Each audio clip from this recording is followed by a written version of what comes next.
Recorded Books presents Red Flags by Lisa Black, narrated by Mia Barron. Any action of an individual, and obviously the violent action constituting a crime, cannot occur without leaving a trace. Edmond Locard, 1934. Chapter 1. Thursday, 2:10 p.m. Few things mobilize people more quickly than a missing child.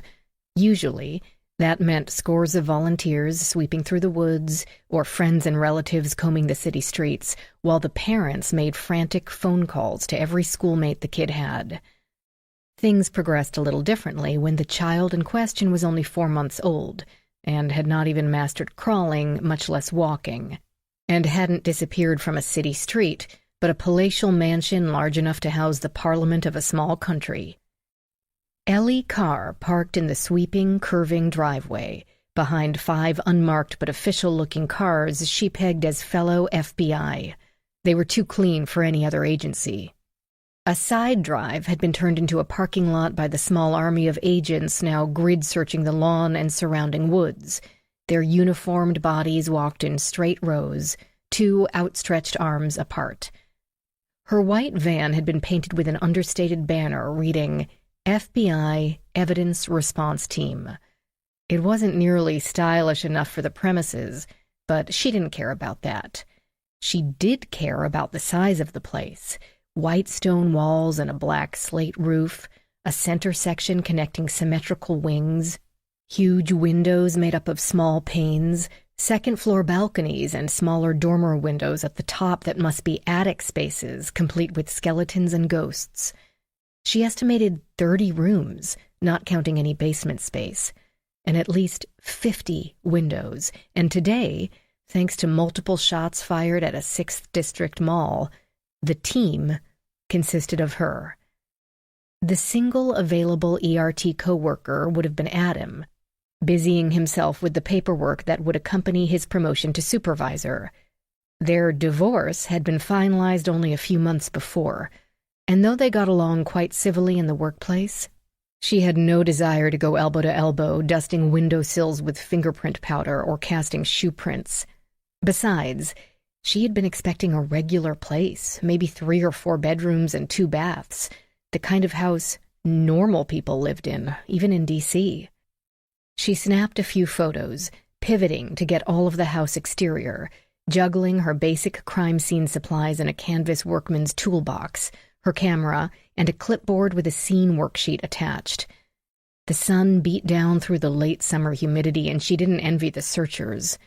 One good thing about large, wealthy homes, the air conditioners usually worked. And clearly no one cared about the bill, as the door stood open on this hot day. The foyer she entered could have been featured in House Beautiful and smelled of citrus. It had a curved marble staircase she could swear she had seen in a movie. She saw checked tile under a chandelier that appeared too heavy for its chain and a direct view to, after a few more rooms, French doors leading out the back to another green lawn and the Potomac River. Ellie heard emotional voices elsewhere in the house upstairs, no doubt the parents. Dr. Carr. The man at the foot of the steps introduced himself as Special Agent in Charge Michael Tyler, tall with somewhat thinning black hair and a bad scar on his temple, as if someone had once caught him there with a broken bottle. The parents believe the baby's been kidnapped, but there's no note and nobody on video. Card is searching thoroughly, but nothing so far. That did not bode particularly well for the missing child. This very private home wasn't a crowded marketplace where a kid could be snatched in less time it took for their parents to decide on a cheese. And with no obvious outside culprit, when bad things happen to small children, it was usually because their parents did bad things to them. Ellie never let herself leap to conclusions, but after nearly 8 years in forensics, the thoughts crept in unbidden. Though, he added, ransom would not be a crazy idea. Obviously they can afford it. The dad's a big lobbyist and the mom's in Congress. Ellie felt her eyebrows rise. Senator? Representative? No, works for a committee. The FBI's CARD, Child Abduction Rapid Deployment Team, could step into any missing child case, even without a ransom demand or waiting 24 hours. And given the proximity to D.C., the myriad implications of the political world would always be considered. Michael Tyler didn't have to emphasize a thorough search for her to catch his drift, the same current on which her own thoughts already sailed.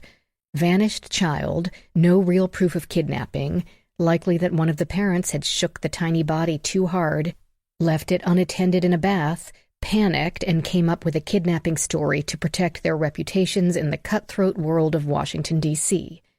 In their turmoil, they wouldn't have gone far with the miniature corpse, so the baby might turn up in the back of a closet, the trunk of a car, or somewhere along the trees outside. It was a horrible thought, but not a unique one. A less malevolent explanation might involve a custody battle, or a disturbed acquaintance who wanted a child and couldn't have their own. Or ransom would be demanded, obviously anyone who lived here could afford it. Much nicer theories with the baby, boy, girl, remaining safe and healthy. She said, "Well, I'm it today, so this might take a while." "Not a problem. I don't think there will be much to do, forensically speaking. The whole place is in real estate open house order. All apparent openings secure." He meant doors and windows showed no signs of forced entry. No footprints or tire tracks, and no one larger than a rabbit on the video. Throw some powder in the baby's room, download the video, and that should be it. She just loved it when non-forensic people told her where she'd find forensic evidence, but chose to believe he was trying to be helpful. Or he had already decided that no outside party had taken the baby at all, which did seem the most logical conclusion. But then a woman's voice from above said, "Ellie?" Ellie tilted her head to see the speaker, though light from the chandelier and the white stone dazzled her eyes. Rebecca Carlyle had not changed much in the 5 or 6 years since they'd last seen each other. Jet black hair past her shoulder blades and high cheekbones, slender, slightly athletic, very much like Ellie, except for Ellie's auburn hair and blue eyes. Ellie couldn't think of a single reason why she'd be there. Becca? The woman swept down the steps with unladylike haste, followed by 3 more men in suits. "What are—" Ellie's words were cut off as Becca clutched Ellie to her chest with arms packed full of muscle and desperation. "I'm so glad to see you. What are you doing here? Oh, your job. You didn't know this was my house?" "No, last time I saw you, you had that pretty row house." "It has been a while. We, moved." Up, Ellie thought, very definitely up. "You two know each other?" Tyler asked. "How long have you been acquainted?" "Since birth," Ellie said, thinking that if he hadn't been about to ask her to leave, he would now. Becca said, "We're cousins. Our mothers are sisters. Ellie used to live with us." "Cousins," Tyler said, as if hearing other words instead. Family member, investigational bias, conflict of interest. Ellie would have to recuse herself from the case. She looked at her cousin, with whom she'd celebrated teenage birthdays and gone roller skating at the tiny, rundown rink in Haven, West Virginia. She would be staying in an official capacity or an unofficial one, but she would be staying. To know which it would be, she said to Tyler, "If you want me to recuse myself." He exchanged a quick look with one of the other agents, a wiry guy with dark hair, communicating without words.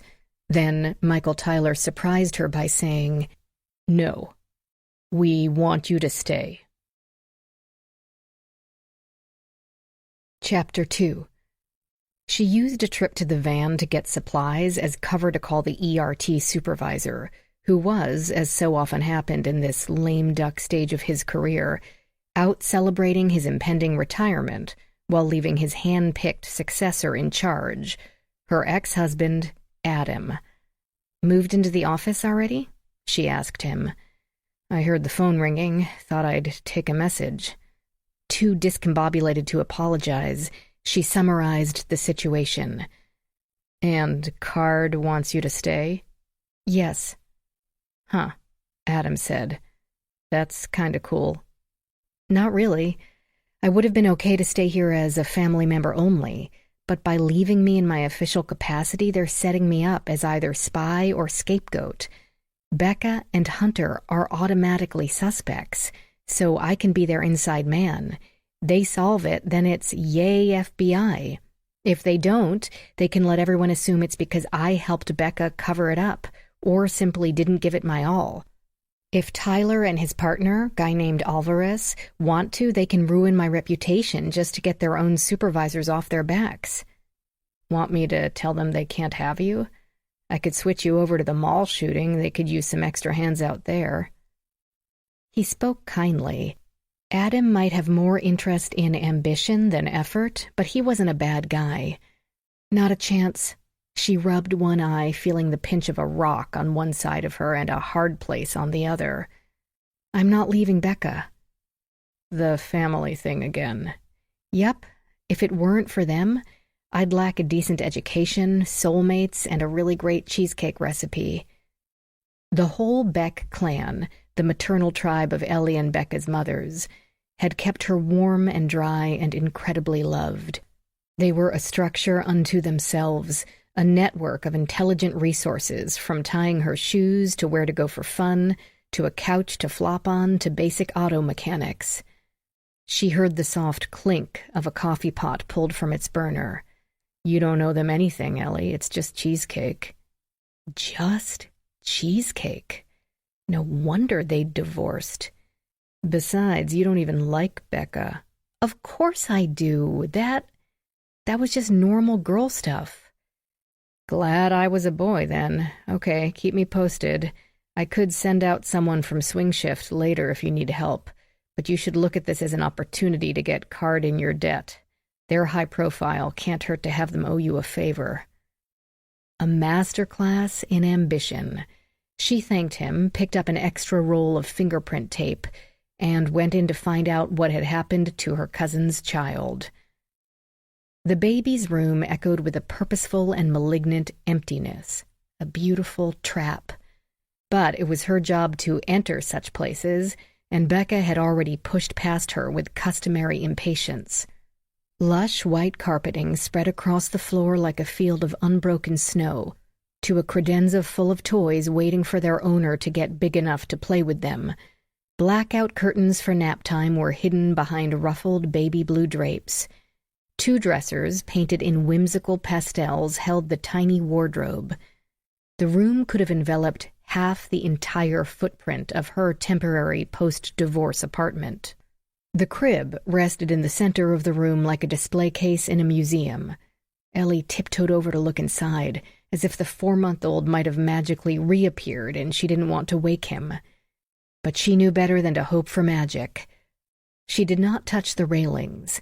The white wood had been rounded and topped with a glossy protective covering, which should hold prints well.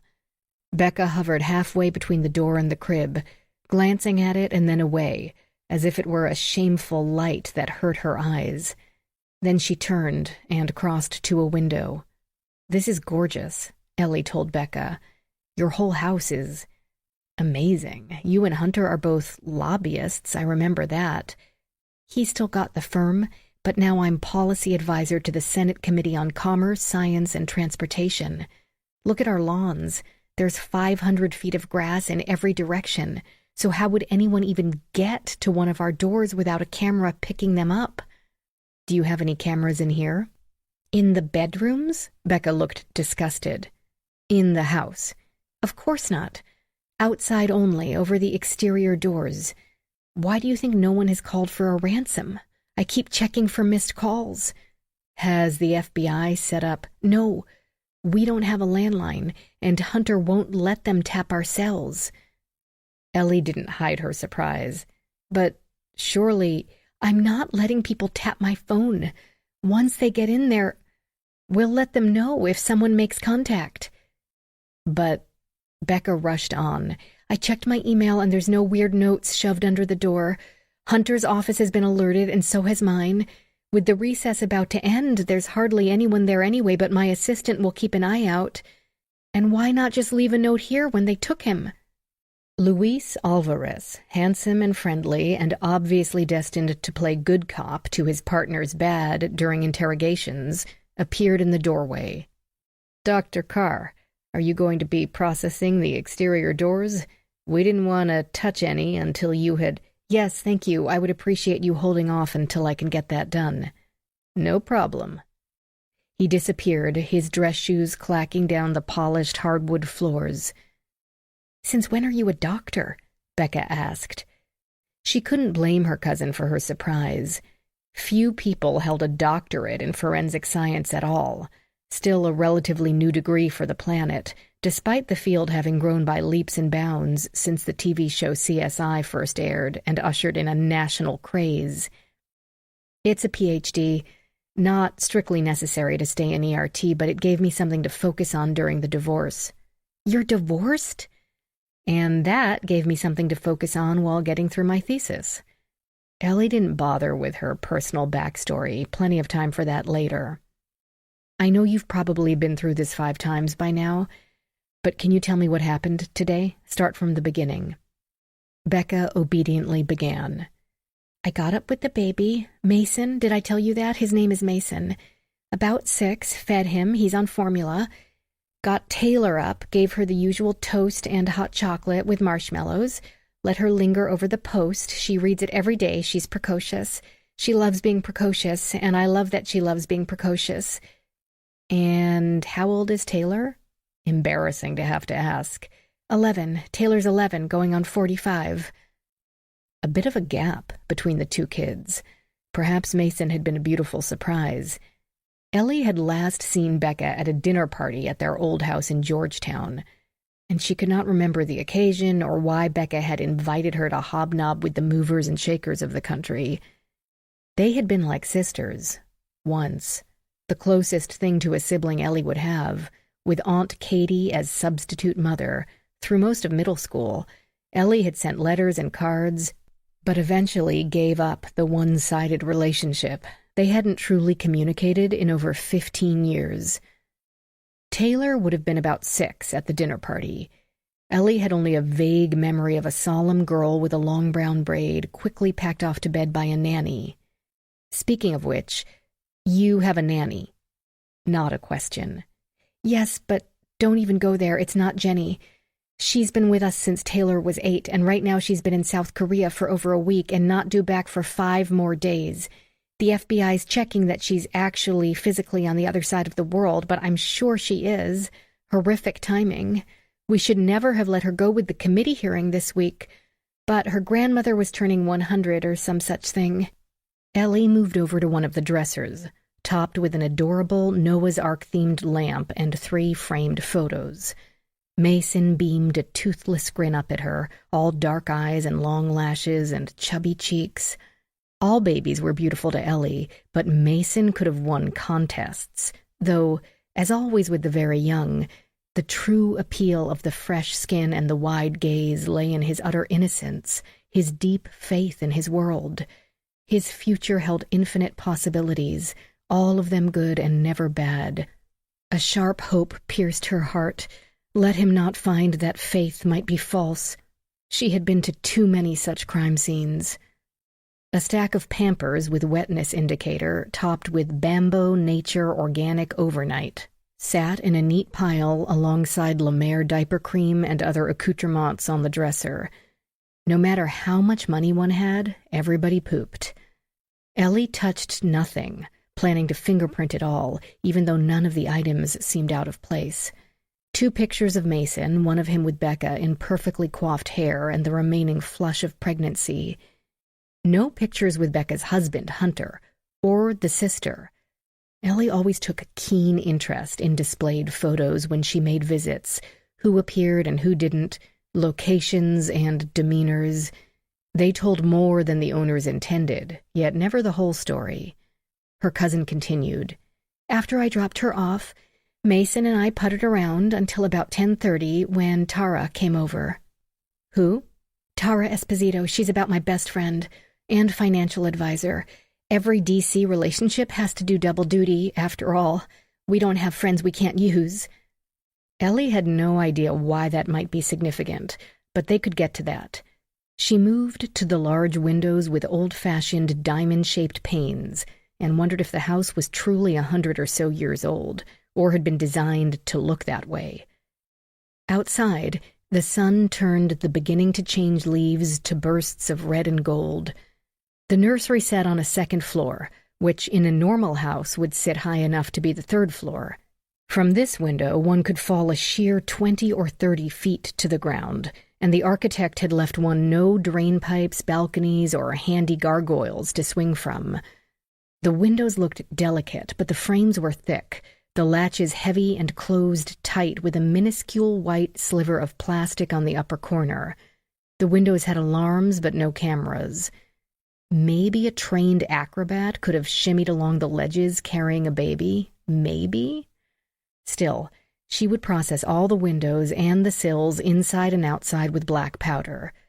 Surely the acrobat would have worn gloves to grab the rough stone and turn the latch, but one never knew. Becca went on. Tara and I were in the sitting room having some coffee and just yakking. Then Gabriel showed up. That was maybe 11? And who is that? Gabriel Haller, Hunter's BFF. And biggest client, but honestly, they were friends before he was a client. Maybe I sounded a little cynical about relationships. With this hearing coming up, he and Hunter have been running around like toddlers at Chuck E. Cheese. We all have, really. So he came to meet with Hunter? Ellie photographed each of the 4 windows, making sure to take a close-up of each latch. Hunter wasn't here this morning. He'd been in Missouri. Didn't arrive back until... Let me go in order. Sure, of course. How long had he been there? 2 days. Why? Just placing everyone. Standard part of scene work, trying to picture where people, animals, weapons, vehicles were when the victim died. Except in this case, the house went on forever, and the victim, she hoped, wasn't dead. Becca gave a little huff of annoyance, a sound Ellie hadn't heard since the 9th grade, as her body sketched out parts of the story with elbows and fingers. I put Mason down for a nap, but then remembered I had to pick up Taylor. They had early dismissal today. With the tuition we pay those teachers, they have more time off than they have on. But Tara said she'd stay with him. I checked on him. He was sleeping, so I left him there. She halted again, no doubt remembering the last time she'd seen her infant son. Ellie could picture him herself, the tiny curled fingers, the peach fuzz hair, the almost imperceptible rise and fall of his fragile chest. She didn't rush her cousin. The time to rush had passed. Gabriel drove out at the same time right behind me. That was probably 11:50? How far away is the school? About 8 miles, Potomac Lakes Academy, training future captains of industry for 50 years. The pickup line was a nightmare as usual. I don't know why that place even bothers to provide a bus service that none of the kids will deign to use, including mine. I was stressing because I didn't want to hold Tara up too much. Harper's such a fussy baby. That morning she had been super mellow, sleeping through everything. But once she decides she is over it, she is over it. Harper? Tara's little girl. And Tara hates breastfeeding anywhere except home. I tell her she's crazy, but it is what it is. So she hustled out of here. Hunter pulled in about 5 minutes later. That was maybe 12:30. We unpacked him, and he disappeared into the basement with the treadmill. He likes to blast 70s rock when he does that. The workout room is right under the kitchen, and I thought I might not hear Mason if he cried. The music was that loud, so I went upstairs. Becca's words ended in an odd little strangled sound. She stood still and listless next to the large white bassinet. And? Ellie prompted. She seemed to push herself through the next part. I stood there like an idiot for a second. I actually touched the mattress, even though I could see he wasn't there. Then I started screaming. You know how sometimes your brain works something out long before you do? It was like my head sped through every possible explanation in one instant, and I knew that there was no logical explanation, so I screamed. Next thing I knew, Taylor stood here shaking my arm. I must have scared the crap out of her. I'm sure she'll be describing that to a therapist someday. I told her to run down the back staircase to get Hunter. He couldn't hear me over the stereo. He came up, but his bed was just like you see it. Empty. Becca wrapped her arms around herself, and Ellie saw emotions she never expected to find in her tough, stubborn cousin's face. Grief, and a very real fear. He was just gone. Where is my son, Ellie? Where is my baby? Chapter 3, 2:30 p.m. Dr. Rachael Davies felt the usual apprehension before meeting a potential client to discuss what the Locard Institute called private cases.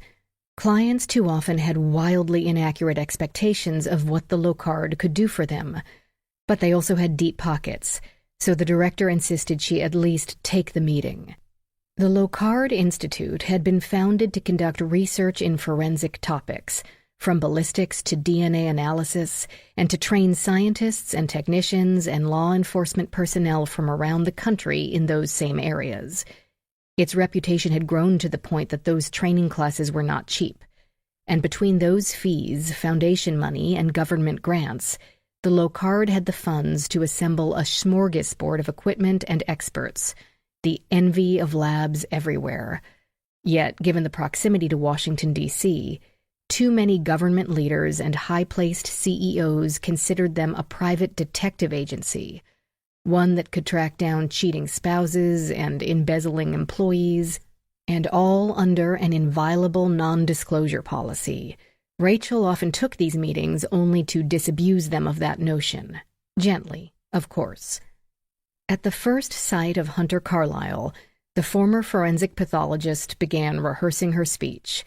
We can conduct any kind of forensic testing, including those often missed in routine law enforcement or insurance investigations. Check for obscure poisons or re-examine accident calculations.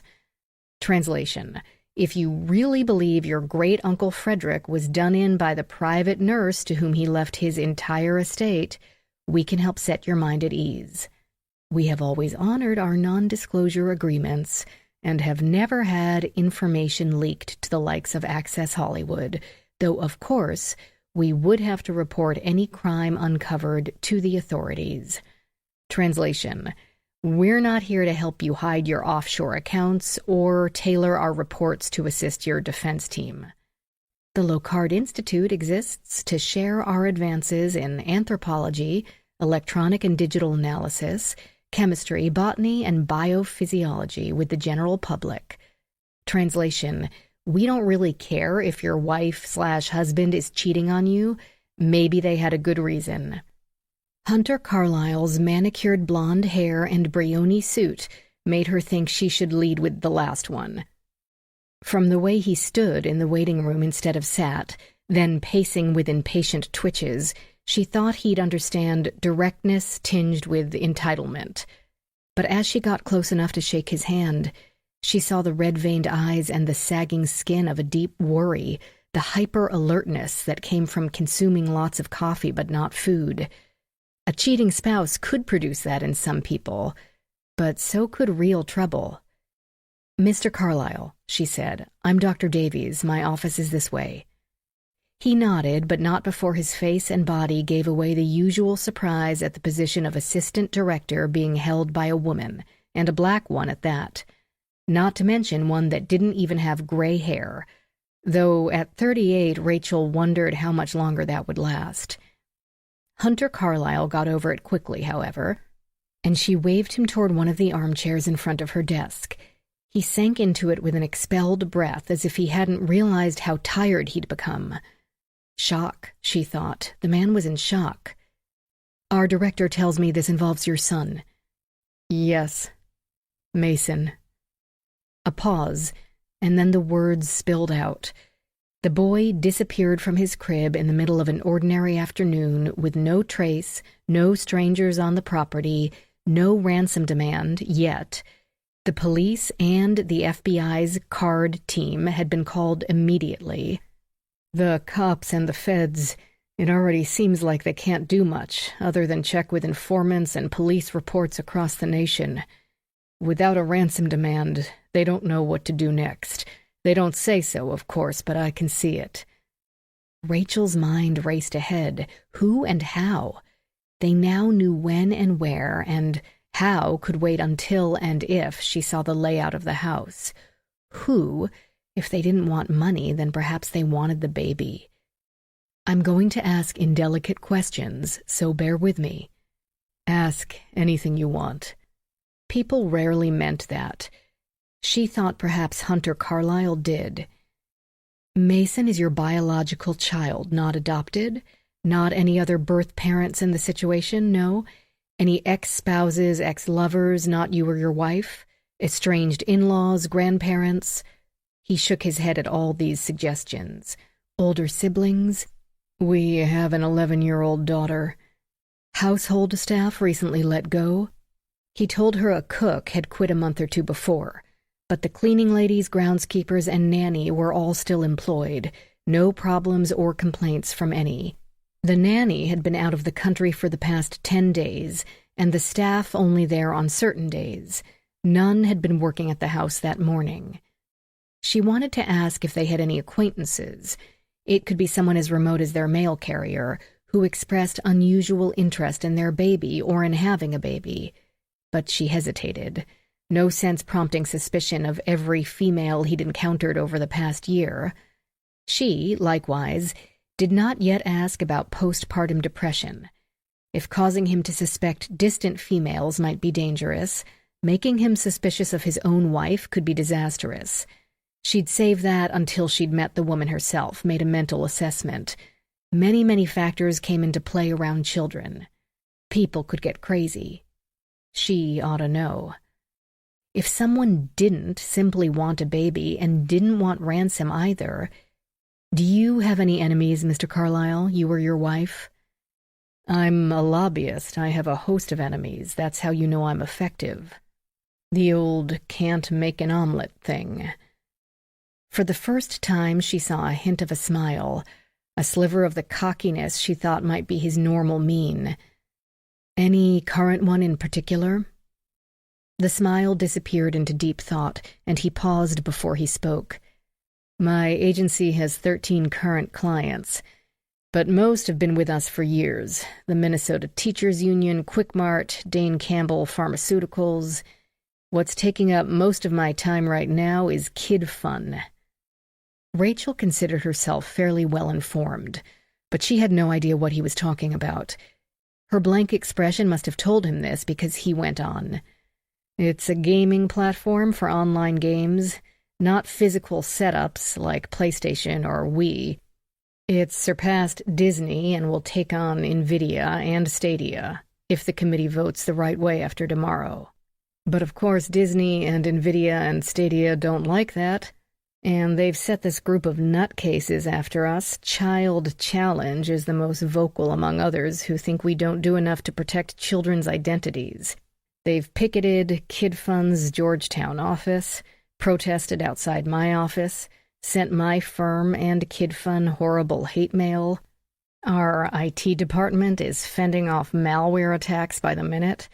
The child advocates are more than crazy enough to do something like this, and rival gaming companies are more than ruthless enough. You want my enemies? There they are. What would be their goal in taking your child? I don't know. To get me to skip the hearing tomorrow? The vote on a bill to end Senator Griffin's ban on direct messaging within the games?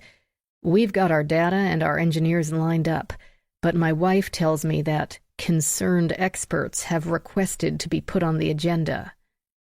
And your wife is... She's the senior policy advisor to the Senate Committee on Commerce, Science, and Transportation. And this is the same committee you're... Yes. Before you ask, it's not a conflict of interest. Everyone encounters their own spouse at some point on the Hill. Is it incestuous? Sure, but that's D.C. Rachel began to feel nostalgic for tales of cheating spouses and thieving stockroom staff. But kidnapping a baby to swing a U.S. Senate vote? A committee vote of no could kill a proposal. while a vote of yes was rarely the final word on anything, with markup and alterations and rewording to come. "Can you postpone this hearing?" "It would be a freaking nightmare, and I'd lose a whole lot of money, but yes." His shoulders slid farther down the leather wingbacks. "Carlisle Communications makes its living by staying behind the scenes. I can't have any association in the public mind with a crime, even one in which I'm the victim. That's why I need the Locard to investigate this. You helped a friend of mine, Senator Sahir, with a stalker problem he had last year, and he said you were invaluable and discreet. Discreet is very important." "Of course, but this is an FBI investigation. They'll cooperate. If they don't, I'll make a phone call." He flashed a grim smile. "That always works." "Really? And who are you?" But she was sure they'd get to that, and she didn't care anyway. For a missing 4-month-old, she'd forgive a parent throwing their political weight around. Hunter Carlisle seemed genuinely distressed about his son, but he also seemed genuinely distressed about his political goal. Which problem held true priority in his mind, Rachael couldn't know. She didn't give a crap about gaming platforms or Hunter Carlisle's deep pockets, but there was a tiny baby out there somewhere. She would not rest until she'd found out what had happened to him. Rachael heard a vague buzz, and he pulled his phone out of his pocket to check the screen. Constant interruption by device had become part of life, and she didn't resent it. At least he had put it on vibrate. But then, as she watched, a new force passed through Hunter Carlisle, an electric wave that first shocked and then drained him in a ripple from head to toe. His eyes grew wide, and his skin color went from pale tan to ashy gray. "They found the body," she thought, the words searing through her with a white-hot pain.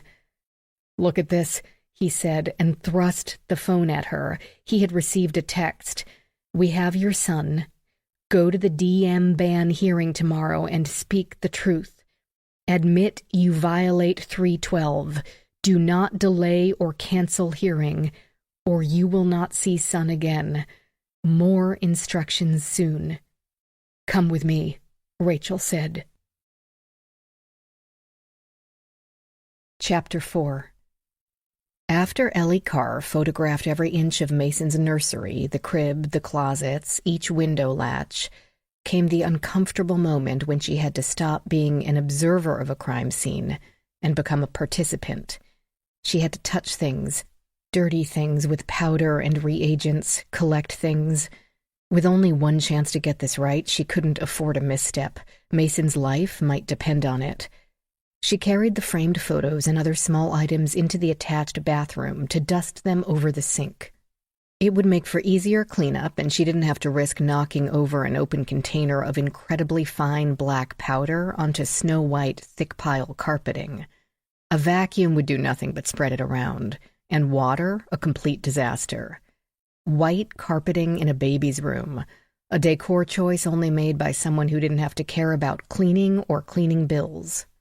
She processed the crib rails and the windows, brushing highly refined carbon dust over the clean surfaces. Each window remained latched from the inside with heavy hardware. Perhaps someone could have devised a way to slip a wire through and pull the latch back down, while balancing on a 3-inch wide windowsill and carrying a sleeping infant, who perhaps was not sleeping by that point. But she couldn't see why they would bother to relock it. She photographed the carpeting at an angle to look for errant footprints or signs of dragging through the plush fibers. But it hadn't been vacuumed recently, and the numerous crisscrossing footprints said nothing to her.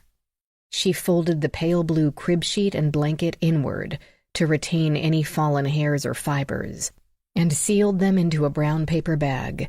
She swept the room for hidden cameras with a detector. It would be super handy if Becca kept a nanny cam in some innocent tchotchke or teddy bear, but she found none. Apparently Jenny Cho had the Carlisles' complete trust. Then Ellie packed her brushes and cards into her kit and left the bathroom looking as if it had rained indoors with fine black ash. Becca's housekeeper would have a challenging day on her next visit. Time to move on to the remaining 29 rooms and 46 windows. Take it slow. Don't miss anything.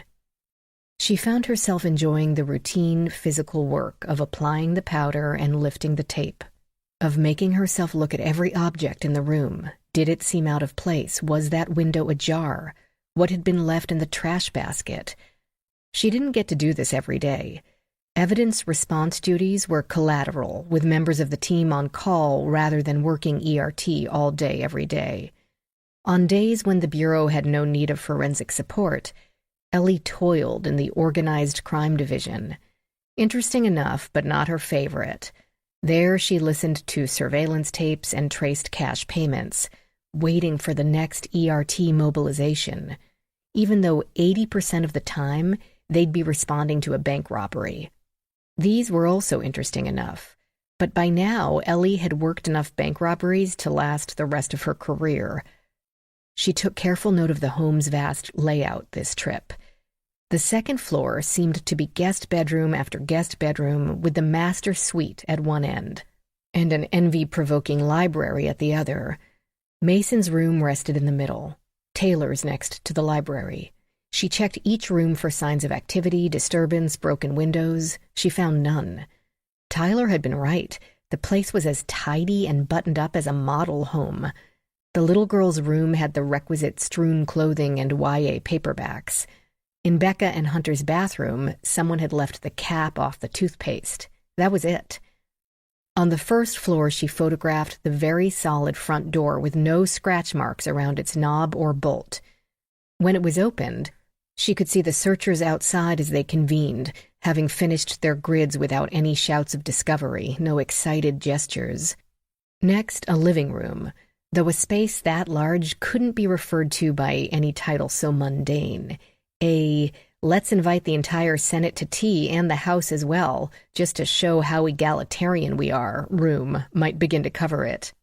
Then through a dining room with a table so large that if it couldn't actually seat the entire Senate staff, it could still accommodate a quorum plus their top aides. Burnished wood and velvet upholstery, chandeliers unneeded with sunlight streaming through the tall windows. The faint scent of pine might be a cleaner, might be cleverly concealed scent diffusers, or might be her imagination. She continued to photograph, dust with powder, lift anything that looked like a print with tape and cards, and move on.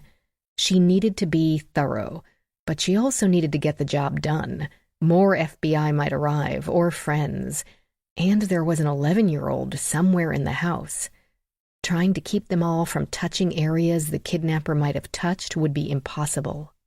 As over-the-top indulgent as the house was, Ellie liked it.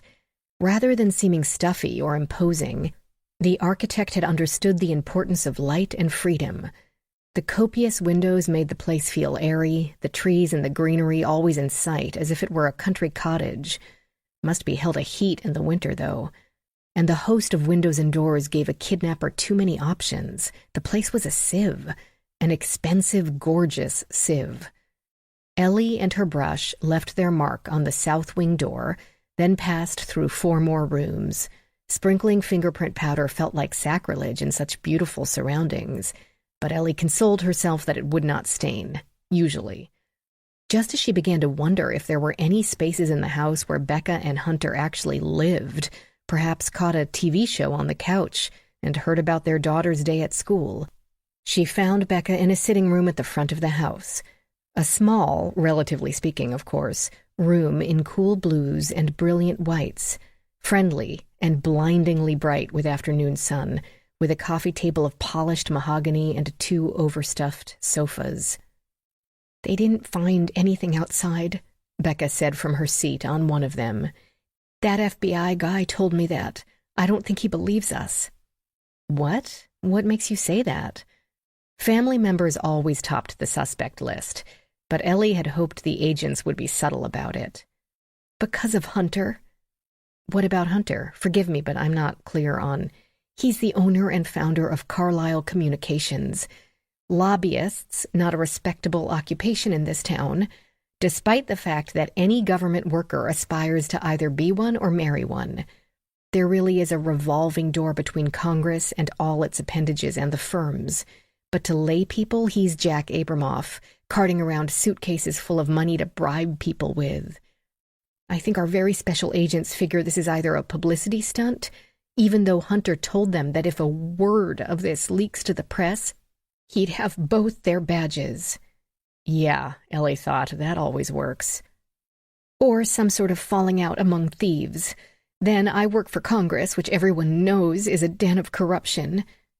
Ellie continued to photograph. And what does that entail? I am a policy advisor. Say you and a bunch of CSIs want to, outlaw the use of black powder to fingerprint stuff. It causes black lung, and you have a pile of studies to show it. You've written a white paper and have drafted a law to ban it. You go to your local senator or congressperson, get them to sponsor it. They will sound out their colleagues to see if they could get support for the bill, though they have a ton of other legislation they're working on, so you're going to have to do a lot of that yourself. Talk to industries, chambers of commerce, unions, political parties, people at the Department of Health. You need to get people on your side, get people interested in your issue. If nobody cares about your issue, you might as well stay home and save your money. Something occurred to Becca, and she waved her hand at her cousin. You've testified in trials. It's a very similar process. Only instead of a person on trial, it's an idea, a bill, or a clarification to a law. Committee hearings are like a grand jury. The members have to decide if the case has enough merit to go forward. If a bill can't get past the committee, it probably doesn't have a chance on the floor anyway. Being lectured to by the girl that used to steal her nail polish might have felt odd, but Ellie stamped the feeling down. Becca was right to be proud of her stature. How many people could say they directly affect the laws of the nation? Besides, it got her mind off Mason, even if only for a moment. Ellie had seen grief. Ellie had spent 7 or 8 years facing grief up close and personal, almost daily. She had seen parents of children insensible, raving, or comatose with loss. But she had also seen loved ones behave exactly as Becca did, focusing on a job, a child, a project, even the funeral with consuming attention. The mind coped as best it could. Victims could ping-pong back and forth between despair and seeming normality, sobbing with deep animal cries one minute and making a joke the next, transitioning through 3 extreme emotions in the span of 1 sentence. That was normal. Or rather, there was no normal when it came to this. She started on the windows, having not found one yet that seemed to have been opened at any recent time. Not one waft of air-conditioned air had been allowed to escape, until today. Becca continued, The committee gets a bunch of bills from all over the country, and I have to research what the bills are about and what they will affect, arrange for the affected parties to come and talk to the committee at hearings, and then rewrite the language of the bill, so that it is clear and says what the committee wants it to say. Ellie knew Becca had gotten a master's in biology from Marshall University, but still couldn't imagine the progression from the emotional tween to one half of a Washington power couple. That sounds amazing. Becca grinned widely now and gestured to the room with one silk-clad arm. Yeah, not bad for a kid from the hills of West Virginia, is it? Wouldn't think our entire grade school only had 100 kids and a leaky roof, or that my dad was a grease monkey. Not that I'm ashamed of that, mind you, I trade on it. But I'll never go back to that kind of poverty. No way. Becca, Ellie burst out, we weren't poor. You had a solid house and plenty to eat and, obviously, a good education. The rebuke didn't bother her cousin, who leaned her head back against the crisp white upholstery. Oh, I know. Maybe just relatively speaking, I mean. Easy for you to say anyway. You got to go live with the rich doctors. We only thought they were rich because their house had 2 bathrooms, Ellie grumbled, brushing powder on another window latch. Uncle Paul and Aunt Joanna had taken her to live in Florida so that she could go to a more stringent high school. They didn't do children, but considered 14 tolerable, and said she had a brain that needed to reach its full potential. Maybe it hadn't been necessary, since location hadn't held Becca back, but at least it gave Ellie a chance to slip out from the shadow of her two cousins. But she spoke truthfully to say, "West Virginia is still my most favorite place in the world. I spent the whole time with you guys, pretending I was a wood elf in Lothlorien." "Yeah, you were always into that fantasy crap. Hardly surprising, given your circumstances." Ellie moved to the next window and suddenly realized what had been missing. Calls, texts, cars in the driveway, an outpouring of support and sympathy and largely unsolicited advice. "You haven't told anyone, have you?" The grin vanished. "I couldn't. Mom would be so scared that she'd practically stroke out, and my poor dad would have a heart attack. There's no reason to scare them to death." "And Melissa?" Ellie suggested this cautiously, never knowing if the two sisters were tight or only in a truce. But Melissa was formidable and good with secrets. "She's out of the country. I can't make her crazy too, when there's nothing else she can do about it. Besides, if the fam even gets a hint of trouble—" "I know. You'll have at least 5 more cars in the drive and 15 text strings going. Mateo will upgrade your alarm system, and Roland will map the estate and calculate angles of approach." Now Becca did smile at the idea of their personal army. "Aunt Rosalie will drive from Cleveland to bring stuffed cabbage and take me to church, while Wayne contacts all his ex-Marine buddies and Marjorie sets up alerts across every national TV channel." "Exactly," Becca said. "You see why I can't tell anyone until I know what to tell them." Yes, they couldn't call out the forces without a direction in which to deploy them. But Becca did have a husband. Where is Hunter? With the agents? "What? No.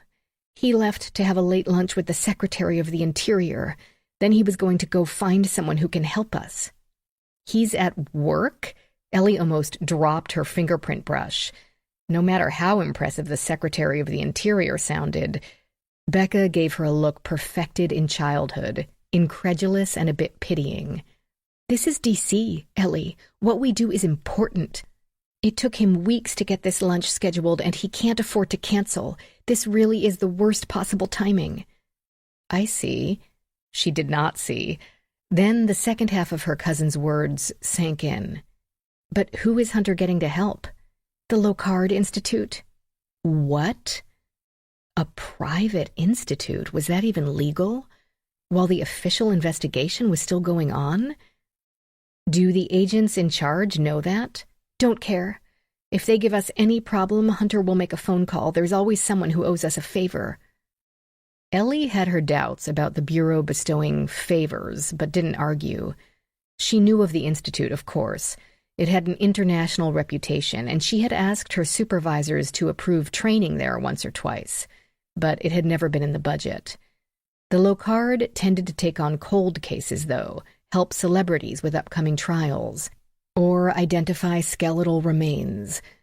The Bureau went to extremes to coordinate and cooperate with local law enforcement. But the Locard wasn't law enforcement. Whatever. The SACs, Tyler, and Alvarez would have to deal with that. For Ellie, this was no time to be insular. If the Locard could help, Ellie would share her evidence and her knowledge and even her box of gloves. Didn't mean she'd be happy about it. Finally, a window latch not completely secure. The bar had not been pushed all the way into the catch, but no prints appeared. "That's why I'm so glad you're here," her cousin went on. "I need someone I can trust. But no one in this city is going to look out for us like you will." Ellie didn't point out that between Card and the Locard Institute, an ERT tech had little chance of affecting anything, PhD or no PhD. But she didn't bother because blood was blood. If Becca needed her, she would take some vacation days and dump all her work on her coworkers. No matter what Adam said, she did owe them, even if that left her bobbing in the waves between Charybdis and Scylla. Tyler and Alvarez were letting her work a scene to which she had a clear personal connection, which could mean only one thing.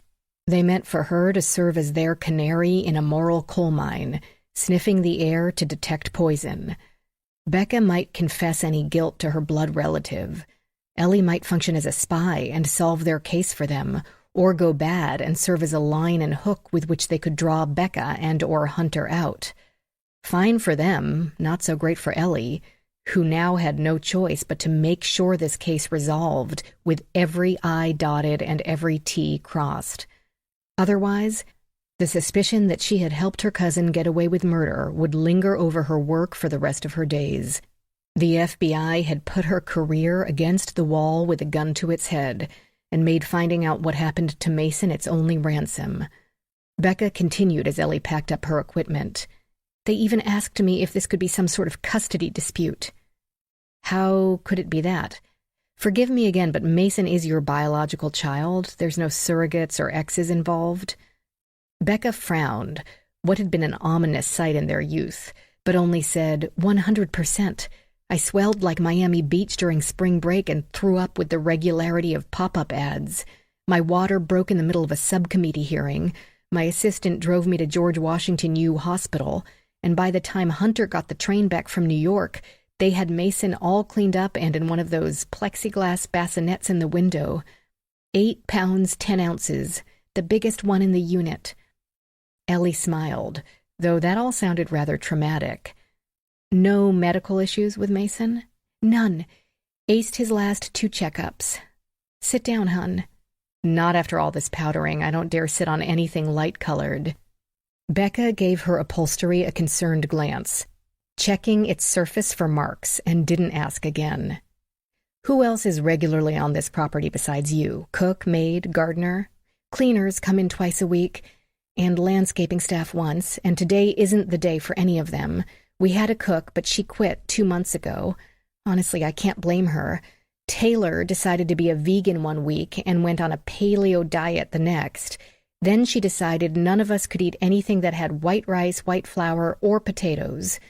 We've been living on takeout since she left, gained 5 pounds, after I worked so hard to lose the baby weight. I mean, this isn't LA, we don't have to be a size 0, but anything over 4 is pushing it. But the cook didn't leave on bad terms. Not a candidate for a baby napper, no. I heard from the gardener that she went right to work for a Supreme Court clerk who's never home. So she's as happy as a pig in a sty. Anyone else who's shown an odd interest in Mason?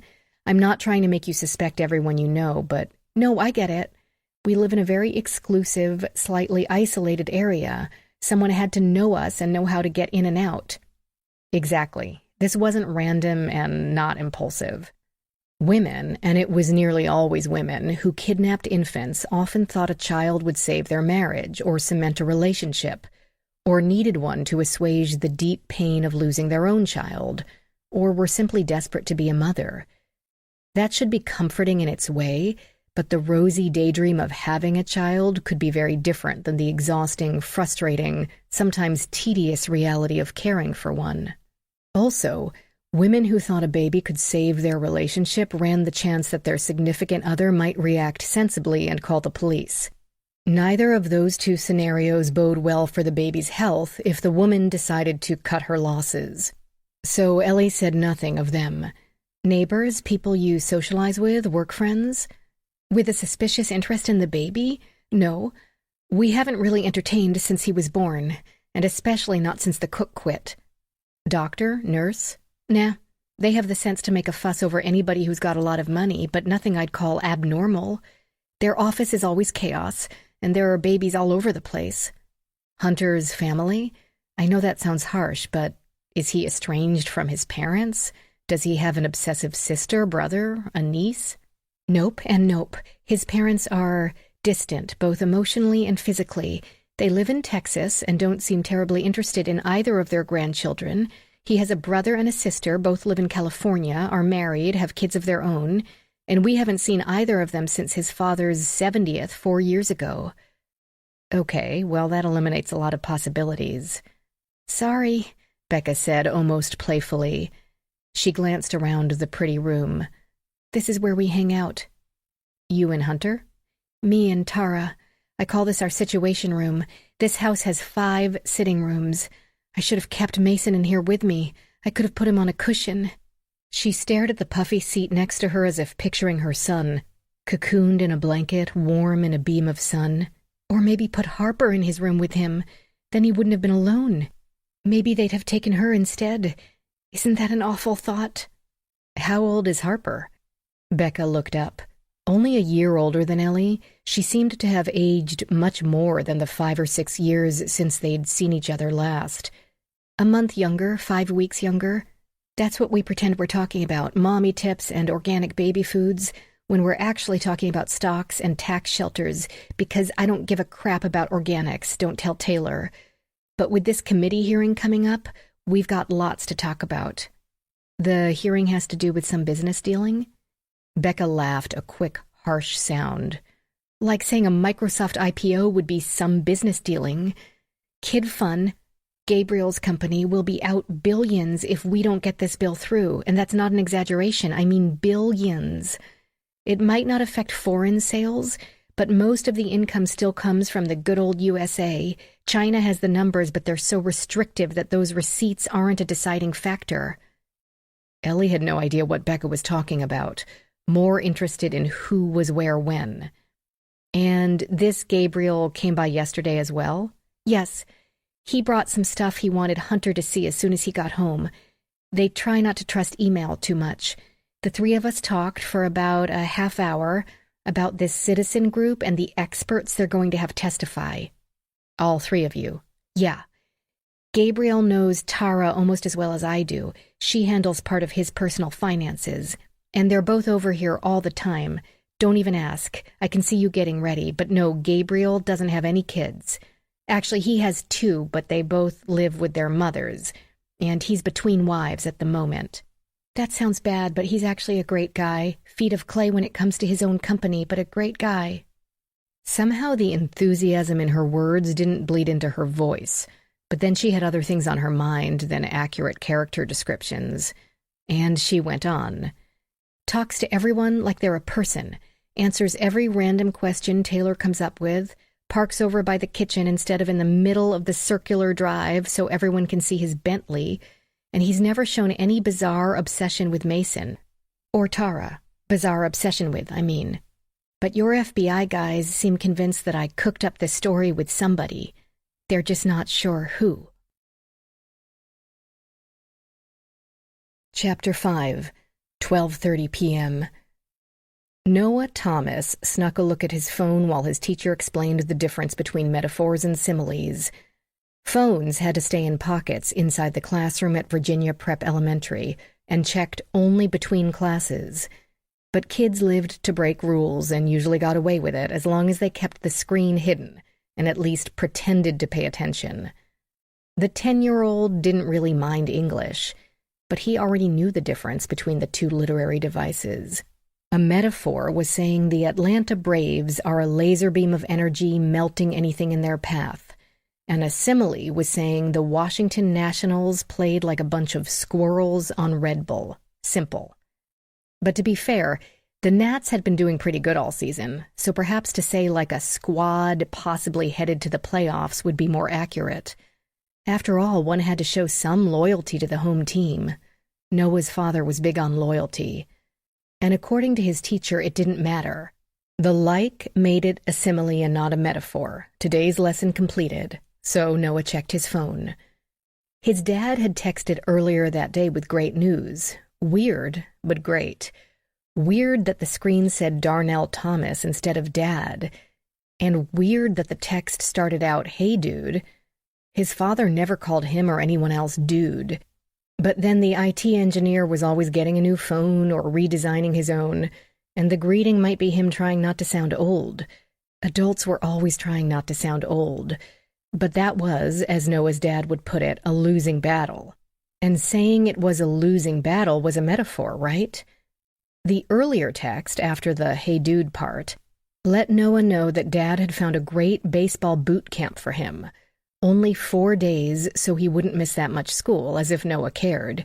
When Noah texted back at recess, Dad said it would start that afternoon, and their housekeeper would pack up his clothes and iPad Pro for him and get them to the camp counselors.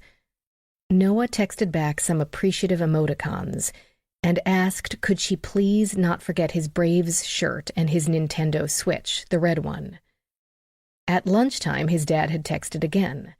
There would be a lady in a green polo shirt that said Home Run Camp on it to pick him up after school. That name seemed majorly lame, but adults often were. He assured his dad he could handle finding the lady. If his mom wasn't flying back from Germany that day, she'd be insisting on coming to the school and passing Noah off personally. She was hyper about safety. If he went over another kid's house, she'd call to make sure he was there. She'd be the first to take a day off work to volunteer if a field trip needed chaperones or the team needed drivers. His dad had joked once that when Noah started dating, his mom would require 2 forms of credit and a DNA swab first. Dating, as if.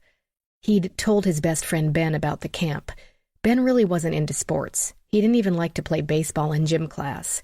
And not happy that Noah would get out of coming to school while he didn't. And who ever heard of a camp starting so late in the year? Camps were usually in June. Not the DC sports travel team, Noah told him. They practiced year-round in this huge indoor arena out in Bethesda. Noah was determined to get on a travel team, and with his birth year, he could try out for the 12 and under rather than 10 and under team. That would be so cool. Now his dad had texted some last instructions. Office has been notified. Look for the dark green polo shirt. Pickup person will have the number.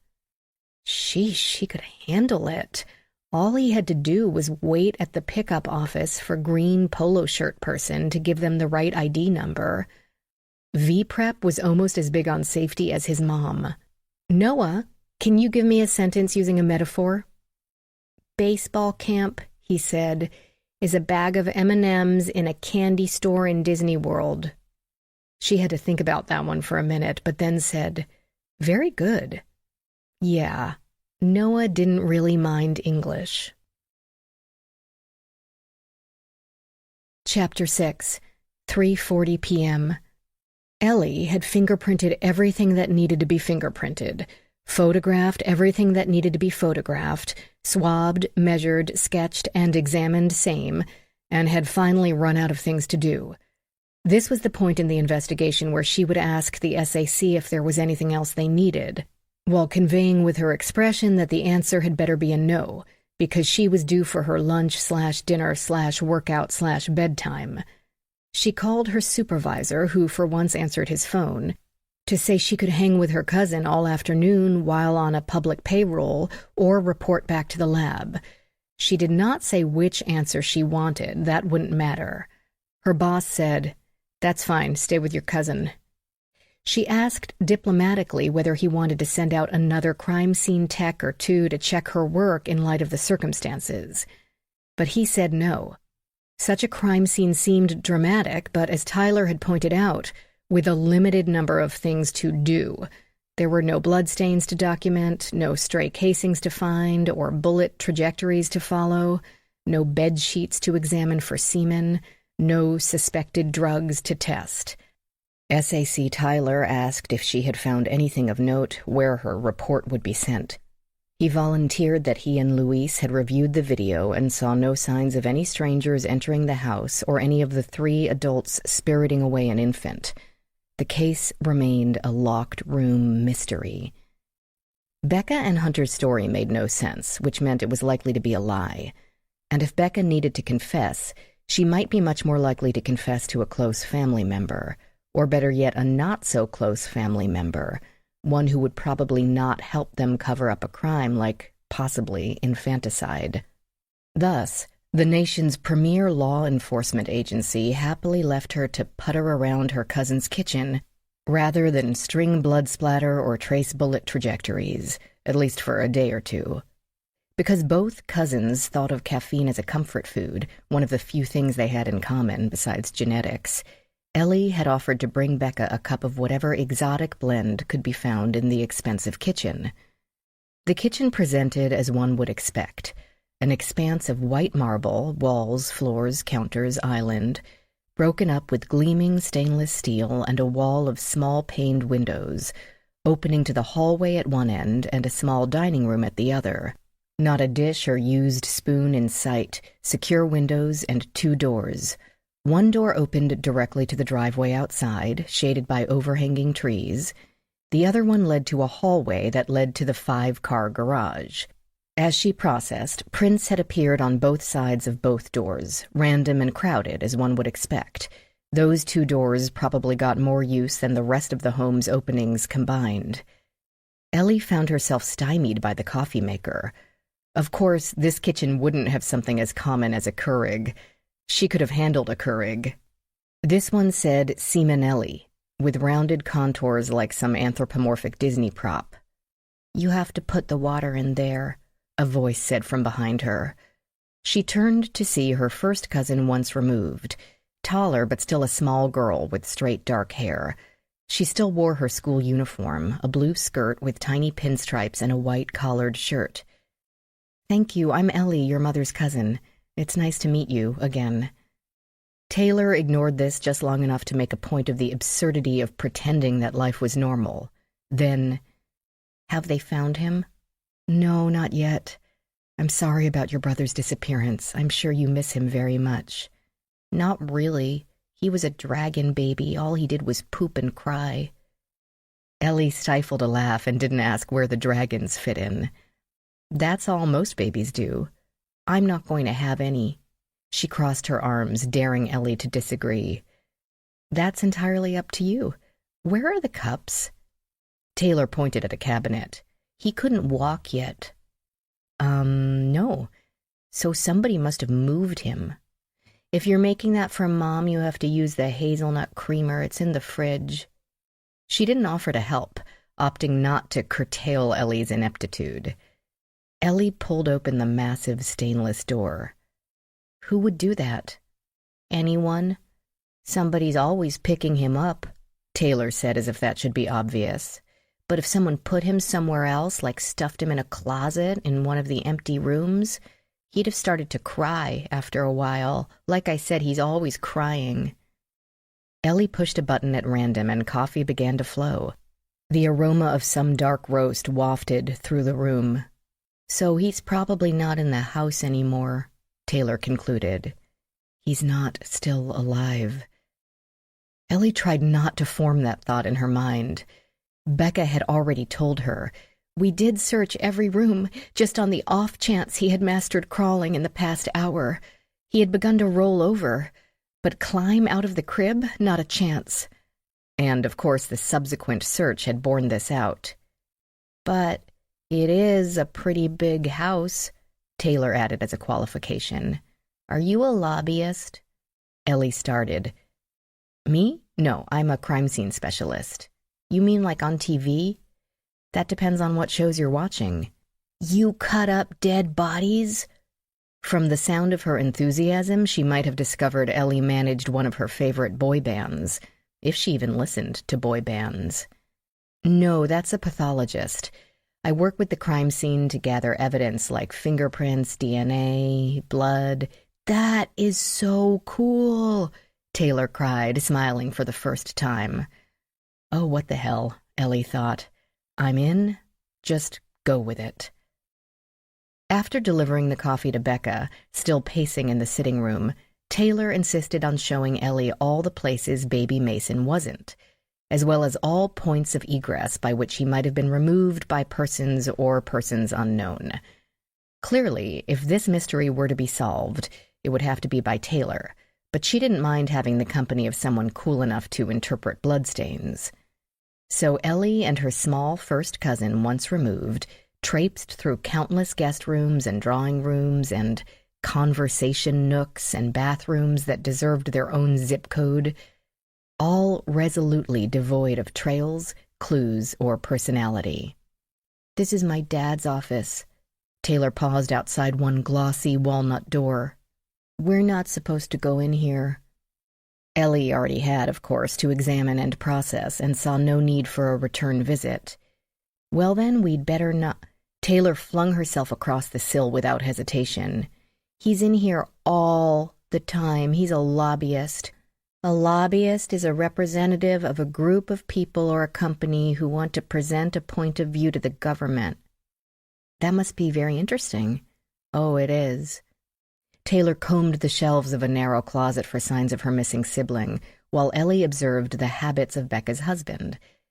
Ellie had been taking a certification exam the day they married, giving her a handy excuse to skip the destination wedding on the Tahitian beach she couldn't have afforded anyway. Besides, it had been their second wedding, the first a hasty civil ceremony when Becca had become pregnant their second year in college. Ellie had to hand it to both of them. Finishing school and even going on to a master's while caring for a toddler could not have been easy. Yet they obviously remained as much a team today as they had been then. Hunter's family had a great deal of money, and that had undoubtedly helped with the financing. But still, not easy. Hunter Carlyle had stacks of paper on nearly every surface, invariably topped with a neon sticky note. One said COPPA, the other Child Challenge. A short one had been labeled Casey, and seemed to be copies of someone's credit card charges, with Marriott and Métier highlighted several times each. The desk would have looked at home in the Oval Office, but it had been so crammed with file folders and papers, 2 laptops, and 3 brass paperweights that its owner had perhaps a square foot of space to actually work in. More sticky notes with mysterious titles, sometimes 5 to a stack, surrounded an ornate silver frame with a photo of a dog. Not his wife or either child, not even Hunter with some incredibly famous person, just an ordinary-looking tan boxer with perky ears and big brown eyes. "He's not here," Taylor announced, emerging from the closet. Ellie asked, "Who's this? Do you have a dog?" The better to foil kidnappers, or not. Perhaps this would be a curious incident of the dog that didn't bark. "No, and Mom says they're too much work, so we can't get another one, but we used to," Taylor said. "That's Benji, Dad's dog. He died." "Oh, that's too bad. When was that?" "Come on. We still have the attic. It's haunted." Ellie replaced the frame exactly as she'd found it. Haunted? The kid probably loved her Goosebumps TV show and books. The attic was simply an abbreviated 3rd floor, extending over only the main drag of the house and with ceilings only 8 feet high instead of 12. 4 rooms were used for storage, but even their sheet-draped furniture couldn't rise to the level of creepy, not with the afternoon sun slanting through the panes. Ellie asked what made the floor haunted. "It makes sounds. I hear things moving up here when I'm supposed to be sleeping." "Where do you hear the sounds?" "All over. Sometimes they're right over my bedroom, then they move down the hall." If this frightened her, she did a masterful job of hiding it.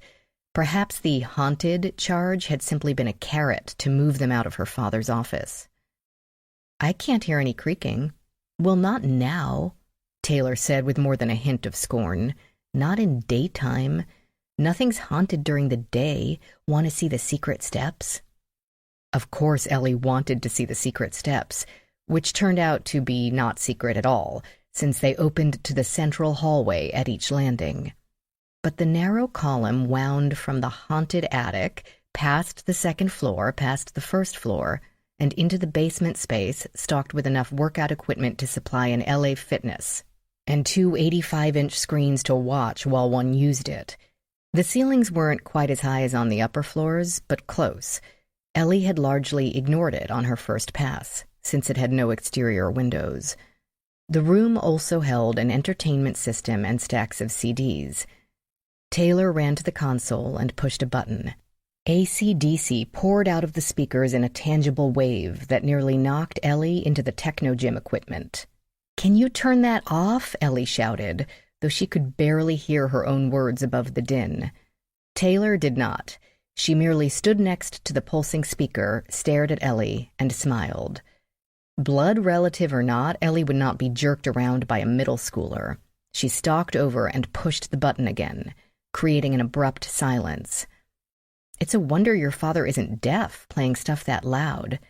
"Come on," Taylor said. "This way." The girl led her quickly through the rest of the basement, apparently not interested in the more utilitarian areas of the home. Ellie recalled the JonBenet Ramsey case with a shudder.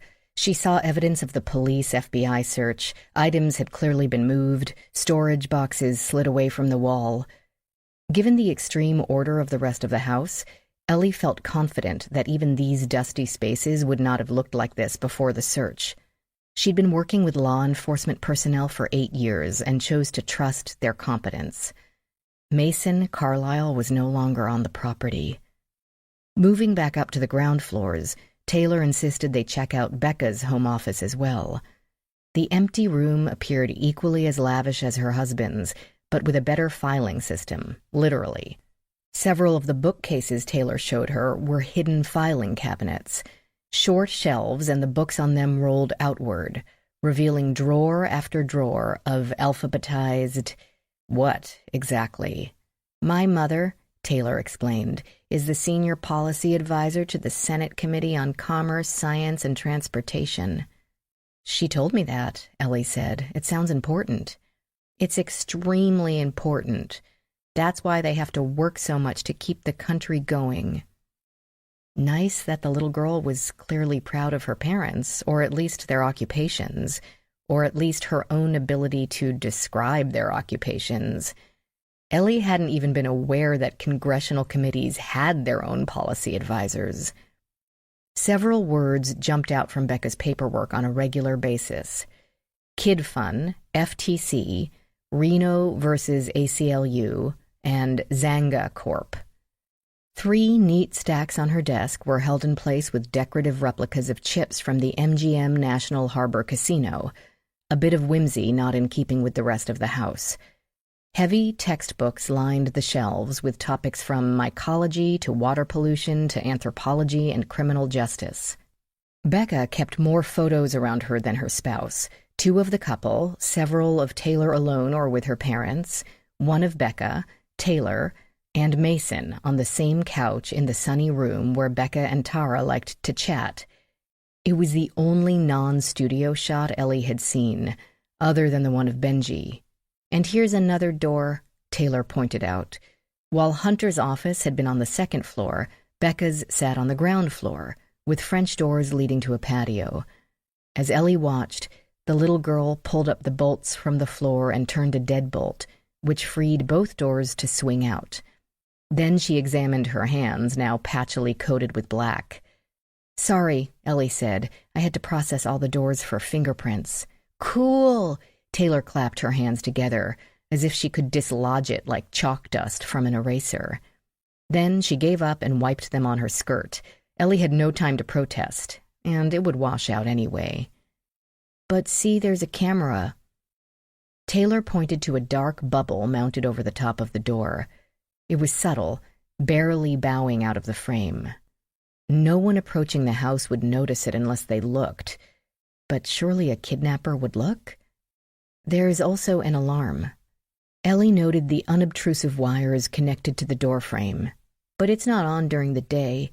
The lady who used to do the cooking used to turn it on all the time because she said it was creepy, being out here in the middle of nowhere with no one around. But Dad kept setting it off when he'd come home and yelled at her, and she stopped doing it. Do you think it's creepy here? Ellie gazed around at the rolling lawn and the shimmering Potomac. The place looked like the outdoor setting of an F. Scott Fitzgerald novel.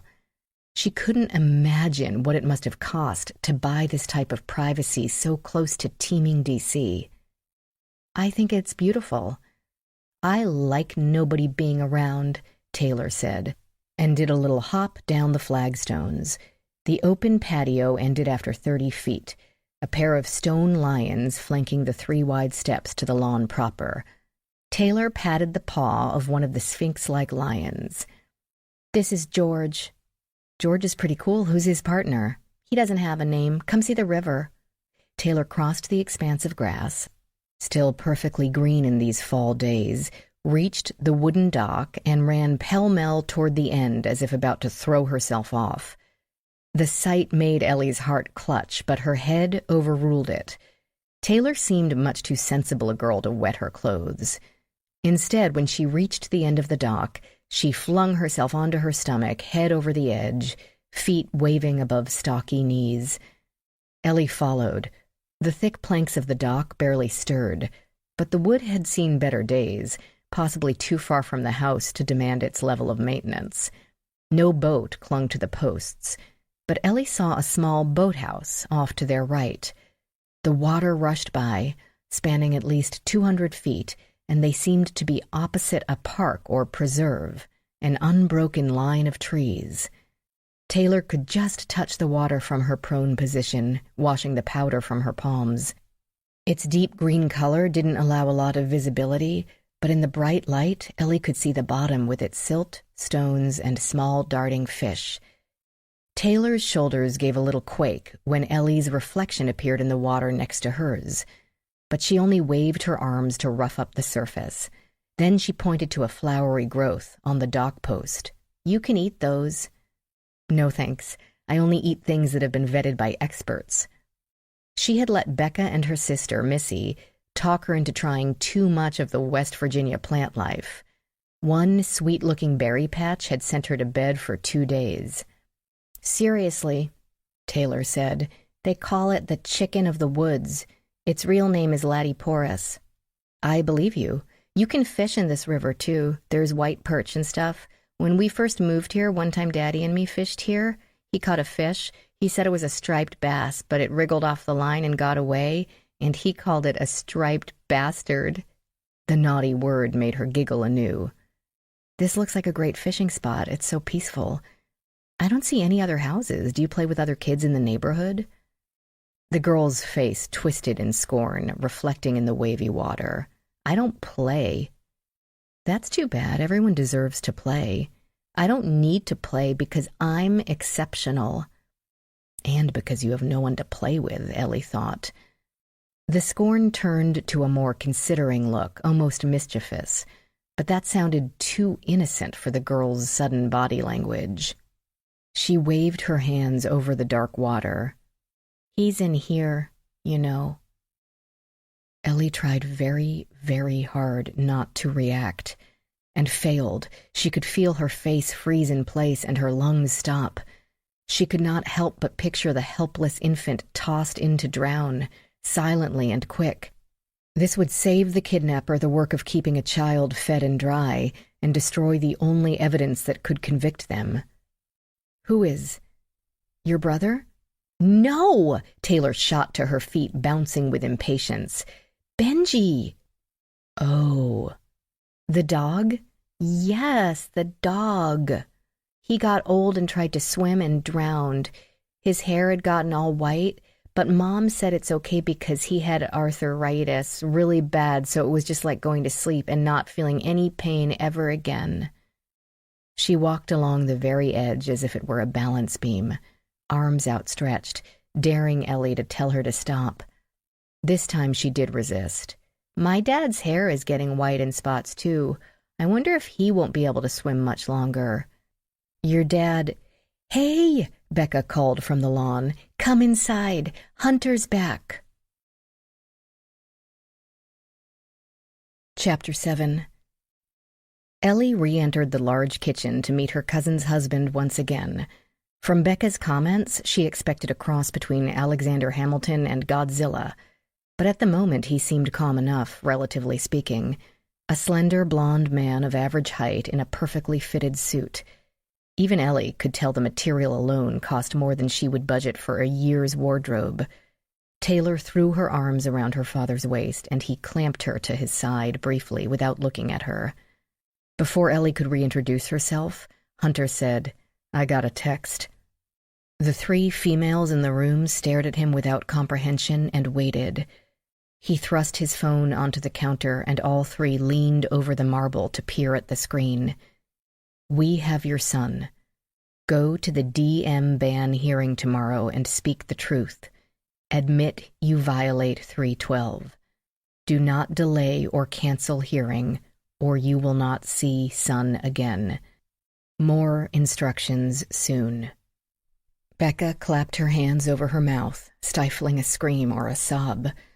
Hunter rushed on. "I was at the Locard when I got it. The doc ran us off to some chick in IT who tried to trace it, but it came back to a burner that wasn't on a network anywhere she could find." "They didn't keep the phone?" Ellie spoke without thinking. "More instructions are coming," Hunter snapped. "Who are you again?" "That's Ellie, Hunter. But this is about the hearing?" Becca cried. Now her daughter clasped her small arms around her mother's waist as if offering comfort, but the woman didn't seem to notice. "They took Mason because of the hearing? How is that possible?" Ellie tried again with perhaps a more relevant question. "What's 312? "CFR 312. Hunter ran one hand through his hair, then absently patted Taylor's shoulder. "It's the federal regulation regarding children's online privacy. Says we can only collect personal information if necessary for game participation, which we do, and have to make sure all third-party users keep it safe, which we also do. But these nutcases think we gather it just to sell it on the dark web." "Fine," Becca said. "We'll say anything they want. But then when do we get Mason back? And what if the committee votes in our favor anyway?" "I don't know." Worry for his son seemed to be eating him alive, leaving his skin chalky and his legs twitchy. Ellie had no trouble believing that he would disregard the FBI and bring in his own experts from the most prestigious private forensic lab in the country. As if reading her thoughts, he said, "The woman from the Locard will be here any minute. Should be pulling in right behind me." "Are you sure this is a good idea?" Becca asked. "What if the kidnappers didn't want us to call the police?" "Too late for that. We've already had an army out there beating the bushes. If anyone's watching, they're going to know we called the cops. Besides, we need them now. I doubt the FBI has the resources they have." He turned sharply to Ellie. "I'll expect your complete cooperation." "Of course," she said, not at all sure she meant it. Becca spoke impatiently. "Ellie always cooperates, and she's my cousin." He said that was good, but didn't seem convinced. Ellie tried not to take this personally, supposing a lobbyist got used to looking for spies everywhere. And besides, she didn't care what he thought. She wasn't there to impress either her cousin's husband or his hired gun. Because Ellie was always cooperative. Until she wasn't. One happy thought. If Hunter and Becca were guilty and had disappeared their own child, they would hardly call in either the FBI or a premier consultant with access to the best in cutting-edge technology. They would have wanted to stick with the underfunded, overworked local cops. Unless they thought they could pay Locard to look the other way. And they were delusional if they thought that. A car sounded in the drive, rubber tires grinding against the concrete, and a black woman stepped out of a sleek Audi as Michael Tyler stood in the driveway. Ellie wished she had had a chance to confer with him before the woman's arrival. How exactly was this going to work? But hadn't been able to find him. Fine. Let the Locard and the FBI duke it out. The winner gets my services. And no matter who wins, this will go down in my personal history as one of the weirdest cases I've ever worked. But of course the two agencies didn't come to blows. In fact, Michael Tyler politely opened the door for the woman and they both came inside. Dressed casually and well in business attire, Rachael Davies had perfected the neutral face. Empathetic but professional, probing but not nosy, observing but not judging. I could take lessons from her, Ellie thought with envy. She had been working on her own neutral face since the age of 4. "Who are you?" Taylor demanded. Hunter straightened and introduced Dr. Davies to Becca with a few words of hopeful reverence, his confidence in her evident. Becca only nodded coolly from across the island, either because she thought the FBI could do a better job than a private firm of experts, or because nothing would have made her feel better other than Rachael turning up with baby Mason in her arms. Rachael said something sympathetic to Becca and explained herself to Taylor in concise, non-condescending terms. Then Hunter introduced Ellie as the FBI forensic tech, and stopped. Everyone realized at the same time that he had forgotten her name. No need. Rachael stepped closer and extended her hand. "Dr. Carr, how nice to meet you." Ellie's surprise must have shown. Further evidence that her ability to school her face had not improved even with extended practice, because Rachael leaned in and added quietly, "Your work on that axe murder in Chevy Chase was amazing." "Thank you." "She's just being nice. Don't fall for it." "You've already processed?" "Yes." Very gently, "I'll need to take custody of your evidence." "Oh," Ellie said. "Hell no." 2:15 p.m. Sophie Tran thought 7th grade history would fry every brain cell she had into an omelet of torture and boredom. They were learning about westward expansion, her teacher droning on and on about how amazing it would have been to have miles and miles of empty space from which you could take your pick, acre after acre of new land. He slipped and said, "virgin territory," which made the dweeb boys laugh. The cooler ones with more life experience didn't seem to notice, a mild word like virgin having long since lost its ability to titillate. People could work hard and form into farms and ranches, her teacher said. Good from their point of view, not so much for the Native Americans, but they would get to that next week. Sophie's teacher stared at the back wall, as if wishing himself into those covered wagons, wishing himself anywhere, except locked in this room with 20 fidgeting middle schoolers. You know what that life sounded like to Sophie? Boring. Incredibly, monumentally boring. It sounded like a cursed existence of heat, bugs, malaria, and back-breaking labor. Sure, she had read the Laura Ingalls series from Little House in the Big Woods all the way through the first 4 years and thought Laura sounded like a sweet kid, but OMG, her life was dull, not like Sophie's. Her school had a lot more than one room, and smart boards and field trips like last week's to the Supreme Court, where an actual judge had talked to them for a few minutes. Afterward, her mother had snorted, "For that tuition, he ought to teach one of your classes." So Sophie hadn't admitted that he'd been kind of lame, and whatever she went to college for, it wouldn't be law.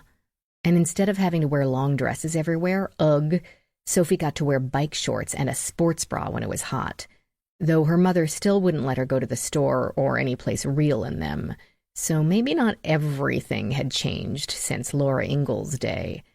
But Laura never had a smartphone, or made the soccer team, or had a boyfriend. Well, not until she got old. Sophie didn't have to wait that long.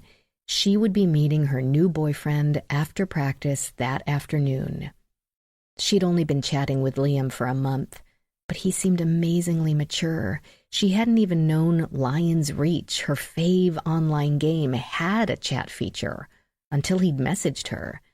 She'd looked right past the little box in the lower right corner, and so obviously had her mother, who was a complete Nazi about the internet. Her mother was a digital media researcher, which Sophie's father liked to joke was not a real job. All Sophie knew was it had turned her mother into a fountain of stories about kids being exploited, abducted, blackmailed, and bullied into suicide, all because of online contacts. She insisted on examining all Sophie's apps, games, emails, texts, and posts with access, passwords, and veto power at all times. Don't like it, her mom would say to her, get a job and pay for your own electronics. She even had screen mirroring on Sophie's stuff, so she could see every single thing Sophie looked at, every message or email or post or app that existed in Sophie's life. Delete anything and she lost the phone. Erase the browser history and she lost the phone. Arrange with someone to move to an app her mother didn't know about and she lost the phone. Send a photo to anyone she had not physically met and knew well enough to have over for dinner, and she lost the phone. And the tablet, and the laptop, even the one issued by the school. Maybe, Sophie thought, Laura Ingalls really had been better off. Chapter 8, 4:25 p.m. Ellie modulated her reaction to, "I don't think so." Not gentle at all, an outburst of pure reaction, feet planted, spine turned to titanium. This went against every principle she could think of. Michael Tyler cleared his throat. The FBI has decided to work in cooperation with the Locard in the interest of expediency. Our lab is a bit overworked at the moment with that attack at the Alexandria Mall.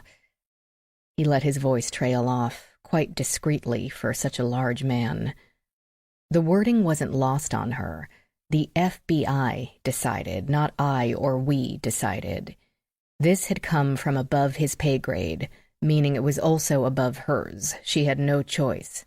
She said to Rachael, "You'd need an AFIS with access to NGI," meaning an automated fingerprint identification system that could search the FBI's next-generation identification databases, not just a list of whomever the Locard might have collected prints from in the 10 years since its founding. "We have that," Rachael said. "We can search Interpol and military, too, if that seems necessary." Cannot, Ellie thought. The military would never allow that without all sorts of requests, subpoenas, and a really good reason. As if feeling the skeptical vibes, Rachael amended, though not easily. "I have a stack of swabs for contact DNA." Many labs had limited circumstances under which they'd analyze touch DNA, since it was such a crapshoot, without a visible stain. "We can do that, and upload to CODIS," meaning they could also search their results through the combined DNA index system, though they'd have to go through a state lab to do it. Only law enforcement agencies could upload to CODIS. Hairs might require mitochondrial. Hair cells were technically dead keratin outgrowths, so contained no nuclear DNA for the standard analysis. Rachael managed to sound more patient than condescending, something Ellie wasn't sure she could have pulled off if their roles had been reversed. "We can do that, too." Too often in life, one had no choice. She hadn't when she'd left her grandmother's home for Aunt Rosalie's, then Aunt Katie's, then Uncle Paul's, or her marriage, or apparently now when she'd be leaving her evidence in some other agency's, a private agency, hands. Stop whining, she told herself.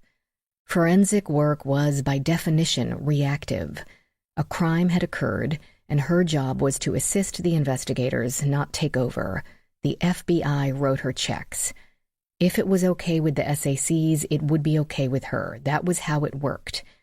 Besides, it was Becca. Ellie had to stay in the mix no matter what.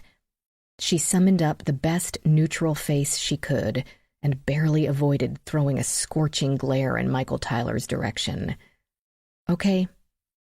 Thus, 15 minutes later, after a quick tour, this one not conducted by Taylor over her strong objections, Ellie and Rachael were seated cozily in Hunter's study, reviewing the security footage. They watched without speaking. Ellie uncomfortable, even in Hunter's ergonomic, aromatic leather chair nearly wide enough to accommodate two people. She had no idea what to say to a woman whose profile she had read about in the previous month's Science magazine, and no idea what expertise she could bear on a surveillance video. She'd viewed many such videos in the course of her work. Amazing how many people had camera systems in their homes these days.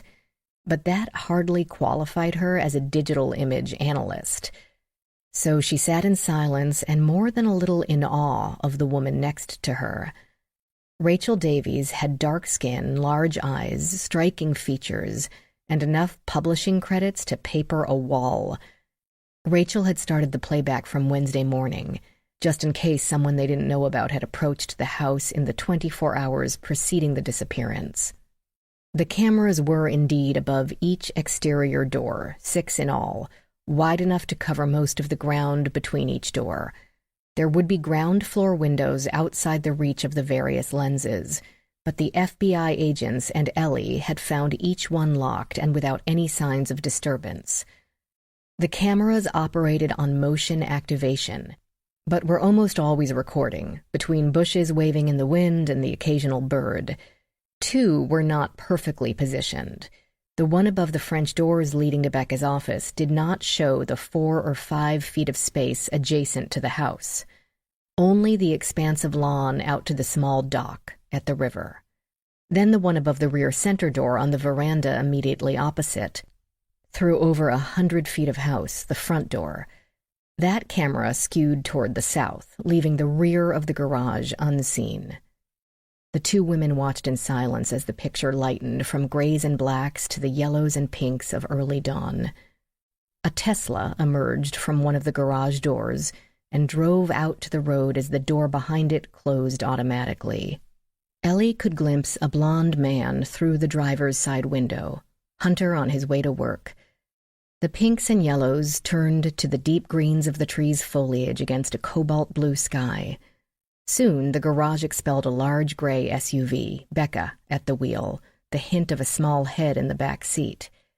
Ellie tried to see the car seat in the back, but couldn't differentiate the gray blocks of colored pixels. Taylor seemed to be hunched over a book. Soon Becca returned alone, and the car disappeared into the garage. After that, not much. The trees swayed gently, and the shadows moved across the ground. Rachael used the mouse to increase the speed from 1x to 2x. Almost immediately, a blob of pixels flashed up the driveway. Rachael gave an annoyed puff and ran it back. That's the problem with videos. Watch them in real time and they take forever. Speed them up and you miss things. At regular speed, the blob settled into a pickup loaded with equipment. A middle-aged man in a ball cap emerged with a bag. A younger version of him climbed out of the passenger seat, listlessly waving a pair of pruning shears. Rachael consulted her tablet. That's the landscaper, his usual day and time. Apparently Michael had forwarded the timeline of personnel on the Carlisle estate. Seriously? They watched as the men unloaded from a trailer in the driveway a riding mower with 2 huge cutting decks, then watched as one started trimming the occasional branch on the perfectly shaped bushes as the other flew up and down the sprawling lawns on the mower, trimming the area in record time. That's pretty sweet, Rachael said. I could do my yard in about 3 minutes with one of those. Ellie recognized the effort to put them on a collegial setting, which normally she'd be all over. Normally she'd be the one making the effort. But she felt a need to show this woman that Ellie wasn't some new recruit straight out of the academy, all hopped up on binge-watching the ID channel. And she couldn't think of a response anyway. At the moment, she didn't have a yard. A quick nod would have to suffice. I read a few articles about one of your cases, Rachael surprised her by saying as the man trimmed a few azaleas and a blurry truck stopped for the box at the end of the drive. About analyzing the paper in that stalker murder? Yeah, that was interesting. Flattery would not sway her, though it was nice to hear. I did not know that about pen ink, and the jury convicted on all counts. Excellent job. She never knew what to say when someone complimented her work. Thanks, glad I could help. Or it wasn't my fault. She had only told the truth, to let the world and the young woman's family know what had happened to her.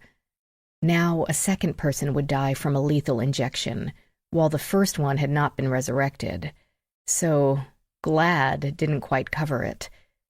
The landscaper finished his work, loaded up his equipment, and left the grounds, having never entered the house. They'd make great suspects, could have snuck behind a camera's arc and gotten in a window, had this not been the day before Mason disappeared. Ellie did not want to be churlish and never unprofessional. More to the point, she didn't want Rachael to think of herself as the only well-read person in the room. Your study of using Blue Star on skin was very interesting. Thanks. Rachael broke off, attention distracted by the garage door opening again. Becca drove out. The timestamp said 12:30. Again, Ellie could not see Mason's car seat in the vehicle, but surely he must be there. No one else had been home. Rachael hovered the cursor over the speed selection, but didn't increase. They watched as the minutes piled up with agonizing slowness, unable to risk missing a clue in the baby's disappearance, even if it meant 10 minutes of watching the azaleas shimmy. The SUV returned at 3:10, with Becca and Taylor and, Ellie assumed, Mason. Ellie made a mental note to ask Becca where she had gone before retrieving Taylor from school that afternoon. As if reading her mind, Rachael asked, "You're Ms. Carlisle's cousin?" "Yes." She didn't tell her they'd lived in the same house for a few years, that Becca's mom, Katie, was still her favorite substitute mother. Instead, she added the useless factoid, "Our mothers were sisters." Friendly enough without giving up personal info that could be wielded later. Nothing happened on the screen for so long that Rachael broke down and increased the speed once more. But still nothing occurred until 8:45 p.m., when a Bentley pulled up to camera 4, the kitchen door. A handsome, dark-haired man in a suit emerged and approached. The top of his head hovered at the bottom edge of the screen for a few minutes before disappearing from the camera's viewpoint. Obviously, he had knocked, waited, and been admitted to the household. An hour later, he went back out and the Bentley drove away. Then they watched some long and unremarkable hours pass. No one came near any of the 6 doors to the Carlisle home except a couple of moths and a passing raccoon. Ellie let her gaze wander over Hunter's desk. The piles of papers forming a ring at the perimeter appeared to be prints of articles or laws, nothing personal. On the blotter in front of her, the top page of one stack detailed the time and place and list of names for the hearing in question. At 4 p.m. tomorrow, the Senate committee would hear testimony regarding the Protect Children's Privacy Act. Wouldn't the hearing or vote or bill simply be redone once coercion had been revealed? Ellie had seen many crazy motives over the years, but kidnapping a child as an act of political extortion? In the U.S., unheard of. In some areas of the globe, quite common. The other stack had been topped by an insurance form showing a 0 copay for Hunter's prescription meds. Atorvastatin and tamsulosin. Ellie averted her eyes awash in a sense of guilt.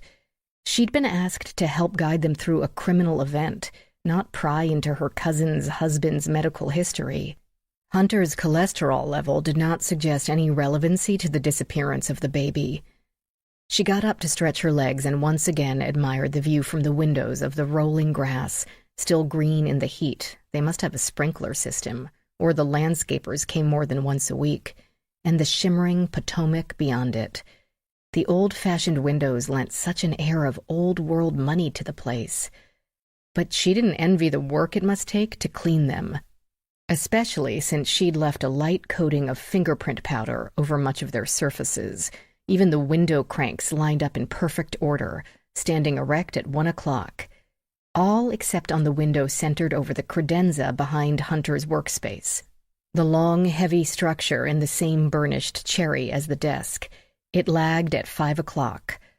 And, she now noticed, the latch had not been secured, its tail not tugged all the way down. Had she moved it when she'd fingerprinted? No, why would she? With one finger, she selected a spot on a strip of leading between panes and pushed. The window edged open about a single inch. Touching the crank mechanism on the knob's very edge let her know it had broken, and the handle dangled uselessly. The latch hadn't quite caught because the window wasn't quite shut. She used a magnifying glass to see if the slit had been stuffed with a piece of white cotton or paper so that the hook couldn't catch. But she couldn't see anything in the tiny dark opening. The alarm wires appeared to be connected, though. It didn't go off because the alarm wasn't turned on, as it wouldn't have been earlier that day, but it would have been at night? Was this window a means to get in or a means to get out? Did Hunter sneak out of his house at night? To go where? Engage in a tryst in the woods with a neighbor? Because nothing else was in walking distance. And if he took his car, he wouldn't need to go out the window. He could simply walk through the hallway from the kitchen to the garage. But again, they were on the 2nd floor. She poked her head out of the window but didn't see a handy drain pipe or wide ledge or any other means of scaling the building other than an extension ladder. One would have to be a skilled aerialist to avoid a fall onto the flagstones below. She pulled her flashlight out of a pocket, held it at an angle, then reached it outside to hold it at more angles against the exterior of the glass. But she didn't see any more fingerprints. She had collected 1 or 2 from a bottom pane. She could see from the gaps in the powder coating left by the tape lifts. Perhaps she had pushed the window slightly ajar when doing that. She turned to point out this anomaly to Rachael, but the woman remained glued to the surveillance video. "Huh," Rachael said again. "What is that?" Chapter 9. Luis Alvarez knocked on Tara Esposito's door. The house looked like a palace compared to his modest brownstone, but not nearly as palatial as her client's. Apparently managing other people's money wasn't nearly the same as actually having enough money to manage in the first place. Tara opened the door with a sleeping baby tucked into one arm.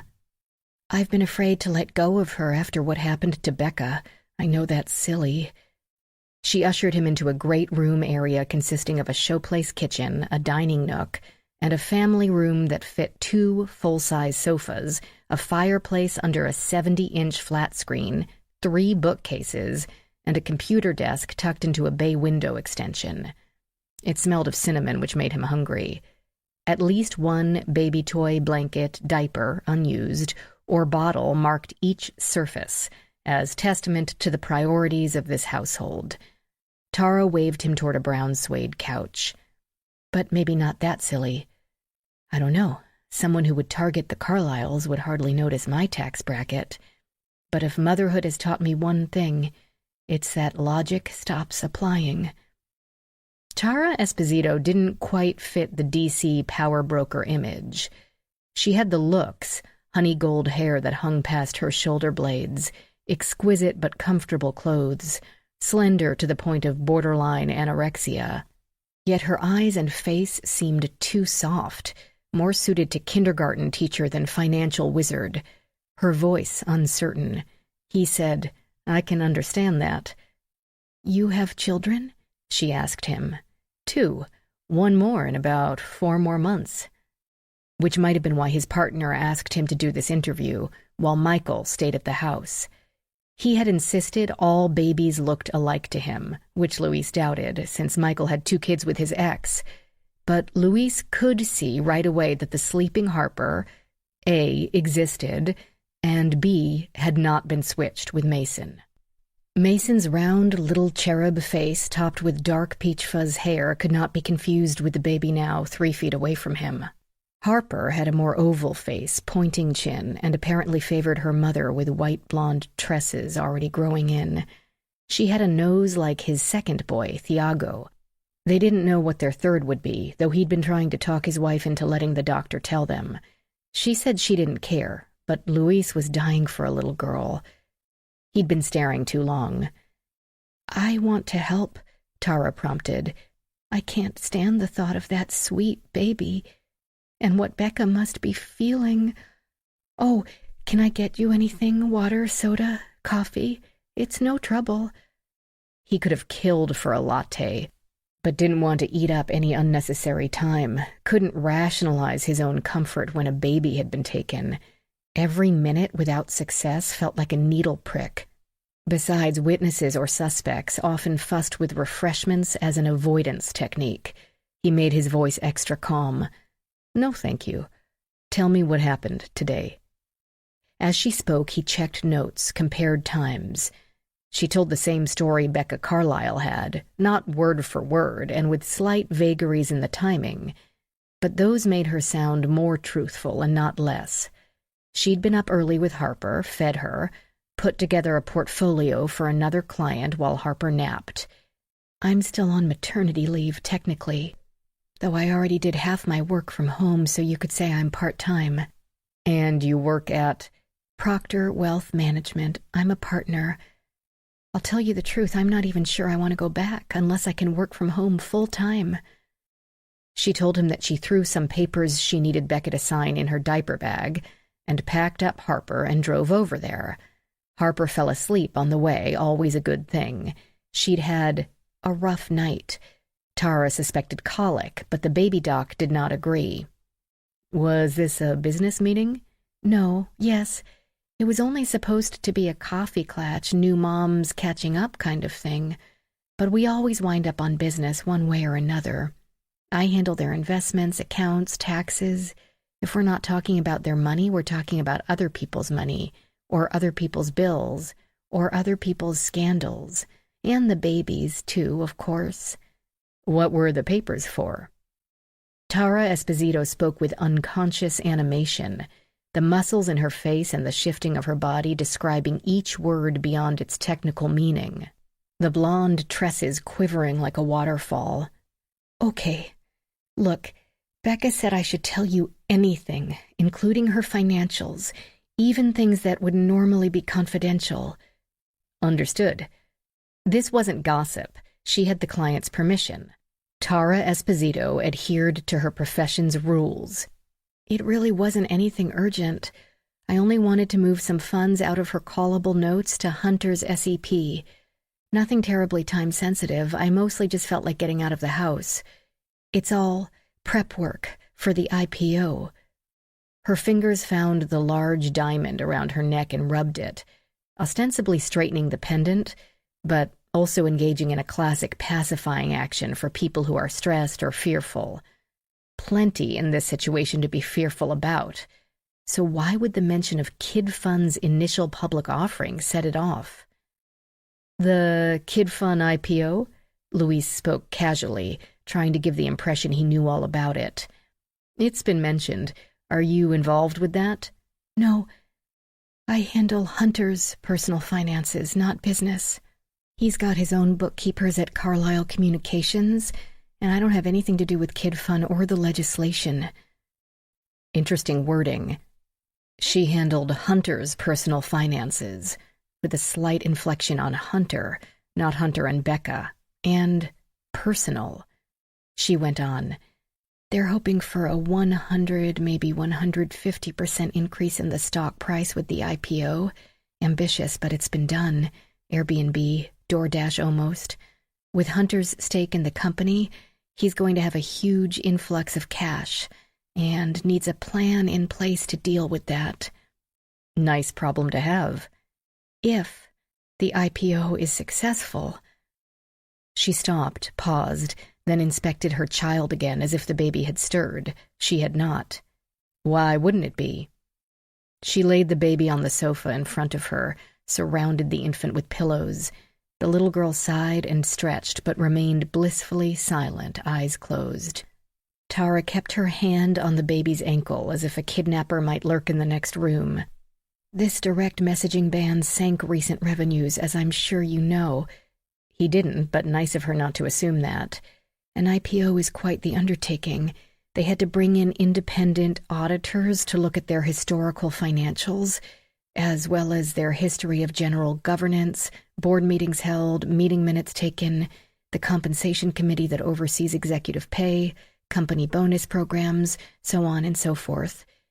This all has to go into the S1 document, and the SEC takes a close look at all of it." "Is that a problem?" "No, but with all that scrutiny, it won't go unnoticed that Kid Fund's revenues took this dip. And if that ban isn't overturned, they will continue to dip. No one's going to be clamoring to buy shares. Hunter and Gabriel won't be able to make it a huge news event and whip up a buying frenzy if share prices are going down instead of up." In his pocket, his phone gave a tiny, silent quiver. He ignored it. Never break up the momentum with a witness, even a completely cooperative one. "And that depends on tomorrow's hearing." "Yes, very much." "But even if it fails, they could cancel the IPO and try again with a future hearing?" "Yes, but they've already invested so much in the process. They had to hire the independent auditing firm, bring on extra staff to prepare all the records and paperwork for inspection. It's a huge investment, and they'd lose every penny of it." "Hunter would. He started thinking about doing a SPAC. He felt so desperate." Luis didn't even pretend to know what that meant. He raised his eyebrows, which sufficed. "A special purpose acquisition company is sort of an end run around all the disclosure in some cases. In a SPAC, a management group forms a shell company that is basically nothing, no assets, no history, and sells shares at an IPO. The shares usually come with a warrant for investors to buy a certain number of shares at a certain price after the IPO. The money generated goes into a trust, and the management company has to buy an existing company with the money in the trust. If that doesn't happen, investors get their money or some money back. If they do buy a company, the investors can decide if they want to keep their shares or sell them before that company is combined with the shell. It has some advantages and can be really great investments. Sounds a bit shady? They kind of were for a long time. Finally, the SEC began regulating them, so they're actually booming right now. But everything depends on the people running both the shell and the real company. Do you trust them to make money or not? Are they wizards or wannabes? Hunter thought Gabriel's reputation would be enough to get them anything they wanted. You don't think so? I do. The problem is Gabriel didn't. He believed nothing would counteract Kid Fund's problems. Hunter couldn't convince him. I think that's why... She stopped, patted the bundle of cloth that wrapped her baby's body. Either Harper could communicate telepathically with her mother, or Tara used the kid as an excuse to stop talking. He pressed. That's why what?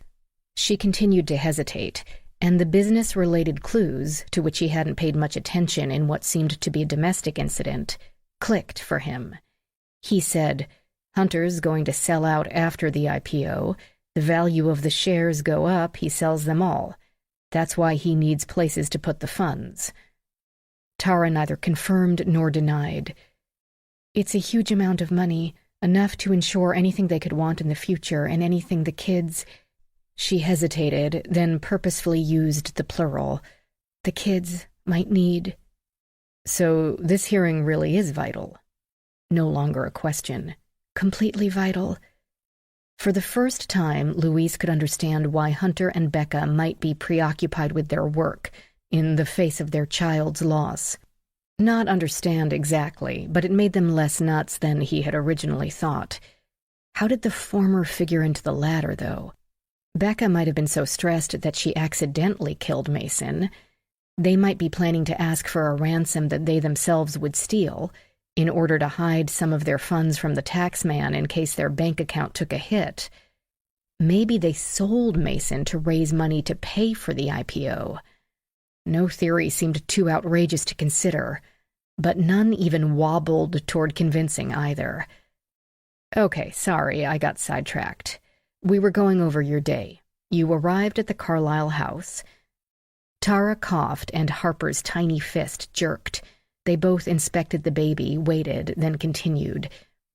I'd brought over my proposals, and we were going over them, and chit-chatting, of course. It's rare that we both have a low-key day. Then Gabriel showed up. What time was that? She should say 11, according to Becca. 11, I think, maybe 5 too. I can't be sure, but I'd been checking my watch. I'm trying to keep track of how long Harper sleeps and when. You've met Gabriel Haller before. Tara made a sound between a snort and a chuckle. Yes, of course. He and Hunter are thick as... They're very close. I've run into him over there lots of times, parties, dinners out with my husband and me. So the three of you talked about the hearing. Mostly Gabriel and Becca talked, and I sat around because I didn't feel like going home and getting back to work. And then it was time to pick up Taylor, and I offered to stay with Mason. Where was Mason? She blinked. What? A simple question. Where was Mason all this time? Oh, he fell asleep, and Becca put him down for a nap. When? I'm not sure, 10 after 11, quarter after? Tara sat back away from him, but with her fingers still on the baby's foot. Is it important? No, I'm simply trying to picture everyone's movements. So when you got there, Becca had Mason in the sitting room? Yeah. And then she carried him upstairs and put him in his crib? Uh-huh. She spoke as if that should be obvious, and he thought that very routine maternal action should be. He just wanted to confirm that both Tara and Gabriel Haller had put eyes on Mason that morning. And you didn't see him after that? No. The whole house was so silent, I was sure I would hear him if he cried. He has a piercing cry. Sitting rather than standing did not help Louise to pick up nonverbal clues, because feet were never as schooled in deception as heads and hands. But Tara did shift herself back, only another inch away from him, but even that small bit of distancing could signify her discomfort with a topic. But a missing child would always be a discomforting topic, especially to a woman obviously enthralled with her own infant. She went on to say that Harper had been snoring away. Her face broke into a wide, utterly genuine smile, so sweet that Luis found himself smiling along. "She actually snores. It's the cutest thing. Anyway, we just stayed in the sitting room. Becca and Gabriel walked out together, and I heard the cars start up and drive away. I sat on the couch and checked my email."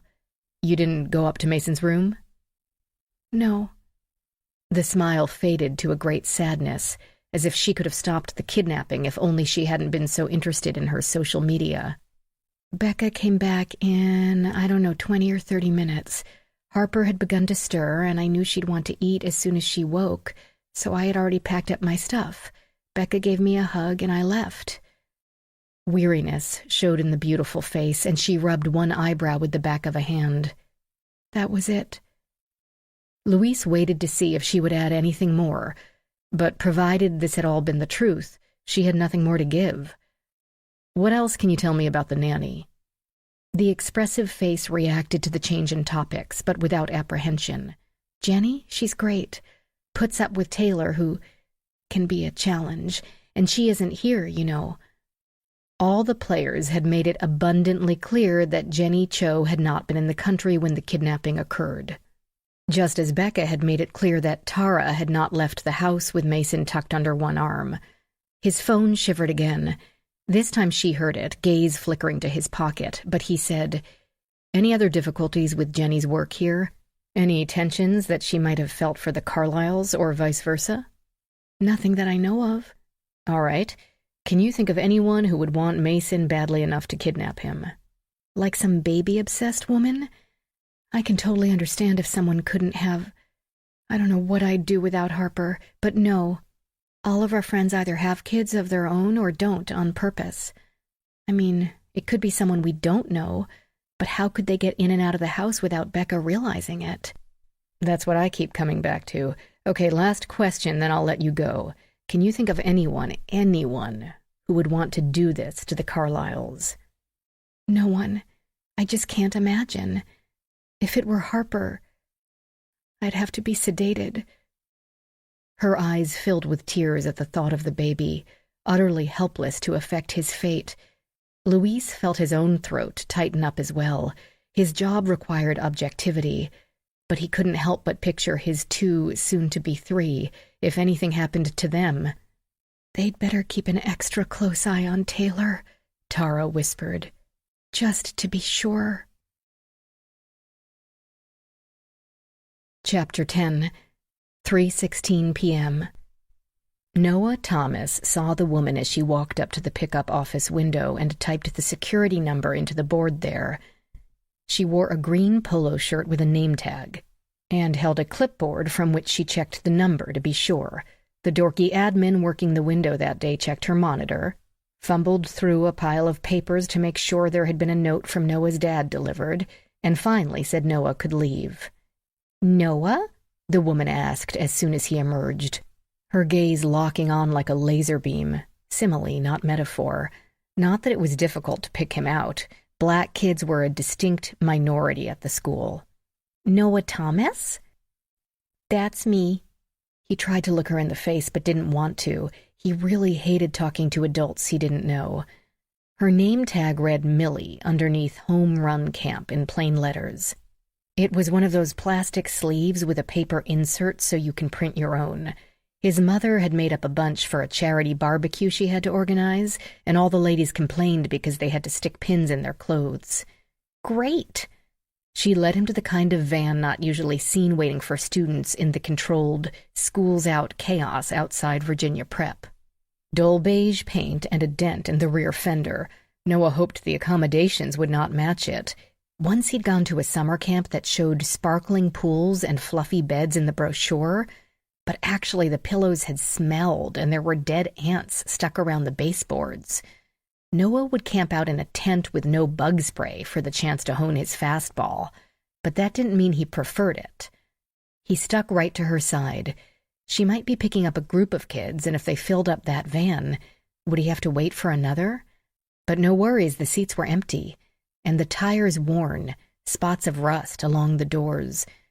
Parents had to stay in their cars, but substitute picker-uppers had to sign in at the office, and in this town, there were always substitutes, nannies, housekeepers, drivers, all the cars tightly regulated.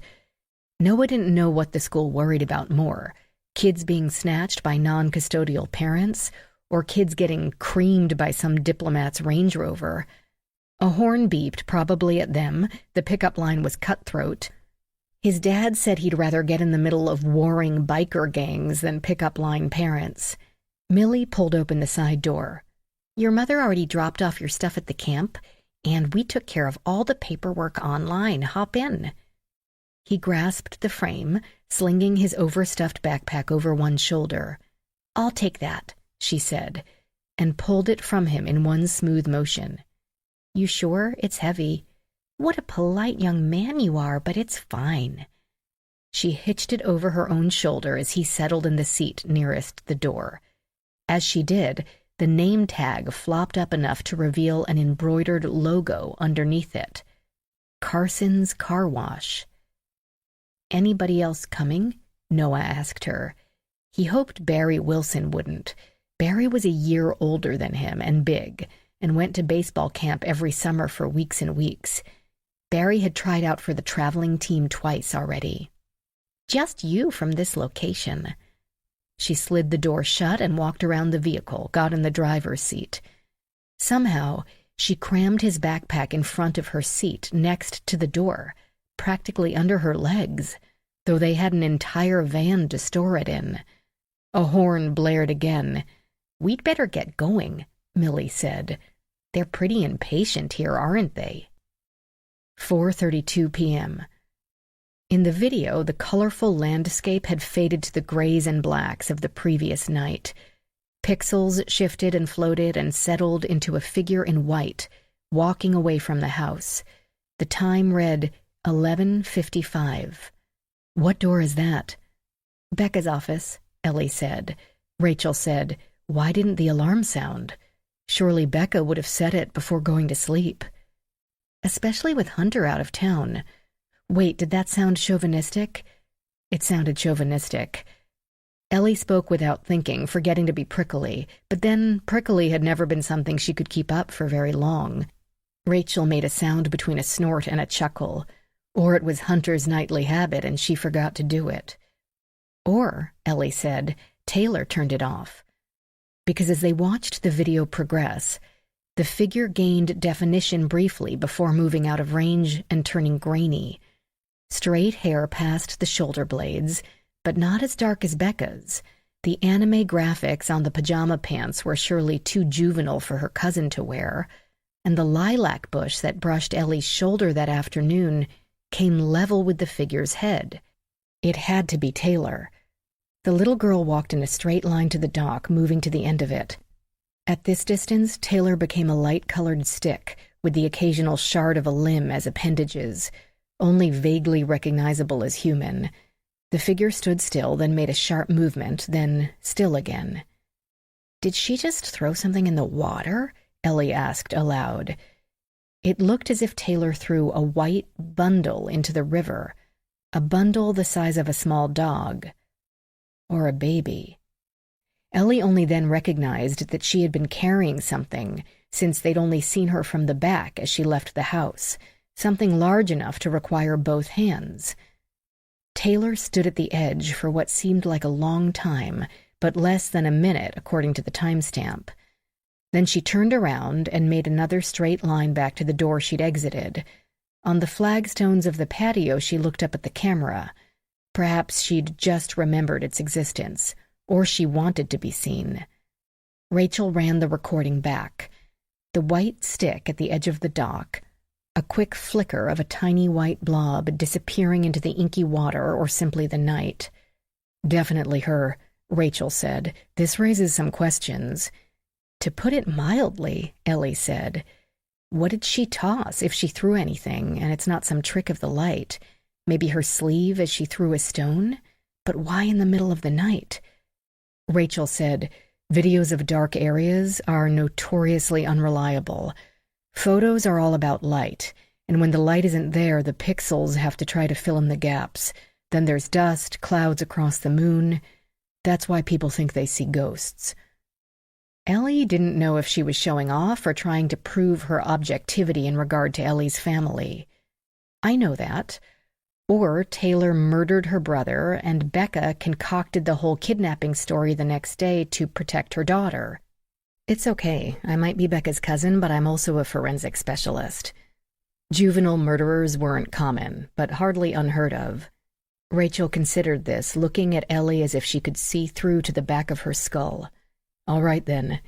That is a possibility, but it would require Oscar-winning performances from both of them. Becca had to fool 2 close friends, cops, FBI agents, and maybe her own husband. Taylor had to get through a school day without alerting teachers or friends." True, though Ellie suspected Taylor might not have a lot of friends, and anyone who could so calmly kill her baby brother might not have trouble sitting in class as if all were normal.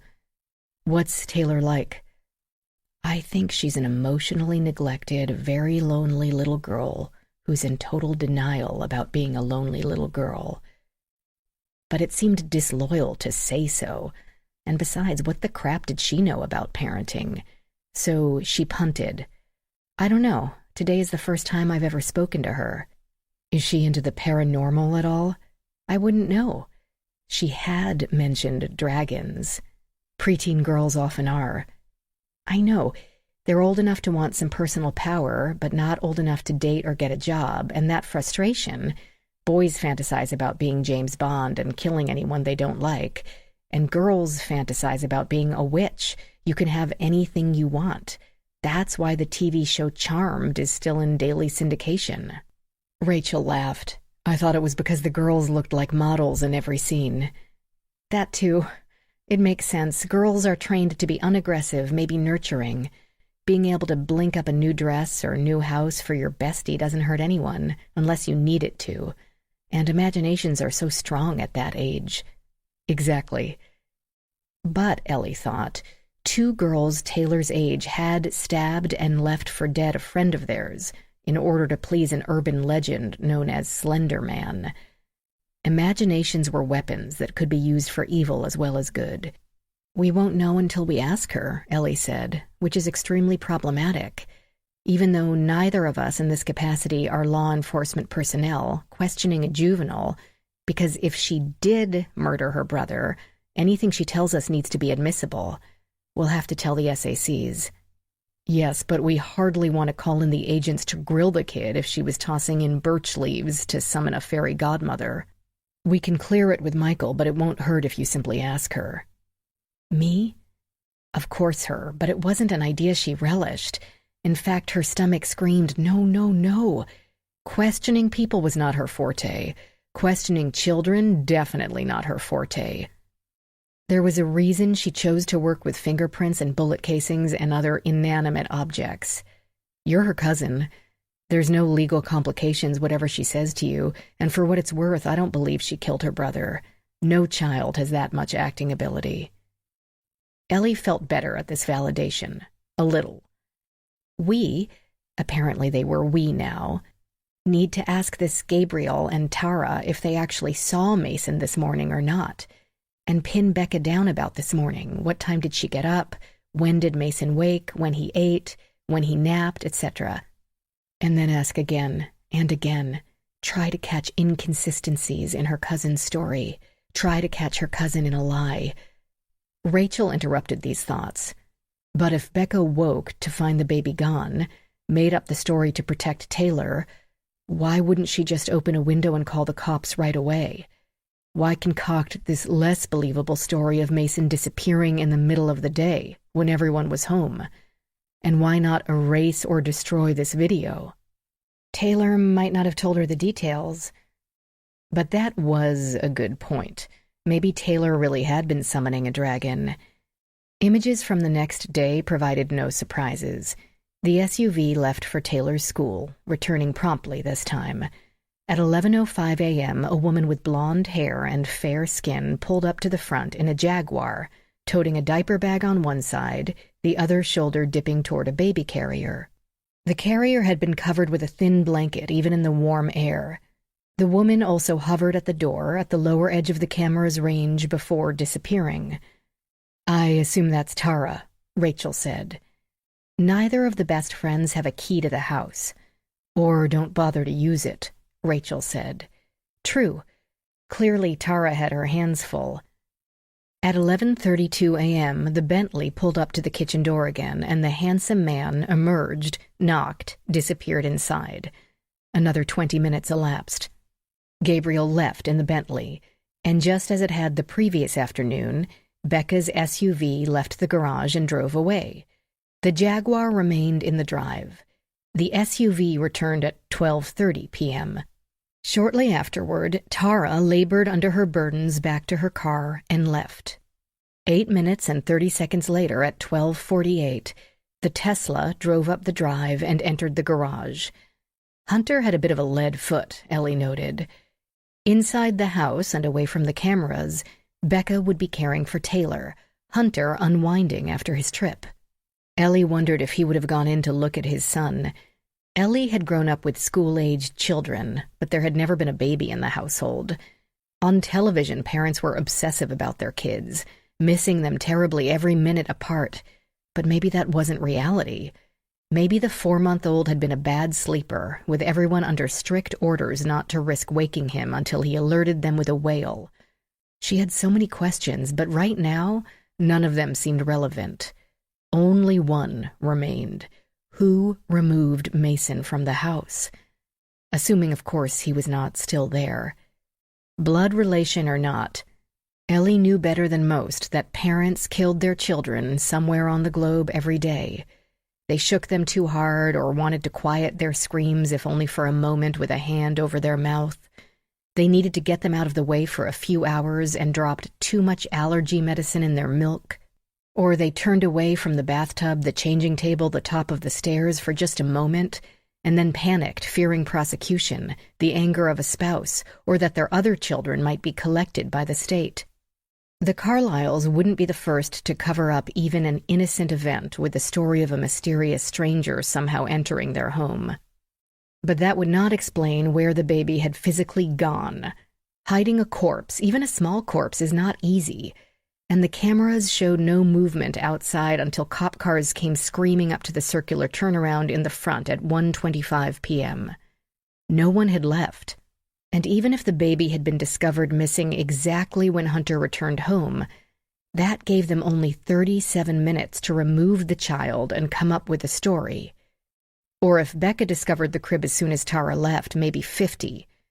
Not much time to experience a fatal accident, decide to conceal it, and plan a story that had evidently fooled both the local police and the FBI.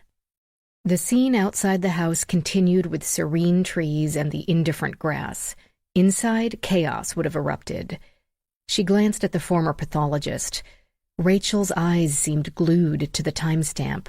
Clearly, she wanted to know just how much time had elapsed.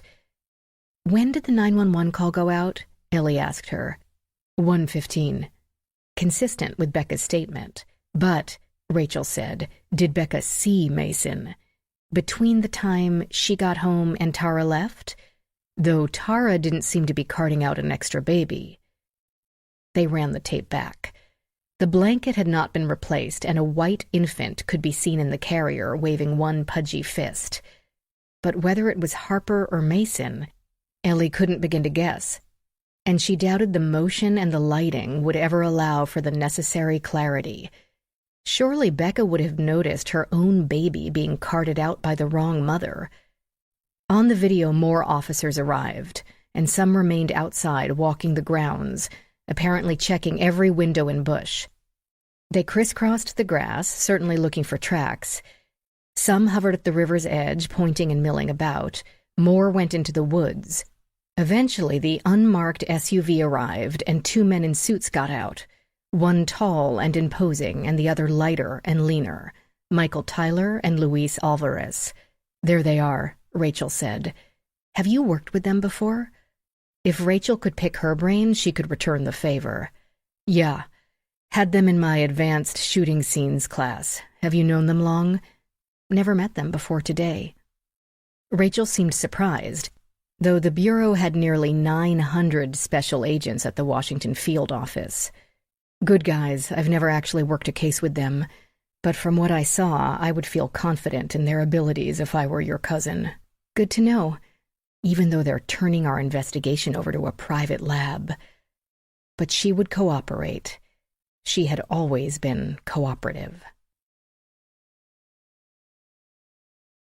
Chapter 11. Ellie went to look for Taylor, leaving Rachael with the video system to make some notes and upload the relevant videos to the Locard server, including the video of Taylor. If the girl turned out to be guilty, it would be vital evidence that the owner of the system, her parents, controlled. It might disappear, like the 18 minutes of the Watergate tapes, should Hunter and Becca feel that they couldn't risk losing their only other child. Dr. Davies doesn't trust us, Ellie thought. But why should she? Lies came easily to people trying to protect a loved one. Hunter might have hired Rachael, but that didn't mean he owned her any more than the Bureau owned Ellie. Hunter hadn't been there, but having seen the two of them together, she couldn't imagine Becca taking on the task of protecting her daughter without her partner. Michael and Louise would subpoena their cell phone records, but long conversations, or even short, hectic ones, would prove nothing. With this hearing consuming their lives, they'd have a lot to talk about under any circumstances. She ran up the steps and found Taylor's bedroom. The girl had left it out of the earlier tour. As large as the nursery, but with more accoutrements, like a 4-poster double bed and a desk outfitted with a laptop, 3 speakers, and 2 large monitors. No sign of Taylor. Ellie took a quick peek at her bookshelves. As Rachael had theorized, there were several young adult books with vampires and witches, and a whole series about fairies.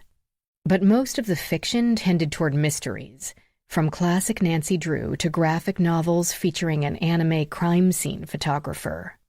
One title caught Ellie's attention: 49 Ways to Kill Somebody.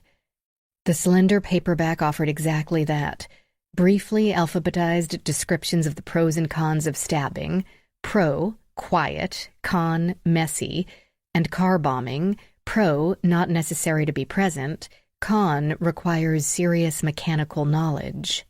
Oddly, each entry came with an illustration, all of an old-fashioned black ink style more suited to 19th century tomes. Ellie couldn't decide if she found it cute or disturbing. A child shouldn't have such a directory in her bedroom. But at 11, she'd have found it delightful in the same way that farts had been the most hilarious of topics. Fanning the pages to check for any handwritten notations, she noticed that one page had been ripped out. Somewhere in the D's, its entries would have fallen between defenestration, throwing someone out a window, and entombment. Drowning? It's not Taylor. The thought came strong and unbidden. Her little cousin had not murdered her baby brother. She shut the book. It proved nothing, was circumstantial in the extreme.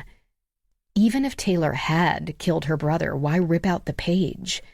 She had no basis to collect the book, though if she left it there, Taylor or Becca might think to destroy it completely, especially if Mason's body turned up farther down the Potomac.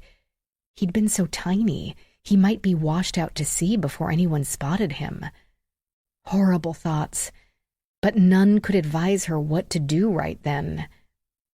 She replaced the book carefully, leaving it flush with its neighbors, and checking to be sure she hadn't left any telltale marks in the dust. She might tell Rachael and/or Michael about it, or she might not. She would wait to decide until after she'd spoken to Taylor. A quick check of the other rooms did not reveal Taylor, so she moved down to the first floor, where voices lured her to the kitchen. There, a crumpled beer can perched uncomfortably on the marble in front of Hunter. He and Becca and the tall, handsome Gabriel stood around the island crowded with manila folders, charging cell phones, and a large bowl of Doritos. Funny that no matter how lush the house might be, people still hung out in the kitchen. Ellie did not see Taylor, however, and started to duck out again to continue the search. "Ellie!" Becca cried. "Come here. You need to meet Gabriel." Gabriel Haller, as handsome in person as he appeared on security video, summed up a courteously somber smile for Ellie and nodded politely. Black hair, fashionably neat with just enough length for a flirtatious style, topped a snow-white dress shirt and a loosened tie. 5 o'clock shadow covered slight dimples in lean cheeks. "I'm glad you could come and be here for Becca. This is such a terrible thing, I don't know how you two are still functioning," he said to the couple. "Don't have a choice," Hunter said. "I've got the best working on it." "I know, but I hate that kid fun is why—" Hunter growled a warning. "Don't. It's not your fault. It's not my fault. It's the fault of some sick, wacko nutcases. The only thing we can do is get it done. Get this bill out of committee one way or the other, and get Mason back." He spread both hands over his face and slid them into his hair. "Hell, maybe they're doing us a favor. You're hemorrhaging subscribers as it is. If we postponed the vote in 6 months, you might as well license the game to Amazon and shutter your headquarters anyway." Ellie had no idea what they were talking about, but Hunter clearly didn't exaggerate. All three of them appeared miserable with worry and nights that had been sleepless, even before their child disappeared. In the silence, Becca went to the refrigerator and rummaged, emerging with a small bottle of Gatorade, a Diet Coke, and a bottle of some dark beer. She slapped the Gatorade in front of Gabriel, the beer beside Hunter, and snapped the pop top on the Coke for herself, too preoccupied to even glance at her cousin. Ellie opened her mouth to ask where Taylor might be, and instead heard herself ask, "What's this hearing about?" Surely the motivation for the crime should be able to point them in the direction of the culprits. All three people looked at her as if they'd already forgotten her presence. She waited. "Do you ever play video games?" Becca asked. I like mahjong tiles. I mean online, with other people." "No." "Well, people do, constantly, every day, adults and kids. You register, tell the platform your name and address and age, which the platform can sell to advertisers for directed marketing. Increases the spam in your inbox, but hey, you can be a ninja storming a castle alongside a ninja controlled by a teenager in Japan. You can get on a headset and talk to that teenager in Japan." "Right. Except you're 12, and the teenager in Japan is actually a geriatric pedophile in Manhattan who's going to talk you into sending him nudie pics or groom you into meeting him at the park. That's what legislation tries to prevent." "Right. I've had a few cases involving online predators, so your bill will increase protection." "No," Gabriel burst out.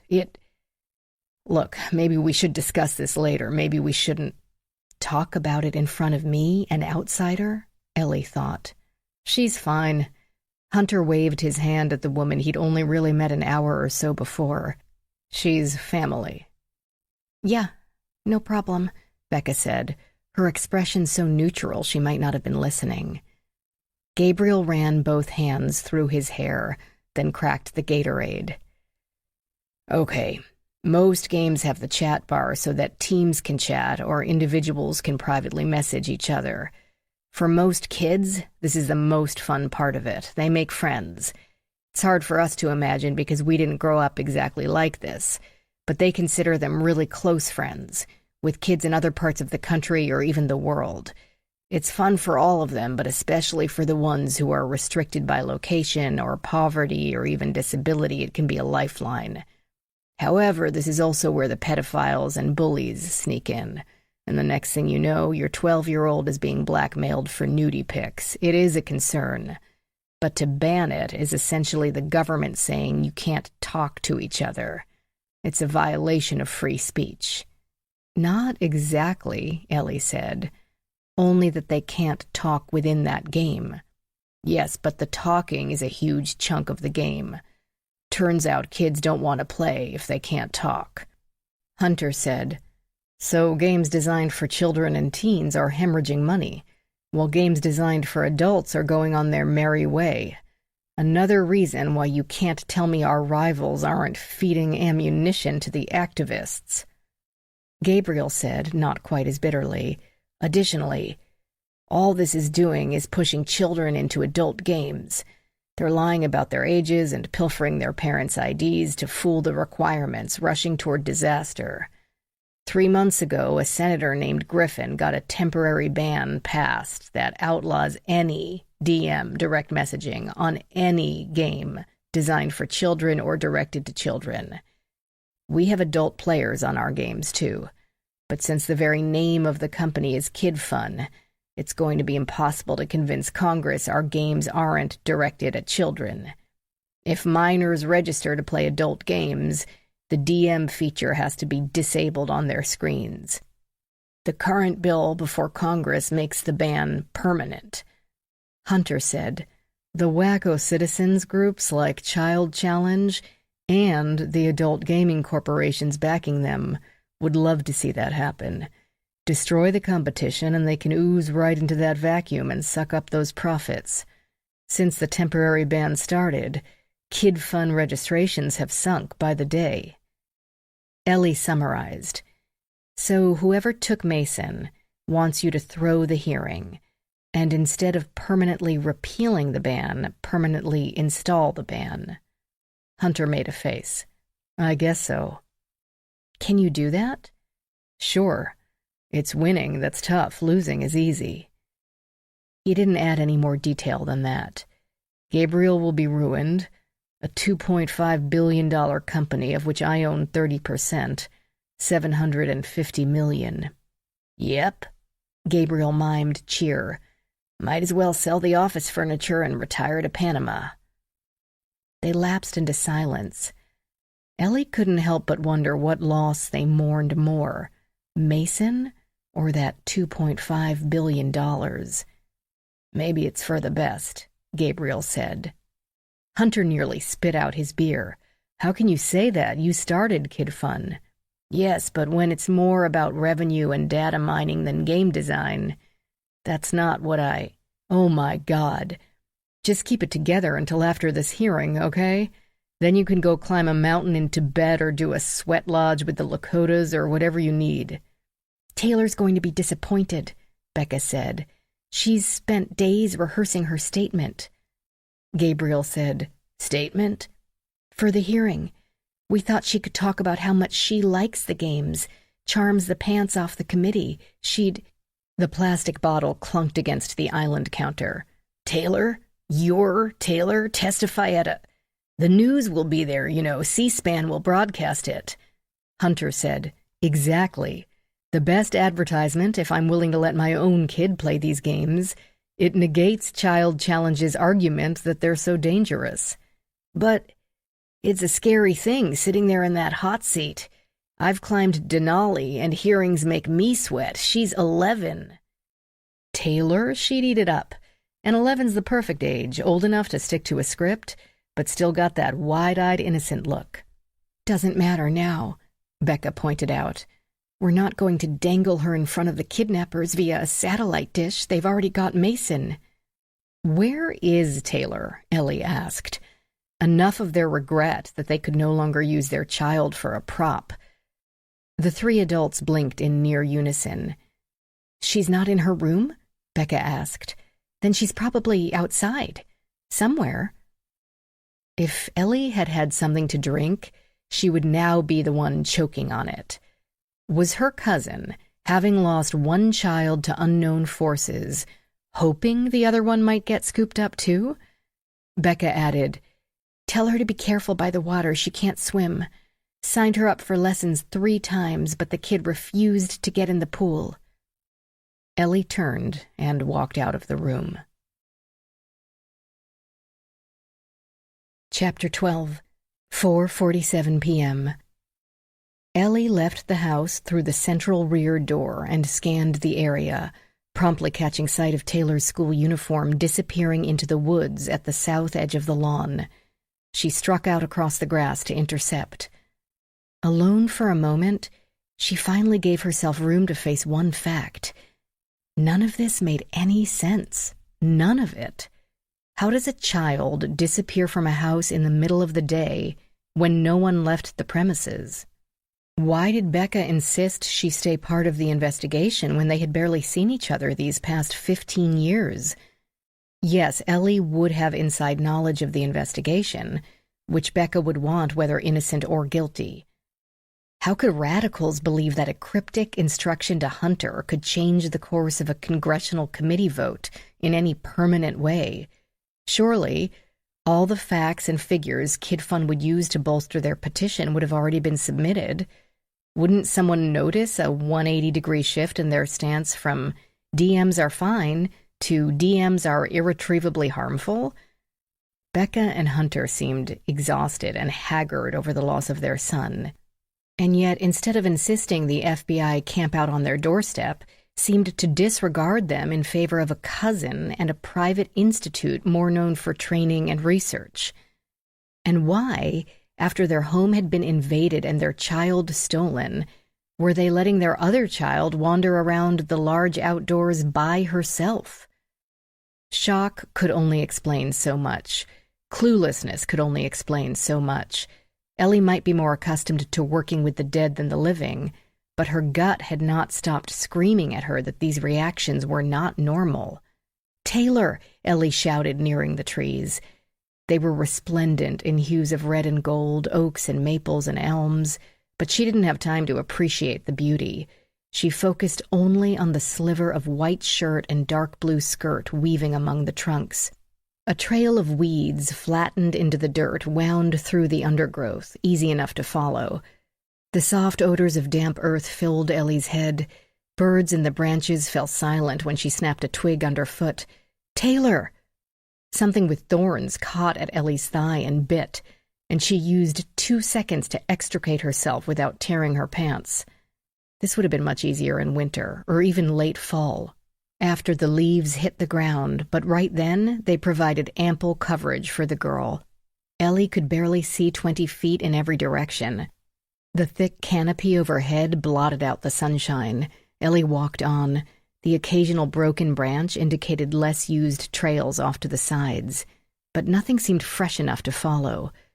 She didn't bother to feel annoyed at Taylor's refusal to respond. The family's life had been turned upside down in the past 5 hours, so no surprise that the kid would act out, and possibly she was always this way. It would be hard to get the attention of such busy parents. Ellie could look back now and doubly appreciate how hard her aunts and uncles had worked, her grandmother and their baking sessions, Joanna taking her to the theater for every musical comedy passing through Naples, Tommy and Valencia speaking Spanish over dinner every night to make her fluent. Taylor had every advantage in so many ways, but not in others. The trees began to thin with more space between the trunks. More weeds and white bulbous mushrooms sprang up between them. Up ahead, she could see a short, open area, and then another expansive lawn, manicured to within an inch of its life. Hundreds of yards beyond that, another massive home, or university, or state capitol, she couldn't quite tell. Apparently, she had reached the perimeter of the Carlyle's estate. Ellie turned around. The birds were still silent, the brush and leaves completely still. Only the faint sound of tiny waves lapping at the edge of the river to her right made any sound at all. She could have been utterly alone. But she felt pretty sure she wasn't. A sudden instinct made her look up.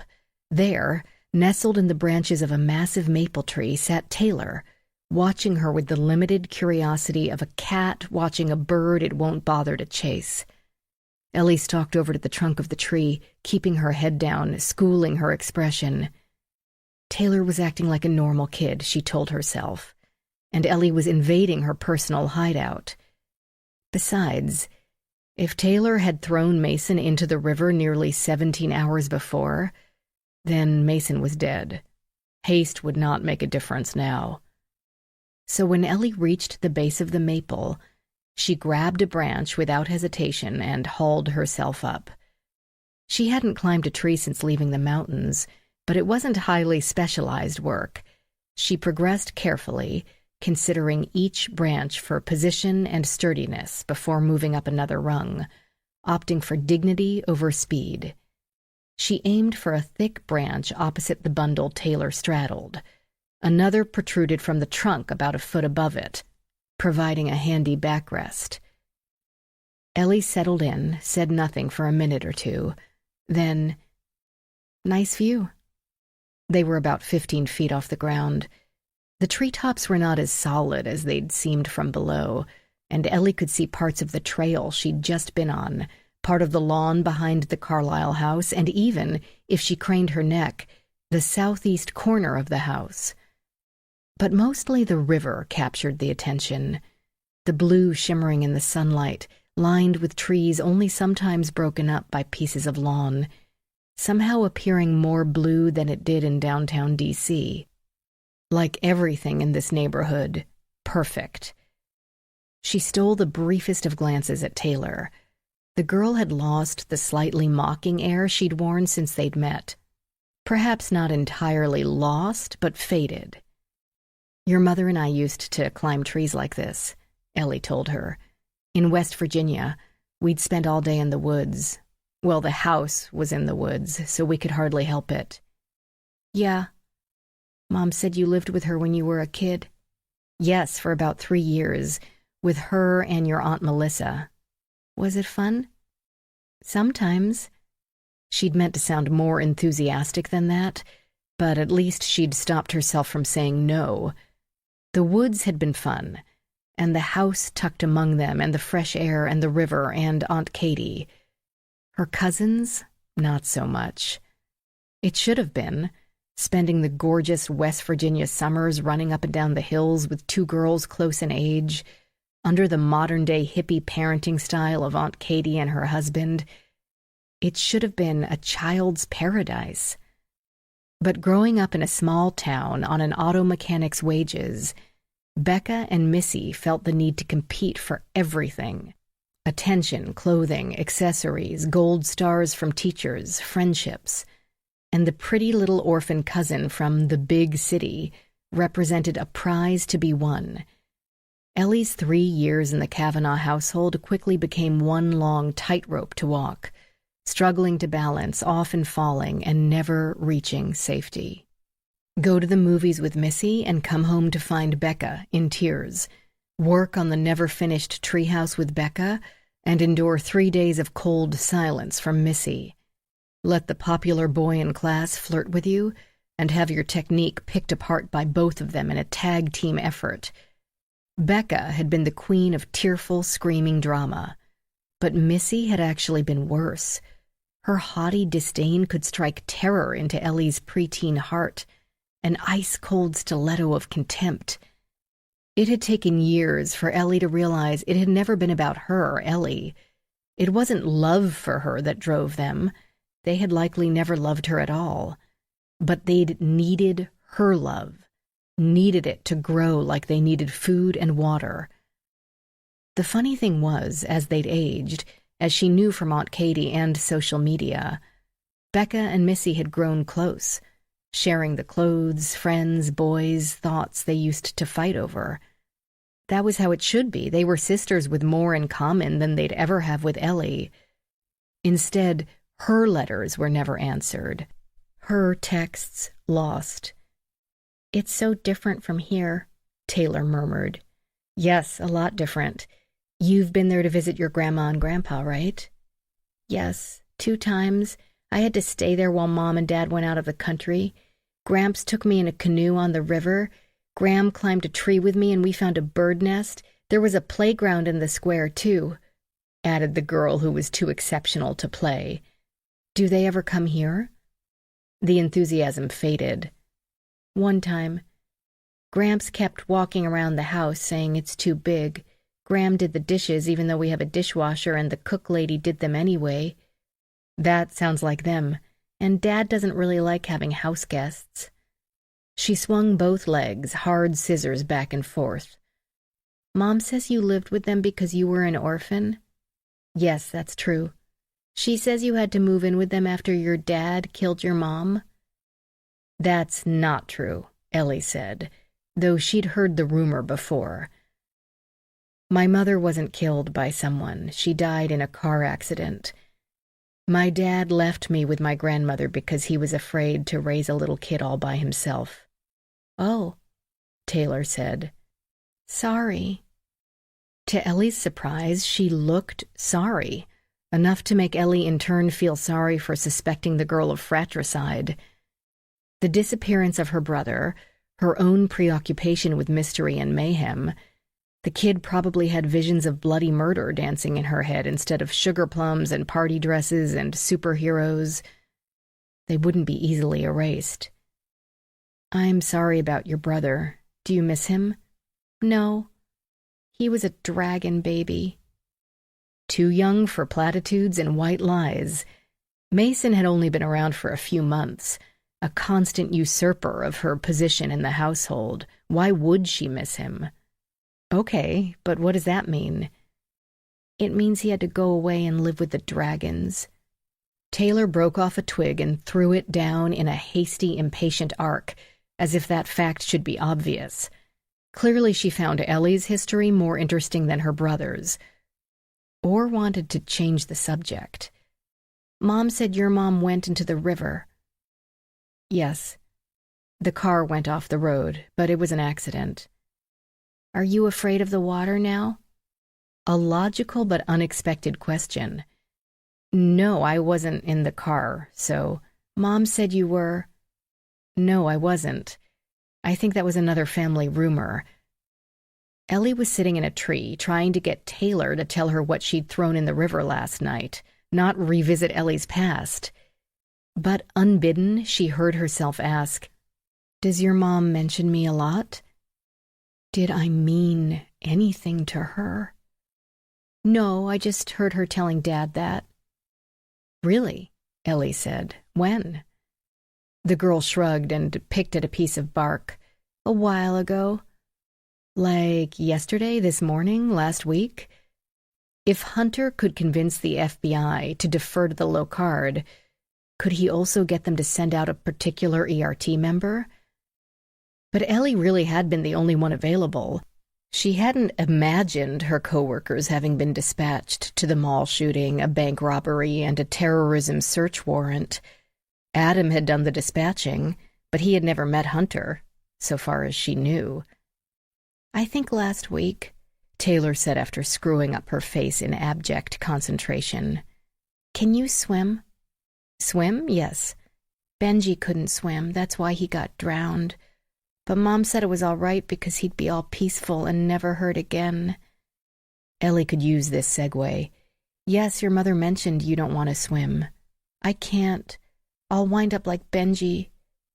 She wore an exaggeratedly sad face, but Ellie refused to be distracted. That makes it even more important to be careful around water. Taylor, did you come out of the house last night? The girl's expression changed. Did Ellie imagine a cagey look in her eyes? Sure. I had to say goodnight to George.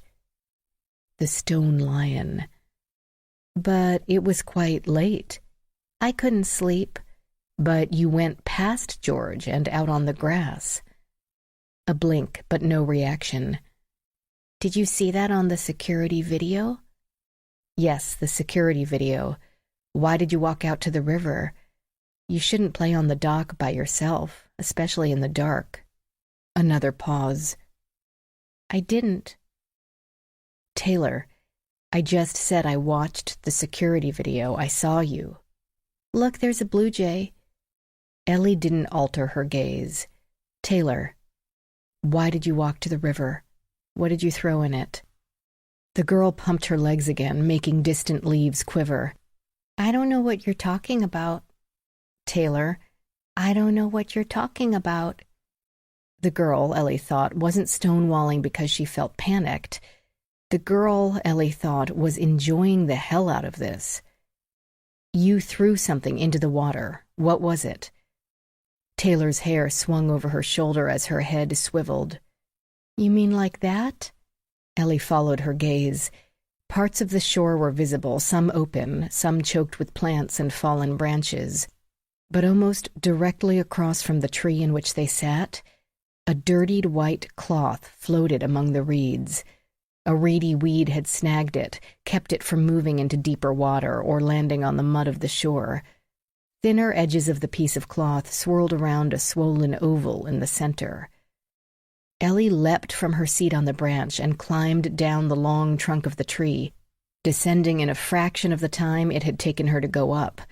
Muscle memories from childhood kept and saved her from a fall and a broken leg. Thoughts sped through her mind all the while with both the speed and clarity of lightning against a dark sky. A corpse thrown in a body of water, despite common scenes on television, promptly sinks to the bottom. Air in the lungs is replaced with water, decreasing buoyancy and increasing weight. However, if Mason had been killed before immersion, his lungs might retain air, prompting the body to hover at the surface. Her palms stung as they slapped from branch to branch. One set of toes missed a protrusion and her legs dangled in the air, bicycling for a toehold. The body's natural bacteria then leaps into action, decomposing the flesh and creating gases that will bring the victim to the surface. The water would be warm after the summer, which would make the process go faster. She hung with both hands from one of the lower branches, then let go. Not low enough, her legs crashed into the ground, and she fell to both knees and one hand. The dirt and leaves smudged her jeans, and a thorn bit into her palm. But even with that, Mason would have only been dead for 17 hours. Decomposition of even a small body wouldn't have proceeded that fast. He shouldn't be floating, not yet. Yes, the relatively shallow, warm water could hasten what would normally take 2 to 3 days, but still. Besides, the Potomac was a river, not a lake. Any item should have been washed away, not still on the premises. Though it was caught. It was caught. The weeds continued to grab at her as she ran, feet fighting for purchase on the covered ground, gaze probing the steps ahead of her for the least overgrown path to the water. Where did it? There, about 3 feet down the sloping bank, tangled in the brown growth. A sodden baby blanket with, she could see as her shoe splashed into the water, orange cartoon bunnies with pink cartoon daisies. The earth slanted sharply downward so that the second step soaked her to the knee. The third brought the water to her hips as the depths of silt at the bottom claimed her boots, nearly cementing her in place. But she reached out and could just pull the wet cloth away from the bramble. Dirt had already soaked into the blanket, grainy under her palm. She shouldn't move the body until it had been photographed. Though that hardly mattered, since the water had clearly moved him from the point of entry. She pulled the bundle, still mostly floating, toward her. She should lift the whole thing into one of those undersized body bags, take it to the morgue so they could unwrap it layer by layer. She grabbed the blanket and its contents, scooping it as one solid, sodden object. Her fingers felt the outline of what lay within the shroud with its bunnies and flowers. And she breathed out, a slow breath. "What's that?" came a voice behind her. Taylor had come down from the tree. Ellie climbed out of the river. She took her time, determined not to slip on the muddy bottom and soak the rest of her clothing. No need for haste now. She kept the bundle tucked in the crook of her right arm. "Why'd you get your shoes all wet?" Taylor asked, watching this ascent with an expression designed to look innocent. It didn't, not that the girl cared. The falsely sing-song inflections of her voice made that clear. "Come on." She grasped Taylor's arm, not caring that her fingers smeared mud on the crisp white garment, not caring that her grip caused the girl to squirm. They marched the rest of the way back to the house in silence. The 3 adults were still in the kitchen when Ellie knocked at that room's exterior door, using one foot, since both her hands were occupied. Becca saw them through the glass, set down her can, and opened the door. "What are you two doing? Why are you all wet?" she asked with a confused frown. "I'd like your daughter to explain how this got in the water." Ellie held out the stiff form, the blanket falling away. A nearly life-size baby doll, its blonde acrylic hair caked with algae and dead leaves. The rosebud lips had a hole in the center, a place to feed the toy baby its toy bottle. A frilly dress with puffed sleeves provided a contrast to the blanket. Becca glanced at it and turned to Taylor. "Why did you throw your doll away?" "I'm too old to play with dolls," Taylor said, and walked away through the dining room. Her footsteps echoed faintly in the air. "Becca," Ellie said, "we need to talk about—" Becca considered her cousin. "Could you take your shoes off before you walk anywhere else?" Chapter 13. 3:42 p.m. Noah Thomas watched the green hills roll by, the trees with leaves just beginning to turn. They'd been driving for a good 30 minutes, but that didn't surprise him. Of course, a camp would be away from the city, someplace with plenty of room. Millie had kept up a sporadic conversation, asking him questions the way adults do when they're trying to be nice. "How do you like school? How long have you played baseball? What else do you like to do?" She seemed really interested in his favorite video game, Blue Planet. Maybe she played it because she sure didn't play baseball. He'd asked a few questions himself about the structure of the camp, and she couldn't answer a single one. Didn't seem to know the difference between catcher and center field or how many of their kids got on travel teams. "What do you like about the Blue Planet? My daughter Tina loved the Unicorn Meadow." That figured. Girls were always into unicorns. Noah described his avatar, who could breathe both air and water and had been reconstructing Atlantis. He had to collect the stones so he could make different buildings and occasionally fight off hordes of Krakens. "That sounds really cool. Tina said it was so fun she couldn't stop playing." "Yeah." They were way out somewhere now, the houses getting more and more sparse. The van turned down a road with no shoulders, barely 2 lanes wide. Trees closed in on both sides. Noah pictured wide fields, expanded diamonds where they could play all day without the neighbors complaining about the lights and the stupid soccer players running over the boundaries. "You ever feel like that? Like you just want to keep playing all the time?" "Sure, I guess." "What is it your father does again?" The question threw Noah off. He hadn't been paying a great deal of attention to Millie and her attempts at conversation, but he didn't think his father had come up before, so he hadn't said. Maybe she'd gotten mixed up. His father had arranged for him to come to this camp, so he'd probably chatted with Millie. His father talked to everyone. Noah took after his more guarded mother. "He's a software engineer?" "At Kid Fun, right?" "Yeah." Noah had stopped telling other people where his dad worked. Too many kids had thought that meant he could give them the game for free, or at least a sizable discount. "He designed Blue Planet, didn't he?" "Yeah." "Maybe that's why you like it so much."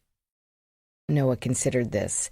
He loved his dad, and Noah and his mom had heard about the progress of the design every night at the dinner table for months, so of course Noah had to try it. But family loyalty only went so far. "No, it's just a really cool game." "It's designed to be. Those games are designed to keep you playing and playing.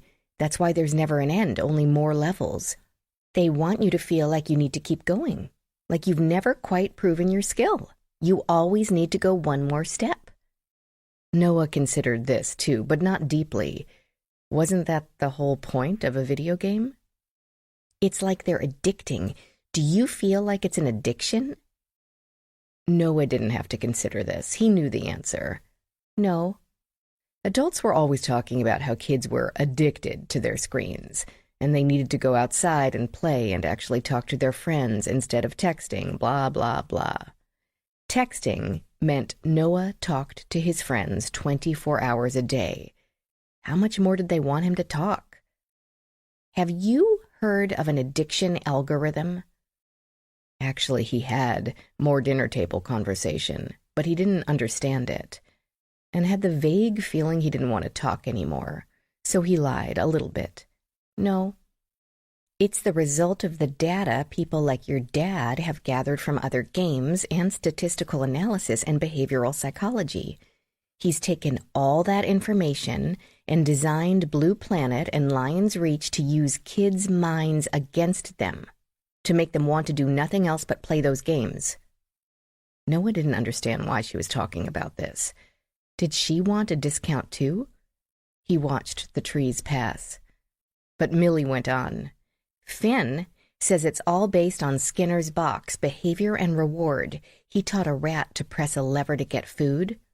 Turns out it's even easier to get someone to fork over real money for a virtual character in a world that doesn't exist. Who the heck is Finn, and who cared what he thought? First, they set it up so that the game is cheaper if you earn part of the money by playing longer. Noah got to play for free, so he didn't really care about what would happen if he couldn't.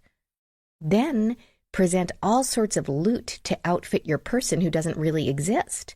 You might not be cool, but in the game you can have the coolest clothes and the coolest car. Then, they start varying the rewards, the bonus points and free loot when you get to a new level, which happens quickly at first. But then the game starts getting stingy, makes you want the reward even more. World of Warcraft has a bar showing your progress, to make you feel like there's progress even though you haven't gotten to the next reward. But there's the stick to go with the carrot. If you don't keep playing, you'll get punished, virtually. But even virtual punishment is no fun. Your crops die in Farmville, and so on. Are we almost there? Instead of answering, she asked, Did you know that games are made to do that? No. I mean, yeah, but aren't fun things supposed to make you want to keep doing them? Not until it's affecting your schoolwork and you have kids with neck and eyesight problems because they never look up. Finn told me there's grown-ups who can't pay their mortgage because they get more interested in outfitting their avatar rather than themselves. I play baseball. No one knew he sounded defensive.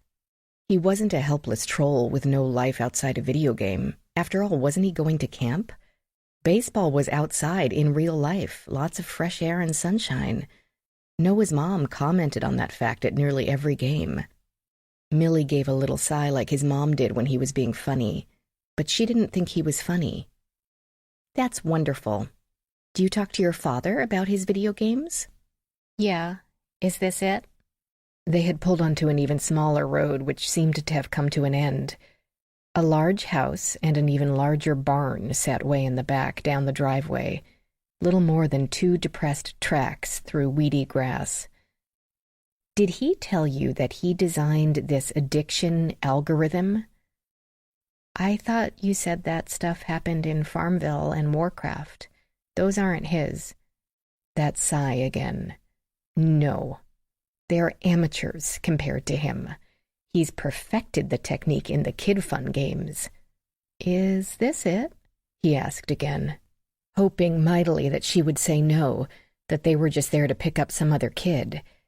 The place didn't make him feel warm and fuzzy, as his mother would say.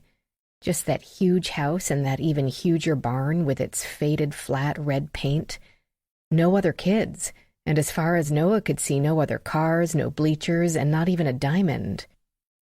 She slowed the van as they approached the barn. Could I have my backpack, please? The first pangs of worry clutched at his stomach. Something wasn't right here, not right at all. That was it, no signs. A children's camp should have signs. A curving marquee at the front entrance, a sign for parents parking and employee-only parking, restrooms, ball fields, where kids in the various age brackets should congregate. In a minute, Millie said. You're such a nice boy, and it's nice that you play baseball. But you're their child. Of course they'd be careful to keep you from harm, limit your exposure. It's other people's kids they don't care about, other people's mortgages, other teenagers' safety, like Tina's. A tall white man with an old man beard, the gray kind that wasn't even on the bottom and with the cheeks still covered in fuzz, emerged from the house and moved toward them without pausing. Irrational panic made Noah's throat close up. What could this be? Were they some weirdo cult that snatched young kids? Was it some kind of intervention? But why would they? When Ben's parents got divorced, they packed him off to some cousins in Ohio he barely knew, and by the time they let him come back, his house was gone, and he had new bedrooms in 2 different places. Could that be like this? I really need my backpack. His phone was in the side pocket. Millie turned the van off and unbuckled her belt, watching him in the rear view. In a minute. First, I want to talk a little more about your father's algorithm. The man was almost to the van. Chapter 14. A doll, Rachael said. Yup, a doll.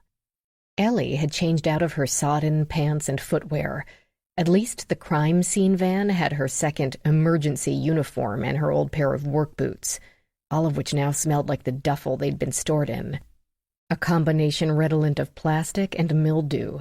She hadn't had to use them since the time she'd jumped into the Potomac to save a drowning victim's dog, who had tried to rescue his master and then couldn't find a way out. Not part of her normal duties, but none of the cops at the scene had volunteered. She'd happily jump in again, if only Mason could be rescued so easily. No explanation? I asked, Ellie said. I tried to emphasize, calmly, though the calm part was a bit of a struggle at that point. Rachel's lips curved up, but she said nothing. That as much as everyone had been trying to shield her, something very bad had happened, and she needed to tell us the whole truth, even about things she thought might be embarrassing or unimportant. Anything? Like talking to a wall, a brick wall with a layer of marble on one side and concrete on the other. At least her midnight ramble sounds like what we thought, Rachael said, a kid playing some game that makes sense only to her. Can I get your contact DNA swabs from the crib and window? Ellie only ground one tooth before she said, Sure. Are you going to collect elimination samples from the family? Rachael labeled the swabs and stowed them in her kit, an oversized DeWalt tool bag. I don't see a need at this time. We have access to CODIS. Yes, of course, you said that already. So there's no need to further traumatize the family by sticking swabs in their mouths. We only care if a profile matches someone we don't know. Right. What do you use for your PCR? Kaya amp? Magna. Okay. You don't like Magna? No, it's fine. Both products would amplify the tiny amounts of DNA into similar yields. It's what we have at the Institute now. We could get Kaya amp, but it would take a day. Really, it's fine. Mental note, Ellie, sensitive about choice of reagents.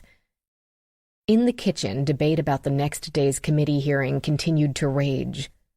Pausing only long enough to bid farewell to Dr. Davies, she promised to let them know if any DNA profiles matched any known offenders, and if the video analysts found something in the recordings that she had missed. She gave Ellie one last knowing glance that Ellie felt entirely unable to interpret. Good luck.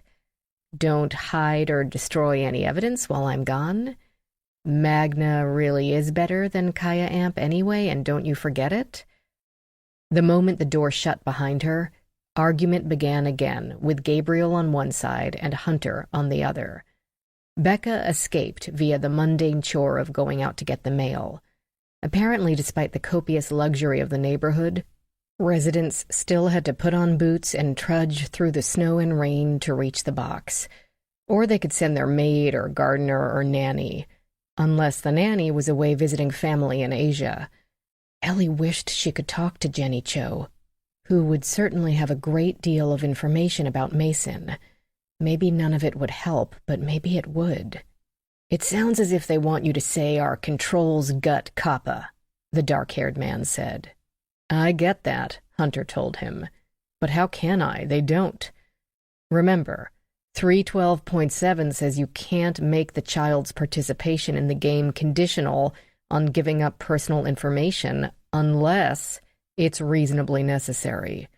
The personal information is reasonably necessary to keep them from online predators, but not online marketers. There's 312.8. You can release the information to third parties as long as they keep the information safe. We can sell it to every toy company in the world. As long as they're not going to publish it on the dark web, it's all good. Ellie quietly opened cabinets until she located a glass to fill with water. She might have learned a great deal about the committee process that morning, but it hadn't led her to Mason. Every type of legislative oversight, investigative business of the U.S. government went through committee hearings. So that couldn't lead her to a set of suspects, like a vehicle description or an email address might. The corporate world leaks like a sieve. So it does, Hunter said, but that's their problem. It's my game, Gabriel said, so it is my problem. Hunter's voice, always somewhere between flint and brick, hardened to granite. You sound like you're on their side. No, I mean, I see what they're saying, but to go so far as to take Mason, it's terrifying. Say whatever you think will get him back. Kid fun it's only money. It wasn't only money to him, Ellie could see. He had probably founded the company in his garage with a few $100 and nurtured it into a pride-bursting adulthood. It was, in a way, his child, one he would have to sacrifice to save someone else's. Though it sounded as if he'd been considering some tough love for that child long before the kidnapping. Becca returned, tossing letters and a pizza place flyer on the marble island. Help yourself to the fridge, Ellie. There's diet stuff, juice, and Gabriel's stash of Gatorades. I'll share, the man said.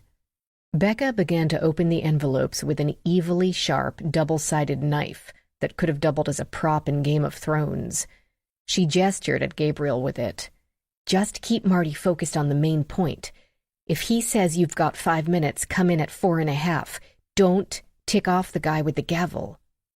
It sounds like a trial, Ellie said. It's exactly like a trial, Hunter said. There's a reason most lobbyists are either lawyers or employ a roster of lawyers. Everyone thinks my job is to sneak around passing out briefcases of money or season tickets to the Nats. But our job is to make sure that, first, what the client wants is not going to violate any existing laws.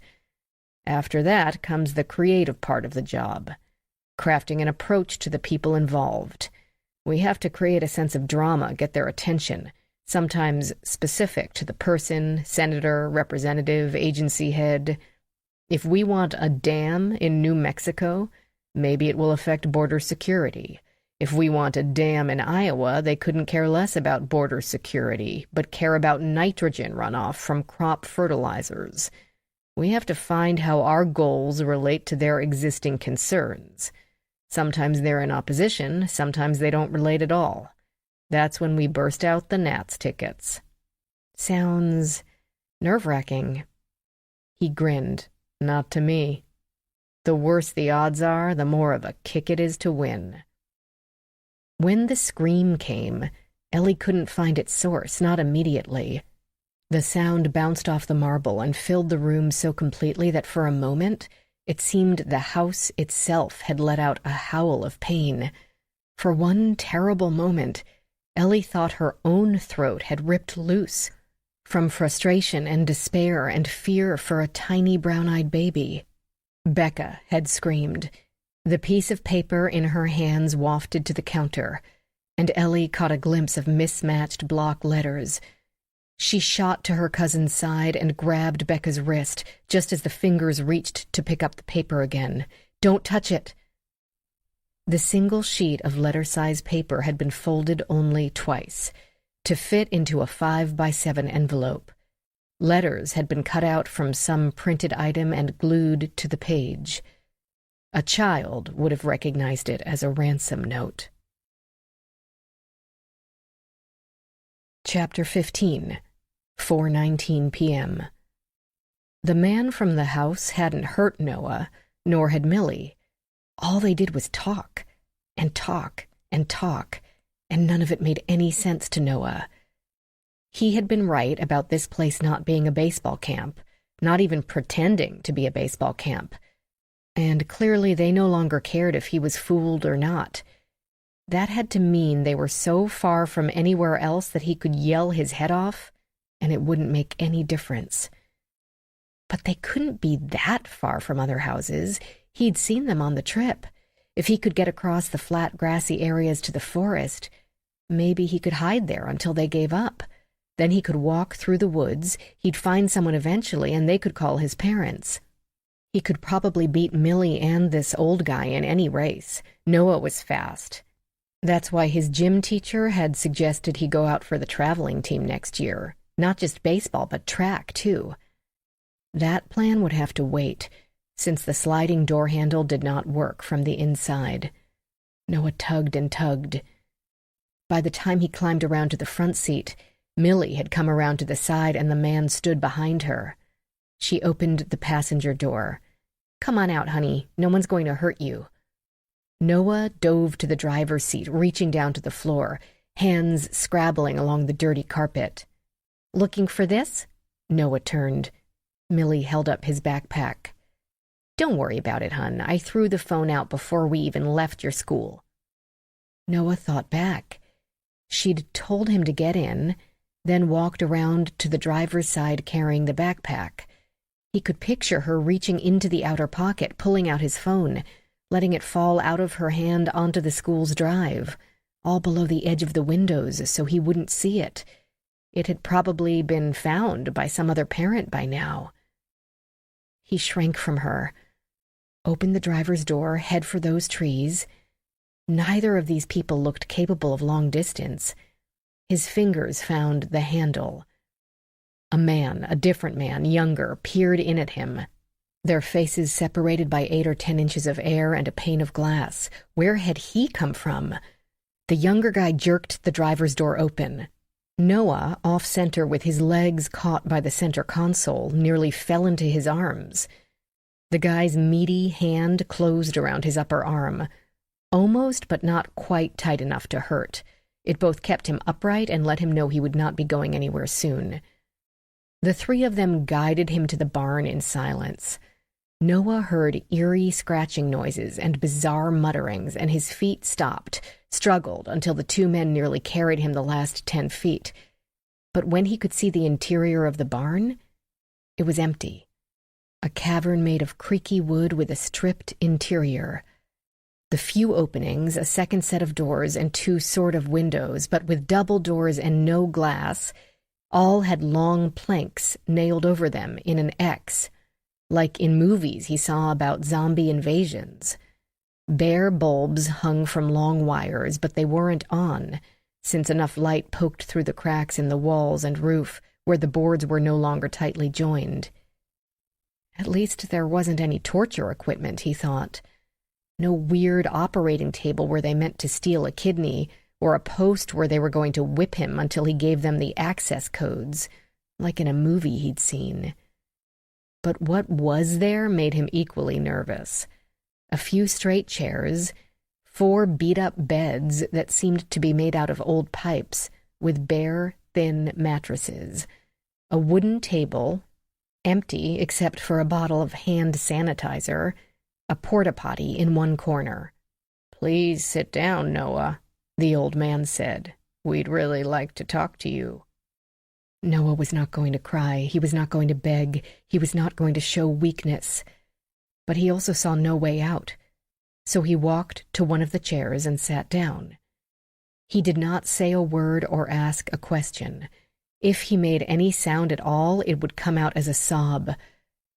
The scratching and the skittering sounds remained outside and settled into an agitated clucking.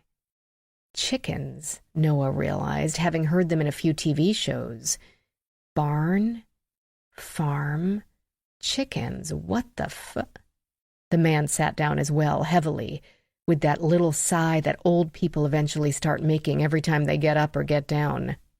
He seemed to gather his thoughts for a moment and then began. "Noah, I know you're only a little boy and none of this is your fault. I'm sorry you're suffering, well, at least being inconvenienced, because of what the adults in your life are doing. but you deserve to know the truth. So I'm going to talk to you like you're a grown-up." Part of Noah fought to keep from screaming in terror, because this whole thing just got crazier by the second. The other part wanted to say something sassy and sarcastic. "You just kidnapped someone to hold them captive in this ratty old barn, and you're going to talk to me like I'm an adult? I'm supposed to be what, grateful?" "Talk away, old man, because the minute you open that door back up, I'm going to be out it and gone, and your goon won't be fast enough to stop me." "Megan probably already asked you about your father and his addiction algorithm." "Who is Megan?" The old man glanced at Millie as he said this. Is she Megan? Made sense that the fake name tag would have a fake name. "Your father uses his skills in behavioral psychology to make the game addicting, thereby maximizing the monetization. First, your father establishes the daily quests and objectives and the rewards, like avatar accessories, dances, gestures, and so on." As scared as he was, Noah took a moment to puzzle out monetization. Then he figures out how to lock them into playing longer with more expenses down the road, because there will be plenty of possessions for them to buy. They might be ordinary people in real life, but in this virtual world they can be outfitted like rock stars. Well, Noah thought, you gotta have a decent sword, which would really come in handy right now. Your father has formulas that help him decide all these things. He has manipulating children down to a science, literally. He has brilliantly hidden all these manipulations so that players feel like they have control over their participation in the game, over their choices in the game. The younger guy, the goon, hovered halfway between Noah and the open door. He looked bored, and Noah couldn't blame him. What is the old guy's point? And most importantly, what does it have to do with me? Millie, or Megan, whatever, glanced at her watch. "I have to go. Finn says I have to pick up the next one by 5. What? They were going to take another kid? Or person? Would it be his dad? Noah found his voice and didn't even worry about crying. "Where are you going? Who are you going to get?" "Don't worry, honey, it will be all right," which did not answer the question. But she had kidnapped him, yet he didn't want her to leave, not if it meant he'd be alone with these two weird guys. And then she was gone, and the stupid old guy was going on as if she had never been there. This may all sound like, so what, big deal, this is just how games work. Of course your dad structures the game so that kids want to keep playing it. That's his job, right? But his purpose is not to entertain kids. It's to make money off those kids without the kids even realizing that they're being used and coerced. It's a purposely created gambling addiction, purposely created by your father, and he has to be stopped. The guy shifted in his chair and leaned forward. "And that, Noah, is why you're here." He'd wanted the guy to get to the point, but now Noah wanted to crawl backward, go through the wall, do whatever it took to get away from this man and that calm, crazy voice. There's a good chance that you'll be returned to your parents. Chance? Just a chance? What does that mean? That your father will understand our demands and cooperate. I'm telling you all this so that you'll understand that we are not trying to harm you. We're not even trying to harm your father. We're just going to keep you here until he fixes the problems he's created." A chance he'd go back home? I knew you'd understand if only we had a chance to explain things. "When will I go? When can I leave?" He'd walk back to DC if he had to, didn't care how far it was.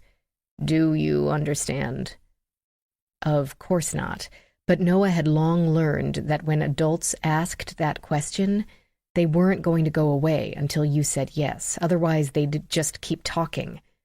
"Yes," he said. "Good boy." The old guy beamed, sat back, then politely amended, "Man." With that settled, his face relaxed, so far as Noah could tell under all that facial hair.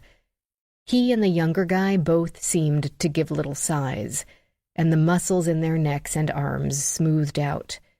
Noah waited. With luck, they would leave now. The old guy stood up. "When can I leave? When am I leaving? Is my dad coming for me?" "No."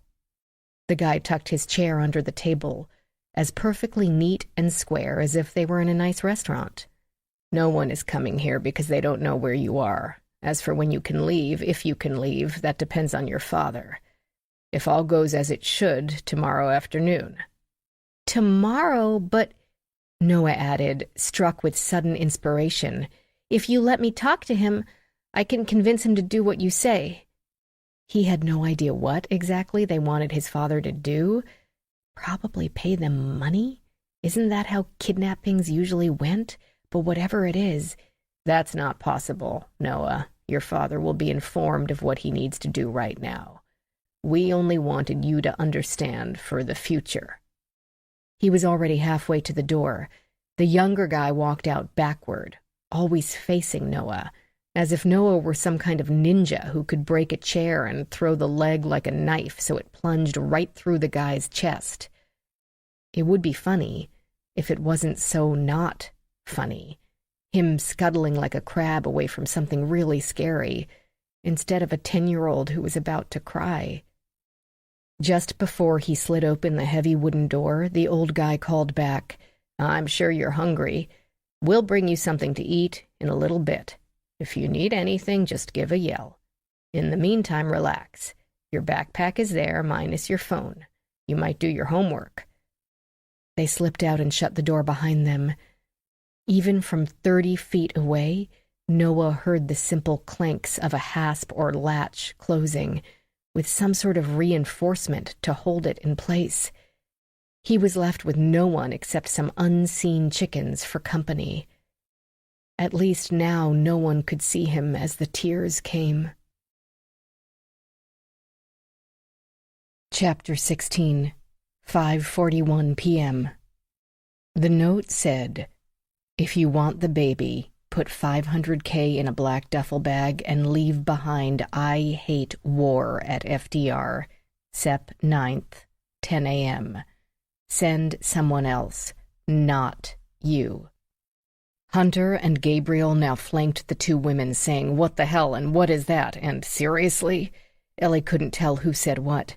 Hunter reached for the letter, and Ellie stopped his hand as well, and again as he tried for the envelope. "Don't touch anything. These will have to be analyzed for fingerprints and trace evidence." "A ransom note?" Gabriel asked. Hunter let loose with a string of invectives that didn't seem to have any real focus. "Where is my baby?" Becca cried, a sob strangling off the last word. Ellie put one arm around the thin shoulders in a fierce grip. Ellie felt both relief and terror. Relief because a ransom demand, while horrible, made sense. Mason had been taken for a purpose, not by some baby-sacrificing cult or a woman desperate to pass him off as her own. Simply money. Give them money, they return Mason. In theory, anyway. But she also felt terror because life rarely followed theory without some variation.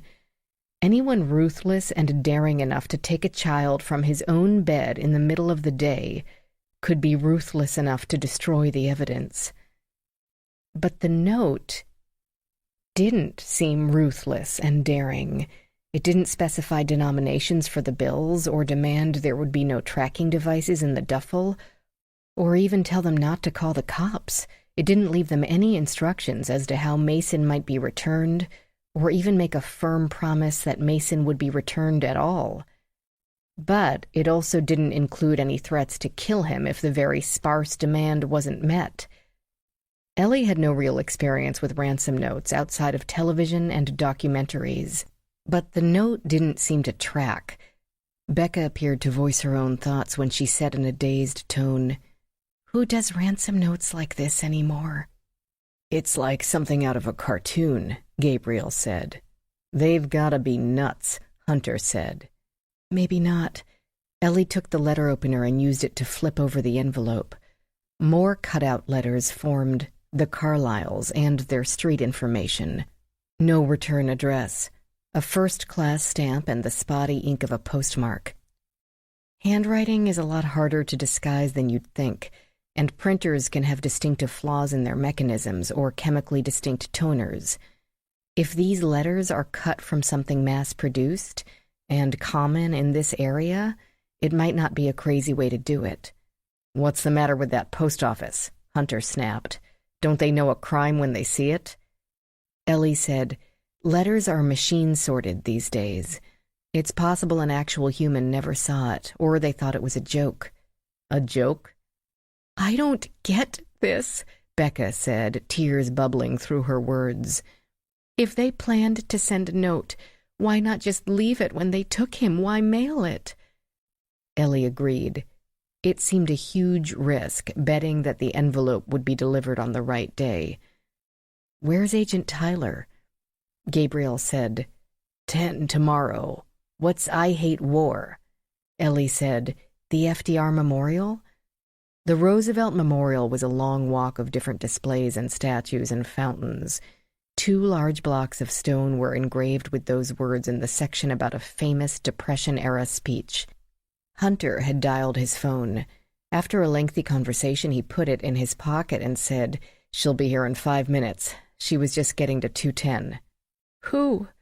"Dr. Davies. That's why I called the Locard. The cops, the FBI, they'd get that note analyzed in 2 weeks.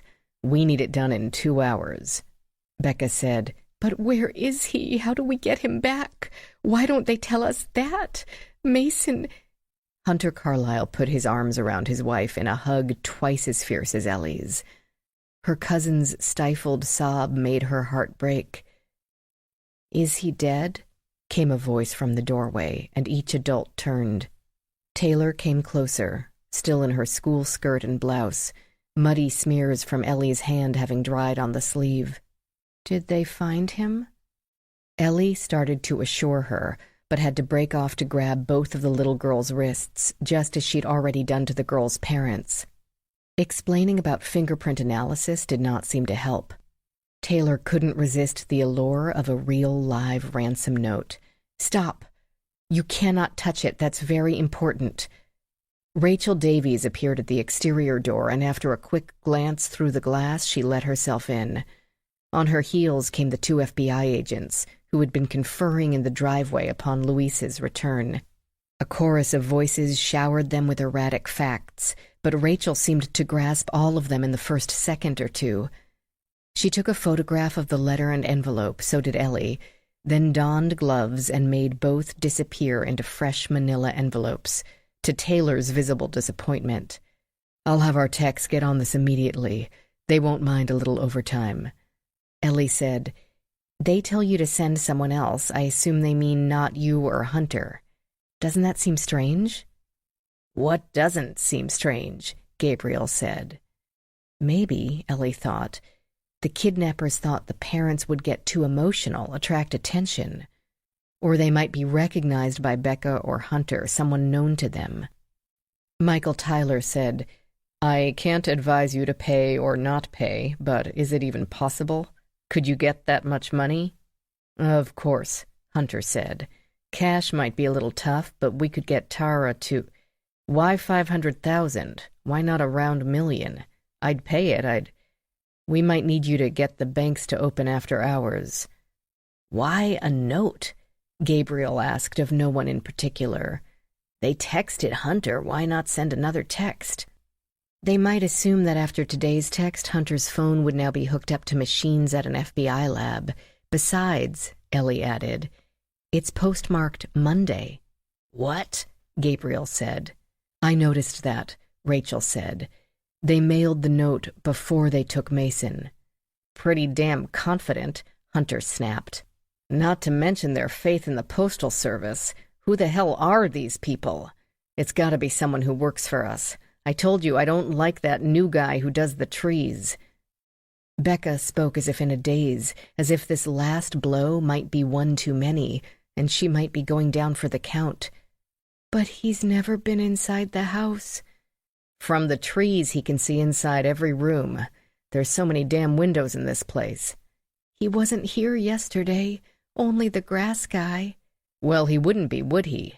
He knew the layout and came through the woods, got up to the house avoiding the cameras, and somehow got through locked windows and doors without leaving a trace, Ellie said. Mostly to stick up for the poor tree guy who wasn't even there that day. It's possible maybe he somehow got a key, but then why mail the note? Why not just put it in the mailbox? That would make more sense, Gabriel said. It's too far from the house to get caught on the cameras. Your cameras, Ellie said to the couple, but lots of houses have cameras, businesses, probably the gas station at the end of the street. They wouldn't have wanted to be caught on this road at all. Gabriel still puzzled. But why take the chance that the post office might confiscate the letter, or that the machines might lose it until next week? Michael cut through the theorizing. Dr. Davies and Dr. Carr will see what we can learn from this note. We will help you with the banks and prep the equipment we'll need for the drop tomorrow. It's helpful that they didn't specify a type of bag. We can't have cops leave this ransom, Becca said. These people will be watching. What if they panic and run away? We'll never get Mason back. I'm sure they'll... I'll do it, Gabriel said. They can stay at a distance, give me a wire or whatever. Hunter started to speak, but Becca said, We can't ask you to. It might be dangerous. No, it won't. They want the money, so they got no reason to attack me. All I'm going to do is drop the bag off and walk away. Hunter said, Thanks, buddy. I'd feel a lot better with you walking around with a bag of my money than some FBI agent I've never met. His voice felt heavy, weighed down by weariness. But then he thought of something and turned to Michael and Louise. No offense. None taken, Louise said. His partner said nothing. Rachael spoke in the same brisk tone. Okay, I'll let you know my results from the note as soon as I know myself. We can process the note with a number of dye stains and an infrared spectrometer for the glue behind the letters. Of course you can, Ellie thought. She didn't point out that knowing whether the kidnappers used Elmer's or Mod Podge would hardly help. Rachael wanted to make the parents feel they were in good hands, and Ellie wanted her cousin reassured as well. In the meantime, you have a lot of cash to get together, which isn't going to be easy since the banks have already closed for the day. Ellie knew what she was doing. Give stressed people a task, something concrete for them to do, to focus on. The same way her grief counselors would get family members working on funeral arrangements and contact information for loved ones and distant relatives. Dr. Carr, Rachael continued, if you wouldn't mind serving as family liaison, would you like to accompany me to the Locard? That way you could witness our analysis and be able to fill in your cousin on what we find. Ellie knew what she was doing here as well. She wanted to get Ellie alone to grill her about Becca and Hunter, but asking a forensic specialist if she wanted to tour the Locard was like asking an economist if they wanted to go behind the scenes at the Federal Reserve. I'd be happy to. Chapter 17, 4:17 p.m. Sophie Tran made the last goal of the game, which made getting a goal doubly exciting. The high of triumph added inches to her leaps into the air as she bounced over to the drinks table, where one of the mothers had spread out paper cups of water and 2 bowls with cut-up oranges. No bananas, which meant it was Trish's mom this week, who had an allergy and wouldn't touch them. Supposedly even the skin would make her break out in hives. Cool goal, her best friend told her. Lakeisha was always full of compliments. Her dad was a psychologist and super big on positive reinforcement. But it still made Sophie do a cartwheel in the grass, the blades scratchy and dried out without rain. Are you happy about the goal or Liam? The goal, of course. This was only a practice, Lakeisha teased. Still a goal. Still a boy. They collapsed in giggles, winding through the narrow trees that separated game fields from the parking lot. Then Sophie got serious. Okay, so you're going to tell your mom that my mom is taking me to a quick dentist appointment, and then she's going to drop me at your place. Sophie's mom would believe that she'd been at Lakeisha's the whole time. They ducked into the snack bar to use the bathroom so Sophie could wash the sweat off her face and change into her new jeans and her cutest t-shirt. She wished she'd brought a little makeup. She didn't usually wear it, but she thought about it, debated, changed her mind, then decided against it, and now regretted that decision. But she hadn't wanted to look like she was trying too hard. Didn't want to look as if she was trying at all. They were just friends, that's all. They were going out for ice cream with his mom, after all, so how serious could the date be? Lakeisha held her bag for her while Sophie did all this, so she didn't have to set it on the gross tile floor, wavering between envy and concern. What are you going to do if it's not Liam? She had asked this 4 times in the past 24 hours. What if it turns out to be some middle-aged pervert who wants to traffic you? Scream, kick him in the balls and run? What else would I do? Lip gloss. She at least had lip gloss. What if he tases you? I won't get close enough in the first place. It's those benches over by the basketball courts. They're out in the open.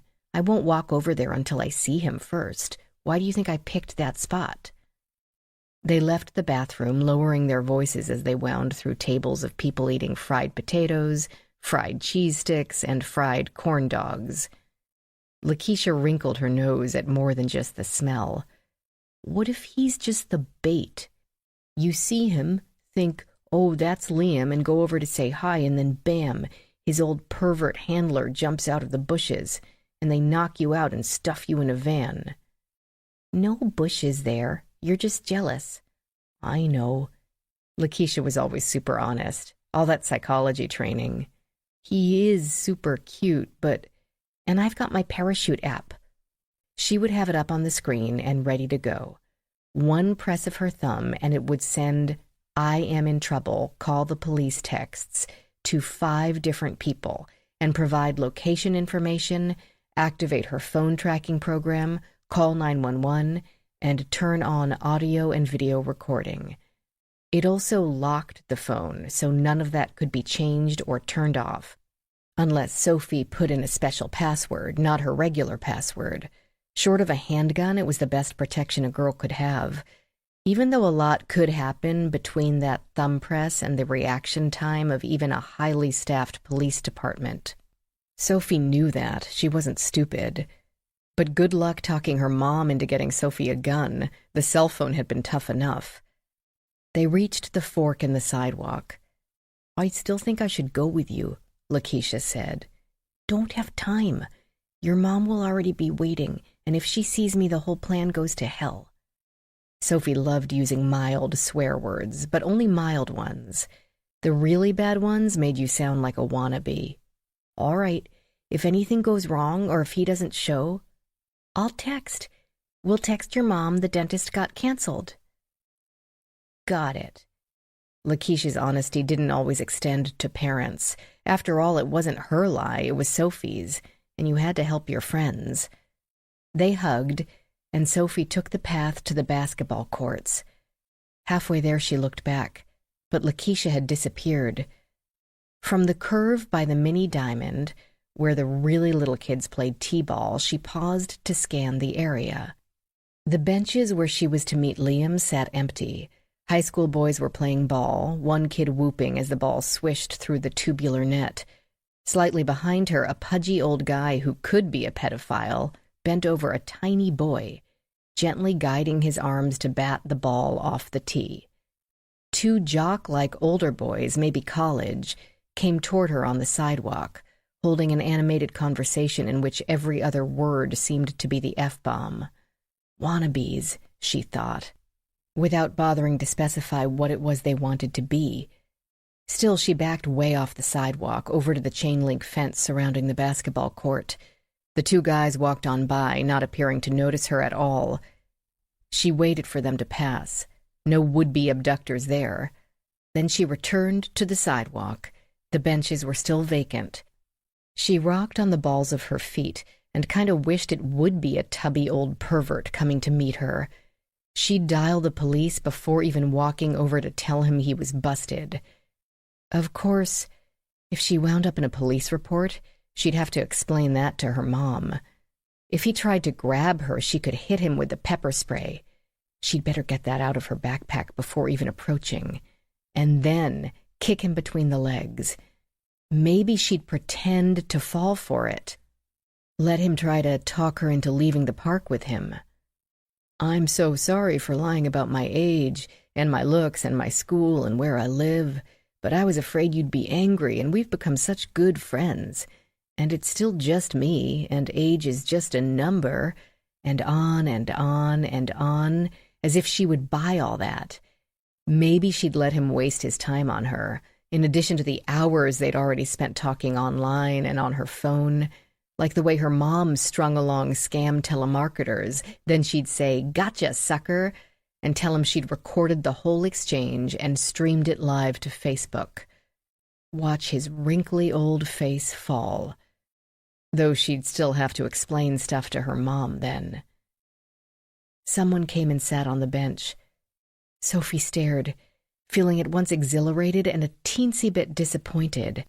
She'd actually been looking forward to taking on her very own internet predator. But no need.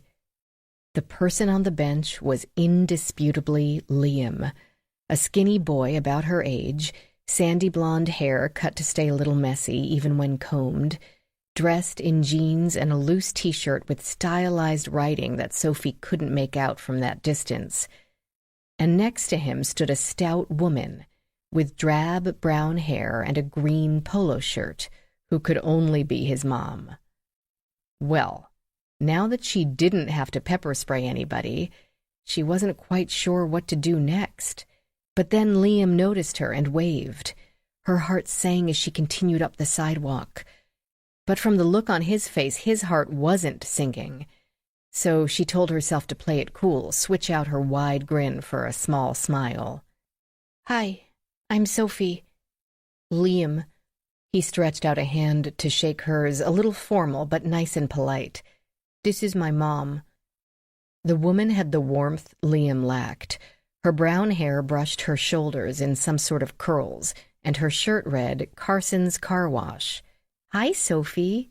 It's so nice to meet you. Did you just play a game?" "Yes, just for practice, though. The team rotations haven't started yet." "Yes, I know. Liam plays soccer, too. But of course you know that. You've been talking about it online, right? Why don't we talk a bit before we get some ice cream?" And lacking any better ideas, why was it so much easier to talk to boys by message instead of in real life? Sophie said, "Okay." They strolled the circuit of the gaming fields, discussing Sophie's team, her coach's habits, Liam's team and his school, somewhere south of D.C., in a suburb she had never heard of. Liam's mother gently prodded when the conversation lagged, which Sophie thought was nice of her. She didn't think most mothers would put a lot of effort into encouraging a romance for their 12-year-old, but maybe Liam didn't have a lot of friends. Given his conversational ability, that would not have surprised Sophie. But then boys often got tongue-tied when it came right down to it. They talked a big game around their friends, but away from that clique, it became a different story. They wound up by a slightly beat-up white van. "Ready for some ice cream?" Liam's mom asked, sliding the door open. Sophie climbed right in.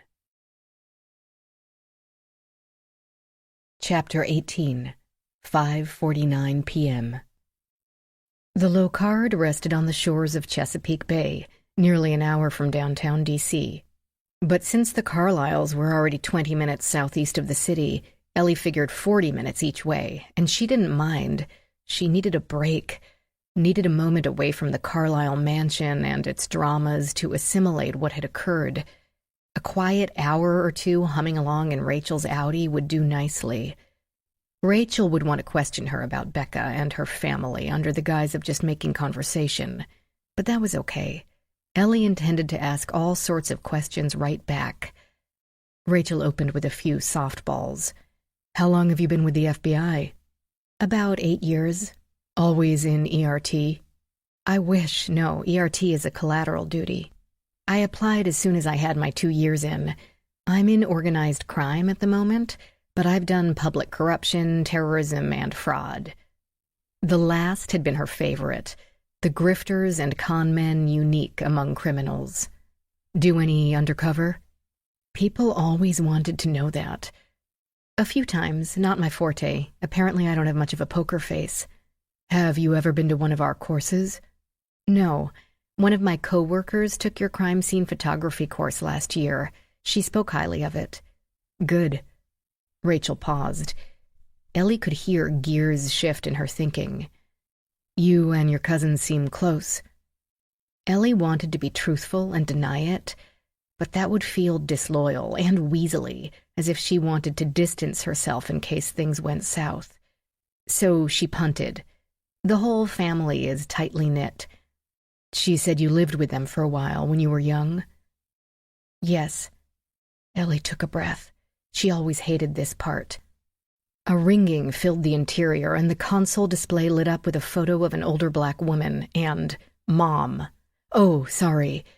As a second ring sounded, Ellie watched her look around and pat her pockets as best she could, while still watching the road, figure out that her phone was in her purse and the purse was in the back seat, so she could either take the call via Bluetooth speakerphone or decline it. She hesitated only one split second longer before telling Ellie, I have to take this, and tapping she'd accept. Mama! It was shrieked at such a volume that Rachael quickly adjusted the knob. Hello, baby, what are you up to? The boy, Ellie guessed it was a boy, described building a house, Ellie assumed out of Legos, and that he had a popsicle which had been purple and he wanted another one. Not until Nana says maybe after dinner. Where is Nana? She here. Where? Does she know you're using her phone? Bye, Mama. An abrupt click, and the car was quiet once more. He's got to stop doing that. He's going to call 911 or something one of these days, and we're going to get in trouble. Ellie found herself smiling along with Rachael. How old is he? 2.5. Rachael goosed the car through a yellow light. His name is Danton. Like the French Revolutionary? Ellie asked. Huh, I wouldn't be surprised. She wasn't sure who her son was named af. As if sensing Ellie's hesitation, Rachael explained, Danton isn't actually my son. Oh, he's my nephew. My sister died over a year ago. Oh. Stupidly, a decade of working with grieving families had not helped much. There were still no words. Rachael didn't seem to need any, however. I let Danton call me Mama because, well, I am now, and I can't see the point of correcting a toddler just for the sake of accuracy. I'm going to make it official, but it's complicated. Ellie didn't know if she should ask why. Would that be nosy or empathetic?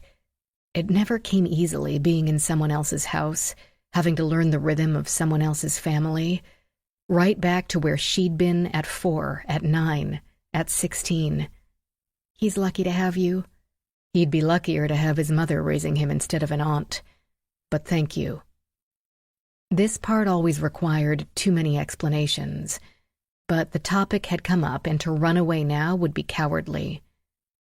I have a lot of experience with aunts. My mother died when I was 4, and my father took off. I lived with my grandmother for 5 years until she got too ill, then with various aunts and uncles.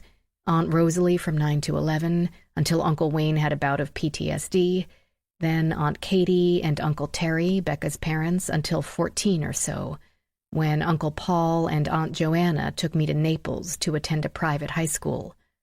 Naples, Italy? Rachael asked with enthusiasm. As if. Naples, Florida.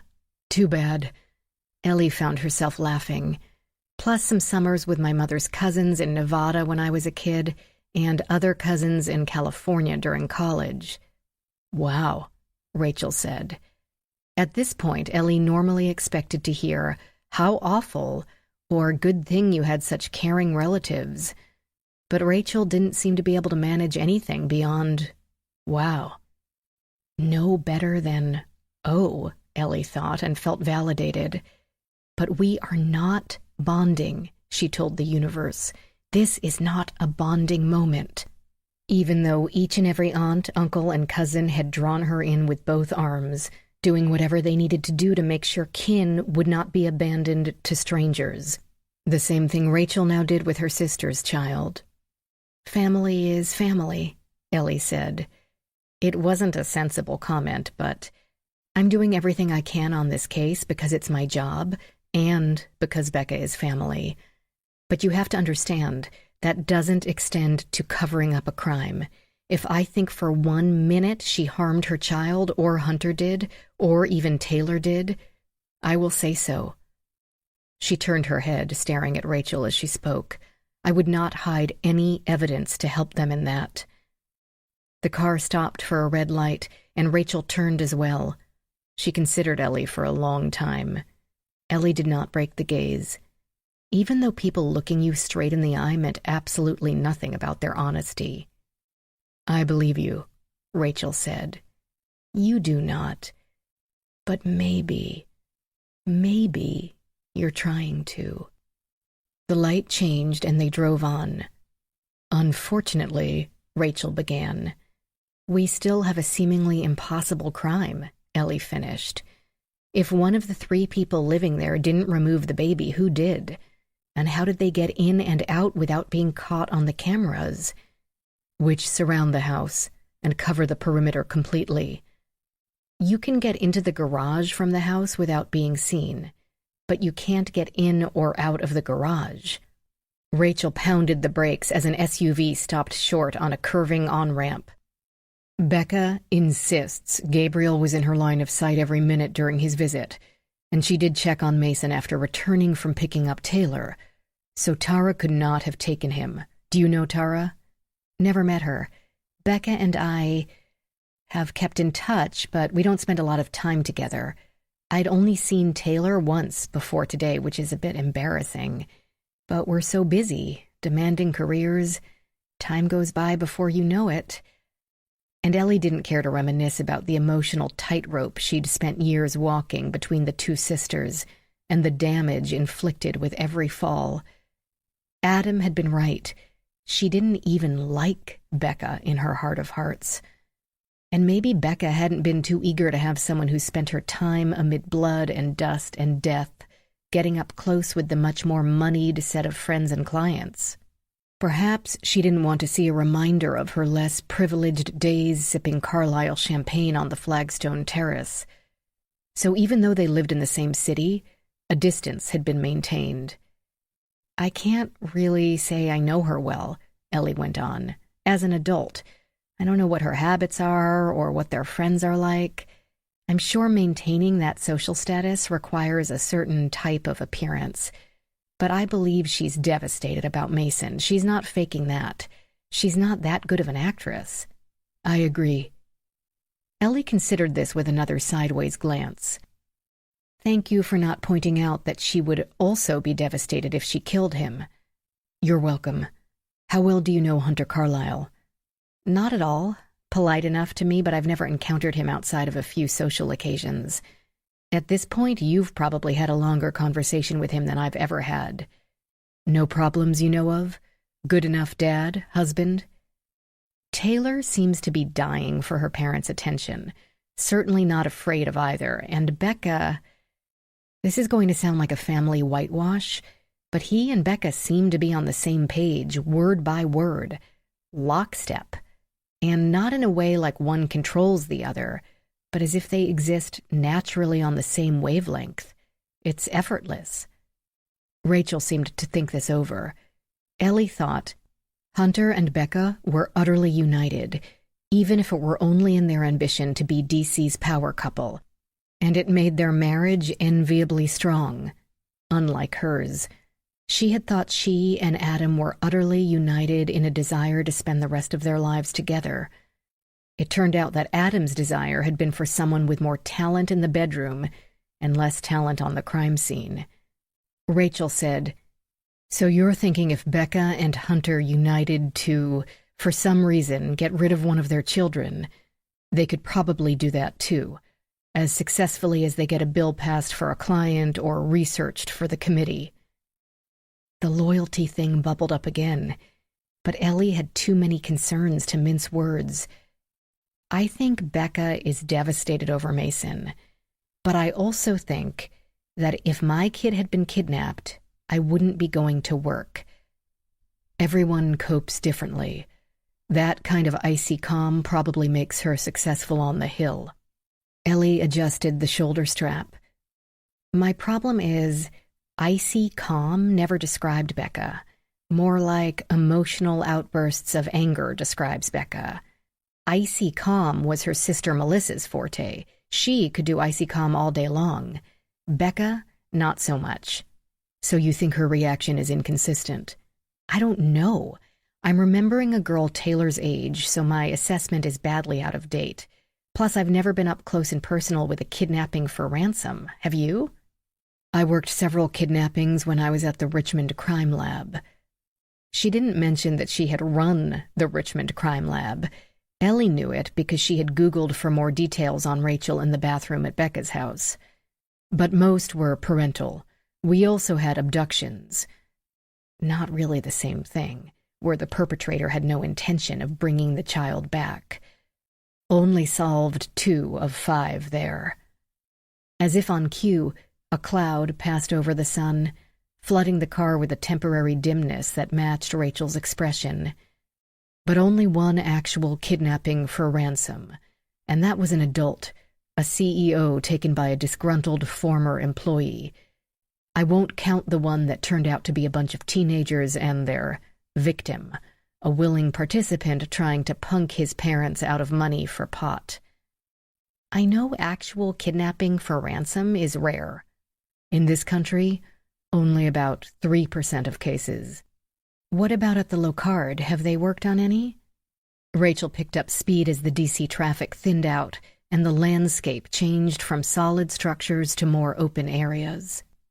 The sun beat down, the days still long. Only 2 that I know of, and they were both, cold. Ellie immediately surmised. The victims were dead, both adults. An infant is different. They can't give a description, so they're not a danger to the criminals. She didn't need to sugarcoat things, Ellie thought, but appreciated the effort. A baby couldn't give a description.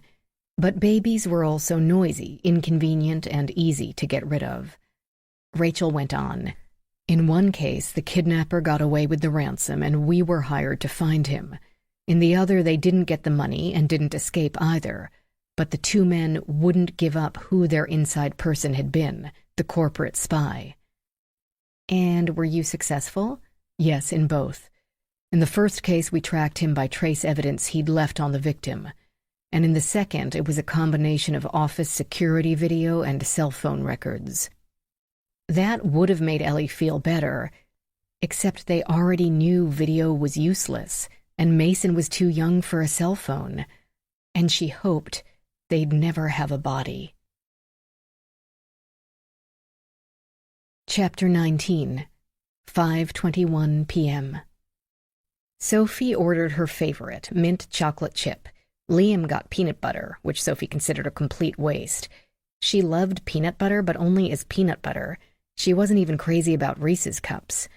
Liam's mom got coffee, which, as much as she loved coffee, Sophie also considered a waste of good ice cream. His mom even went back and got them all cherry slushies, since Sophie said she liked them too. Sophie's mother never let her get 2 things at the ice cream place, said it was too much sugar. The sweet, cold drink seemed to perk Liam up as well, and he talked for 10 minutes about Lion's Reach and the flaming axes in Level 6. He was in the middle of the gorillas and how not to tangle up their vines when his mother interrupted him mid-sentence to say, "You 2 met in the game, right? Liam messaged you in the live chat box." "Yeah." Sophie sucked up about a tablespoon of the cherry-flavored ice and held it in her mouth to warm it up a bit before swallowing. You had to go slowly with slushies, or you'd get that pain in the head. They were sitting at one of the outside tables, with only a sidewalk separating them from the parking space and their van. Umbrellas sheltered them from the late summer sun. Other people roamed around them, in and out of the ice cream place and the other stores in the plaza. You must have been relieved to see it was really him at the ball fields. Sophie laughed, but Liam didn't. She told his mom how she had been thinking the same thing. His mom said, "You can never really know who you're talking to online. A girl in Liam's class started chatting with a boy, or who she thought was a boy." "Oh, I've heard all the stories." Sophie wanted to get back to the gorillas. "I heard that in level 11, the magic stone." "Sophie," his mom set her spoon down and gave the girl that talking to look that adults get. "This is important." She might be only 12, but she knew better than to tick off the guy's mother. "I know. My mom tells me all these horror stories, and we have social media presentations at school every year.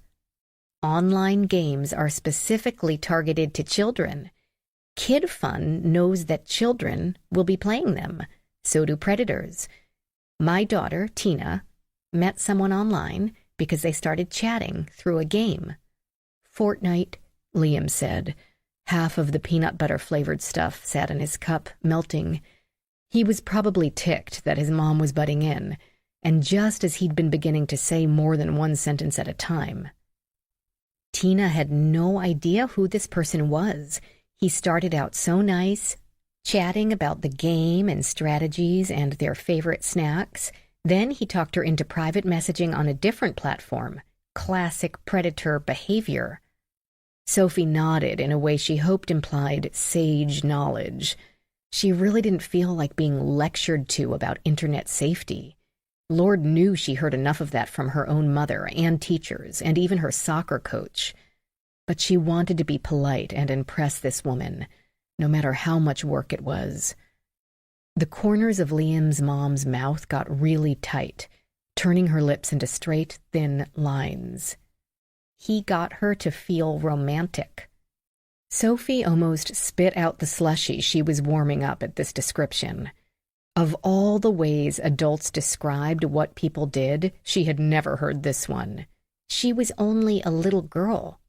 "She wasn't little," Liam interrupted firmly. "Liam," his mom said even more firmly.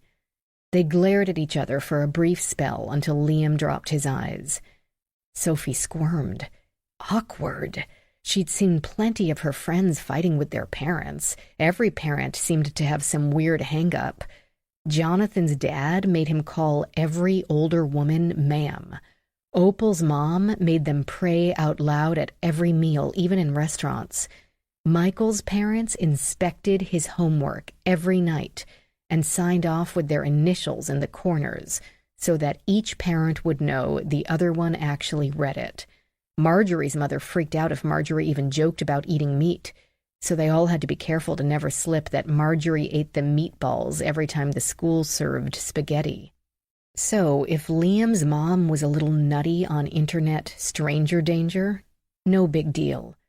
When an adult got like that, the only sensible thing was to shut up and let them yak. Then they'd be happy. So Sophie shut up and sipped more slushy. She loved cherry. She was very young, Liam's mom was saying. This man talked her into meeting him at a park, just like we did with you. Sophie felt her eyebrows knit. That, what was it called, analogy wasn't correct. Sophie had been very careful not to meet a predator. Liam was exactly the same boy she'd been chatting with. You think you'll always be safe? You think you know all the right things to do? Your mother told you all the right things to do because your mother writes the protocols for how people get in the game, to keep all the bad people out. Sophie wasn't sure how they got on a story about her mom from a story about Liam's sister, but here was a chance to shine. Yes, my mom's company makes, like, when people register for a game, they have to answer those pop-up questions, like where you lived 5 years ago and what car you drive. That's knowledge-based verification. She pronounced the words carefully. The questions would make it hard for kids to pretend to be their parents and sign up for grown-up games with swearing and nudity. Sophie thought that might be a bit unfair, like adults were purposely trying to trick kids. But she'd never said so to her mom, and she certainly wasn't going to say so to Liam's mom. "Sure," Liam's mom said. "She'll use facial recognition and make parents scan their IDs. She'll even make them give permission to search their identity through all online means: birth records, social media apps, school records, credit history." "Yes," Sophie said proudly. "Wasn't that good? Wouldn't that make Mrs. Liam, no, Liam's mom, happy? That Sophie's mom cared just as much about internet safety as she did?" But she didn't seem happy. Sophie's dad also didn't seem happy when he and Sophie's mom argued about it. Dad would say, "The automations of the platform will Google you, find you on other sites, like games and social media, and figure out who you are, how old you are, and that you follow Taylor Swift and not Marilyn Manson. Then it will use the information to sell through targeted ads. It's bad enough that they do this to adults, but worse to do it to kids who don't know they're being brainwashed." And Mom would say, "So what if an ad for go-kart accessories pops up on your go-kart racing son's tablet? You watch the Disney Channel, you see ads for toys and cereals. You watch a football game, it's beer and sports cars, duh." And Dad would say, "That's just an excuse for profit-motivated data mining." And then Mom would say, "You've been listening to your brother again." And then they'd stop talking completely until Sophie finished her dinner and left the room. Liam's mom went on as though Sophie hadn't spoken, even though she had been looking directly at her the whole time. "She'll find out every single thing about the kids and their parents, but not to make sure that 10-year-olds are playing with other 10-year-olds. She'll gather all that lucrative data, and it won't stop one pedophile from creating an avatar." Sophie started to say yes, and then wondered if the right answer was no. What was the woman's point? She looked at Liam, but he poked at his ice cream, now nearly soup.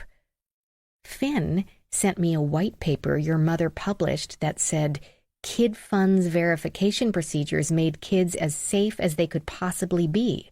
She actually wrote as safe as they could possibly be. But Tina," she said, "was never safe." Sophie hoped she'd wind down soon. She was starting to feel slightly sleepy.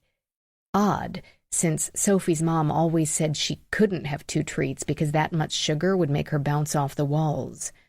A white paper, it should be called a whitewash paper. What did happen to the sister? Despite herself, Sophie had gotten a little interested in the story and wanted to know, but not know, what horrible thing the man did to her. Sophie's straw made a loud slurping sound as she emptied the bottom of her cup. How did she get to the bottom? She downed it too fast, because now her temple began to tingle. Ice cream headache. Your mother is on Kid Fund's payroll, and yet she's telling Congress that her reports are entirely objective. On their payroll. Kid Fund pays for your fancy school and your big house and your soccer uniform. Mom, Liam said, really angry, but she ignored him. She tells you all the horror stories to keep you safe, but does she tell Congress the truth? Does she keep anyone else's kids safe? The words suddenly settled into a pattern which became clear. Liam's mom was being really mean about Sophie's mom. Sophie didn't know what her problem was, but no boy was worth this, not even one with cute, shaggy, sandy blonde hair. Screw Liam's mom.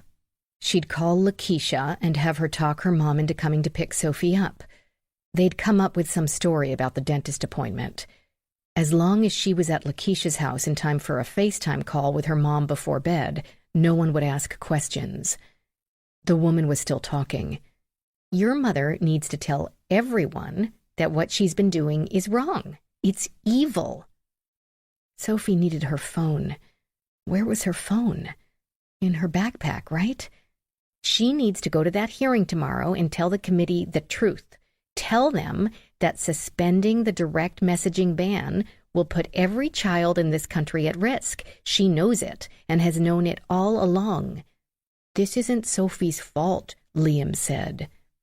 His voice seemed farther away than just the little ironwork table, as Sophie worked to find her backpack. There, by her feet, the phone was in the side flap. Lakeisha's number would be right on top of recent. "Sophie's mother has to listen now. She certainly hasn't listened to anyone else. Finn sent her case data from all over the world." Sophie reached for the backpack. Stretching her hand down required all her concentration.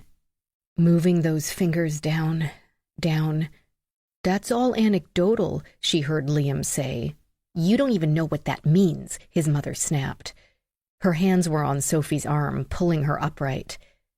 For some reason, Sophie couldn't raise her head all the way, and it bobbled a little. The backpack remained on the ground, and Sophie tried to define anecdotal in her head. Then the woman pulled her up to a standing position, one arm encircling her shoulders so tightly it hurt.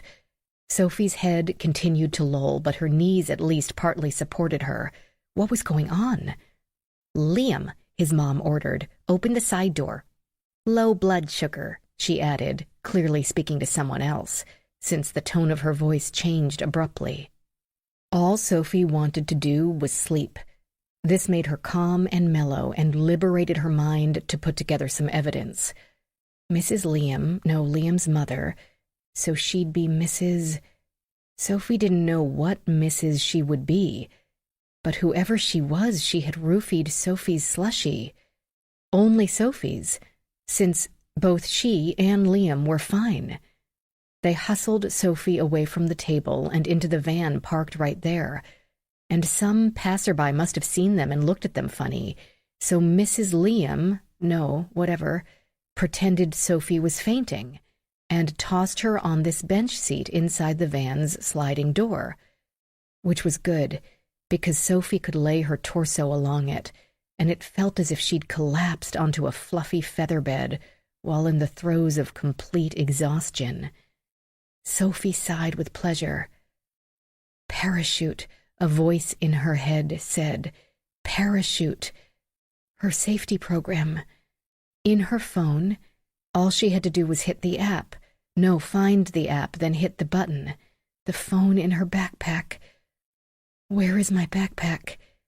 She tried to lift her head to look for it, maybe on the floor next to her, but her head didn't want to lift. Her hand didn't want to pat around for it either. OMG, did they leave my backpack at the ice cream store? My phone, my homework, my lip gloss? Did Liam's mom grab it? Didn't matter, because even if she had it, she wasn't likely to give Sophie her phone just so she could call for help. Bitch.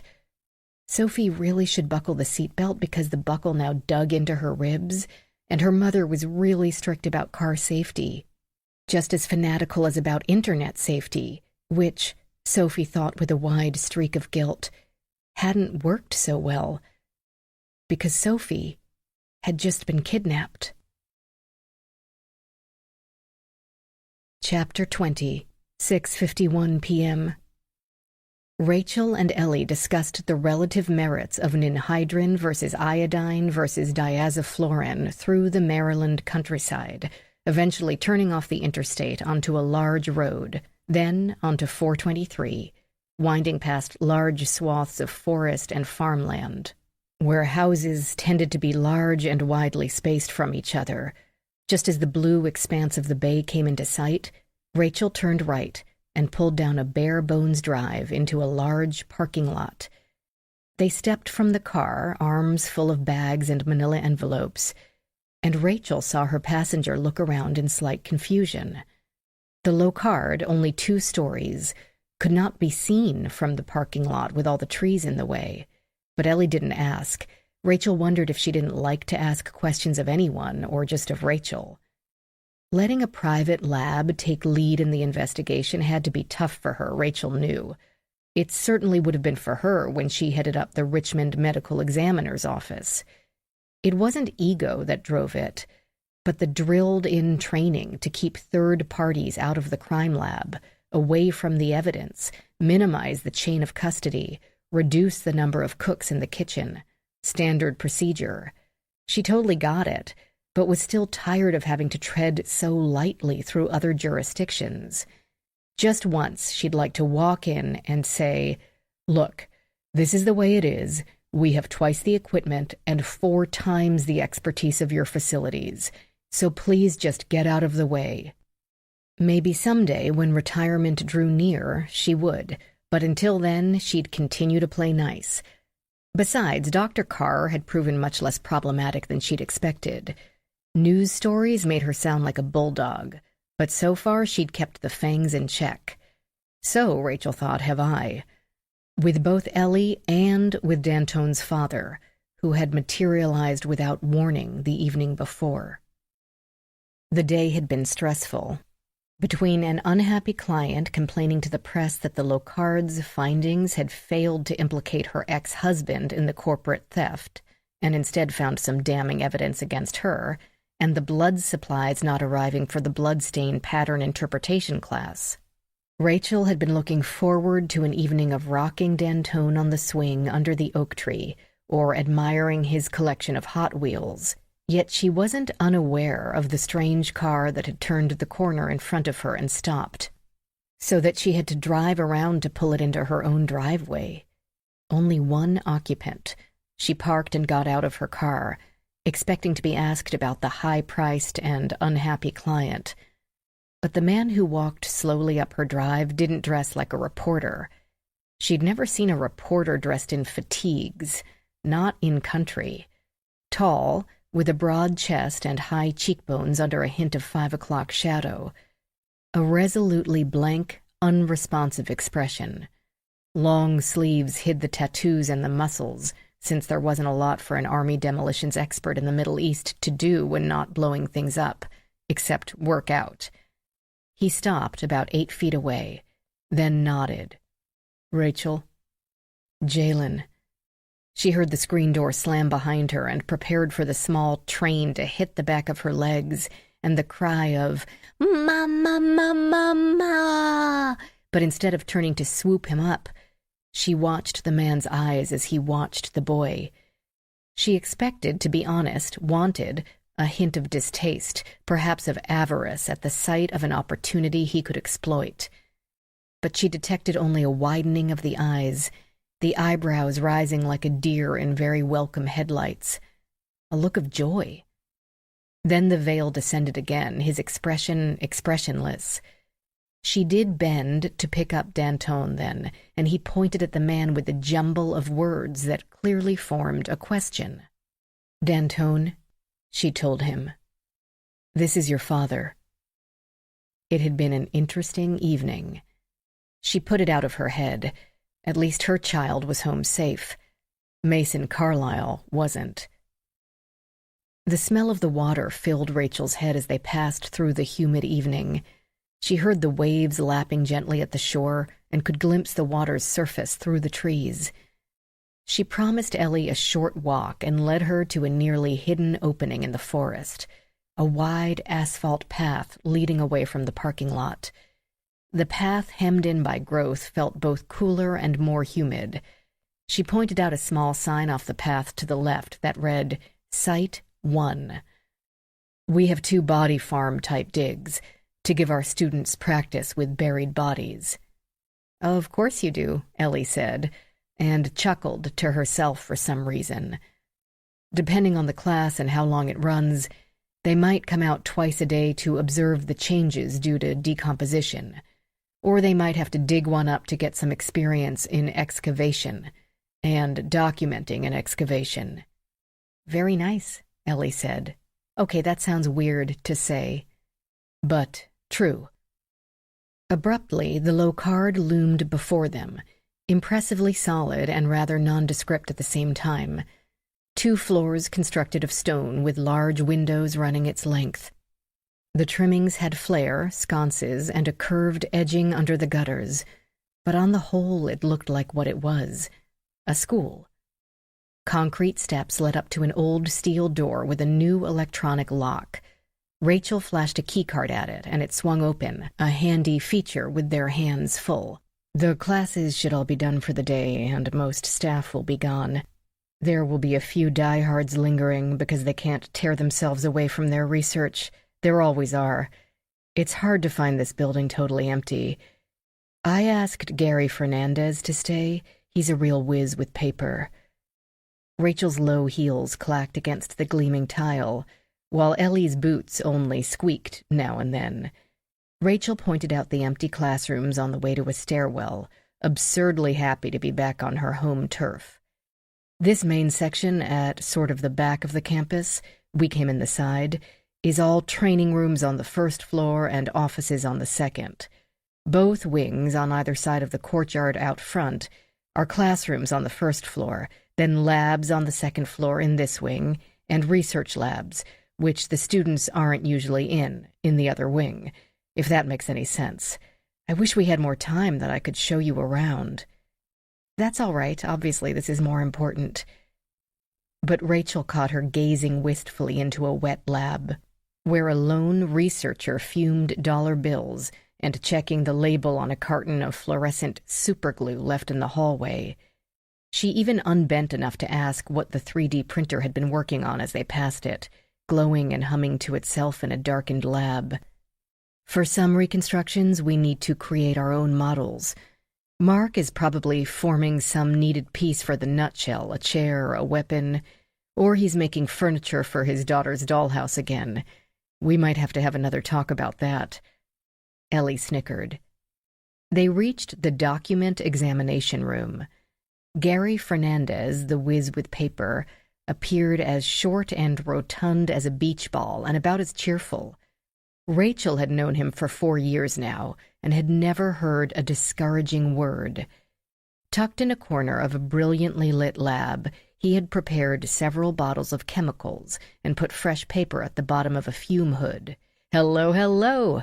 A baby, you say? Those are the worst cases. This it?" He nearly danced with anticipation as Rachael produced the manila envelopes. He plucked a small plastic sack from a dispenser, broke it open, and removed 2 thin cotton gloves. Donning these, he spent a good 5 minutes simply staring at the note and envelope when viewed through a magnifying lamp. Who writes a ransom note like this anymore? It's like something out of an old movie. Rachael said, they might have wanted to avoid printer toner, or they like old movies. Gary wore a disposable face shield, and it knocked against the magnifier again and again in an effort to get a better look. Then he placed the letter flat on a photo stand board, with the camera suspended above it. The camera connected to a computer wirelessly, and Gary could adjust the focus or the lighting. Ellie watched over his shoulder in silence, her gaze on the screen. The page wouldn't lie flat, the way papers won't once they've been folded. Gary wiped 2 magnetic bars with disinfectant wipes until assured of their sterility, and used them to hold the corners of the note down. Then he turned a crank to raise and lower the camera and adjusted the distance, while program options allowed him to adjust the focus. He took many photos, including close-ups of the cut edges of each letter. The process seemed to take forever, but the pasted letters could be incredible evidence. A jigsaw match of the cut ends to the cut holes in the pages they came from. Of course, if the kidnappers had any brains at all, they would have completely destroyed the source document. And they seemed to have brains, at least in some ways. Rachael thought they would probably keep the scissors, though. If the metal blades had a defect or two, that could be compelling. Not as good as the jigsaw match, but something. After the painstaking photography, Gary used an alternate light source to hit the paper from various angles, with light of various wavelengths. In Rachael's experience, this didn't often help, but one never knew. He lingered over "not" in the phrase, "send someone else, not you," because it had been cut out as one word instead of letter by letter as most of the others. "There's something here," he muttered. "I see ridges, but—" The 2 women waited, squinting to figure out what he might be looking at. Finally, Rachael broke. "What?" "I see ridges. It could almost be a patent print. Most prints were called latent, meaning they could not be seen until developed with powders or dyes or even light. Patent prints, or plastic prints, were casts of the skin left in some malleable substance like putty or paint. "It's the glue," Ellie said. "Yes, I think the glue got tacky, and when your guy pressed the letters down with his finger, he left an impression, even through the paper. I don't know if it will be of any use." He meant that while there might be ridges, there might not be ridges with enough ends, splits, creases, pores, or scars to create a distinguishable pattern that could be compared to an identical pattern. Locating a fingerprint was only the beginning. "Going to start with iodine?" Ellie asked the Locard expert. "Can't beat an ancient classic, like me." Ellie thanked him for staying late. "Not a problem. My wife has book club tonight. This way I can pick her up on my way home, since apparently the books they pick can only be read when accompanied with several bottles of wine. I read part of one once, and after that the wine made sense. Besides, I couldn't pass up the chance to work on a real live ransom note. Usually it's always wills. People just can't believe that Daddy left the estate to their rotten brother Ralph." Iodine crystals were one of those odd substances that would sublimate, or change, from a solid to a gas without becoming liquid in between. The gaseous iodine would adhere to the amino acids in the skin's oil and sweat, turning the ridges left by a fingertip to a brown color. The advantage, or disadvantage depending on what you needed, was that the color would soon fade and disappear, but it worked on any surface and would not damage or alter the paper. Unfortunately, the crystals were also a carcinogen. Analysts used to sandwich them in between tufts of glass wool inside a glass tube, then blow through it with a rubber tube, forcing the fumes out the other end. Relatively safe, provided you didn't breathe in. Rachael usually went the simpler route and put the crystals and the paper to be processed in a large zip-top plastic bag and let it sit for an hour or two. But they didn't have that kind of time. Mrs. Fernandez would eventually run out of wine. So Gary went the old-fashioned route with the glass tube and the rubber hose. With the note and envelope suspended from clips in the fume hood, the vacuum sucked away the dangerous fumes with a loud hum. 3 fingerprints leapt to life, fully formed on the surface of the ransom note, with smaller fractions of the fingertips here and there. "Probably Becca's," Ellie said. Gary said, "Did she open the envelope?" "Then probably, since they look so fresh. There's 2 more faint ones." "Super faint," Ellie agreed. The rest of the paper remained blank. Surely kidnappers would have worn gloves to create the note, but it had been labor-intensive. First, they had to decide what to say, then find the letters or words in their source document and cut them out, apply the glue without gluing gloves and letters together, then paste them down in a relatively straight line. What they might not have known is that latex gloves can, after extended wear, begin to adhere to the fingertip. A thin latex, the perfect layer of oil and sweat on the fingers, a lot of pressing down, and the finger's print could begin to show through the glove. Someone could possibly, just possibly, have left a print on the paper even while wearing gloves. Smudges covered the envelope, though only 1 or 2 impressions had sufficient ridge detail. It would have passed through several mail carriers and containers before reaching the Carlyle's mailbox. Going through the mail system removed some of the kidnapper's personal control, but did put distance between himself or herself and the victims. More careful photography followed. A small printer churned out printed photos at a 1-to-1 ratio. The pasted letters complicated things in other ways. Ninhydrin was a liquid dye, which sometimes caused certain inks to run, and its reaction to glues and adhesives could be unpredictable. Gary needed to preserve any prints on the cut letters, but also lift off the cut paper and see what they could find underneath. Maybe more patent prints. Maybe trace evidence if they got lucky and something had been caught in the glue. Gary had used a snake-neck tiny light to illuminate not, trying to get a better look at what might be a print in the glue, and photographed it as well as he could. Rachael told Ellie, "Your cousin and Hunter let me take their prints. I was going to get Taylor's, but she'd already run off to the woods." "Good." Ellie picked up the printed photos. "Let me have them." "I got 2 sets of each if you want to start with Gary's photos. I'll work on the print cards you collected through the house." "Deal." Gary Fernandez waved them toward a workstation stocked with jeweler's loupes and evil-looking picks. 5-inch-long, thin metal skewers with wooden handles. They would help examiners keep their place on one print while looking for the corresponding ridge in another. Fingerprints were not Rachel's strong suit, so she happily took the better quality impressions from the doors and windows.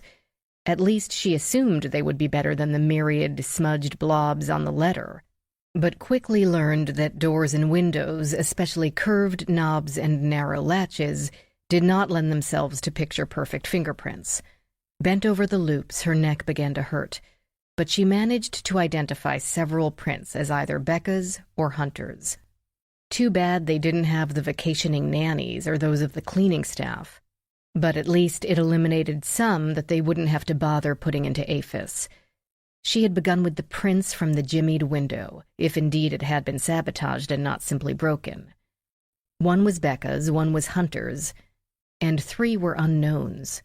She scanned those into the system, set it to search. It might go faster at this time of night, but probably not by much. Early on a Sunday, a search might come back in an hour or 2. During a busy weekday, it could be 24-hour plus. She didn't have Ellie's patience for the tiny ridges. "How's it going?" "I'm reminding myself not to get my hopes up. Unless we find a miniature map to where they have Mason hidden under one of the letters, I doubt the note can help at all. Especially since every discernible fingerprint on the note and one on the envelope belonged to Becca. Not Hunter's, not some unidentified person's, only Becca's, which tells us nothing." "She opened it, unfolded it," Rachael said. "At least you kept anyone else from touching it, cut down on our work, your work." "And the print in the glue. I can trace a few ridges, but most taper out into vague wisps of grayscale. I don't think I'm going to be able to do anything with this." Meaning, there was not enough information here to work with, and no amount of enhancement or filters or dyes or digital reconstruction could help. Sometimes that was that. And here is a moment of truth, Rachael thought. Maybe the print in the glue does match Becca's or Hunter's. Maybe it matches Ellie. Maybe this is all some elaborate revenge or burst of jealousy of her richer, more successful, married with 2 kids cousin. Maybe Rachael should take a look at that print herself. But if she asked, it would be a declaration of war with Ellie as an enemy spy. Did she really want to? Ellie passed the photo across the desk. "Would you take a look? Maybe your eyes are better than mine." Rachael breathed out. "I doubt that, but I'll give it a shot." Gary said, "Come and look at this." The women crowded him again. He had put the note on a light board, so bright it felt like looking at an X-ray. Then he rolled a dark, thin plate over it to block most of the area, leaving only a space a few inches square. The letters had been printed on a thin, off-white paper with jet-black machined letters. With the bright light behind it, Rachael could see specks of darker material in the paper mache, or dirt caught in the glue. In the middle of the B in baby, a short rectangular capsule floated. "What's that?" Ellie asked. "Is it in the paper or the glue?" "Let's find out." He used xylene to dissolve the adhesive until he could pull off the B without tearing it. The solvent wet the paper, but evaporated so quickly that it only made the letter curl a little. The ink did not run. "The xylene lets me separate the paper, but then it dissolves the glue. If there were any friction ridge impressions in it, they're gone, and I don't see a way to get around that. I never thought I'd be hoping criminals don't go back to certain crude techniques." Ellie said, If this were a TV show, you would analyze the glue, get a complete chemical profile including percentage composition, then run that through a handy database and find it's a boutique product only sold by a particular store, even though you still mysteriously have a sample of it in your database next to the Elmers and the Scotch. So true that Rachael had to smile. Gary Fernandez found this the most hilarious thing he'd heard that decade and hooted loudly. Then, of course, you'd go to the store, they'd check receipts, and be able to tell you exactly when they sold the last bottle, so you could look at their security cam and get a picture of your kidnapper. That would actually be more realistic. On television, we'd have our tech whiz hack into the store's receipts from here and find the sale and the person's driver's license photo. Her gaze never moving from the bare spot of glue on the ransom note, Rachael said, "I don't know if our digital forensics person, Agnes, could really hack into anything. I'm not sure I want to know." Gary transferred the spot of glue to a clear slide and said to Ellie, "I'm sorry. Your nephew is missing and we're making jokes. I made it first, and Mason is my second cousin, or first once removed." He focused the stereo microscope, which functioned as an oversized magnifying glass, able to give them an extremely close look at a three-dimensional object. "Is that a hair?" Ellie asked. "Looks like a piece of one." He used an incredibly fine set of tweezers to pull the microscopic fragment from the adhesive and rinse it clean in a drop of xylene. Then he did a wet mount, wedging it between a glass slide and cover slip with a drop of water. Rachael held her breath until it had been secured in the water. Tiny hairs and fibers could be lost forever with one errant sneeze. He moved the slide to a transmission microscope so they could see through the hair, the heavy brown pigmentation, and thick, clear cuticle. Caucasian, Rachael thought, and there would be nothing more she could say about it than that. "No adhering cells," Gary muttered. "No root, so no DNA." "Mitochondrial," the two women said in unison. "And the likelihood that your kidnapper is going to be in a mitochondrial DNA database?" "Extremely slim," Rachael admitted. Mitochondrial DNA existed in a cell organelle, not the nucleus, and so was present in samples where the regular nuclear double helix type DNA would not be possible.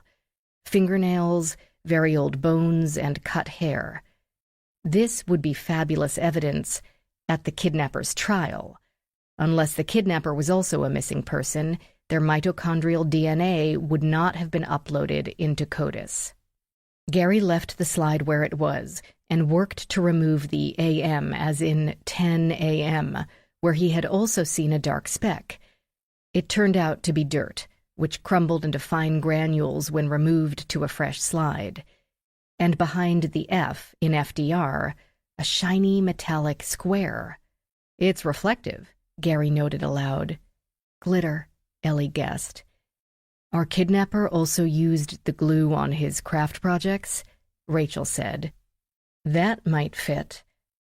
He or she has other children, or maybe works around children." "That would make sense.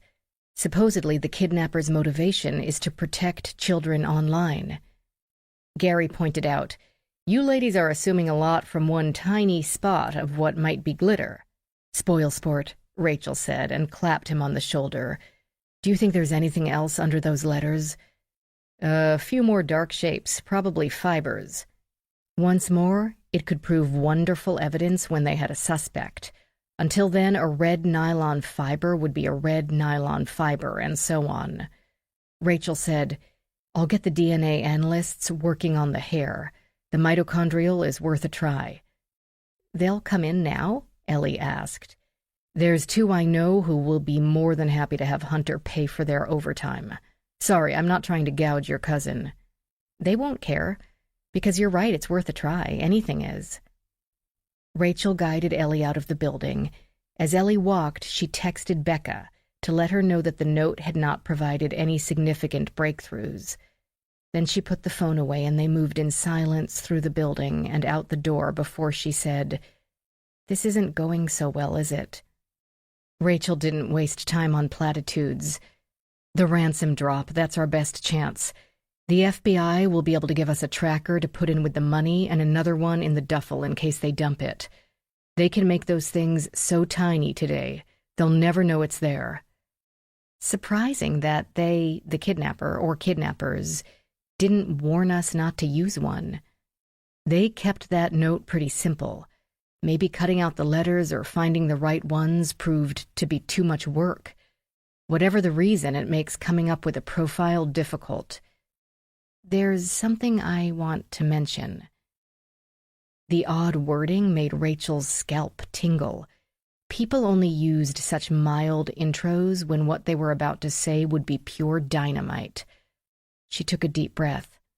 Not so fortuitously, since they were passing the 2 body farm sites and the wind had changed. "Go ahead." "I thought the lettering on that note looked familiar, but I had no idea why. I'm still not sure, but there's a book called 49 Ways to Kill Somebody in Taylor's room. It has old-fashioned type and slightly ivory paper in it, and it's missing a page. A page that might have 'not' in all caps on it? I have no idea. It's in the D's, the list is alphabetical, and it could contain drowning." In the dark, her voice seemed to drag behind her, wishing to be anywhere else. "Okay, so it might be the same paper and typeface. It might contain 'not,' and Mason might have been drowned the night before his mother and 2 other adults saw him alive." Ellie smiled, barely visible in the dim light, but added, "Or say they did." So Taylor would have had to plan this, disguise her own handwriting sufficiently to address and mail an envelope, murder her brother and throw a doll into the water as well, and then Becca would have to talk their 2 close friends into helping her cover it up. Possible, I suppose. I could easily be wrong. I hope so. Rachael wasn't any more comfortable with the idea of an 11-year-old psychopath than her companion. "I do too," Ellie said. Her voice couldn't quite hide the discouragement. It was a rough situation with an infant in the balance, even rougher when your own family members were counting on you to help, and even rougher when your co-workers might be looking at you askance, wondering where your loyalties rested. This reminded Rachael of Ellie's personal history. She had been lucky to have loving relatives, just as D'Antone was lucky to have Rachael and her mother. But that had still been a lot of moving around for a little kid, if she could indulge in a little amateur psychoanalysis. Rachael had developed a keen interest in profiling in her post-pathologist years, sat in on lectures on the topic at the Locard when she could, and read all the texts. If left undisturbed, a body will freeze into the position it held at death. The muscles will tighten into an unbreakable stance that won't be pulled into a more cooperative shape without great force. This stage will eventually pass. Sometimes living people freeze into place as well, and the stage never passes. Ellie's past had to affect her present, just as everyone's did. She must have always felt like a not terribly desired guest in other people's homes, a charity case to be tolerated and pitied. That was why she showed no envy of Becca's lifestyle, why even though she had tremendous expertise and prestige in her field, she didn't walk into a room as if she owned it, why she hadn't demanded Rachel's immediate eviction from her crime scene, because she didn't think she deserved to. Well, Rachael resolved, she will never feel that way around me. As if to prove her point, Ellie now said, "I'm sorry you have to drive me all the way back to Becca's. I should have brought my own car." "Nonsense. It was my idea, and it won't be so bad now that rush hour is over. I want to go back anyway. I talked to the agents while Gary was working, and they're there now, coordinating the ransom drop. Besides, it gave us a chance to talk." "You mean it gave you a chance to question me about my family," Ellie said as they climbed into the car. I'm joking. I didn't mind. Don't mind. Ask me anything. The problem is when it comes to Becca and Hunter, I probably won't know. Well, good. Thank you. She did think of more questions on the return trip, which Ellie answered with apparent frankness, but they did not spark some new line of investigation. Mason remained missing, with the only lead a mysterious note that might or might not be genuine. They discussed a plan to deal with Taylor's book, since the girl would certainly be in bed by the time they got there, and they hardly wanted to alert the family of their very vague suspicions. If she was still up, possible given the chaos of the day, then Ellie would invent an excuse to get into the room. Offer to tuck Taylor in? Reading her a story would give her the perfect excuse to go to the bookshelf and steal a child's book in the hope of convicting her of murder? She could say, "It looks cool, can I borrow it?" Or just look at the typeface again, and if Ellie still believed it to be the same, have the FBI get a search warrant? They both agreed. Search warrant. The only way to make sure the evidence would not be thrown out by the legal system. They reached the mansion. A black SUV had been parked in the curving drive before the center entrance, perfectly parallel with the curb, and Rachael made a mental bet that Michael Tyler had been at the wheel. Rachael parked. "Okay," Ellie said, clearly steeling herself to go inside. "Now there's this." She got out and headed for the door. Rachael followed, but not before noticing that Ellie had left a hair, too long and too red to belong to anyone else Rachael knew, on the headrest of the Audi. That, she thought, might be useful. Chapter 21, 9:11 p.m. Ellie entered the kitchen to see Michael Tyler and Luis Alvarez still as professional as ever, though Ellie thought the ties had been loosened by at least 1/8 of an inch. Tara said the chase manager was super cooperative, Hunter had been saying as Ellie entered.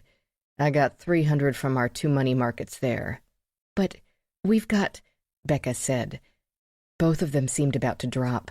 The lines on Hunter's face had grown exponentially in the past few hours, and Becca swayed on her feet. "Way more than that in our accounts, yes, but you know the difference between money on paper and actual cash." Yes. Of course a bank wouldn't have that much cash on hand. "She can rest in the morning. Barclays and AIG managers will be meeting her. She'll bring it here then?" "Yes." The shorter of the 2 agents, Luis Alvarez, spoke. "We have the black duffel bag with the trackers in the lining. That way the money will look clean, and that's always what they check first." "Won't they—" Ellie began, then stopped, not to avoid ticking off the agents, but to avoid distressing Becca. The other agent, Michael Tyler, did not hesitate. "Won't they dump the money into another container for just that reason? They might. They should, if they're thinking. But it's worth a try. And that's why we'll put additional trackers in the bands around the money, completely imperceptible without an XF detector." Becca rubbed her face, stretching the skin over the high cheekbones. "But if they do, they might hurt Mason." "That's not likely," Luis said, but gave no support for the statement, because Ellie thought there was no support for the statement. They had no reason to believe Mason was still alive, with no proof of life. "They didn't even tell us how to get him back once they do have the money," Becca muttered. Hunter said, speaking almost absently, "That makes sense, though. If they named a location, the agents would have it staked out in advance to catch them. They could leave Mason someplace safe." "What's safe?" his wife cried. "A fire department, a hospital, an urgent care center. There's a million possibilities." He put his arm around her shoulders. "Then they're long gone by the time the place calls the cops and they connect him to us. But he'll be taken care of in the meantime." It was a nice picture. Baby Mason surrounded by nurses or buff firemen, cooing over the adorable infant. Ellie found herself praying with more force than she'd prayed for anything in her life, for that mirage to become reality. Michael Tyler stayed brisk, part of the ongoing struggle to keep the parents motivated and calm. We'll be back here by 9 a.m. tomorrow with the duffel and the surveillance equipment. Gabriel Haller will be here as well. We can go over the plan with him once more. There's nothing anyone can do until then. I know it must seem impossible, but you all need to get as much sleep as you can. You won't be any help to Mason if— Yeah, Becca said, and left the room without another word. She knew party-line platitudes when she heard them. It was, Ellie knew, a family characteristic.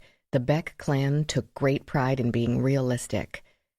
"I'm going to be here too," Ellie told Michael. At the other end of the kitchen island, Hunter spoke with Louise and Rachael. Ellie lowered her voice. "I've only worked 3 kidnapping cases and they were all adults. Tell me the truth, is this normal? I mean," with kindness and without condescension, he said, I know what you mean. It does seem unusual. Most kidnappings are either someone desperate for a child, in which case they just grab them and disappear, or for money. They want X amount of dollars, then you'll get the kid back. First, there's a text demanding a political outcome to return the child. Then, a mailed note asking for a relatively small amount of money considering what the Carlyles have at their disposal. Neither bothered with instructions about calling or not calling authorities. We don't know exactly what to make of it. Not to mention turning invisible to get in and out of here without leaving a trace. I still can't figure that one. I have a few theories, but nothing even reasonable enough to say out loud. Ellie said, "Me too." Taylor in bed? Yeah. She crashed about an hour ago. Oh. If he ever figured out why she had asked, he might become less friendly in a hurry. "If you'll excuse me, I'm going to say goodbye to Becca before I leave." "See you in the morning," the FBI agent told her. Ellie padded up the hallway, her emergency pair of worn boots silent against the hardwood floor. Although it wasn't late, weariness had settled into her bones, and she felt more than ready to go home to her boring post-divorce apartment on 25th Street. Right now, her boring post-divorce apartment on 25th Street seemed a treat, the first space she'd had that belonged entirely to her. She could stock, decorate, warm up pizza any way or time or how she liked, and sometimes it felt delirious. Though right now she just wanted the pizza. Yet, she felt the same reluctance she always felt to leave a crime scene. Had she done everything she could? Had she considered every likelihood? Was there anything else she should collect before time wore it away? Might any other surface bear contact DNA, fingerprints? Had they sufficiently grid-searched the lawn? Maybe the kidnapper had dropped something convenient, like his driver's license. But she couldn't think of a thing. How do you find the fingerprints of a ghost? Stop, she thought, and she literally stopped, her shoe giving a faint squeak. Once she'd moved forward through a scene, photographing as she went, she always liked to reverse and move back, photographing from the other side. All day she'd been looking for someone to come in from the outside. Time to consider what you've been veering away from all day. That Becca and/or Hunter and/or even Taylor removed Mason themselves. Someone inside. She didn't bother with why. In a family, there could be a million reasons. Given what she'd seen of infant deaths, the most likely reason was the one that had first occurred to her, an unplanned murder. One of them had shook the baby too hard, thrown him down. Taylor had drowned or throttled him, and her parents covered it up to protect her. Becca had wanted him to sleep and overdosed him on children's Benadryl. Becca and Hunter were smart, very smart. That seemed evident from their occupations and their success. Even Taylor, according to her mother, was very intelligent. They would know that whatever story they came up with, a slip and fall, a SIDS death, would be disproven at autopsy. Their only chance was to be rid of the body completely. But Mason was not in the house, and no one had left it. She knew from quick conversations that both the police and FBI, and even the canine unit, had searched the place from rafter to cellar, the garage, the cars, the fireplaces. There were 4, under beds and inside closets. Mason was not on the property, and no one could have buried him in the woods or thrown him in the river without appearing on the video. Not unless they had done so days earlier. And both Tara and Gabriel were in on the plot, since they'd both testified to seeing Mason that morning. 2 scenarios, both impossible. 1, someone in the family killed Mason and magically got him out. Or 2, a kidnapper had magically gotten both in and out. Usually crimes came with more than one possible solution, and the difficulty lay in choosing the correct one. Ellie wasn't accustomed to crimes that had no possible solution. A quiet sound interrupted her thoughts, a breath so hushed she might have imagined it. At first she didn't know where it had come from. Taylor's door was closed and the light out. Becca's bedroom door at the far end of the hall remained open, the interior equally dark. Where was Hunter? Wasn't he still downstairs? The sound came again. Mason's room. Ellie crept forward, seized by the sudden hope that the kidnapper had returned to place Mason back in his crib, that when she looked again, the infant would smile and wave one chubby fist as the villain slipped silently out the window. Ellie would let him go, let him escape justice, as long as they got the baby back. But it wasn't Mason or the kidnapper. Becca stood next to her son's crib, one hand on the railing, regardless of the fingerprint powder, the other pressed to her face as she cried. Ellie stopped. Becca wore what looked like a pair of thin sweatpants and a shapeless tank top, probably sleeping clothes, revealing the muscles in her arms and shoulders as they seized in a paroxysm of grief, her head bent forward, hair parting to show the white skin at the nape of her neck, her mouth muffled by her palm to keep her sobs to herself. Of course she wept, Ellie thought. She just lost her child and didn't know if she'd ever see him again. She should hug her cousin. She should go in and put her arms around her and tell her that it would be all right and she would have Mason back in no time. Problem was, Ellie didn't know if that was true. Did Becca weep because she thought she would never hold her baby boy again?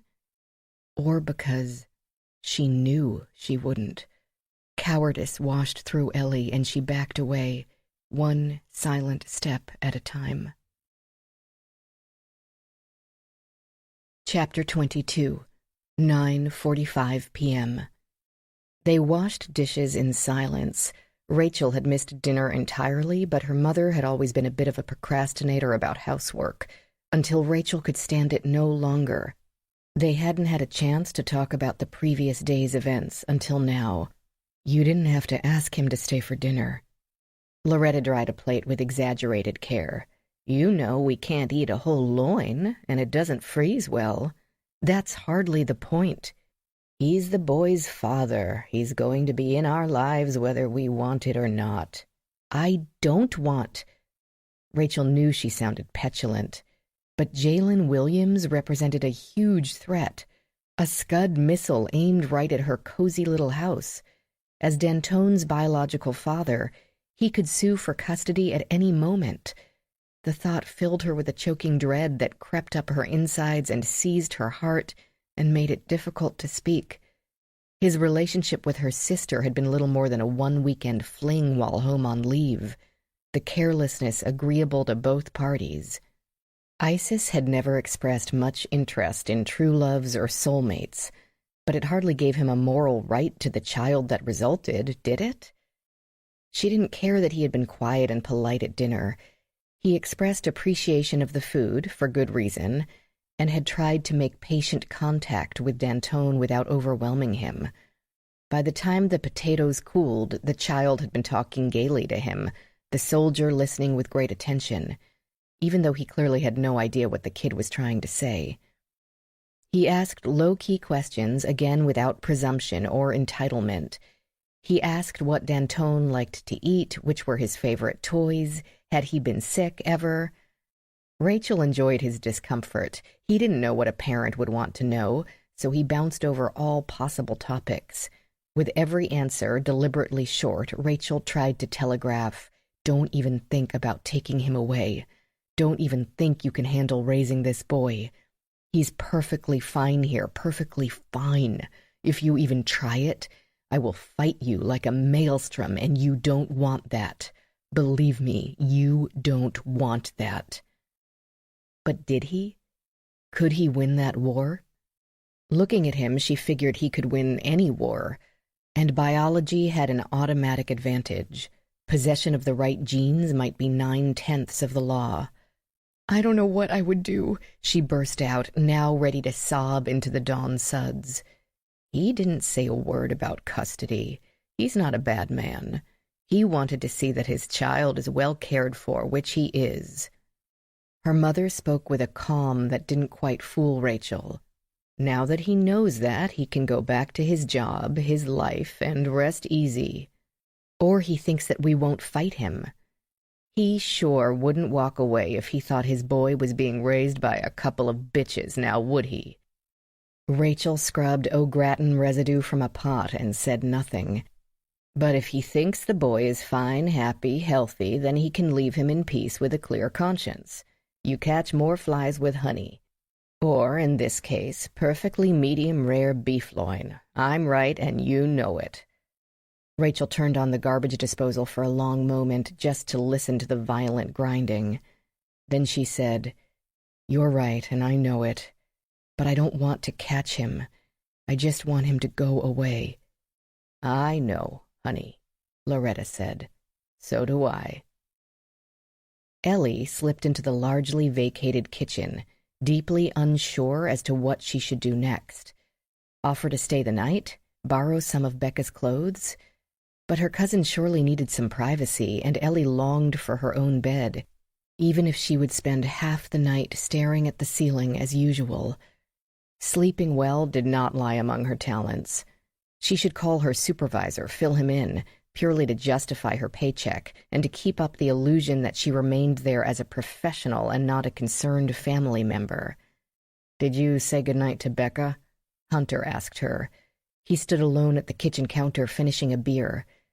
Ellie lied without thinking. "I couldn't find her, and I didn't want to invade your bedroom." "Oh. Did you get anything from that note? Dr. Davies said a guy at the Locard took it apart and found a hair and some fingerprints, but they weren't usable." "Some fingerprint ridges, an impression in the glue, but not enough to be of any use." "Huh."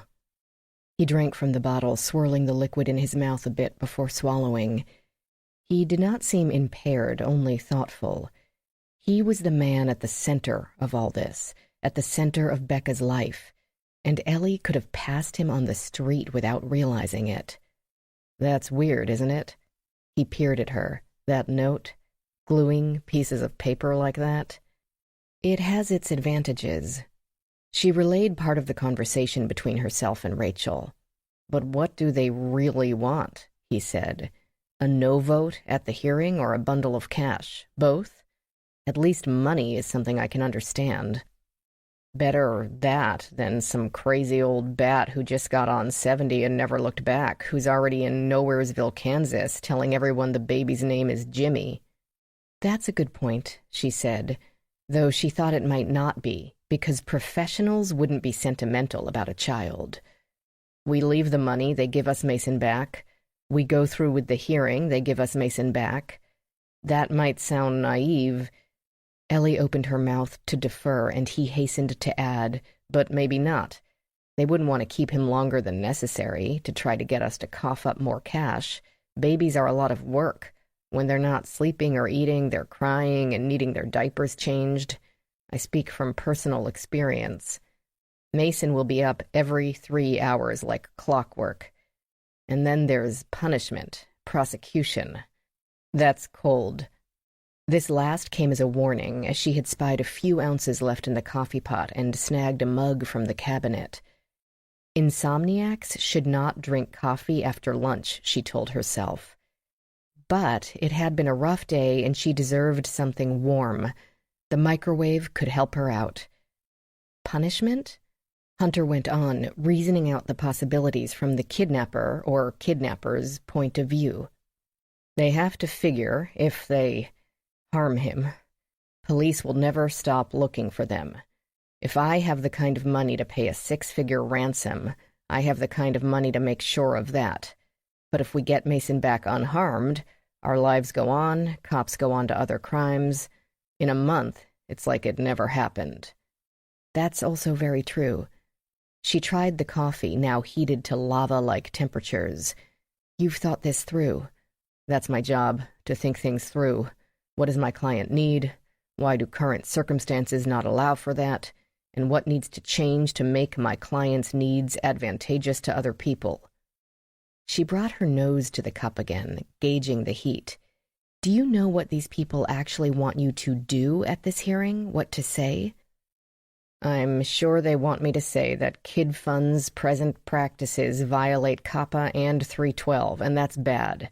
And you can't trust us not to do it again, so you'd better enact a permanent ban on direct messaging, addiction algorithms, and data retention. Can you do that? Say that? He blinked. I can. It won't be true, but to get Mason back, I can. A careful sip managed not to maim her lips. Can you present the true information at a future hearing to reverse any permanent ban? Someone can, because the wheels of the legislative process grind like a sack of gravel and molasses in fits and starts, and bills normally go from subcommittee to committee and back and forth and get changed and tweaked and discussed some more. Nothing ever happens fast in the U.S. Congress. But this wasn't about their schedule, it was about mine, ours. I need to get sales back on track before the auditors finish up the job we've already paid them to do. Without that, there isn't going to be a company left to take public. So the committee can schedule all the markup and rehearings it wants. Kid Fund might be around to participate, but I won't. He rubbed his face with both hands as if rubbing away makeup, removing the face he showed the world. She heard defeat in his voice when he muttered, "Maybe I shouldn't have invested so heavily in it. I got overly ambitious. But that's what I do, I get ambitious." Ellie rinsed her cup and left it in the oversized farmhouse sink, alongside plates and silverware that might have been accumulating for days. Perhaps she should... His phone rang. "Speak of the devil, it's Gabriel." Ellie pulled open the dishwasher. Surely it would not prove as complicated as the coffee maker. Were these dishes clean or... "What?" Hunter exploded, but not with anger. "What? Why? But how old is he?" Had Mason been found? Or some hint of him? But why would that information come from Gabriel? "I'm going to come over there." No, I guess not." He looked up suddenly at Ellie and apparently made a decision. "You're right, I'll stay here. But I'll have Ellie alert the FBI and Locard. Hang up, but keep me posted." To Ellie, he said, "The son of one of our game engineers is missing. And it's the same people who took Mason." Chapter 23. 10:10 p.m. "From what we can tell, someone picked him up from school today." Michael Tyler filled her in with hushed tones in the meticulously decorated foyer of a large Georgetown row house. "The kid is 10. Dad works for Kid Fund. Mom was on a plane from Germany all day, was there on business. Both parents and the older sister, she's doing a semester in Paris, but we spoke on the phone, insist he would never have gone off with a stranger. And the school said there was a signed note in the office this morning with his father's known signature, and the pickup person knew the number ID, a new number ID. They're unique to every non-parent pickup, texted to the father's phone. Except it didn't go to Mr. Thomas's phone. Video shows Noah leaving with a woman in a white van." Through an open door at the end of the hall, she could see a couple seated on a modern leather couch. The deep worry in their expressions, their shallow breathing, and the way they held each other's hands with a grip tight enough to crush let her know these were Noah's parents. They were talking to Luis Alvarez. The parents, they're Darnell and Nicola, Called every friend this boy has, a considerable list, but finally found one who said Noah got text messages from his dad to go to a baseball camp. Obviously, the dad never sent them and doesn't know how someone could spoof his identity enough to fool the boy and the school. The dad went back there a few hours ago and found the kid's cell phone in the drive. It had been run over once or twice. He ran a hand through his short hair. We're all getting tired, Ellie thought, which did not bode well for the investigation. Tired people made mistakes. We need you to take the cell phone. See if you can maybe get some fingerprints off it. After it had been run over by a car or two, her thoughts must have appeared on her face. It's probably impossible, I know. And see if digital forensics can recover any of the text messages. If not, then maybe the Locard. If we can trace the number they came from. And the parents also got a text? Ellie asked. That's what Hunter had said. We'll need to get their phone, too. Yes, come on. He went up the hall. Ellie followed reluctantly. Dealing with the bereaved or the irate or the unstable remained the job of cops and special agents. That was one of the things she liked when she got to work ERT. Her talents were better suited for work with inanimate objects. She got along fine with fingerprints and bloodstain patterns. People were too unpredictable. Both parents looked up at them with a brief spate of hope, examined their faces, and the hopeful looks turned to disappointment. Luis sat in a matching leather armchair, notebook open on his knees, speaking gently, yet leaning into their space, as if trying to absorb their thoughts as well as their words. What does this text refer to? Confess and detail the addiction algorithm. Do you know what it is they actually want you to do tomorrow? Darnell Thomas had loosened his tie, stress having dampened the collar. Nicola Thomas's fingers fluttered with the urgent need to do something. Her mind would be racing from task to task in a never-ending spiral of plans to get her child back, while fighting jet-lagged travel fatigue. She stared at the slim cell phone on the coffee table as if it were both a cursed thing and a lifeline. Yes, her husband said. I do. That was not what Ellie had expected to hear. 4 people in the room stared at the man's downturned face, not one of them daring to breathe. Darnell said, It refers to the platform structures designed to keep kids playing. Structures like, for example, games having accoutrements, daily quests and objectives, and the rewards like avatar accessories, dances, gestures. There are plenty of possessions for them to buy, so they have to play longer to be outfitted like rock stars. Luis asked, Buy? With real money? If they can get hold of a credit card, yes. They can pay outright, or they can get a discount by playing the game a lot. It unlocks rewards more slowly. Luis showed more comprehension than non-gamer Ellie felt. Still, but they're not buying real stuff. What's real anymore? Darnell asked in a hollow tone. There's a reason so many games use coins or gems as rewards. Because what is valuable in real life seems equally valuable even when in a virtual world. Even a meaningless number, as long as it keeps going up, makes us feel like we're gaining value. It tricks players, children and adults, into equating them with real-world value. Where does an algorithm come in? Timing, spacing, perception. The rewards come fast and furious when they start, moving up levels, earning extras. But then it takes longer and longer plays to get to the next level.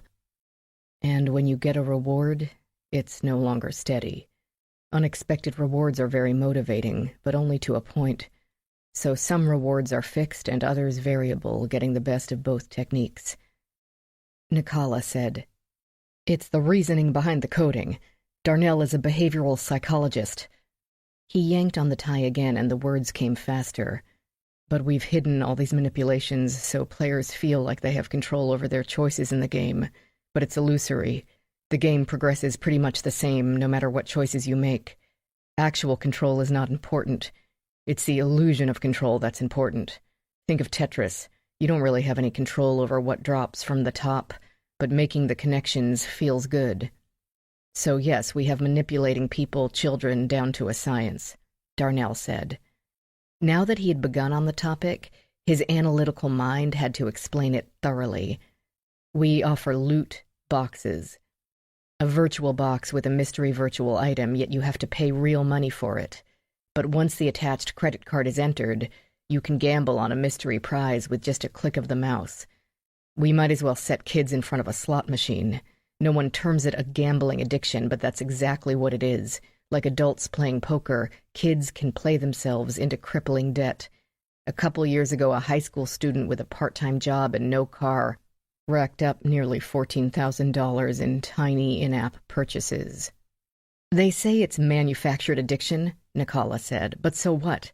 Everything online is designed to keep you online, like Facebook introducing the news feed or getting a magic coin when you move up a level in Bejeweled, or Twitter posting what's trending now. Don't you want to see these tweets? Keep scrolling. Or TV channels having a million commercial breaks, but not between the end of one show and the beginning of another because they don't want you to change the channel, Ellie thought. No matter what line of business you're in, it's easier to keep an existing customer than get a new one. They take my kid over that? Nikala said, her voice husky with fear and anger. Her husband said, "It is manufactured addiction. It's also good business sense. Gabriel believes other gaming platforms are jealous and egging on critics from behind the scenes, which isn't hard when the whole fight is in the virtual world. Anyway, a comment on a post here, forward a link through an anonymous email there. You can get anyone to do anything. All you have to do is find their buttons." "And they found ours," Nikala said, her fingers trembling as she pressed a fist to her mouth. Louise summarized. "They want you to renounce this addiction algorithm at the hearing tomorrow, so that the senators will vote to keep the DM ban and other measures in place. Can you do that? Until Noah's safety is assured?"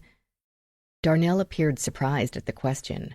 "Of course, I'll say whatever they want." "Doesn't even make sense," Nikala murmured, clearly trying to make sense of the kidnapper's logic. Kid Fund can propose a new bill at a new hearing. They're going to kidnap children every single time? "I don't care," her husband said. "It won't be mine." Ellie wasn't sure if he meant the children or the algorithm. From what Hunter and Gabriel said, it had sounded like Kid Fund would go bankrupt after a no vote, which meant Darnell would be out of a lucrative job. He valued his child more. Good for him. Louise went over the steps the FBI were taking to question school employees, enhance the video, list all registrations of similar vehicles, and examine toll booth records. He added, "We're going to take this phone to try to trace the text to its source." Burner phone, Ellie thought. It's already been destroyed. The FBI agent encouraged Darnell to make a list, check Kid Fund's memos and emails, try to find examples of the worst criticisms the company had received. Meanwhile, he dropped Darnell's phone into a paper envelope and handed it to Ellie. Michael Tyler walked her out. "Please, let me know what you get from it as soon as possible. You have my card, right?" "Yep." She started to turn away, then stopped. How would the kidnappers know what Darnell's job is at Kid Fund? He didn't seem to find this a smoking gun. "Company website. It has a page with the execs and their bios. But sure, our kidnapper could be someone inside Kid Fund who thinks they need to be a whistleblower. Gabriel Haller is also making a list of critics, including ones inside the company. Any news at your cousin's house?" "News? No." She should get going, get on the phone with dispatch to call in the digital forensic person on call, but hesitated. Have you ever seen a radical group like this? Kidnapping kids to save kids from greedy corporate manipulators? "No, but I can't say I'm surprised." At her look, he went on. "Every group thinks they're the white hats, riding in to save people from themselves. They're not kidnappers or terrorists, they're concerned citizens. And the only way to get these greedy corporate types to think about harm coming to children is to make it their own children. Whoever took the two boys means to force Darnell and Hunter to go on national television, shred their personal integrity, and lose their livelihood. They won't actually be standing off camera with a loaded pistol like a military junta in a presidential palace, but they might as well be. Exactly. A tight cord of muscle stretched angrily across his jawline, suppressed rage seeking an outlet. Maybe that's why they're not concerned about the next round of bills and the next legislative session. Money talks, and lobbyists spin, but C-SPAN videos live forever on YouTube. She said, but then where does the ransom fit in? I don't know. My guess is that one member of the group isn't motivated entirely by idealism. It's galling enough to give in to one demand, much less two. But unless we can find those kids, we don't have a choice. She should get going. But for the first time they were alone together, and Ellie grabbed the opportunity. Why are we working with the Locard, a private institute? It's an impressive facility, but what do they possibly have that the FBI doesn't? Time, he said. The lab is overwhelmed with materials from that mall shooting and the Carolina serial killer. I know, but... And the order came down from somewhere above to cooperate with Hunter Carlyle. Apparently, he has a friend or former client somewhere on the upper floors. Not one that's going to save him if he's guilty. He watched her face as if to gauge her reaction to this, but she didn't blink. But enough to indulge him where the Locard is concerned. And I didn't protest. He seemed like the type who would protest. She waited for his explanation. I've seen the Locard work miracles, and I trust Rachael. Then I guess I'll trust her too. Besides, he added, if the Carlyles are hiding something, why on earth would he hire them? They gazed at each other for a long moment. Then, holding the wrapped cell phones gently in one hand, Ellie left the house and headed for E Street. An hour later, a 30-ish man with a black beard trimmed to nanometer-level precision handed the crushed cell phone back to her.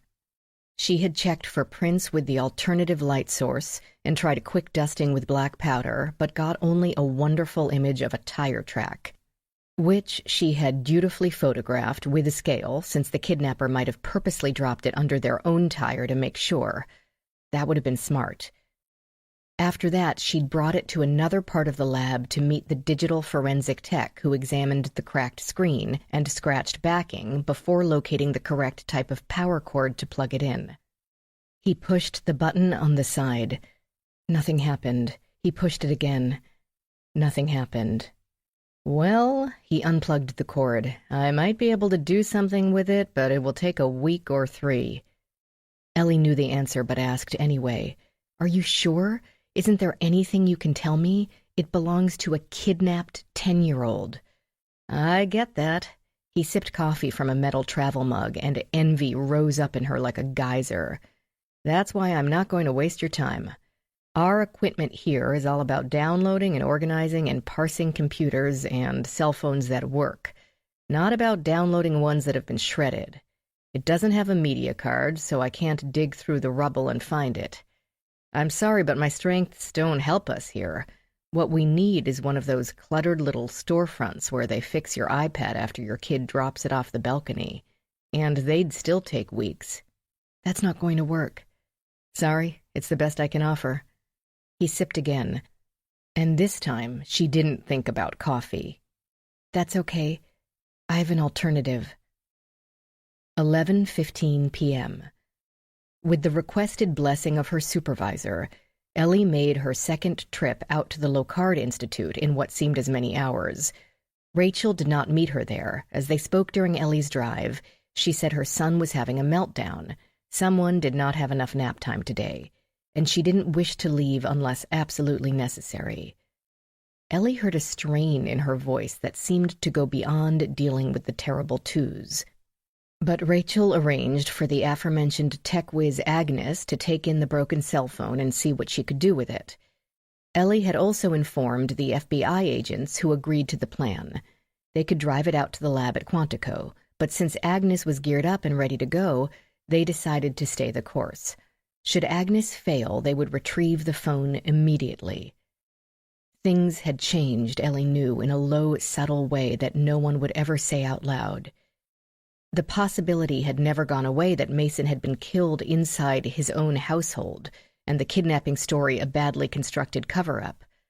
But the disappearance of Noah Thomas and the subsequent instruction to his father verified the disappearance of Mason Carlisle and the subsequent instruction to his father. Noah Thomas had definitely been kidnapped by a mysterious woman in a white van, and the phone that might have tracked his location ominously destroyed. So maybe Becca and Hunter aren't hiding anything, and maybe Ellie isn't a litmus test or a potential scapegoat. The thought cheered her. A GPS in the ERT van helped her find her way back to the impressive building, and she wound through the forest path from the parking lot, trying to consider the dark woods as peaceful and not the stuff of many a horror movie. Actually, it was peaceful, and the path well lit to keep one from stumbling off the edge. Only the whiff of decay near the body farm ruined the idyll. A figure hovered behind the same door she had entered with Rachael, its form visible through the glass.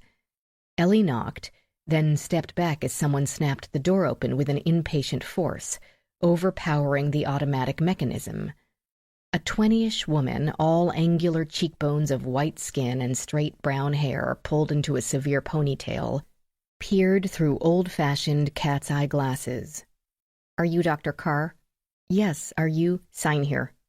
Agnes, for this could only be Agnes, thrust a form at her with 2 carbons under the top sheet, already completed with the Locard case number, the Metro PD case number, the FBI case number, the address of Noah Thomas's house, and broken cell phone written for the description.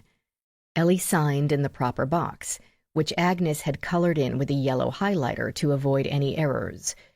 Agnes had already removed the evidence bag from her hand in a maneuver so deft she might have come from a family of grifters. Ellie handed the form back. "Do you think you'll—" "Yes, probably." "Be able to get any call history or text?" "Yes." "Of course you will, because this is the Locard." Agnes peeled off the top layer of the form and handed Ellie the middle copy. "I'll call you as soon as I have anything. Dr. Davies gave me your number." "Thank you. We really appreciate you coming in on over to—" But Agnes had already shut the door. Chapter 24. Day 2. Friday, 6:30 a.m. Sophie Tran woke up to see a boy staring at her. She blinked, the picture not making any sense. What was a strange boy doing in her room? More importantly, she felt stiff, overwarm, a little hungry, very thirsty, and really needed to pee. Then the rest of it crowded in. The boy was not Liam, and this was not her room. It was a weird, dark cavern, and she lay on a scratchy mattress without sheets or pillow, in all her clothes, including her shoes. Someone had thrown a soft blanket over her, which she didn't need, because it was stifling in the airless place, the late summer humidity crushing her chest and leaving a thin sheen of sweat along every inch of skin. She sat up, jerked upright, really, and expected her head to hurt, but it didn't. There was no one else in the barn? The rough wood walls, the remnants of hay on the packed dirt floor, the smell. She might be a city kid, but this had to be a barn. No one there but the black kid, who sat on an identical mattress about 12 feet away. He did not look at all familiar, though about her age and size. He said nothing and didn't move toward her. More than that, he looked as miserable as she felt. Not a threat, she assessed, another victim. She had a million questions, but when she croaked out the first words from her dry throat, they said only, "I have to pee." He gestured toward a big blue plastic box in one corner. "There's that thing." Sophie had used a porta-potty once in her life that she could remember, on a road trip to the Grand Canyon with her mom and her aunt and a couple of cousins. And they'd stopped at a gas station in the middle of nowhere, and their bathrooms were broken. She remembered it as hideous and swore she'd never step in another one. But glancing around at the dim, largely empty space, she very quickly guessed that she had no more choice than she'd had at that gas station, and stumbled over to the corner. The barn was dim. A piece of her brain figured it was early morning, the sun only beginning to come up. But inside the plastic toilet with the door latched, and she made sure it was latched, no matter how bad she had to go, it was nearly pitch dark. Somehow she found the toilet paper and lined the top of the toilet seat, because she'd pee her pants before she'd touch even her butt to something that gross. And then finally she could let go. The place stank, but the one in the Arizona desert had been much worse. Okay, now that she had a private moment to think, Liam and his mom had drugged and kidnapped her, only to lock her in a hot barn with a strange kid. Why? Where? What should she do now? As much as she didn't want to re-enter that nightmare, she didn't want to stay in the stuffy plastic toilet either, so she used a liberal amount of hand sanitizer from a dispenser on the wall and turned the handle. The boy hadn't moved, for which she felt grateful. She was too terrified right now to deal with much. He seemed to be waiting for her to get up to speed. So was she. She noticed the table without chairs had a ton of stuff on it that looked like, yes, food and water, and another bottle of hand sanitizer, which she used again, since she'd had to touch the handle of the porta-potty to get out of it. After that, a bottle of water. They even sat in a bucket of ice to keep them cold. She downed practically the whole thing, choking a little. The table had been spread with plenty of snacks. Granola bars, Pop-Tarts, beef jerky, brownies, Chips Ahoy, Doritos, a bowl with oranges, bananas, and apples, and a now warm bag of mini carrots. At least no one intended to starve them, but they couldn't last long on that stuff. Snacks, her mother always reminded her, were a treat. They were not food. She turned to the boy. "Where are we? And who are you?" "I don't know, and I'm Noah Thomas." Succinct and to the point. Sophie felt better. At least she was stuck with an ally, not an idiot or some sobbing baby. He went on, speaking quietly, his voice controlled. "We're out in the country. We were on 270, but I lost track after that." "You were awake? That woman?" "Millie," Noah said, "I think." Sophie realized that she didn't even know Liam's mom's name. She didn't even know Liam's last name. He had said he went to Westminster Middle School, but she had never verified it in any way. Despite the warnings of her mother and her teachers and every other adult in her life, Sophie had done the one thing they told you never ever to do. She had gotten in a car with a stranger. She wanted to cry. Clutching the water bottle, she sank onto the mattress she'd apparently spent the night on. "She picked me up from school. She said—" Noah stopped there. "Soccer practice." It took all Sophie's self-control to keep her voice from breaking into a sob. Noah, she thought, looked younger than her. She couldn't cry in front of him, no matter how much pressure she felt in her chest, with her heart beating so hard it was crushing her lungs. She had to be the big kid here. "She roofied my slushie." "Yeah, the big guy had to carry you in here." "Guy? What guy?" She knew he couldn't be referring to Liam, and though his mom was bad enough, the idea of some strange man she hadn't even seen touching her? Something crunched outside, a heavy foot walking across weeds or maybe a few stones in the dirt. Her bed sat a good 10 feet from the wall, and yet it sounded like the steps were right behind her shoulder, and she leapt up, whirling. "What's that?" "That's the guy, one of them, the younger guy, I think. He walks around the whole place every so often, all night, too." That was why he'd kept his voice so low. Yet he related this with so little concern that she sat down again. If Noah, though clearly miserable and worried, did not seem terribly afraid, then perhaps she would be okay too. "That's why we can't break out. the boy went on.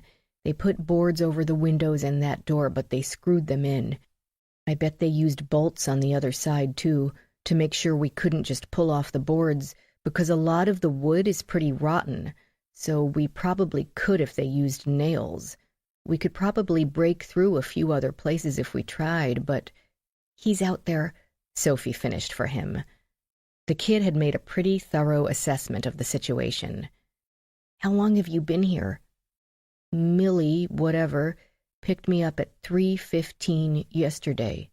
"Why?" Sophie asked, the tightness in her chest threatening to rise up and choke her. "What are they going to do to us?" He gave her the sad look of someone who had been asking that same question for a very long time and no longer wanted the answer. "I don't know.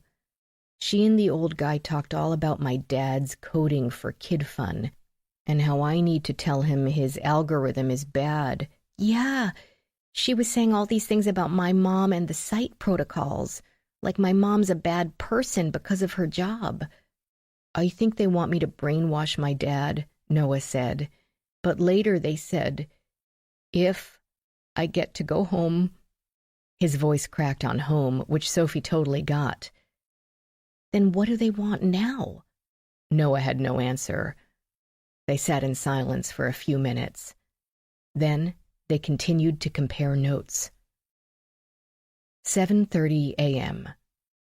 When Ellie returned to Becca's house, not bright but early enough, the forces were already marshalling. Tara Esposito had gained the cooperation of several bank managers, and she and Hunter stood at the kitchen counter stacking banded wads of cash. Ellie had only seen such a pile of bills a few times before.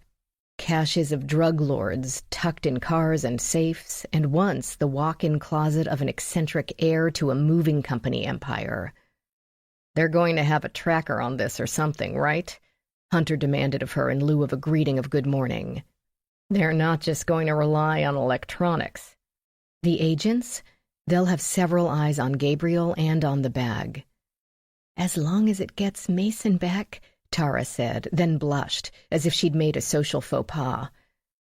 "How's Becca doing?" Ellie asked her cousin's husband. "It was a rough night." "Of course. Is she up?" "I'm up," a little voice said, and Taylor skipped into the kitchen. She still wore her nightgown, a worn flannel with a few ruffles, and a pirate skull-and-bones print against a black background. Joining them at the counter, the stack of cash rested at nearly eye level to her. "Is this going to be enough to get him back?" A pause while no one spoke. "Would it?" "That's what the note said," Tara said. "We're going to try," Ellie said. "Yes," Hunter said. "Go and get your uniform on, kid." He put his hand on her head for a brief stroke, and she turned and skipped out again without another word. Hunter watched her go. "I suppose we're going to have to get her a therapist." A knock at the door, and Gabriel Haller entered without waiting for a response, looking as if he'd had a rough night himself. The lanky man moved as if in pain, his face pasty and damp. Ellie wondered if he might be hungover. She couldn't blame him if the stressful day led to a nightcap or two.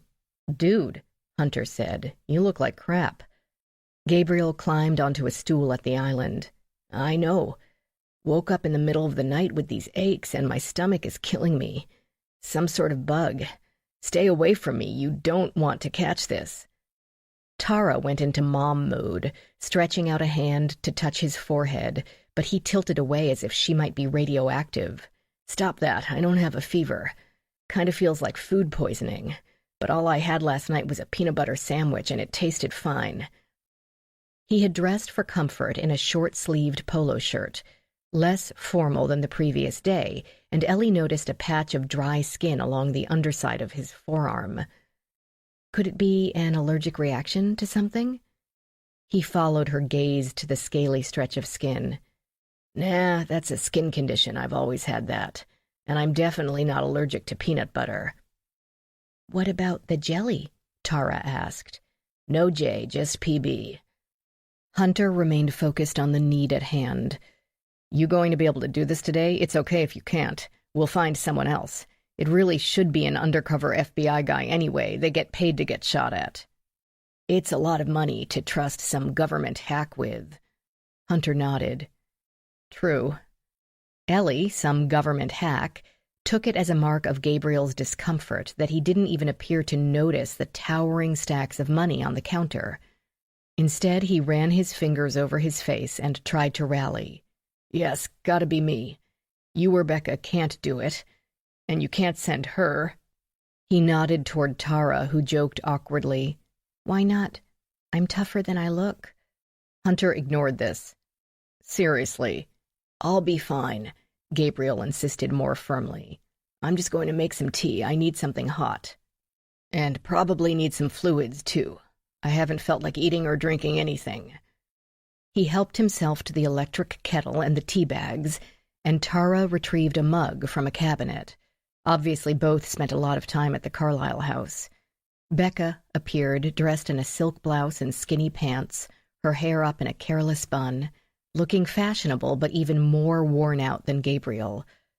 4 people turned to her, and she didn't acknowledge any of them, gazing instead through the glass in the kitchen door where the 2 FBI agents approached the house. Here we go, she said, her tone grim. Chapter 25, 8:05 a.m.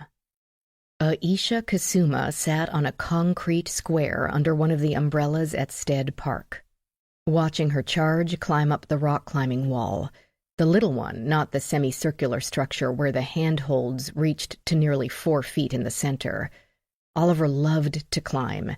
He'd scrape a knuckle or two, but it wouldn't slow him down unless he got tired and wanted to call it a day. Then it would be time for kisses and bandages. Until then, she knew better than to try to hold him back. The nanny next to her, whose name was Nielsa from Guatemala, told her how the landscaper's boy asked her to go see a movie that night. She wasn't sure what movie, and she didn't seem sure about the boy either. He might be too young. She thought he was younger than her, but how many years would be too many? The considerable language barrier kept Aisha from catching more than the general drift, but that didn't bother her overmuch. She enjoyed listening to Nielsa, whose animation always made Aisha feel less alone in this vast country, even if she couldn't quite figure out if Nielsa spoke of the landscaper's son or a relative of the laundromat supervisor. Some translation still escaped her. Aisha took an iced soda from her insulated bag, appreciating the shade under the blue umbrellas on such a hot day. Small children dominated the area in the morning, when school-age children were in class. At least 8 toddlers shrieked with delight on the slides and the swings. She caught sight of Nielsa's client's boy, a big-for-his-age 5-year-old climbing up the spiral slide. Nielsa often told her that the kid should be in school already. However, if he went, then his parents might decide they didn't need a full-time nanny, so she kept her mouth shut. Aisha waved to another nanny entering from the far end of the park, aiming her stroller past a uniformed worker touching up the red paint on an umbrella pole. Aisha made a mental note to keep Oliver at least 20 feet from that pole. The kid attracted staining liquids to his pants like a sandburr to a conga skirt, and Mrs. Martinez chose his clothes so carefully. She checked Oliver's location, found him pulling himself onto one of the saucer swings. Even from that distance and through a short iron fence, she could see the concentration on his face as he negotiated the hanging platform. He balanced by spreading himself across it. Amazing that at such a young age he could master that. It must be instinct. Nielsa went on, changing her topic from the boy and the movie to her favorite soap. She had described it before, but it took too much work to sort out who had married and who had cheated and who stole whose man. Besides, any minute now, Oliver would rediscover the water park, the section of pavement with small sprays shooting up into the air. The pavement drained quickly, barely able to form puddles, but still she'd better whip off those little shoes before he soaked them through. The other nanny, a blonde from Austria, came closer. The man painting the pole gave her a long leer, though Aisha couldn't see why. A sweet girl, but one that liked sweets just a little too much. Having mastered the saucer swing, Oliver instantly grew bored with it. She watched him slip off, budging only slightly as the thing rebounded to shove him in the hips. She waved at him, reorienting him to her position. "I'm here, I'm watching." He either didn't see her or didn't care because he went back to the rock-climbing wall. The new nanny reached them, plopping herself on the shaded concrete bench. Her name was Katrin, or Karen. Aisha was not yet sure. The little girl in the stroller could be her own daughter, blonde and blue-eyed, but already with a fractious, demanding personality. As far as Aisha could determine, the child didn't want to do anything that didn't involve screaming at a volume that brought tears to the eyes. But for once, the ride had put her to sleep, and they would have a few minutes of peace. Oliver, he hung from a plastic rock handhold by one hand, which probably felt outrageously daring, though his toes were only a half an inch above the pavement. She bet herself that he'd last another 60 seconds before heading toward the water feature. He'd zigzag through the geysers, avoiding the spray, then get closer, then put his fingers in it, then his arms. In another quarter hour, he'd be soaked to the skin. But she didn't care. It was worth it. She'd take him home for a quick shower and lunch, and then exhaustion would put him down for a good nap while she cleaned up and got the morning's clothing dry. His parents would come home to a sunny little boy, and tomorrow she'd get up and do it all over again, because that was the price she paid to live here. An easy price. When she'd come to this country, she'd been at least 60% sure the employment agency would be a scam, and she'd be locked up in a whorehouse and beaten until she escaped. Instead, she'd been given a green card and a job. Her employers did not beat or rape her. She had enough to eat and her own room to sleep in. And most of the time she enjoyed every minute with the energetic little boy, now that he'd outgrown the biting and throwing toys stage. "And he has a motorbike," Nilsa was saying. "On the TV?" Aisha asked. "No, at the laundromat." The man repainting poles had moved to the next one, near the climbing wall. Aisha tensed her legs, preparing to spring up. Oliver loved men in uniform and wet paint. "It's going to be hot today," Corinne, or Katrin, said. She had one foot on one wheel of the stroller, rotating it back and forth as if that might simulate movement. But it became a series of jerks instead of a rocking, and only woke the child up. The little rosebud mouth opened before the eyes did, and emitted a sound that could only mean all the forces of hell had descended to commence, tearing her limb from limb. "Oh my," Corinne, or Katrin, said, her standard response to anything the child did. "Dios mío," Nilsa said. "¿Qué le pasa a esta chica?" The little girl decided to flee and threw herself forward from the stroller. She nearly fell out, her nanny having once again neglected to buckle her straps, so that her tiny hands now dangled around Aisha's ankles. "I get," Nilsa offered, and in one smooth motion whisked the girl up and out of the stroller, holding her against one shoulder and patting her back more gently than Aisha would have expected from Nilsa's frequent complaints. Not that it helped much. The screaming did not abate by so much as a decibel. Aisha looked around for Oliver. The tough little boy had a soft core when it came to his peers, often trying in his sweet but awkward way to comfort those afflicted with scraped knees and bruised feelings. And she needed to get those shoes off if he headed for the puddles. He wasn't on the rock-climbing wall. She bobbed to look around Nilsa. Between her and the stroller and Katrin, she had been boxed in. But she couldn't see Oliver in the fountains either. Her heart increased its pace, the preliminary to panic. She had felt it before, when he darted away through the aisles at Whole Foods, when he sailed his scooter into the street in front of the house. But nothing bad would happen. She would find him in the spiral slides, or pretending to ride one of the metal seals by the water feature. She stepped up on the bench. There were more children in the park than she had thought. He wore an orange shirt today, she reminded herself. Look for the orange. None. He must be in the water feature. She couldn't see all of it from her vantage point. She walked along the bench to get around the other two nannies, now asking her what was the matter. She moved quickly, not running, not overreacting, to the low iron fence and jumped it in one smooth motion. First, she went to the spiral slides, where Nielsa's boy still climbed up one backward, irritating the other children waiting to descend. Oliver might be imitating him, hiding in one of the beds of the slide where he couldn't be seen. She poked her head in and was nearly decapitated by a pink-clad toddler. He must be in the fountains. She sprinted through another fence, calling his name, no longer concerned about overreacting. 7 different children ran around the water feature in varying stages of wetness. None wore an orange t-shirt. Though he was clearly not present, she crossed the area anyway, scanning, calling his name.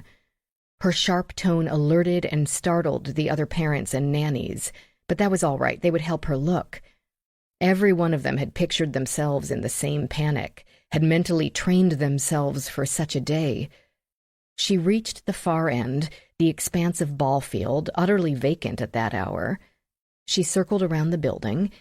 Perhaps he had wandered to the basketball courts, watching larger kids play there. But they were as empty as the field.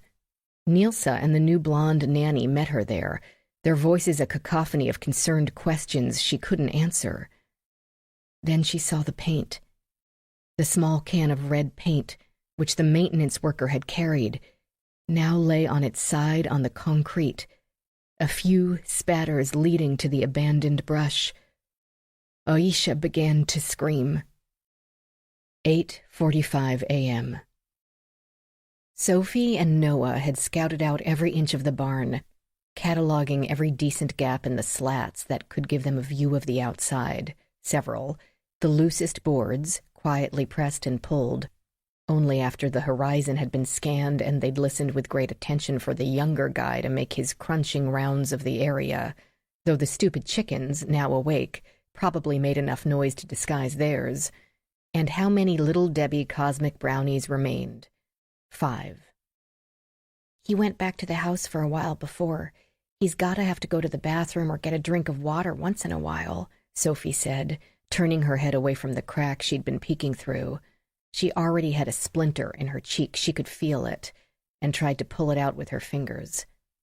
Uh-huh, Noah agreed, still peering, his voice low, though he had the man in his line of vision. He stopped talking to the old guy on the porch and he's coming back. That van is coming back too. The same van? Yeah. Sophie groaned. No help there, no rescue, only Millie, who had kidnapped them in the first place.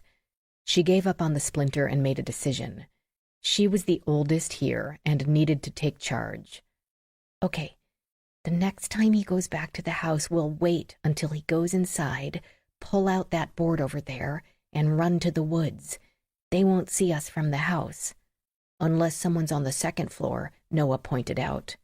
Sophie checked the height of the barn roof. This is as tall as the house, so it should block us. Maybe. They crossed the dirt floor and considered their target, a rickety board that seemed thinner than those in the rest of the wall, as if it had been tacked on as a temporary fix to keep animals from escaping. It had been screwed in at the top, to a beam about level with Sophie's chin, but attached at the bottom with a thin nail with no head. If they pulled from the bottom edge, the board slid right off its nail.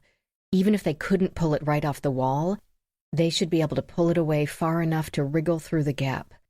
He won't know we've gone until he comes back and walks around the whole thing again. That could be a long time. Younger guy didn't seem too energetic, but he also didn't stick to a schedule and made his checks at random, which made it harder to plan. The chicken coop had been attached to the front corner of the barn. Noah had been too scared to notice it when he'd been hustled inside, though he didn't phrase it like that. The birds made a great burglar alarm, getting restless and squawking whenever younger guy approached, but they'd react the same way if Noah and Sophie emerged from the barn wall. Noah moved his hands, still trying to estimate the field of view from an upstairs window to past the barn along the meadow to the tree line. If anyone's looking, they're going to see us at some point. Is he afraid? Doesn't matter. We don't have much of a choice." True. He spoke so calmly that she knew he wasn't afraid to try. He simply chose to be thorough. "We'll have to run as fast as we can. Give us as much time to get into the woods." "I can run fast. My coach says I'm the second fastest on the team." "What team?" "Edgewood Soccer." "I play baseball," he said. "I go to Virginia Prep." His tone implied that baseball was more of a real sport than soccer. Sophie had run into that attitude before, and it could be what her mom called a hot button. She opened her mouth to ask how fast Noah could run, because she bet she could beat it, even though she knew that was a little unfair because she was 12 and he was only a little kid, so of course she could probably beat him, though the attitude annoyed her enough that she felt like being a little unfair. When the large barn door opened, younger guy stuck his head in cautiously, as if he thought Sophie and Noah might beat him with a shovel, which Sophie would totally have done if they had left anything in the barn that could be used as a weapon. But he looked around, saw Sophie and Noah, and withdrew. Then Millie walked in, carrying a little boy. Real little, like Sophie's cousin's age, like 3 or 4. He had jet black hair and an orange shirt, and was crying that fake little on-again, off-again cry that little kids did when they wanted something and you weren't giving it to them. "I've brought you another playmate," Millie said. Chapter 26, 9:48 a.m. "What do you think?" Michael Tyler asked his partner. They were both dressed as tourists, an easy disguise in the 6th most visited city in the country. Pull on a pair of athletic shoes, lose the tie, and dangle a camera around the neck, and they were as convincing as they could get. Which did not mean Michael didn't feel like a complete dweeb. He had tried to persuade his boss to let him throw on his old army camo so they could look like soldiers on leave. But of course, any garb that might actually be comfortable would not meet bureau standards, and soldiers might spook a skittish, low-life kidnapper. The cameras, however, might come in handy, even though there were no less than 3 teams of agents equipped with long-range directional microphones, video cameras, stop sticks to disable a vehicle, and both a bike and a motorcycle, plus a helicopter on standby in case alternate forms of pursuit were needed. The teams were spread along the memorial area, one at each end, and another in the ball fields between the memorial and Ohio Drive. Though since the memorial itself sat on a stretch of land between the National Mall tidal basin and the Potomac River, perhaps they should have lined up a boat as well. "I don't get it," Luis Alvarez admitted.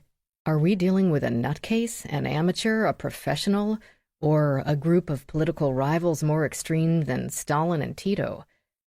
At this point, I am not taking any bets, except one. I'll bet our guy didn't think there would be this many people here at 10 a.m. on a weekday. Look, there's another field trip." 30 small children in uniforms shredded the air with high-pitched voices as their teacher patiently tried to tell them about the 32nd president and something known as the Depression. The unusually designed Franklin Delano Roosevelt Memorial stretched along the edge of the basin between the Dr. Martin Luther King Jr. and Thomas Jefferson memorials. Instead of a single structure, it consisted of stone walls, water features, 22 carved quotations, and bronze statues, ranging from figures standing in a breadline to the president's dog, Fala. There were plenty of stone benches and shade trees to make the tour relaxing and pleasant. "Odd choice for a drop," Luis said. They sat on a bench in the shade, the basin somewhere behind them, facing the walls with the World War II quotes about hating war. The "I hate war" phrase had also been carved into 2 huge, roughly rectangular stones, with one propped on the other in the open area in front of the wall and water. This created a small cubby under the larger of the stones. "That duffel under there is perfectly visible to anyone walking up to the quotation, especially that bunch of 4-foot-tall munchkins. I thought they did field trips at the end of the school year, not the beginning." "It's open here, though, the location. Not like they're in a building or something with only one entrance, like Lincoln or Jefferson." "Yeah, whoever grabs it can run either east or west. go around the back of that thing to the field, but eventually they still have one road out there and the water here. It boxes them in. A breeze floated through the trees, showering them with leaves already beginning to accept the inevitable death. Michael pulled one out of the back of his collar. 2 young women and a young man moved across the plaza, all dewy skin and boundless enthusiasm, discussing an office in which they interned. An elderly woman strolled with a cane, smiling indulgently at the group of second-graders, most of whom were climbing on any large stone or bench at hand, instead of listening to their teacher's summary. A lone man approached from Michael's right. "Why are we sitting here again? I hope it's not because we're FBI agents waiting for a kidnapper to come collect his ransom." "Of course not. We're just innocent history-buff dorks, but we're old and tired." "Speak for yourself," Michael said. "We're doing the circuit. Started at the Washington Monument, through the World War II and Vietnam memorials, up the steps to see Mr. Lincoln, and use up a bunch of pixels on the view over the reflecting pool toward the Capitol, then the Korean, the MLK, and by the time we got here, we're plumb tuckered out." "Plumb tuckered?" "Plumb," Louise insisted, "because we've got to get to the Jefferson yet." "Then why are we wearing sunglasses in the shade?" "Sensitive eyes." For increased verisimilitude, Louise took his off and made a show of wiping them with the bottom of his shirt. "Ellie Carr couldn't get anything off the phone?" "Not Prince. I didn't expect her to. Someone at the Locard is working on the data." "Probably Agnes. You trust her?" "Agnes? She scares the crap out of me." "No, Dr. Carr. She's the victim's cousin. I can't believe the AD didn't think that was a conflict of interest." He meant the assistant director of the Criminal Investigation Division. "He asked what I thought, and I told him. She's the best. And I stood there when she first walked in and realized the victim is a blood relation. She's either an A-plus list actress, or she had no idea her cousin had married one of the richest men in town and lived in a palace. They haven't been hanging together a whole lot, in other words. I'm no psychic, but they did not seem close," Michael replied. "A-list? There's no A-plus list." "If she was acting, then there is now." The man wandered closer. He walked without urgency, a backpack weighing him down. As he entered their section of the plaza, Michael could see the tattered shoes and a hole in the T-shirt under the long-sleeved flannel. A homeless guy, or a guy pretending to be homeless, just as Michael pretended to be a tourist? "It's a crapshoot either way," he went on, thinking out loud. "Her emotional connection might make her work wobble. Other than that, assuming Mason and Noah were disappeared by the same people for the same reasons, then her connection to the victims makes no difference." When Luis made his wife angry or exasperated, or giggly, or even amorous, she would call him Diablo. He liked it. Someone always needed to play devil's advocate. It kept the investigation honest. If you take Noah Thomas out of the equation for a minute, though, what happens to our assumptions? Michael played along without pause. "Then the more likely explanation is that the Carlyles, either purposely or accidentally, killed their son, and Hunter sent that text to himself." "Yes. In that case, even if they're not close, even if there isn't much of a connection, if Ellie realizes her cousin killed her baby and hid the body and came up with this not terribly believable story about him disappearing from his crib in the middle of the afternoon, she might help her cover it up. Blood is blood. Or she might consider her cousin a distant acquaintance who's on her own. Ellie's built up a hell of a career and a hell of a reputation. She'd think hard before throwing that away over a few nanometers of DNA. And maybe her cousin doesn't know that and spills the truth to her, which could be very good for us." Luis waved his hand at the bronze statues off to their left, as if discussing the president's choice of canines. "Nanometers. Look at you talking all science-y like. Plus, she's cute." "Who?" Michael said, while knowing quite well who, because they had a similarly themed discussion at least 6 times monthly. "Ellie Carr." "Don't care." "Then you need to get your pulse checked, bro." Michael fiddled with the camera they'd given him without actually changing a setting or taking a picture. Don't care. Last time I met someone cute, I married her. She took my car, all the furniture, and my kids. This one strikes me as having better taste. Too good to touch that 2-door Econobox thing you drive with a stick and a disinfectant wipe. Luis checked his watch without moving his arm. It's 10:02. I know, we'd better move on. Michael kept his gaze on the shuffling man while facing directly ahead at the quotation wall. It made his eyeballs ache. At least standing up gave him a reason to turn his head. I hope that's our guy, but if he really is homeless, he's not going to pass up that duffel. We might have a problem. We also might have a problem if he is our guy and one of those kids finds it first. Luis stood up as well, making a show of checking for his camera bag. Oh, man. What do you think they are, 2nd grade? Luke just started 2nd. I can't believe the math they have those kids doing now. Fractions? They're learning freaking fractions in the 2nd grade. Word of advice. Michael had 2 girls in middle school.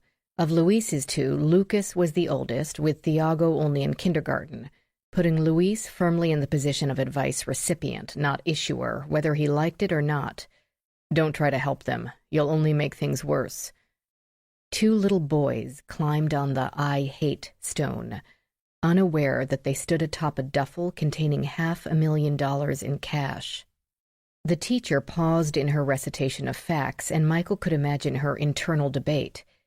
It's a chunk of granite, unlikely to be harmed by 50 pounds of sneaker-clad child, and since the benches are also made of stone, the structures could be reasonably equated in a 7-year-old mind. However, those particular stones are technically part of the memorial and should be treated with respect. The lady with the cane settled herself next to the statue of Fala, perhaps assuming it would be the kid's next stop and she would have a good view of the tykes. Or the bad knee made for frequent rest periods. Unless they are meant to be interactive, in which case the designers had planned for children to climb on them. The homeless guy drew even with the stones, appearing to ignore the granite blocks, the children, the teacher, and Michael and Luis completely. He shuffled along, leaving Michael to form other possible scenarios. The guy was no one, zoned out into his own world. The guy was the advance team and would report to someone else as soon as he rounded the wall with the "we have faith" quotation. The guy was here for the duffel, but had made them as something other than tourists. Michael raised the camera, clicked, getting a photo of the man just for the hell of it. "Don't take pictures of the kids," Luis warned. "Everyone will think you're a pedophile." The teacher solved the problem of her climbers by wrapping up and telling her students to move on. Some of them quickly spied the statue of the Scottish Terrier and zoomed off. The 2 boys on the I hate stone likewise leapt to the ground in foolishly bold arcs and followed suit, leaving the duffel unnoticed. The homeless guy cleared the plaza as Michael relayed the information to the situation coordinator, so the Western team could check to see if his actions remained consistent. A teenager on a skateboard rattled his way around the wall to the west, a skinny boy in a sweat-soaked t-shirt.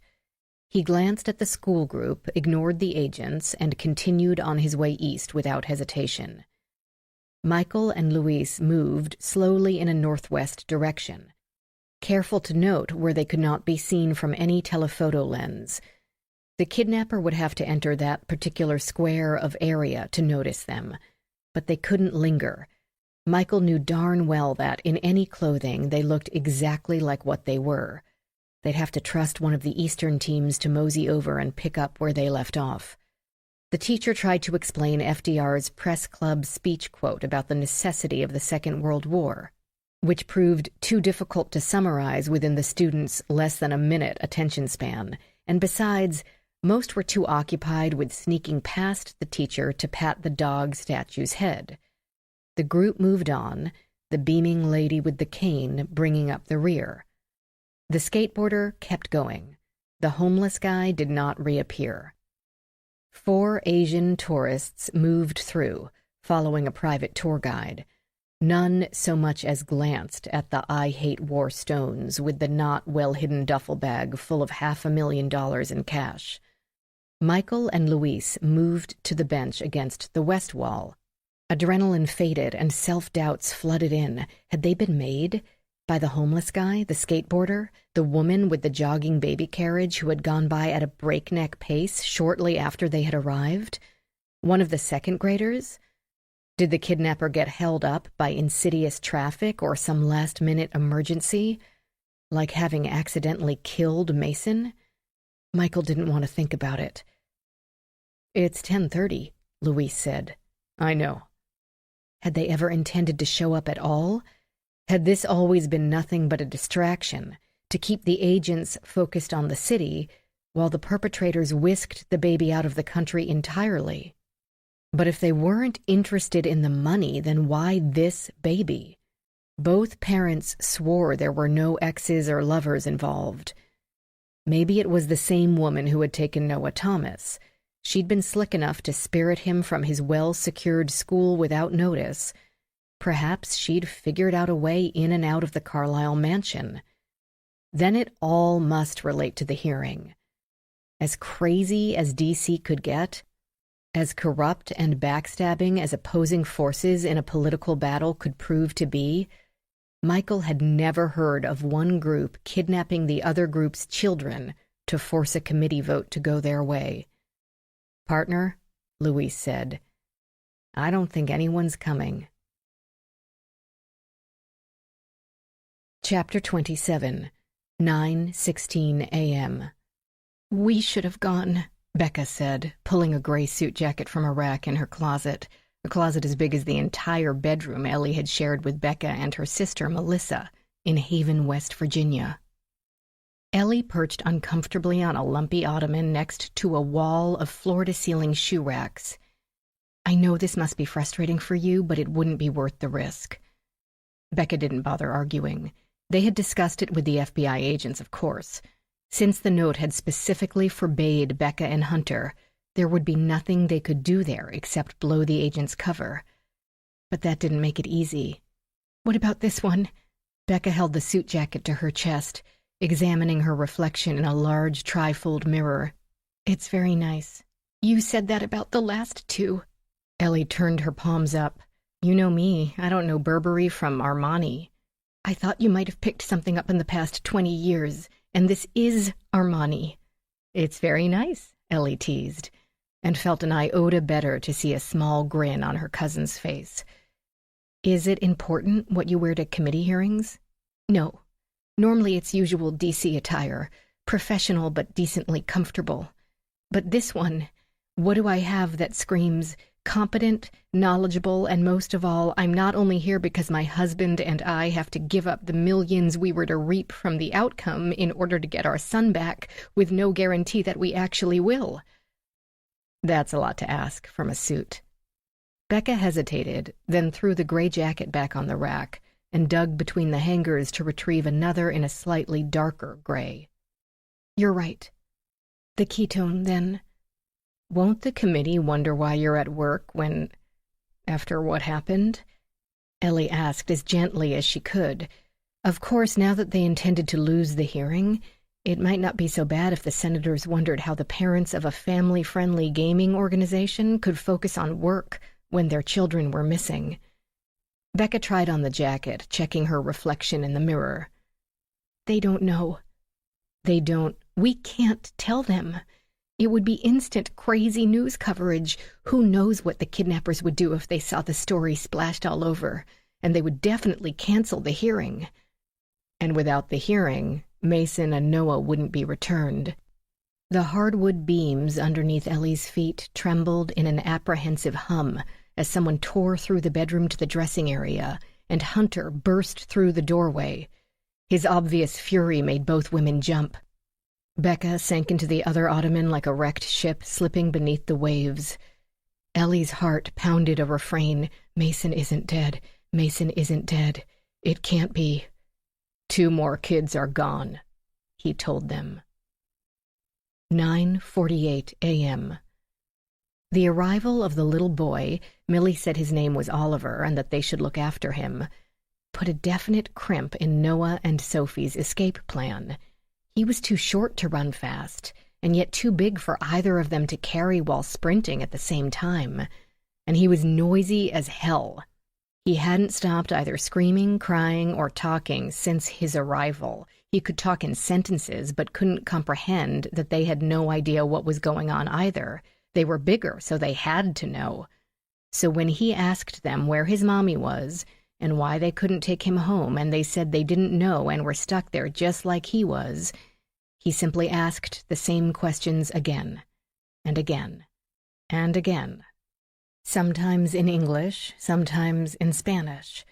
Sophie stepped up to play mommy because interspersed with the questions had been mentions of pee-pee. Noah watched her guide him to the porta-potty, something the kids seemed to hate as much as they did. But after many calm promises of help, she got him up on the toilet seat. At least Oliver was potty-trained. Noah had seen the inside of his little cousin's diaper once, and he wanted nothing to do with that sort of thing. How long did Millie think he and Sophie could take care of a toddler like that, with nothing but granola bars and bottled water and Little Debbie's? Eventually, all three of them would need a bath and clean clothes and actual protein. His mom's insistence on a shower every night drove him nuts, but after a whole night in the tolerable but ceaseless humidity, he promised he'd never argue with her again. What was wrong with these people? The plastic door swung shut, muffling the constant conversation, so that Noah could press his face to the planks at the other end of the barn, because Millie and younger guy were having a conversation. Or more like an argument. "How much longer?" younger guy asked. 4 o'clock. It's the last on the agenda for today. Then we'll know if they've listened or not. She tried to walk away from him, but he stepped in front of her. Then what? Then we know whether we have a world fit for our children to live in. I meant, what about them?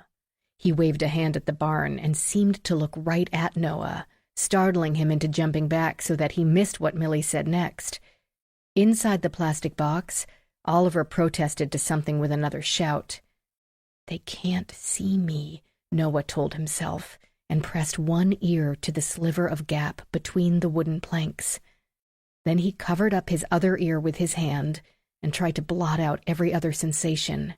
If he covered one eye as well, he could peek through a different gap without straining his eyeballs. Much. And right now they're comparing notes, Millie said. Do you really think they'll do it? Of course they will. We have them. She hitched a thumb toward the barn, and the gesture gave Noah a chill even in the heat. She was going to make them do something. Like the bad guys made the prisoners of war talk about how bad the U.S. was in that movie about Vietnam that his dad had been watching one time. Or maybe make him and Sophie tell their parents they were going to be killed if they didn't send a bunch of money. Or maybe there was something only he and Sophie knew, and younger guy would cut them with a knife and pour salt on it. He had seen that in some ancient movie before his mom made him turn it off, and torture them like that. Noah's heart pounded. Millie said, They'll see the light when it's their own kids' safety they have to think about. Finn says, Finn again, you don't even know who Finn is. She gave him the patient look, the kind Noah had seen on his own mother many a time. I know I would have never noticed the data clause if he hadn't contacted me, and I know we couldn't have done this without him. With one hand on the guy's shoulder, she added, I never said this would be easy, but for the sake of your children, it has to be done, and they are the key. She walked off. Younger guy stood there for a second. He turned back to the barn but didn't approach, only stared at the barn door behind which Noah cowered. Then he stomped off to a slight hill opposite the door and sat down under a tree. From there he watched the barn with an unhappy frown. A brief reprieve. Noah turned from his stance to see Sophie washing Oliver's hands with hand sanitizer. The kid kept up a constant chatter but didn't seem to say much, communicating mostly in grunts, shouts, unintelligible syllables, and finger-pointing. Sophie unwrapped a protein bar for him, earning a moment of relative quiet as the kid chewed, wet tracks still visible down both cheeks. "We've got to get out of here," Noah told Sophie. "Something bad is going to happen to us." 9:48 a.m. Rachael Davies yawned as she opened the door to her office. She'd returned there the night before after driving Ellie back, helping the DNA analyst prepare the tiny fragment of hair caught in the ransom note glue for analysis. Even though the analyst already muttered to herself that even handsomely paid overtime was still overtime, and overtime sucked. Then she had to bail on that even, when D'Antone had not settled down to sleep after Rachel's mother had read him 3 stories and answered his interminable questions about where his mother was. Rachael hated that her absence had brought on the meltdown, and hated the worry that she might be overtaxing her mother. Loretta had raised her kids, done her time. She shouldn't have to raise her grandchildren as well. But things don't always go as planned, do they? She dumped her purse and briefcase stuffed with training session proposals on the desk and switched on her coffee pot, wondering if she'd have time to check on her research project during the day. She'd been working with the D.C. Medical Examiner's Office to collect small samples of brain tissue from the recently deceased to see if there were any chemical abnormalities, especially in the brains of suicide victims. But she probably wouldn't have time to visit the pathology lab, with Mason Carlisle still missing and another boy gone as well. The hallways grew noisy as students milled about, preparing for that day's seminars, comparing notes, and networking. The current slate of training classes would end on Friday, with a 2-week break until the next session began. As much as Rachael enjoyed the energy of meeting and sharing ideas with trainees from all over the world, she also liked the catching up she could get done when they all went away again. The DNA lab, spotless and gleaming, made her eyes ache with its relentless fluorescent glow. The analyst on overtime had already returned, only slightly less grumpy as the night before. As soon as Rachael entered, she said, "Nothing." "No mitochondrial?" That sucked, but mDNA could be temperamental like that, and it had been a very small piece of hair. Nearly all DNA analysis used the double helix strands found in one's chromosomes, located in the cell's nucleus.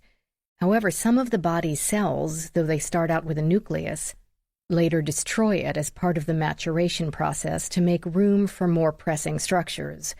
Red blood cells and platelets lose their nuclei, and hair, outer skin cells, and finger and toenails destroy the nuclei to make room for the sturdy keratin structures that will make them tough.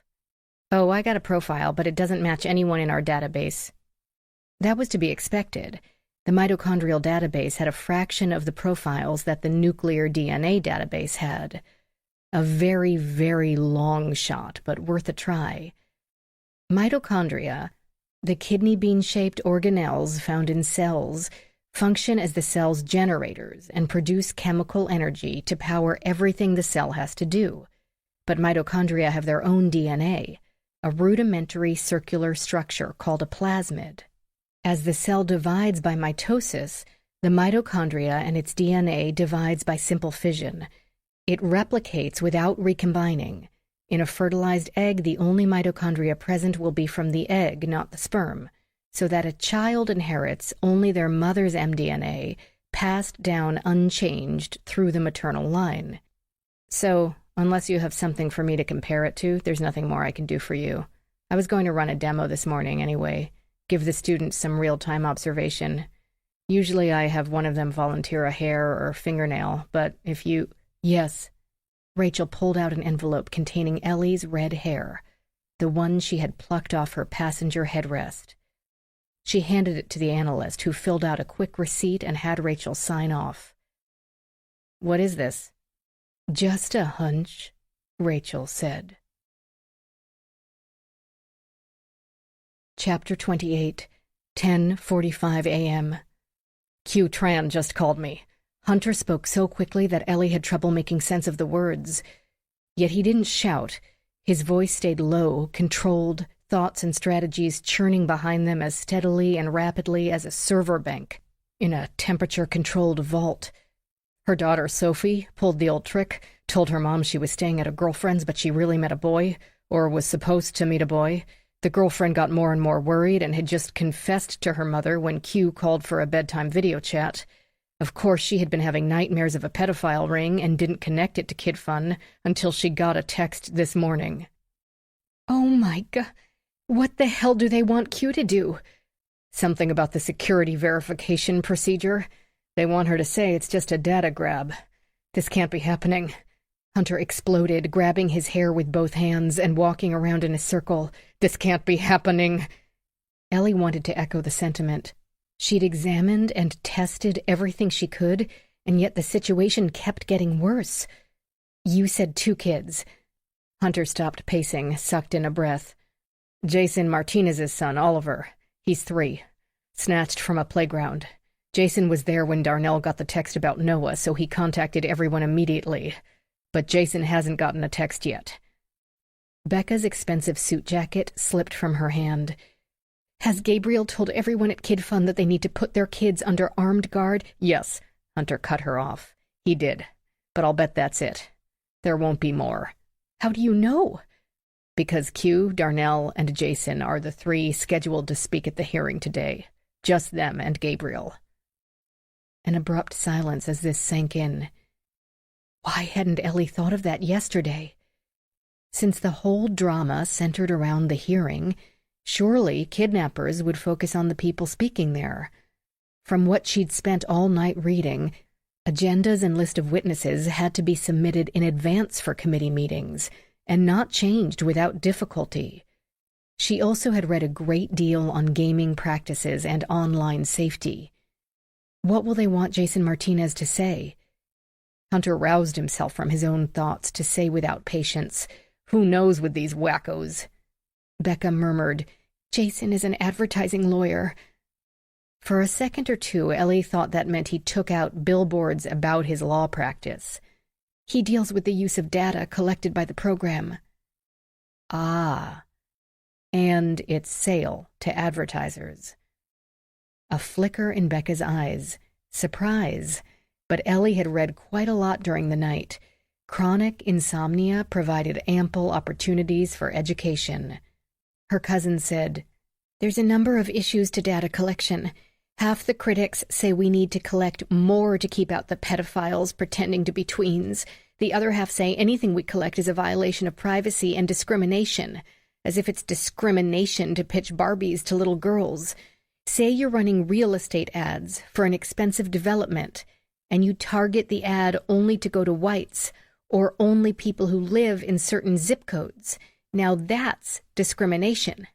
But pitching toys to children?" Business talk seemed to lower Hunter's blood pressure, if only by a millimeter or 2. They're talking about the registration requirements that Q wrote into the game platform to make it safer. It's insane. Becca said, "Exactly. Gathering the data from kids playing the game to verify identity and keep out the trolls and pedophiles is vital. Yes, we'll sell it to advertisers, but so what? What did Mom do when we asked for Super Sugar Crisp instead of shredded wheat?" "She said no," Ellie dutifully replied. "Exactly," Becca repeated. "No online protocol can take the place of parents paying attention. These people are insane, and they're grabbing all our kids. I should never have let Taylor go to school today." Hunter said, "The school's aware. They're not going to let anyone other than you or me get near her." Becca ignored him, saying to Ellie, "I wanted her to have a normal day, and if something went wrong, I wanted to protect her." Which meant, if her brother turns up dead, I don't want her to be here when we find out. "Hello?" The voice came from the first floor, faint and wavering. The 3 people in Becca's dressing room stared at each other for a split second, then nearly got caught in the doorway as they dashed toward the stairs. Gabriel Haller sat at the dining table, the informal one attached to the kitchen.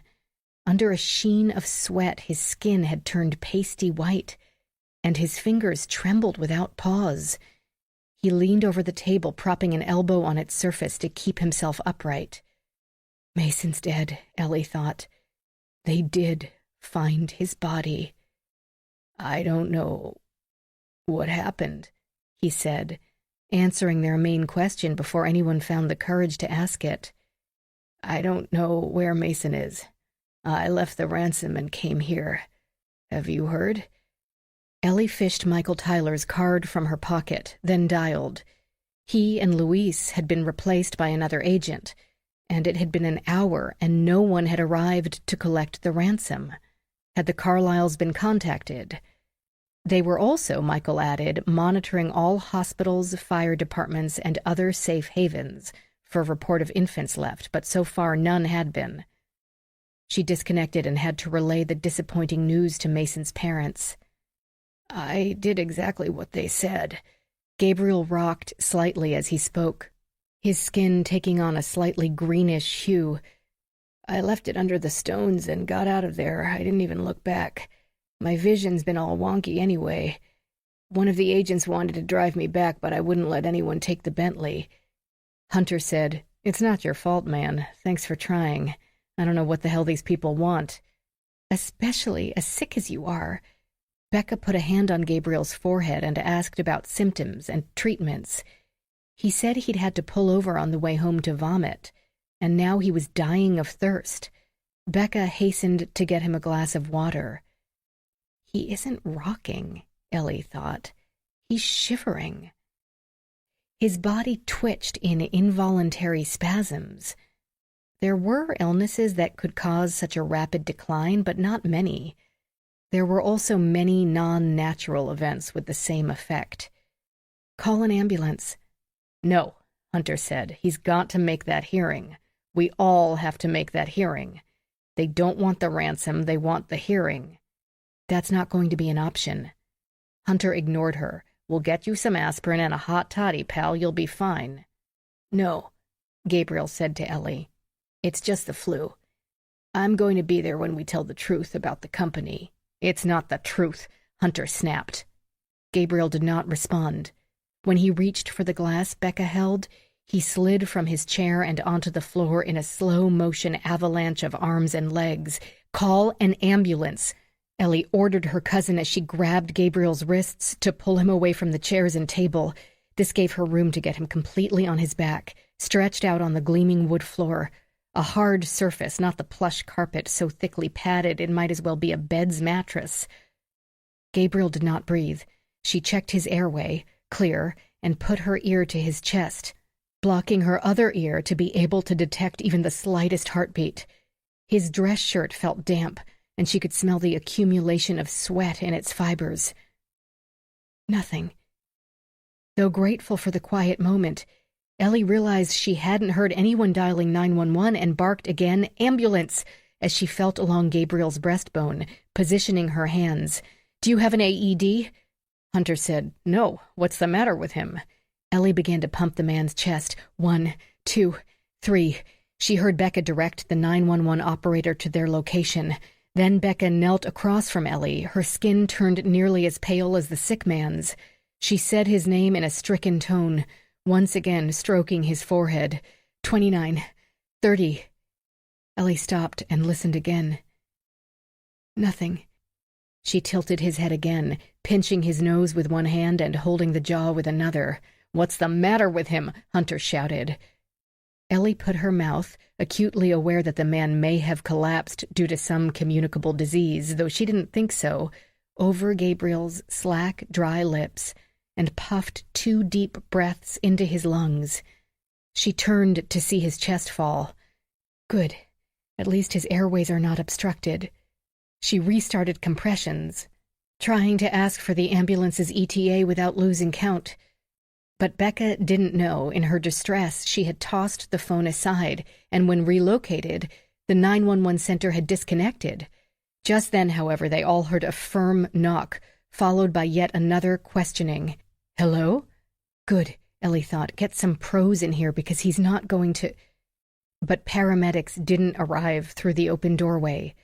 Dr. Rachael Davies did, and took in the tableau before her with a raised eyebrow. As she crossed to the fallen man, she said, "Sorry to barge in, but I talked to the FBI agents and they were headed here." "What happened?" Hunter demanded.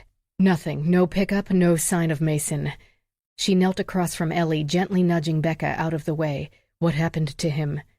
Flu-like symptoms since last night, shivering, vomited, thirst, sweating. Ellie reached 30, listened, breathed into his mouth, and started over again. Medical history? Rachael asked of Becca and Hunter, her tone so firm it shaded into harsh. Any possibility of drugs? They both said no to drugs and no to any medical issues, so far as they knew. This doesn't make sense. Ellie continued to push on the unresisting flesh, knowing that the window to save his life grew narrower every second. Soon it would close completely, if it hadn't already. No, it doesn't. Need me to take over? Rachael asked her. No. She had a rhythm going, assist him.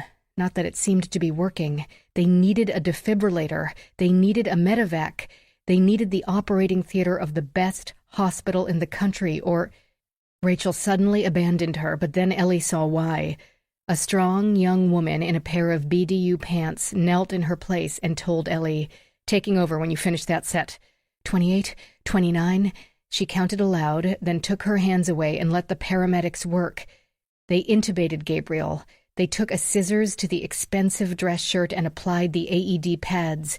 One defibrillator to his right side under the collarbone and the other to the lower left. The EMT hesitated over a wide patch of scaly, hardened skin, no doubt wondering if it might affect delivery of the charge, decided it wouldn't, and pasted the flat white oval to his side. "Clear," she said loudly, and hit the button. Gabriel's body gave a start, but the glowing pinpoint on their portable EKG settled back to a single unchanging line. They tried again, then finally bundled him onto a gurney and sped away with sirens blaring, and Ellie felt the utter certainty that it would all be for nothing. Gabriel Haller was dead. Chapter 29, 12:50 p.m. Rachael Davies donned a Tyvek apron, following it up with long sleeves with elastic at both ends to slip over her silk blouse. A mask and a face shield completed the ensemble. Good thing the D.C. Medical Examiner's Office kept the building nice and cool. Tyvek could be miserable in hot weather. "Thank you for letting me attend," she said to the pathologist assigned to Gabriel Haller, a gray-haired woman with olive skin and an unpronounceable name. "No problem. It's a light day for a change, so we've got room around the tables. We finally finished work on the mall shooting victims, and when the FBI asks for you to be here, my boss isn't likely to argue." They went out into the hallway, where Gabriel Haller's mortal coil lay under a sheet on a stainless steel gurney. Rachael helped her maneuver the rolling table into the autopsy suite and up to one of the bays where the lip of the gurney could connect to the sink. The doctor began to make notes on a clipboard while her assistant, a young man with dark skin and dimples peeking out from behind his mask, collected the dead man's fingerprints. "I couldn't even catch everything they said, something about missing children and a congressional hearing." Rachael tried to summarize the events so far, not an easy task, when they didn't even make sense to her, finishing with, "So this man had been feeling sick since last night, but this morning dropped off a ransom payment, and then drove himself back to the parents' house where he collapsed of an apparent medical issue." "That's bad timing," the assistant said as he squirted dishwashing liquid over Gabriel's body.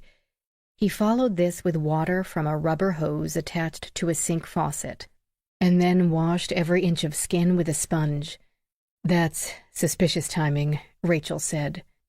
"Anybody else sick?" "No. No history, not that I know of. Contamination, botulism, salmonella, bad drugs? No clue at this point. They're checking his house now, but he lives alone and was out and about yesterday, so who knows what he consumed." "Huh." The doctor scribbled more notes. Then the hesitation in Rachael's voice, some atypical timbre, made her reconsider. She gave her fellow pathologist a sharp peer. "You're thinking poison, like a Russian spy or something?" "Well," Rachael said, "yes. Given the extremely rapid decline of an apparently healthy man, the symptoms don't follow a familiar route. And the timing." "And," Rachael said, "the timing." "What's this on his skin?" the assistant asked, scrubbing at the wide patch of thickened, rough skin. The largest patch covered a 6-inch diameter, with some smaller blotches everywhere on his torso. When they flipped the body over to scrub and examine the back surface, Rachael saw that the most pronounced areas were over his elbows. "A couple of things could cause that," the doctor said, unimpressed. "It's probably a form of ichthyosis." "Easy for you to say," the assistant joked. "See the mosaic lines on the calves? It's a mild form, really, not that bad. A little bit of exfoliation now and then probably kept him comfortable." The two of them turned the body face up again. "It can be a lot worse, where the scales cover the sweat glands and the person gets itchy because the skin's trying to sweat and can't. They get large red patches all over, which can dry out, crack, bleed, and ooze, which would be a pity," she added with a glance at the dead man's face. "He's a good-looking guy." "Is it contagious?" the assistant asked, examining his gloves with a nervous eye. "Nah, it's genetic, and I'm sure it didn't kill him." "I'd like to know what did," Rachael said. Other than the various patches of dry skin, Gabriel Haller didn't have a mark on him. The doctor and Rachael saw no bruises or pinpricks that would indicate an injection site or any other kind of trauma. He could have a blow to the head that produced an undiagnosed concussion, but that would be obvious when the doctor pulled back the skin over the cranium. His hands made it clear that he worked at a desk, with manicured nails and no sign that he had been in a struggle. Rachael hovered at a respectable distance as the doctor cut her way through the chest cavity to examine the organs. She cut apart the lungs on a polyethylene cutting board using a large bread knife. She expected to see edema or blood clots associated with poisoning, but the edema present were small and not pervasive. Poisons or drug overdoses often produced foaming in the lungs, but those were cases of sudden acute poisoning. Given that Gabriel had felt sick for at least 12 hours, foaming would have been absorbed by the system. Ellie had been thinking the same thing Rachael knew, but neither of them wanted to guess aloud about poison in front of Becca and Hunter. Ellie had told Rachael she would talk to her cousin about checking any foodstuffs after the body had been removed. Rachael hadn't asked because she didn't trust them. First, their child disappears from their house, and then their close friend drops dead in their dining room. It had been made clear that a great deal of money depended on kid fun and the result of the hearing. Add in an emotional factor like children, and motives could get murky. As the heart was dissected, she, likewise, observed the valves and walls, smooth and regular. The coronary arteries did not give the characteristic crunch of arteriosclerosis when cut. Things got more interesting when they came to the largest internal organ, the liver. It looked fatty, with obvious signs of necrosis, which seemed odd in someone relatively young and in good shape. "Alcoholic?" the assistant suggested. "Too acute," Rachael blurted, before remembering that she was no longer the pathologist. The doctor either did not notice or did not take offense. "No, this isn't a cirrhosis that developed over time. This is a direct hepatotoxin." She used a scalpel to slice off smaller portions of the meat to send to histology. There the tissues would be fixed and sliced in order to make slides, so that the doctor could examine the organ on a cellular level. "So whatever it was attacked the liver and not the heart," Rachael said. "Probably coagulopathy actually killed him." "That narrows it down. Any idea how the poison got into his system? Is anyone else sick? If so, they're going to have to get to the hospital, like last night, if they want to live." "Not so far. It's going to be hard to track down. As far as I know, he lives alone, and I have no idea where all he went yesterday." "Or the day before," the doctor said. True, Rachael thought.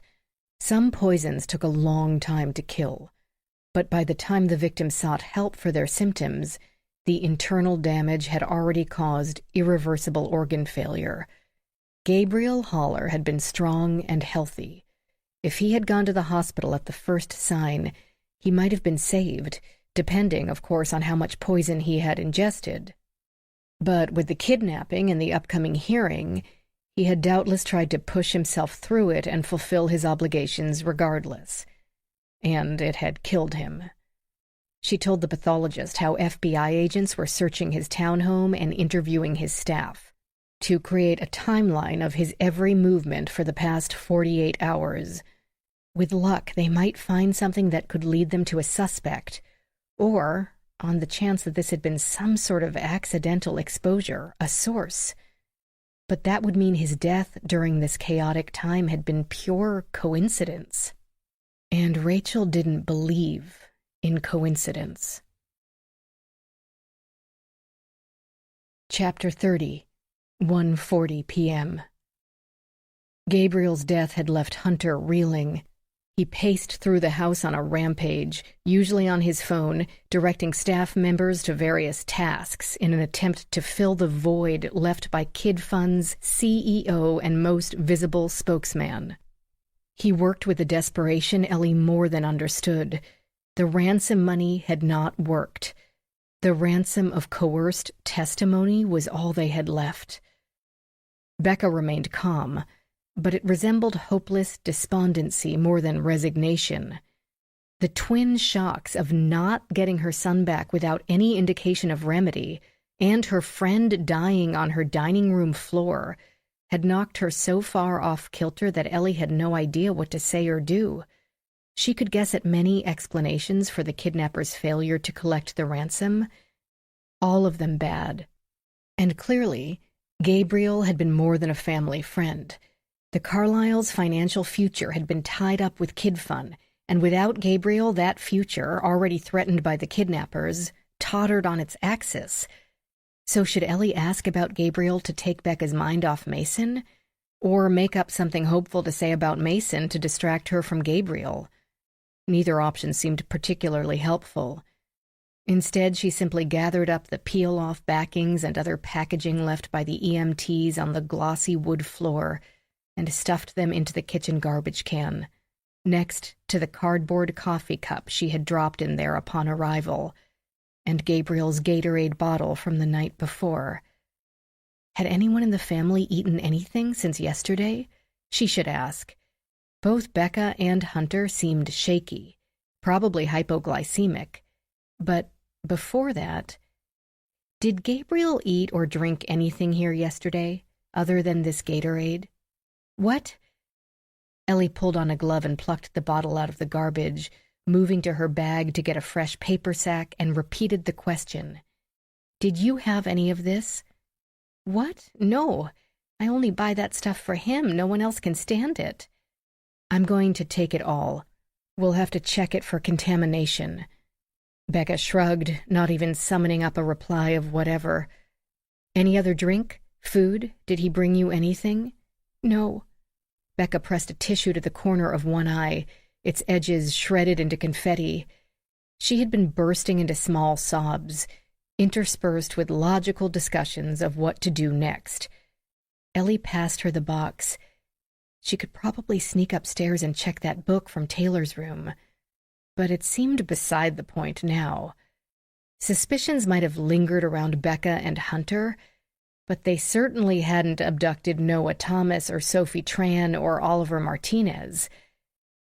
Michael Tyler stood at the marble island, removing the last of the tracers from the bundles of cash. The money once again stood in neat piles. He hadn't said so, but the special duffel bag belonged to the FBI, and no doubt needed to be returned to inventory. "I'm sorry, sir," he said to Hunter, "but you or Mrs. Carlyle will need to count it and sign a receipt." "I don't have time for that," Hunter snapped. "Becca, get Tara over here. She can put this back where it belongs." Becca dutifully tapped her phone's screen once again, and a rap sounded at the door. Rachael Davies entered, took in the scene with one glance, and did not waste time on pleasantries. Gabriel Haller died of organ failure, specifically the liver and kidneys, the result of poisoning. Ellie didn't even bother to think I knew it. This case already had kidnapping and extortion. Why not murder as well? Was it possible there were two different anti-kid fun groups? One kidnapping kids, and the other happy to simply murder the CEO? Poisoned? Becca said. How does that make sense? Most likely at some point yesterday, Rachael went on. It had to be a massive dose, so he would have felt the effects sooner rather than later. His stomach contents were largely empty, so we couldn't tell when he'd eaten last, probably felt too nauseous. The ME will send out the samples, of course, but that will take a while. We have every chemist on our staff trying to isolate the compounds. Michael said, Luis has established something of a timeline, but there's still some gaps. He lives in Georgetown. Neighbors saw him yesterday morning, and he spent a few hours at the Kid Fun office in Leesburg. He came here yesterday about 11, stayed less than an hour. He looked at Becca for confirmation. Ellie's cousin sniffed into a fresh tissue and nodded. According to his office, he had lunch in their conference room with 4 other people regarding the hearing tomorrow. They had food brought in, and he didn't consume anything that wasn't also ordered by at least one other person. The cans of soda were sealed, bottles of water, as were the snacks. Of course, he also had water and coffee at the office, but no one else is ill. So someone would have had to doctor his cup or glass specifically. Cleaning staff emptied all the trash last night, less than helpful. He came back here in the afternoon, as we all know, then returned to the office until late.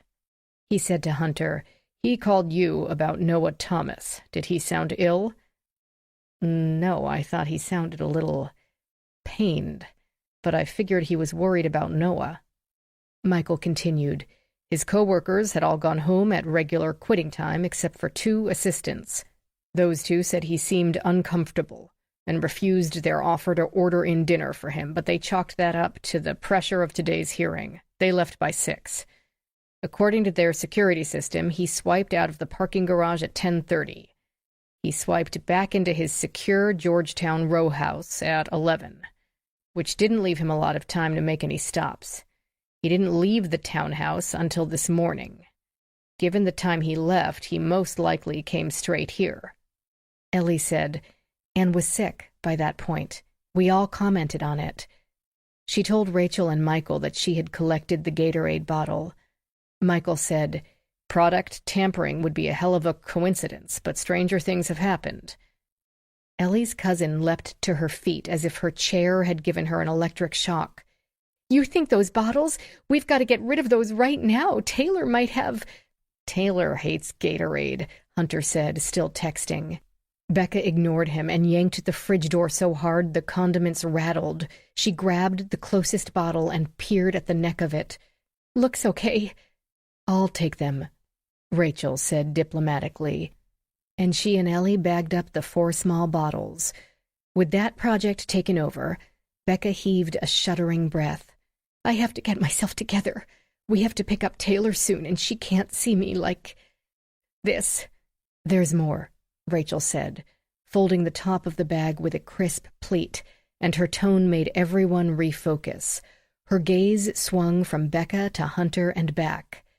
You are my clients, so I must keep you informed of every detail. But this is something law enforcement needs to know as well. The other 4 people in the room held a collective breath. Ellie had no idea what the woman would say, but clearly it would be something worrisome. My DNA analysts have finished working with the fragment of hair caught in the glue in the ransom note. Because it's only a piece from the hair shaft and has no skin cells attached, nuclear DNA was not possible. Therefore, we could only do mitochondrial DNA, which is a plasmid. She looked around, apparently realized that everyone either already knew what mDNA was or didn't need to know at that point, and condensed. It didn't match anyone in our limited database. However, we compared it to a sample from Mason's sheets, and it matched. How can that be? Hunter asked. The note was mailed before he was taken. Yes. She stopped as if to let them start filling in the blanks. Michael said. "It had to be someone with access to Mason, to know how to get in and out of this house undetected. It's not inconceivable that his hair had gotten on them or their clothes at some point." And we're back to the original hypothesis, Ellie thought. The parents were the most likely suspects. The hair strongly implicated someone in the household. The odds of a doctor or a family friend or someone who briefly held the baby winding up with a hair that just happened to fall into the glue of the ransom note were too outrageous. It was much more reasonable to think the note had been constructed by someone like the still-absent Jenny Cho. Or was it a Velis hair, she asked Rachael, on the note? The woman nodded approvingly, as if she'd expected the question. "We can't be sure. It's very fine." Becca asked what that meant. Ellie said, "Velis hairs are those very soft, fine hairs babies are born with. A child's permanent hair slowly takes over, usually by age 2 or so. Your expert couldn't tell from the cuticle? He didn't want to commit," Rachael said. "And neither do you, because mitochondrial DNA is passed intact through the maternal line. So if the hair is not Mason's, it could be Becca's or Taylor's. Or," Ellie added, "mine." "That's ridiculous," Hunter said. "That makes no sense. Besides, if someone had been close enough to our family to get Mason's hair on them, they could have gotten Becca or Taylor's too. I hate to say it, Becca, but maybe we're wrong about Jenny. Being out of the country gives her a perfect alibi." "It's not Jenny," Becca said wearily. "We have other people in this house regularly besides Jenny. The cleaning staff, the cable guy. We had one small dinner party last month, 30 guests and a team of caterers, then extra cleaners the following day. It could be anyone." Hunter had a new theory. "Maybe it's someone from the schools. Their staff would know where the kids live, what time they get out, how to circumvent pickup security, who their parents are." Michael shot this down with a courteously worded arrow. "Taylor, Noah, and Sophie go to different schools. Oliver Martinez wasn't even in preschool, and Sophie was lured away from a soccer practice. So someone higher up on the school system organizational chart." "School!" Becca burst out. "We have to pick up Taylor in a few minutes. I've got to go." She jumped up as Michael said, "We can have agents." Hunter said, "Are you kidding?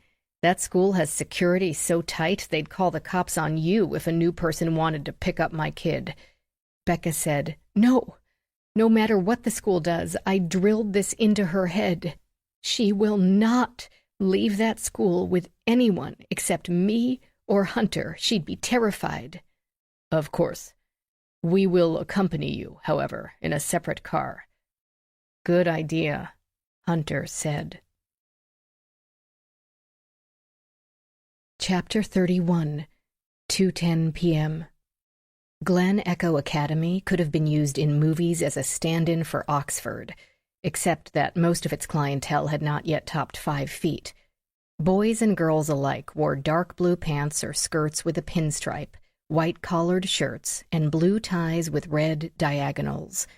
Despite the impressive building and the manicured lawns and the row of luxury vehicles waiting for them, they were still kids at the end of a school day, and many shirts were badly tucked, ties loosened or awry. Glen Echo Academy's end-of-day process rolled on in its controlled chaos. The line of sleek, expensive cars idled, waiting for their cargo. Ellie had offered to drive, but Becca insisted, so Ellie rode shotgun and wondered how to explain this use of FBI time to any future auditors. Not that it really mattered. She would continue her role as a human litmus test regardless, wouldn't leave now, even if her job depended on it. How much did she really want to work for Adam anyway? They were amicable and had kept the worst of their history out of the office. But still, would it be different when he became her supervisor? Not for the first time, she wondered if that might be why they hadn't yanked her from this case. If Adam were waiting for it to all go south so he could justify firing her. She had been biased, unprofessional, so emotionally involved that she either helped Becca to get away with it or did such bad work that the kidnappers got away with it. If he didn't really want to work beside her every day either, he might be waiting for her to fail. "Do you see her?" Becca asked. The tears for Gabriel had dried, but her voice still quavered with the shocks of the past 24 hours. "There's the car pickup dismissal officer." "There's the what?" "The teacher assigned to release the kids. They have to know every authorized pickup person by sight. They keep it classy here, no numbers or codes.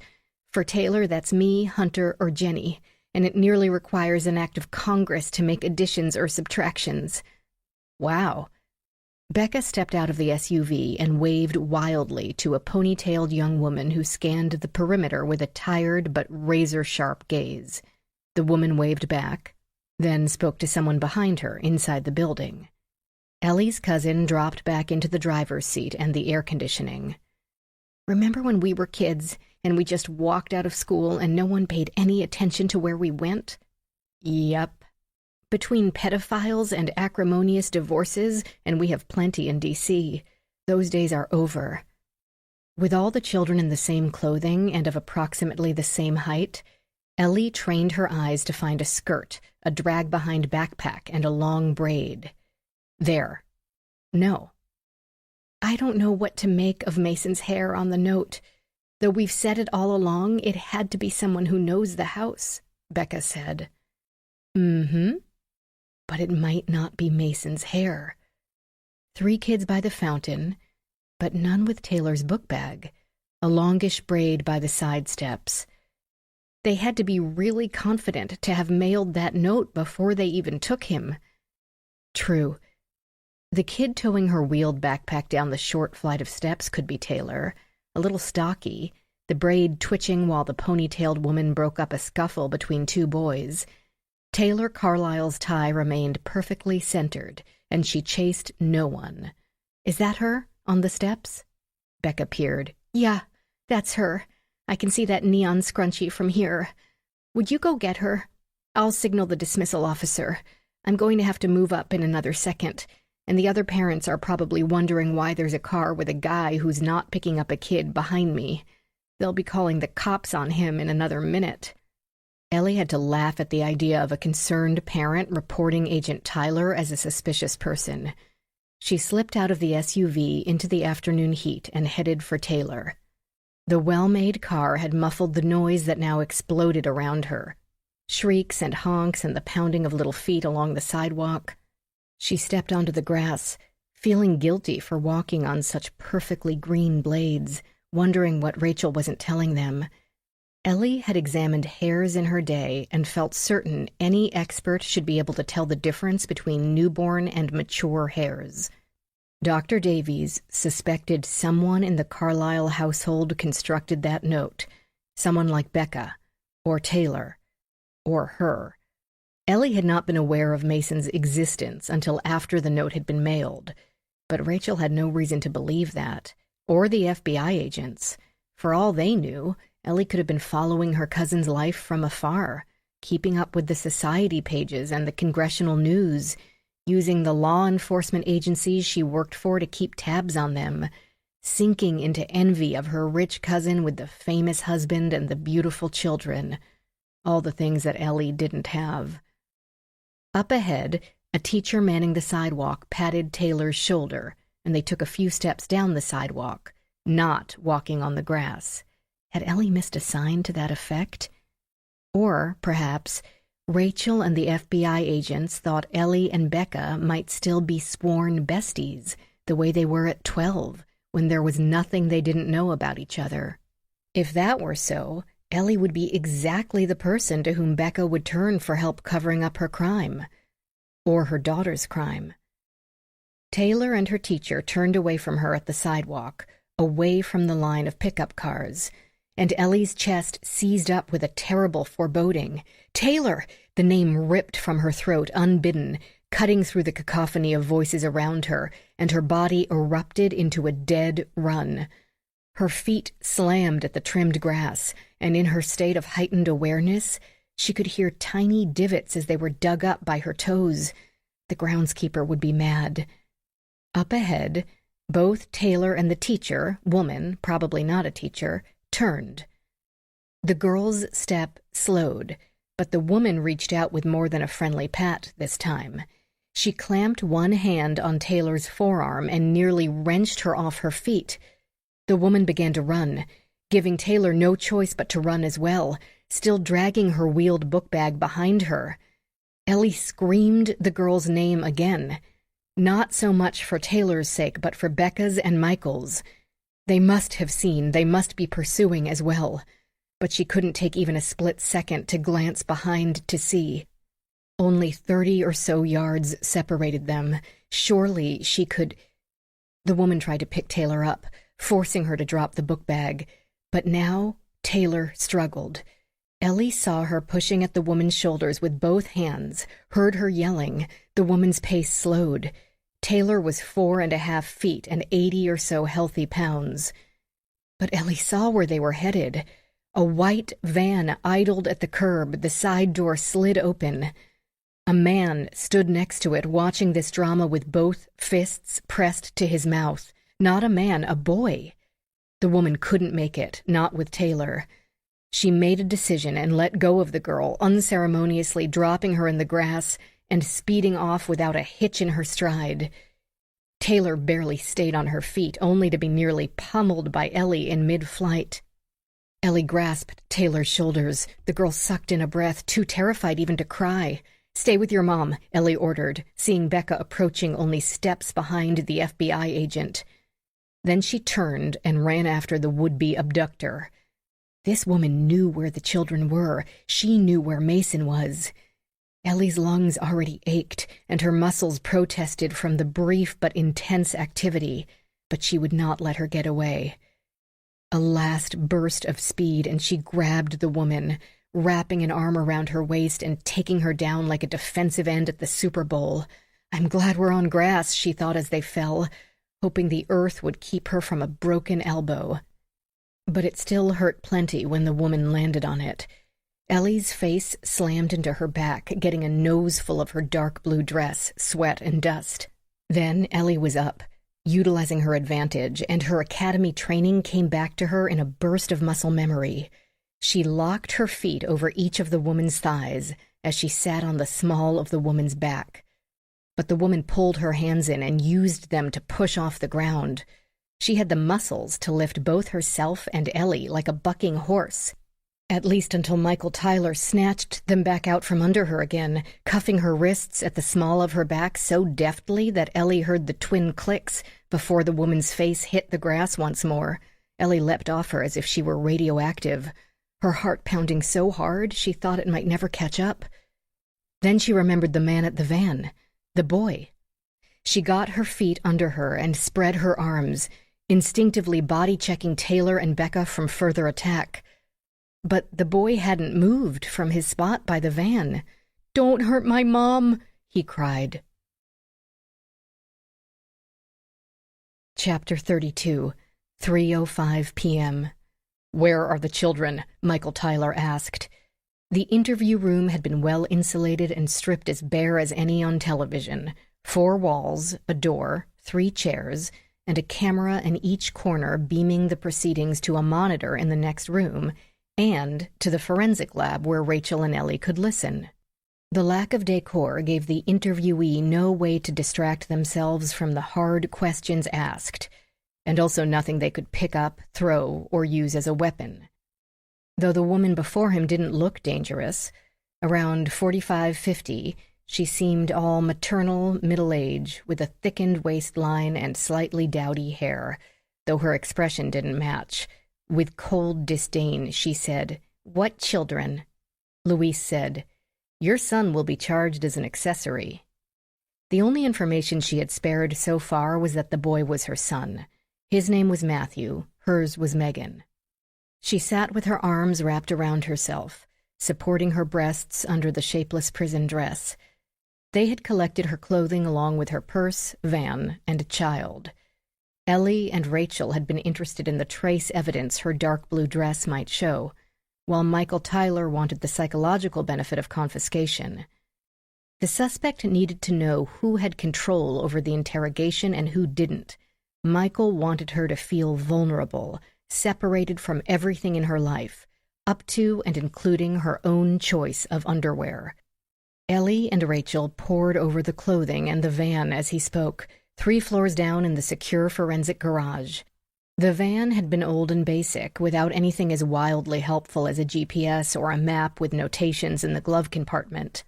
But they seemed to think the dirt in the tire treads or the bugs on the windshield could be clues to the children's location. He wished them luck.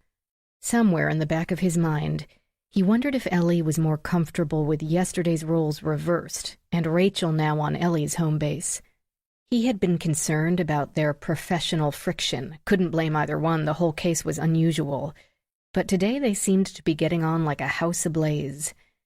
"We'll charge him as an adult," Louise went on. "But he's not. He's 14. We've charged kids younger than that, and federal aggravated kidnapping, at a bare minimum 20 years. By the time he gets out, all his friends will have already done college and marriage and kids. They'll be working on their first divorce, and he'll have no resources and no education to speak of. Matt didn't do anything. He was serving as your getaway driver in the kidnapping of an 11-year-old. Maximum sentence. He never gets out. He dies in prison, an old man, without ever having had a high school class or a prom date, a fiancé, a grandchild." She clearly cared about her son, but she also clearly thought they were bluffing. "You can't do anything to Matt. He's just a little boy." The good cop role in their partnership had been abandoned, and Louise's anger seeped through his words. "Who has helped you kidnap 4 children, almost 5. 4. Here's the pictures Sophie saw online, right? The Liam she thought she was meeting?" Sophie's BFF, Lakeisha, had told them all about Liam. A hairline crack shot through the facade. "That wasn't his fault. I did that." Michael shifted his weight, and the chair frame under him groaned its protest. "Thank you for being honest about taking Sophie. We knew that, anyway. You and Matt and your van were seen at the ice cream shop where you left her phone. We also have you on camera, abducting Noah Thomas. But Oliver Martinez? Was that Matthew?" The slender boy didn't match witness descriptions, but eyewitness testimony could be notoriously unreliable. The mind went back, colored in details, might make an ordinary workman bigger and badder when seen through the hindsight of frightened parents. "No." "So, who was it?" She stared, but this time the disdain faltered a little. Her gaze fell to the tabletop. Louise leaned forward with an impatient sigh. "Somebody else from Child Challenge? Because we've spoken to them. They said you haven't been an active participant in over a year." Disdain flooded back. They had no stomach for doing what was necessary. "They said they kicked you out, asked you not to return." The crossed arms left her fingers wrapped around the opposite bicep. Now those fingers tightened until the skin underneath them went pale. "I wasn't going to waste time with do-nothings." "Fine, but what about the baby? Who's taking care of Mason?" Her head came up, and she did a great imitation of not knowing what he was talking about. "Who's Mason?" 4 innocent children, Michael said.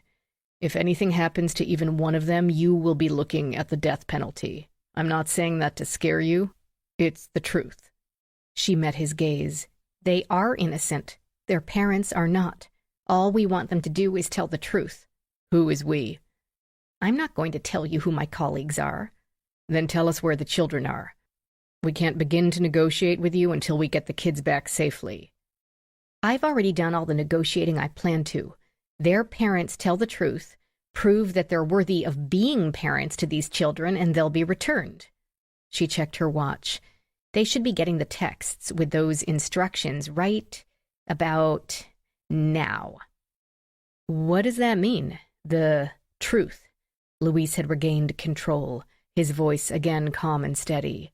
Michael wanted, with a desperate passion, to leap over the table and throttle the woman. She smiled without mirth. "Let me tell you a story."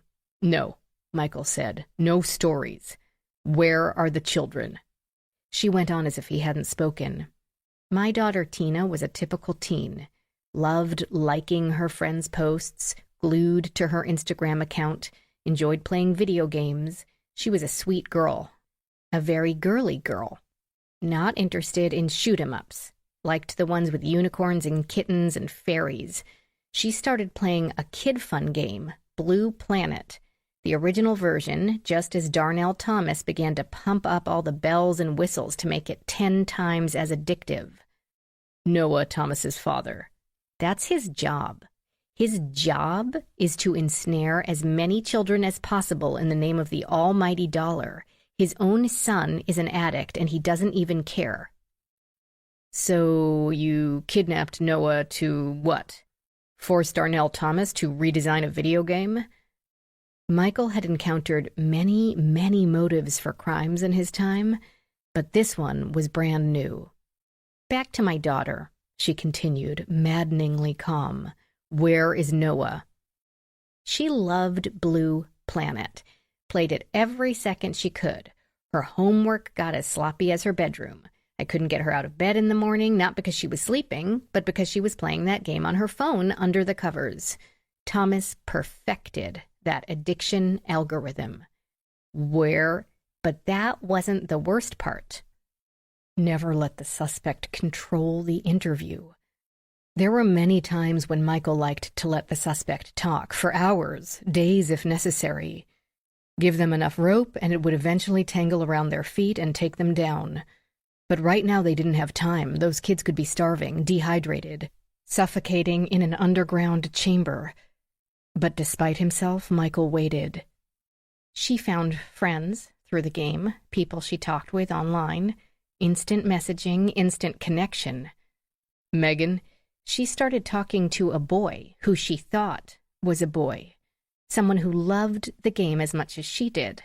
Then he loved her jokes, the same school subjects she did, the same music, the same art, her cat, her opinions, and, of course, her photos. Michael could guess where this story would go. Sexual predator, convinced the girl to meet and that it shouldn't matter that he might be 30 years older than he said he was because they were friends, soulmates, right? Or he convinced her to send nude pictures, then blackmailed her to send more. When she refused, he posted them online, maybe even sent them to her mother. The girl's life became a nightmare, her future a trial. Maybe she couldn't face it and spiraled into self-destructive behavior, maybe suicide. Stories like that had become so common he could write it himself.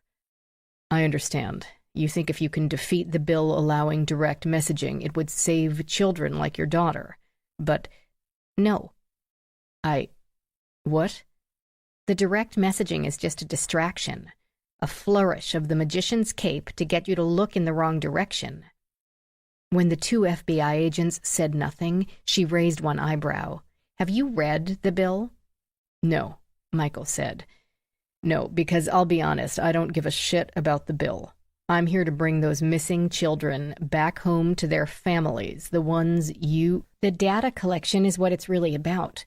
It's in the fine print," she added, as if throwing a bone to his ego. "Presently, there are rules against gathering the demographics of the players.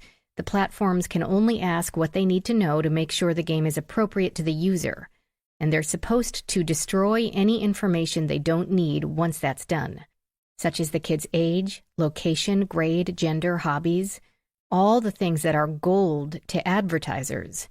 And advertisers are the real gold of the platform. The in-game purchases might bankrupt a few players, but the real money comes from the corporations that would love to market directly to an 11-year-old Hispanic hockey-playing boy who likes dogs and Cheetos rather than a generic 11-year-old in Anywheresville. Comparably, targeted marketing has an astronomical ROI. You see? Yes, so what? The thrust of the bill is to make direct messaging safe, to make the whole game safe by confirming the players' identities, asking for the parents' IDs. for them to show their face on webcam so they can be compared to their social media via face recognition to obtain every factoid of the kid's life in order to make sure the 11-year-old really is an 11-year-old. Sounds like they're trying so hard to be responsible and keep everyone totally safe, right? Where are the children, Megan? What do you think is going to happen to all that data? By current law, they need to erase it once the registration process is done. But do you really think they're going to take that gold and throw it to the bottom of the ocean? Where are the children, Megan? If she felt any pressure from his single-minded questions, she concealed it with more cool than Bond, James Bond. In this bill, it's in fine print. There's a clause to retain the data indefinitely, to, of course, check against future registrations, flag the user if they lie about their age to get into a different game, if they use a friend to pose as their parent. Makes sense, right? Tracking a person through their growth and the changes in their life. He's getting too old for G.I. Joe. Let's start him on alt-band t-shirts and P90X workouts. Louise tried. I understand your concern, but we're handing them permission to gather every detail of your child's life and sell it to the highest bidder. That's what this bill is really about. And the lobbyist's wife will make sure no one will bother to read the fine print. She'll hustle this right through, keep it very simple for her bosses, like she's oh so efficient. You don't have to read it. I've prepared a summary. Darnell Thomas created the algorithm. Jason Martinez disguised the data retention policy to look innocuous. Q Tran exploded the amount of information the players have to fork over in order to keep playing, layering it into the levels to make it seem fun instead of a massive invasion of privacy. You think KidFun is using child safety procedures to illegally sell users' private information to advertisers? Is that what you want them to confess to the committee in order to get their children back? Yes. She sat back, pleased that he finally got it. And then you'll release their children. Yes. Louise said, what if their statements don't match what you want to hear? What will you do to the children then? A flicker of one eyelid, but nothing more. They will, if they're such loving parents. They'd hardly want the buying public to know what hard souls writhe behind KidFun's family facade. Michael feigned incredulity. So you think we're going to take you to the Hart Building to listen to their testimony and see if it meets your standards? Of course not. But my colleagues will be monitoring. Committee hearings are streamed live, you know. There's no way for you to find everyone who's watching. The unfortunate truth. Her team could be anywhere. The kids could be anywhere. In the state, the country, the world. Speaking of data, they needed Megan's. Her home, her job, her friends, her bank accounts, her emails, and her texts. They had nothing but a van with a registration that came back to a defunct bakery on J Street, and a son too terrified to speak. Her purse contained nothing personal, and her fingerprints did not match anyone in the system, not even job applicants. If Michael couldn't get her to crack, I'm sorry about your daughter and whatever the man did to her, Megan, but he stole her. She was a happy, bright child. He took her away from me like he had a right to. But that doesn't justify harming other children. I'm not harming them. I'm saving them. From their own parents? No matter what you hold them responsible for, that doesn't justify taking it out on innocent children. She saw herself as a savior to these kids. He had to shatter that image. They did nothing to you. Oliver is only 3, and he has epilepsy. If he has an attack, and I can't imagine what would bring one on more than being ripped apart from his family, he could die. This surprised her, but not in the way he intended. That's not true. It wasn't, but he had been out of ideas. Yes, it is. You spent so much time stalking the parents, maybe you should have done a better job on the kids. Sophie, Tran, none of them have any medical issues, and I thought negotiators weren't supposed to lie to suspects. She stated this as incontrovertible fact. Michael felt a stirring of more than embarrassment. Here was a clue here, if only he could tunnel over to it. How could you possibly know that? Finn assured me of it. They're strong, perfectly healthy children. A day or two won't hurt them. Who is Finn? If this had been a slip, it didn't concern her. He's my source, the one who alerted me to the data collection catch in the first place. He's been invaluable. Fabulous. Who is he? I don't know. How is that? He only contacts me online from a free email account. I know absolutely nothing else about him, and I don't want to. Her words were so steady, her gaze so calm. It made Michael think all those words were as true as they were unhelpful. Finn probably did not have the children, or she would have encountered him physically at some point. Finn might be an inside man, someone at KidFun who worried about their agenda. Or he might be a true believer in the fight against online child exploitation. He might even be from another gaming platform, using a member of a lunatic fringe to ruin rival KidFun's fortunes without having to get his own hands dirty. Luis said, "It's going to go very badly for you if you don't help us in saving these children." They are saved. Where are they? Michael demanded, losing what little patience he had left. I don't care about greedy gaming corporations or the committee hearing or whatever wacko has loaded you up and pulled the trigger. I just want to know where the kids are. I'm not going to tell you, she said, uncrossing her arms with the satisfied air of one who holds the highest hand at the table. And you can't make me. Chapter 33, 3:15 p.m.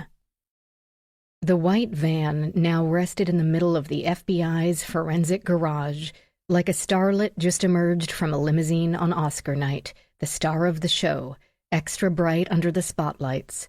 Ellie approached wearing a Tyvek jumpsuit. Nice to be back in her own lair.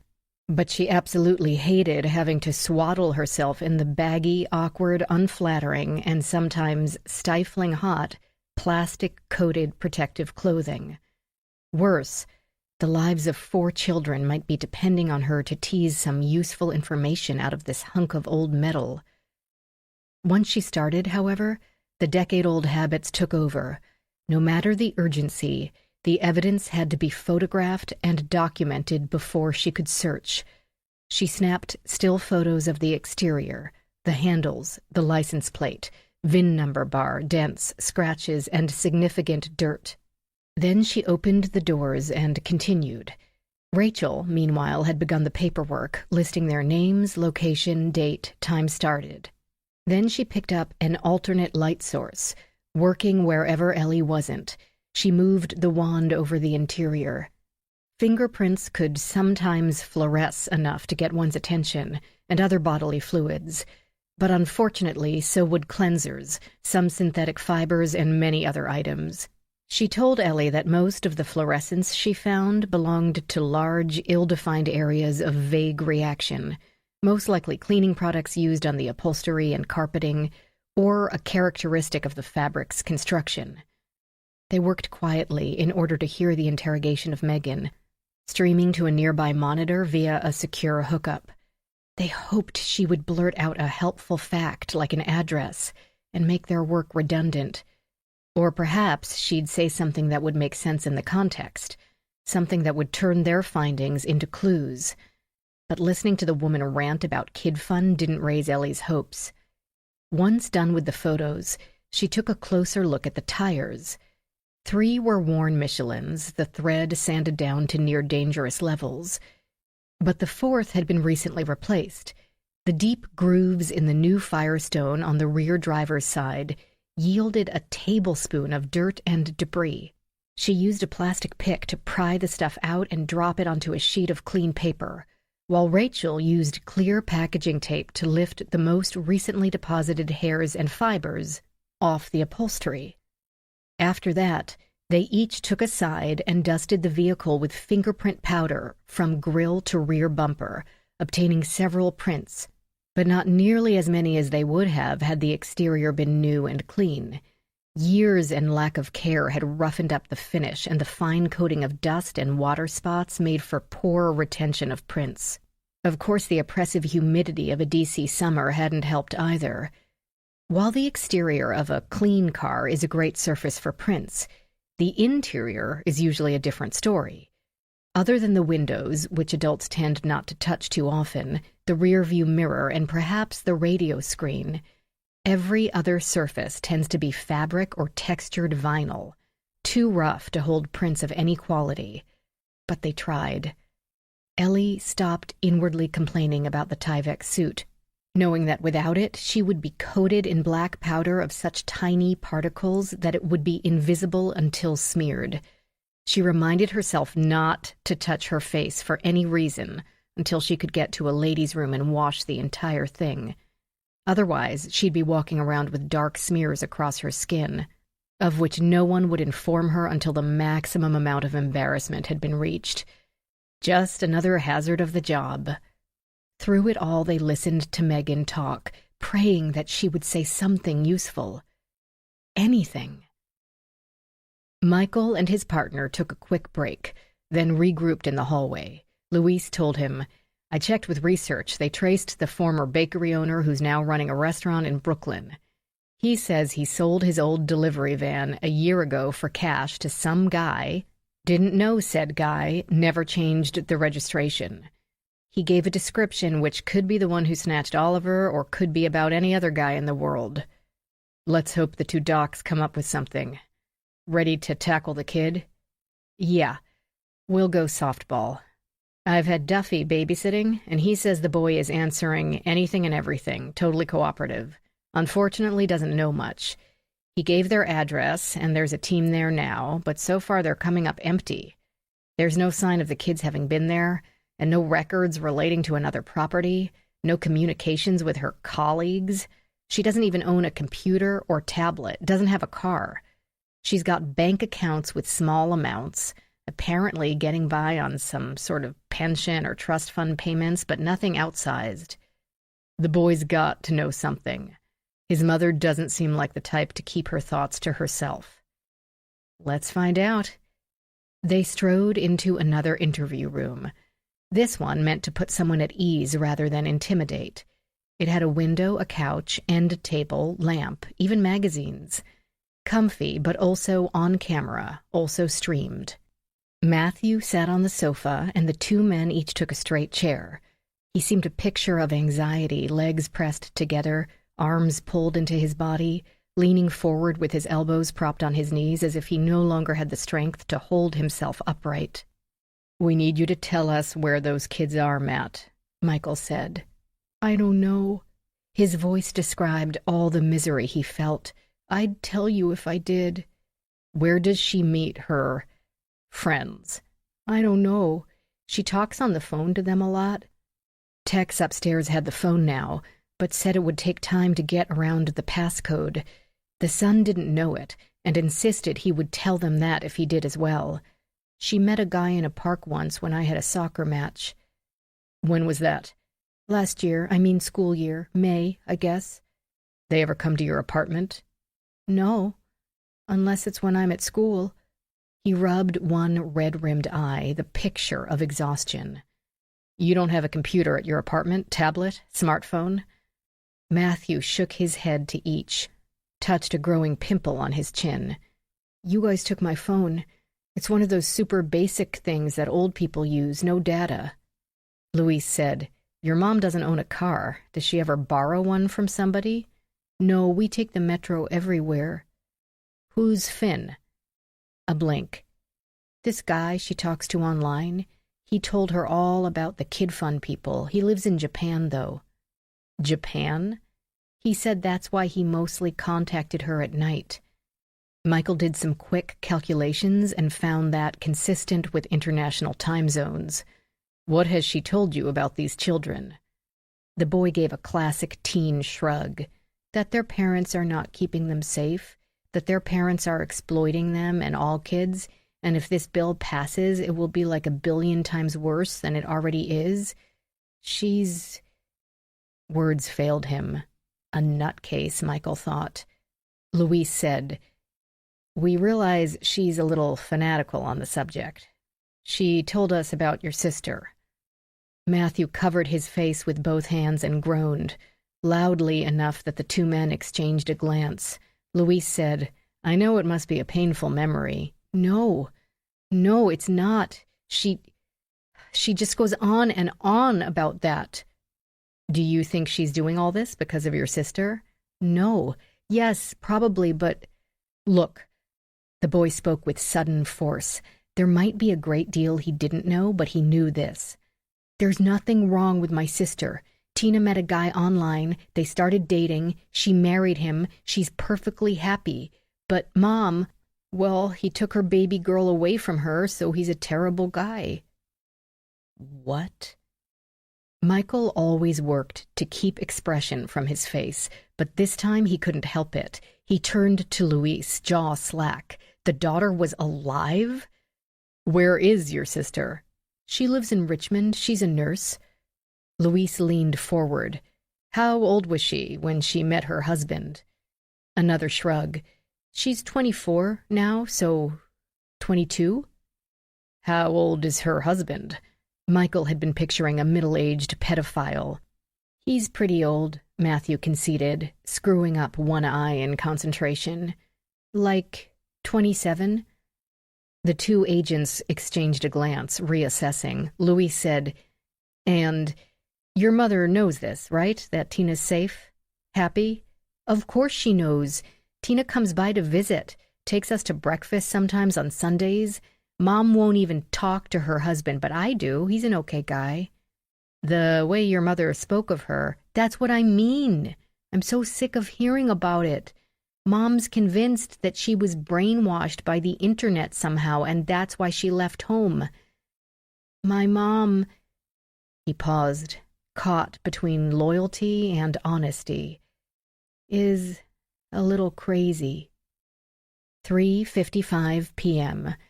Rachael had paused to take a call. Ellie heard her say, "Really? Are you sure? Sorry, but how? Wasn't it sealed?" She disconnected. Ellie waited for an update, but Rachael stared into space, lost in thought. "Well," she finally demanded as Megan's interrogation concluded. "My lab completed the tests on Gabriel's samples. He was killed with an amatoxin, Amanita phalloides." "Death caps?" "Yeah, mushrooms." "Are they sure?" That's what I asked and got an earful, which translated to, "Of course they're sure." It would have to be a massive dose to work so fast. Usually people linger for days, can even be saved if the situation is caught early enough. Any idea how it was ingested? What was in his stomach? It had been largely empty, so it was hard to tell, but they tested everything at his townhouse that seemed recently used. Rachael seemed to be watching her with great attention. "It turned out to be in the Gatorade." Ellie felt her jaw fall open. "What? How? Wait, that bottle was sealed. I heard it crack when he opened it." "My toxicologists pulled the bottle and looked at the cap under the stereo microscope. Apparently, it had been resealed. Caps like that are connected to the ring around the neck of the bottle, with tiny plastic bridges that break when you twist it. Someone melted just enough new connections to make it seem sealed. If he had looked at it under magnification, it would have been obvious. But who would do that?" "Huh. So it looks like product tampering." "Maybe." Ellie shook her head. "But right before the hearing? Way too coincidental." "I couldn't agree more." "Plus, with a product sitting in someone else's house," Ellie was thinking out loud, "someone from Megan's group got into the house to take Mason. Did they take the time to leave a doctored bottle as well? And were they trying to kill Becca or Hunter? For all they knew, Taylor might drink it. But how would they know that size and flavor would be there? Unless they saw Becca buying it at the grocery or worked somewhere that delivered it." "Jenny, the nanny, would know," Rachael said. She sounded as though she had no enthusiasm for the idea. "And she would know only Gabriel liked them. She's also out of the country with the perfect alibi and could have coached Megan on how to get into the house without getting caught. But what possible motive would she have? I don't know. Ellie tried to fight the wave of despair trying to wash over her. None of this makes any sense. It feels like we're still missing a huge piece of this puzzle. I agree. What made you collect the bottle? We would have never known where the poison came from if you hadn't collected it. Force of habit, I guess. Because I think my cousin isn't telling me all she knows, and neither do you. Ellie had no rational explanation for the quaking at the rock bottom of her stomach, and her words sounded lame even to her. I figured it had to be poison, and knew we'd be looking for a pathway. That was the only thing I'd seen him consume, and those drinks clearly were there for only him. She couldn't identify the look on Rachel's face. The Locard dean had either decided that Ellie was completely innocent of all involvement, or was the mastermind behind the whole inexplicable scheme. But in the meantime, they had no choice but to go back to work. Rachael swabbed the steering wheel and each interior handle for contact DNA.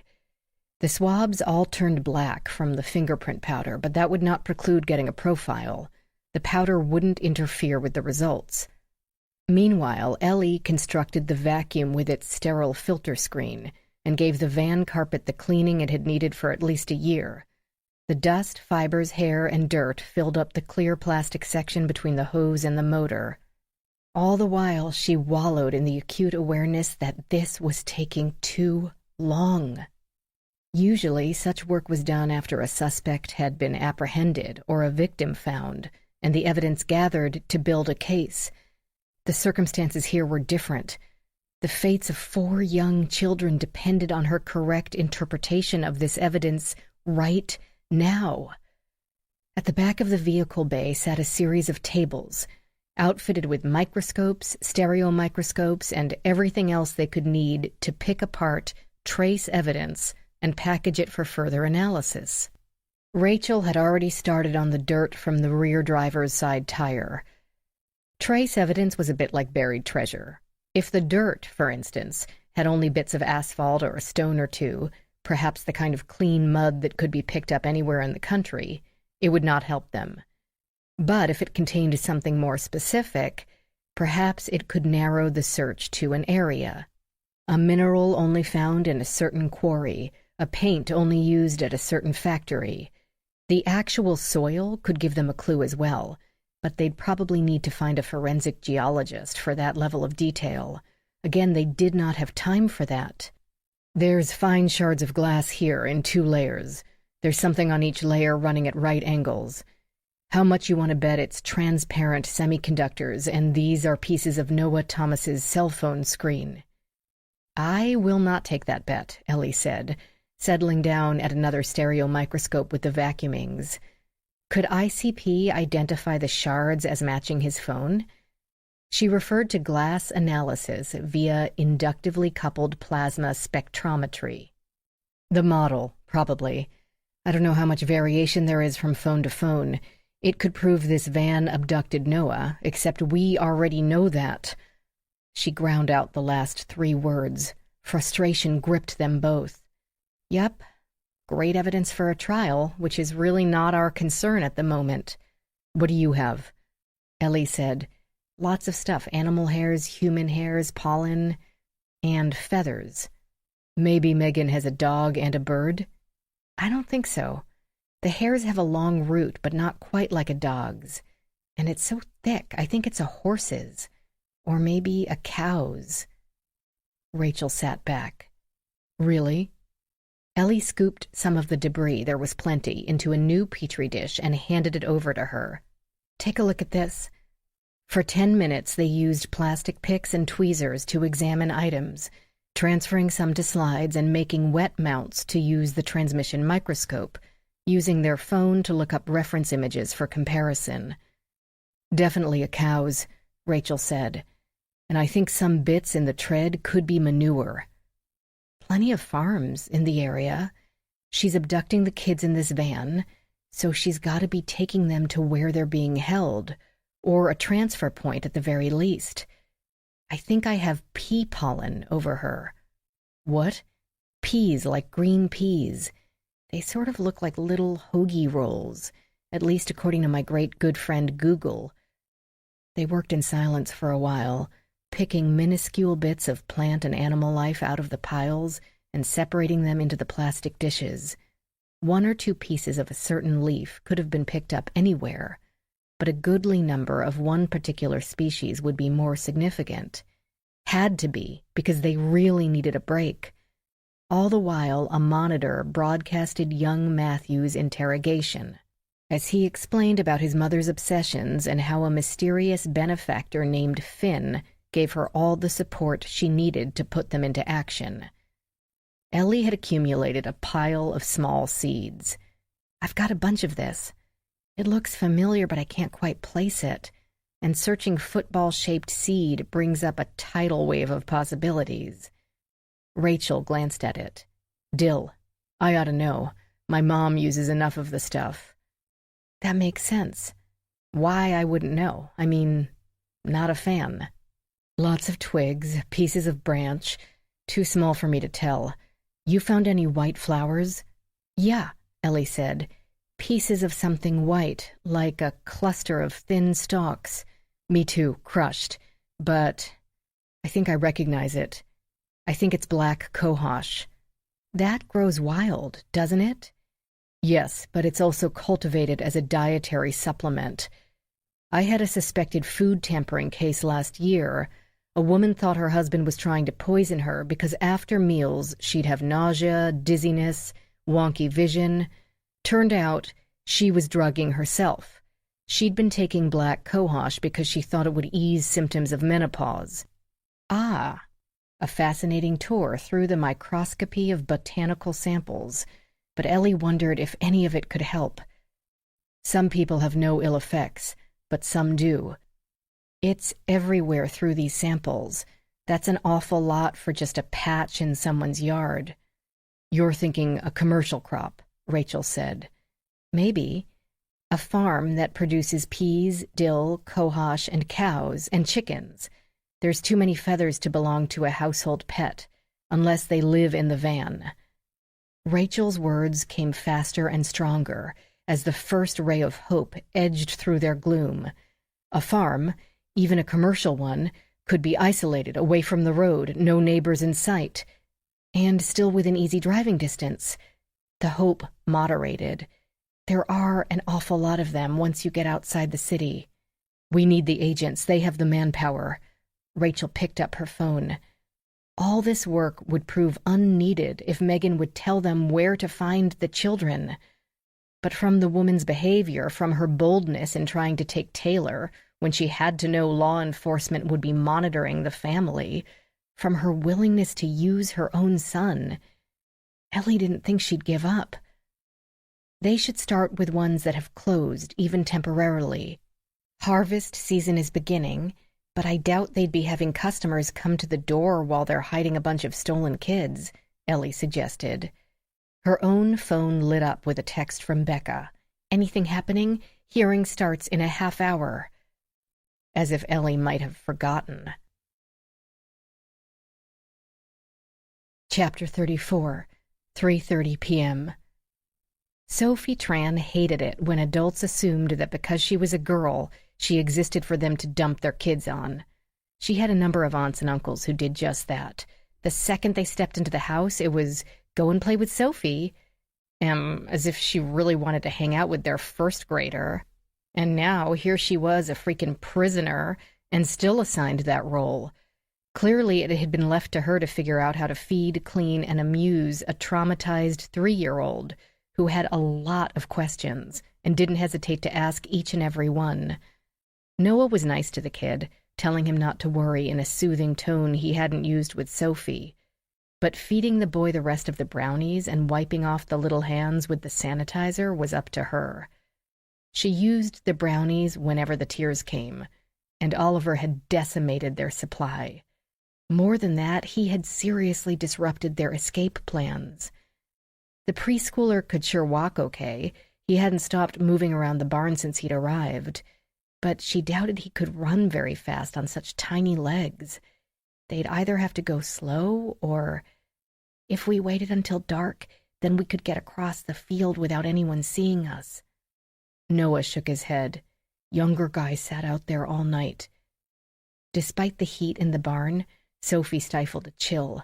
The idea of that horrible man first carrying her and then watching the place she slept all night long filled her with a panic she couldn't name. He has to sleep sometime. Yeah, he laid on a cot out there, but he could wake up at any time. What's a cot?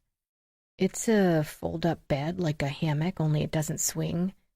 Oh, besides, once we got to the woods, we don't know where to go, and we wouldn't be able to see anything. We don't know where to go now. We can at least follow the sun, so we know we're going in the same direction, not walking in circles. Oliver interrupted, coming by to pat Sophie's knee to get her attention. Where's my mom? I want to go home. I know, kid, we all do.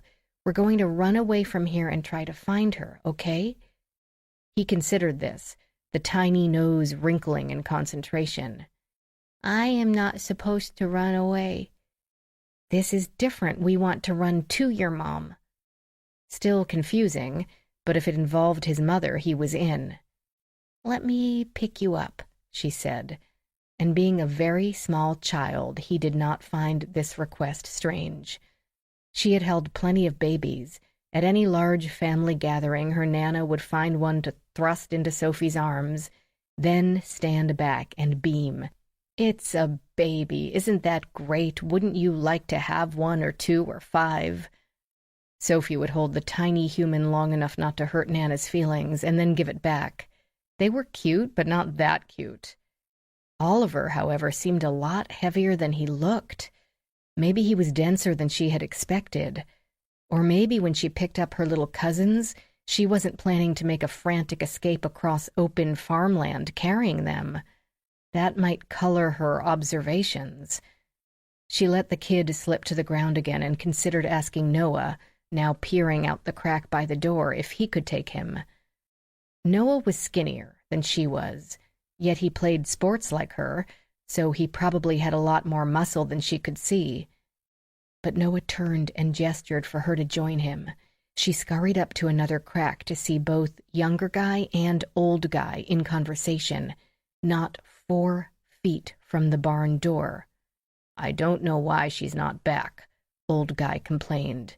Younger guy said, probably ran into traffic and stayed there. It's about to start. That wasn't the plan, old guy said in the furious kind of tone her one uncle used sometimes. The tone that made her aunt look really worried. And she's got the damn van. She felt a shove and a soft head as Oliver pushed in between her and Noah, not to be left out of whatever the big kids were doing. So what do you want to do? The gray-haired man thought a minute, then said, We don't have much of a choice at this point. We'll have to take my car.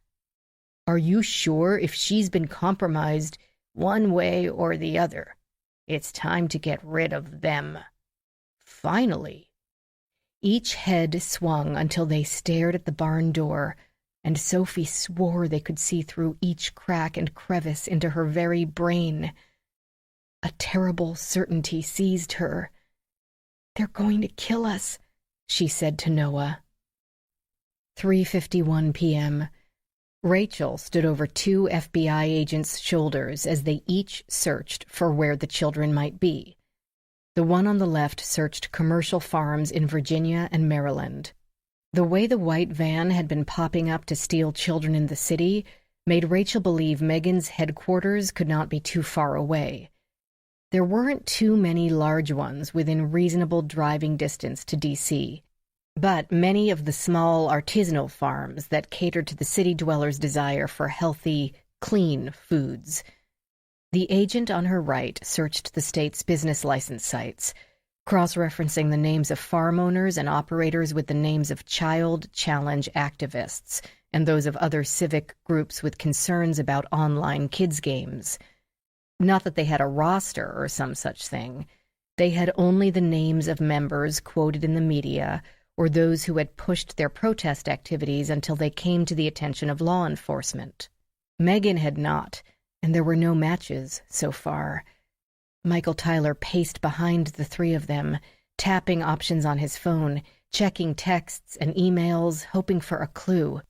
"Here's one that mentions black cohosh," the one on the left said, "but no cattle, no chickens." Her partner said, "Put it in the middle section of the list. Maybe there are chickens for the owner's personal stock. They might not mention it on the website." Rachael stood there feeling useless, acutely aware of every passing second. They were trying to narrow locations in 2 states down to one likely spot, and there was Delaware right over the Chesapeake Bay Bridge, and Pennsylvania. Her phone buzzed at her hip and she checked the screen. Agnes, the digital expert. "What do you have?" Agnes, of course, would not take offense at the abrupt greeting. She would have taken offense at "Hi, how are you?" as a waste of her time. "I've gotten what I can out of Noah Thomas's phone. No calls the day of his disappearance, but there were texts from his father regarding this baseball camp." "But they weren't from his father." "Right. Someone spoofed his number." "That's She realized too late how stupid that sounded. What did the texts say? Agnes read them all before ringing off, very quickly, in case any of it meant anything to Rachael, which it didn't. Except for one detail. "Michael." The agent stopped his pacing, while Ellie simultaneously rejoined the group, having returned from a bathroom break. "Whoever texted Noah Thomas pretending to be his father knew Noah had an iPad Pro. So, every kid must have a tablet these days. And obviously they knew who his father was. That was the whole point.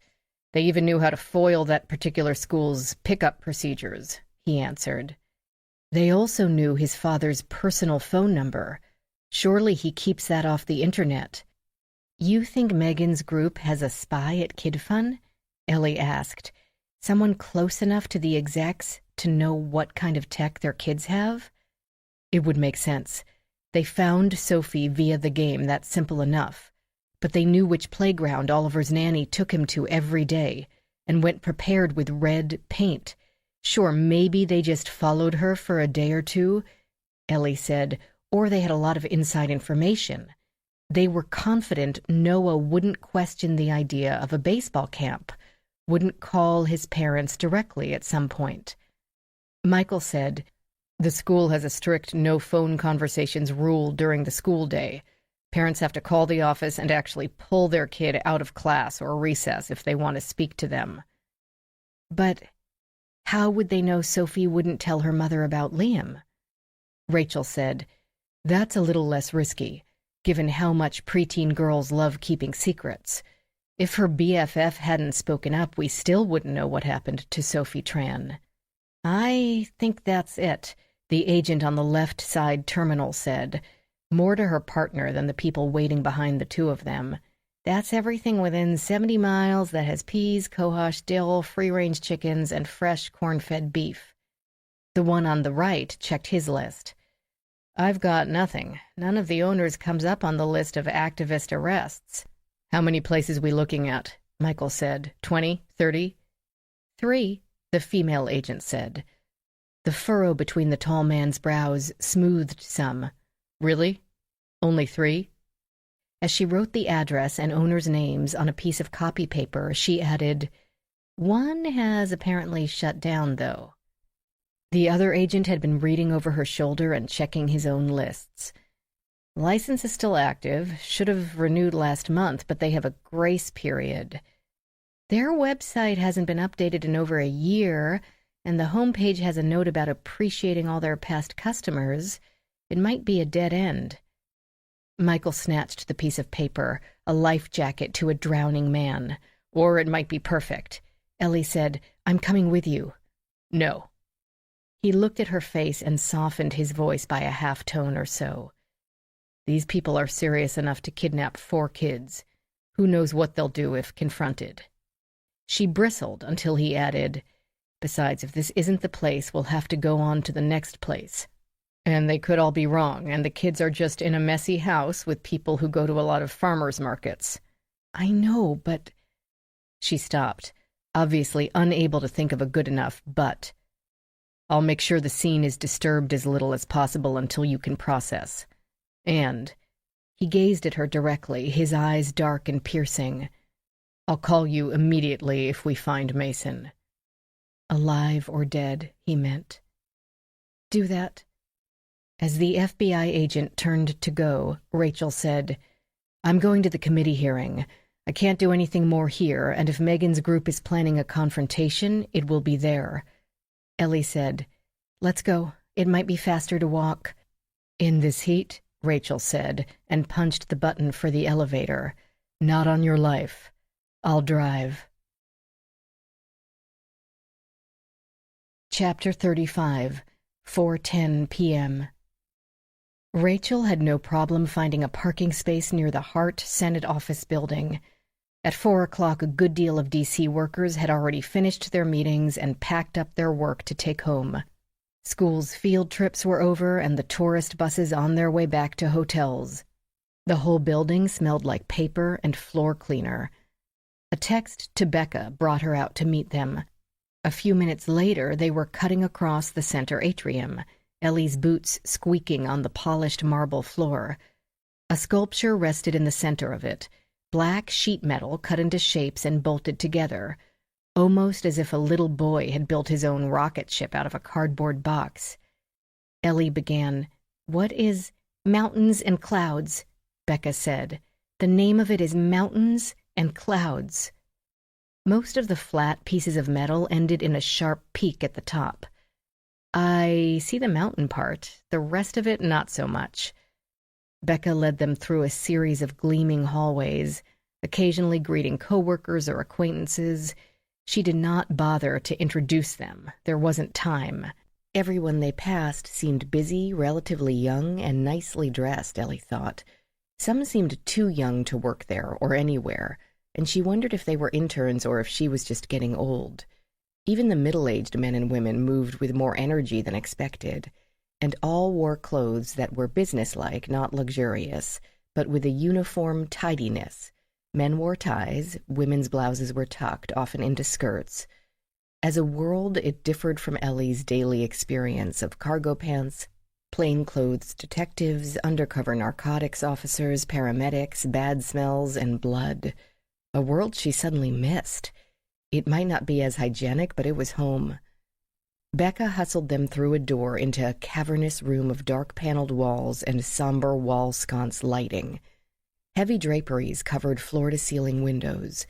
A curved bar of the same deep wood spread across one end of the room, with at least 25 comfy-looking desk chairs behind it, more than half occupied by men and women in suits. More chairs lined all 3 walls behind this structure. On the floor in front of it sat 3 less impressive-looking folding tables covered with black cloth and rows of padded, stackable metal chairs. Clearly nothing had yet begun. Occupants milled in some type of hanging-out posture in these last minutes before the hearing began. Some texted or checked email, some typed on laptops, one read the paper, at least 3 were on the phone. The rest either chatted with each other or conferred with assistants who hovered over their shoulders. From the numbers, Ellie estimated that each senator had at least 1 assistant in attendance, all to be seated behind the curving desk in chairs lined up against the walls to wait like chambermaids at the Queen's bedside. Hunter stood at the front right table. There he conferred with a willowy woman with jet-black hair and Asian features, a tall black man, and a heavy-set man with dark hair and reddened eyes. Their haggard looks and miserable expressions told Ellie they must be Q Tran, Darnell Thomas, and Jason Martinez, trying to figure out exactly what to say in order to get their children back. Taylor sat at the table bent over a notebook, creating a sketch in colored pencil. Becca pointed them toward this table and then returned to the dais. Behind the huge curved desk, Taylor had been taken home, calmed down, and pumped up. In fresh clothes and her hair tied back in a bow, she did not seem to bear any ill effects of nearly being kidnapped.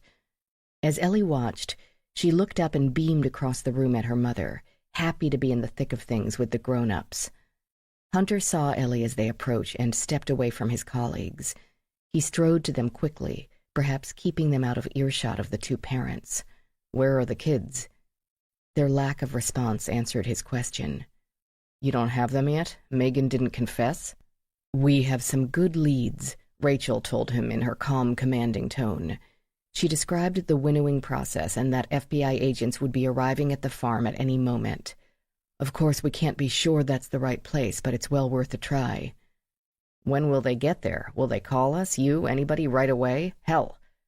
He started to glance at the kid-fun parents, seemed to prevent himself. "They're so afraid of what's going to happen if they don't say whatever magic words those crazies want to hear. Jason is about to collapse, and Q is having chest pains." "We don't get that impression from Megan," Rachael said. "I don't believe she ever intended to harm the kids." Hunter checked his watch. "Sit with Taylor. Don't tell the others who you are." "But they already—" Darnell Thomas had seen Ellie at his house the previous evening, though they hadn't been introduced. But Hunter had already gone to join Becca for a brief, intense consult. Ellie watched them, unable to read the expression on her cousin's face. Concern, annoyance, and a touch of relief? Ellie had been correct when speaking to Rachael the day before. She still thought of Becca as she had been at 12. Becca, now an adult, had outgrown the volatility of childhood, the wearing of her heart emblazoned on one sleeve, and now Ellie had no idea at all what might be in her cousin's mind. She saw Becca point, subtly, at two different senators, a woman from New Mexico 3 seats to the chairman's left, and a man from Minnesota 2 seats to his right. She and Rachael sat at the table with Taylor and the 3 execs, Ellie wondering how this would look when the news clip was played at any future trial. No matter who would be on trial, the image of her seated with the victim's family would be a testament to her lack of bias. But she had already been biased by blood, and they wouldn't need photos to prove that. Not that she and Becca looked alike in anything other than the general shape of the nose and jawline. Their eyes weren't even the same color, blues and browns scattered equally among their mother's clan of Becks. But then, eye color didn't work the same way as, say, mitochondrial DNA. Q, Darnell, and Jason had seated themselves and continued talking without noticing the 2 women. Ellie did not say anything to Taylor. The girl was quiet and occupied, best to leave her that way. But this lasted only a second or 2 before the girl looked up. Her face glowed to have another family member present. "Hi, are you going to testify too?" "No, I'm just here to listen to everyone." Saying, "I'm here because one way or another something bad is going to happen and I need to be here when it does," hardly seemed like a good idea. The girl chattered on about her mother picking out what clothes to wear. If the afternoon's trauma had frightened her at the time, the bustle of the hearing had erased it. "They don't usually let kids in here, but I'm more mature than everyone else my age," Taylor informed her. "And your parents are understandably terrified to let you out of their sight," Ellie thought as Hunter sat and laid one arm loosely around his daughter. "That's right, sweetie. But you have to be super quiet. Once we start, no talking or even whispering. Got that? It's very important." "Right." "All those people sitting in all those chairs, we want them to listen to us, right? Not sleeping or reading the paper or scrolling Facebook memes." "Right." To Ellie, Hunter discreetly nodded at the man in the middle of the dais, the committee chairman. That's the guy not to tick off, Becca's boss, the senator from Missouri. You might have the votes, but he has the gavel. He sets the agenda. If he doesn't like you, you might not even get into this room. But you did. I'm sure being married to the policy advisor didn't hurt. He took no offense to this. Of course not. Anyone in government winds up across from their own spouse at some point. D.C. is a small town with big buildings. Minor conflicts of interest are inevitable, and not relevant here since she only advises. She doesn't get a vote. But advisement could be more important than a vote. Who had the ear of the king? Government had always been about access. The 100 or so chairs had been set up in mostly perfect rows, though only 30 or 40 were occupied. Most seemed like DC types, clerks, perhaps interns or students dressed in ties or skirts and conservative shoes. 2 had the skinny notebooks often used by cops and reporters. The knot clustered around a different table appeared in more casual clothing, but much less casual in attitude, armed with notebooks and folders of clippings. Ellie pegged them for a group of concerned parents. Yet they did not pay particular attention to the kid fun execs, so she doubted they were part of Megan's group. They looked around at everyone equally, as if unsure where or from whom the action might begin. The man with the gavel gave it a pound or two. Hunter patted Taylor's shoulder absently, warned her that they'd have to be quiet now, and whispered something to Q Tran. "I can't risk my daughter," she began, but he continued to whisper to both her and the other 2 executives. Then they sat back, no less concerned but apparently reassured enough to continue. The chairman began by thanking his colleagues and their staff, which she thought was a nice touch, for their presence, and thanking each of the presenters by name. This included the Kid Fun execs, a man from Child Challenge, and 2 women from Campaign for a Commercial-Free Childhood and the Center for Digital Democracy.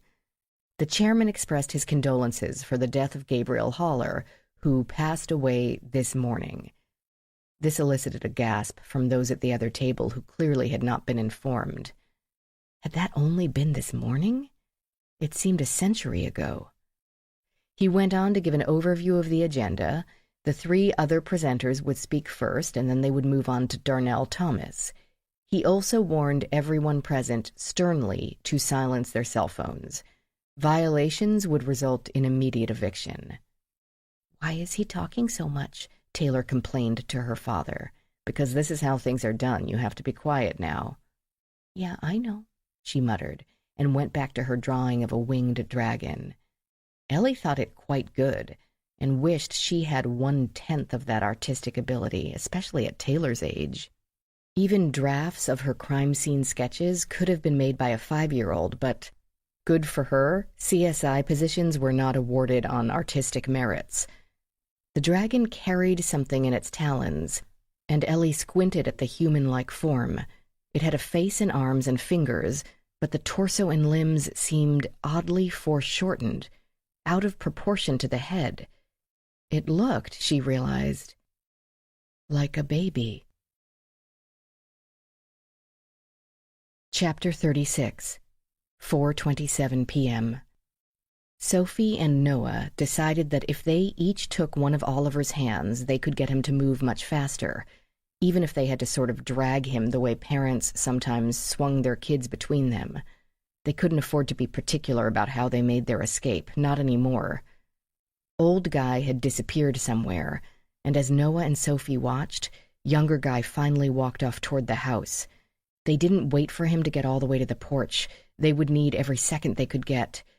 The loose board could be swung to one side and tacked in place using its own nail. Sophie squeezed through first, the rough wood planks scraping her ears. She had read that if your head could fit through a space, then the rest of the body would too, which didn't really make sense because your shoulders were much wider than your head. But her head made it out, eyes blinking in the bright daylight. Then she dragged her back and her chest. For once she wasn't happy about her growing breasts. Through the narrow opening, wood fibers raking along her body and ripping small tears in the nylon fabric of her shirt. But if she, the biggest, could make it, the others could too. Besides, she feared that if Noah went first and she couldn't fit through, he'd leave without her. She wouldn't blame him if he did. "Hurry, Sophie," Noah urged. "I'm trying." The stupid chickens started up before she even got her boobs out, squawking and cackling. She saw that there were only 5 or 6 of them with a narrow coop attached to the wall of the barn and a 6-foot square pen made of chicken wire. Maybe they thought they were going to be fed. Or maybe a new person to look at was the most exciting thing that had happened to them in months, because they would not shut up about the human being oozing through the barn walls. "Move, Sophie, someone's coming." Younger Guy must have come back. Maybe he heard them move the plank, or the chickens alerted him. She put her palms on either side of the opening and shoved off, trying to free her hips.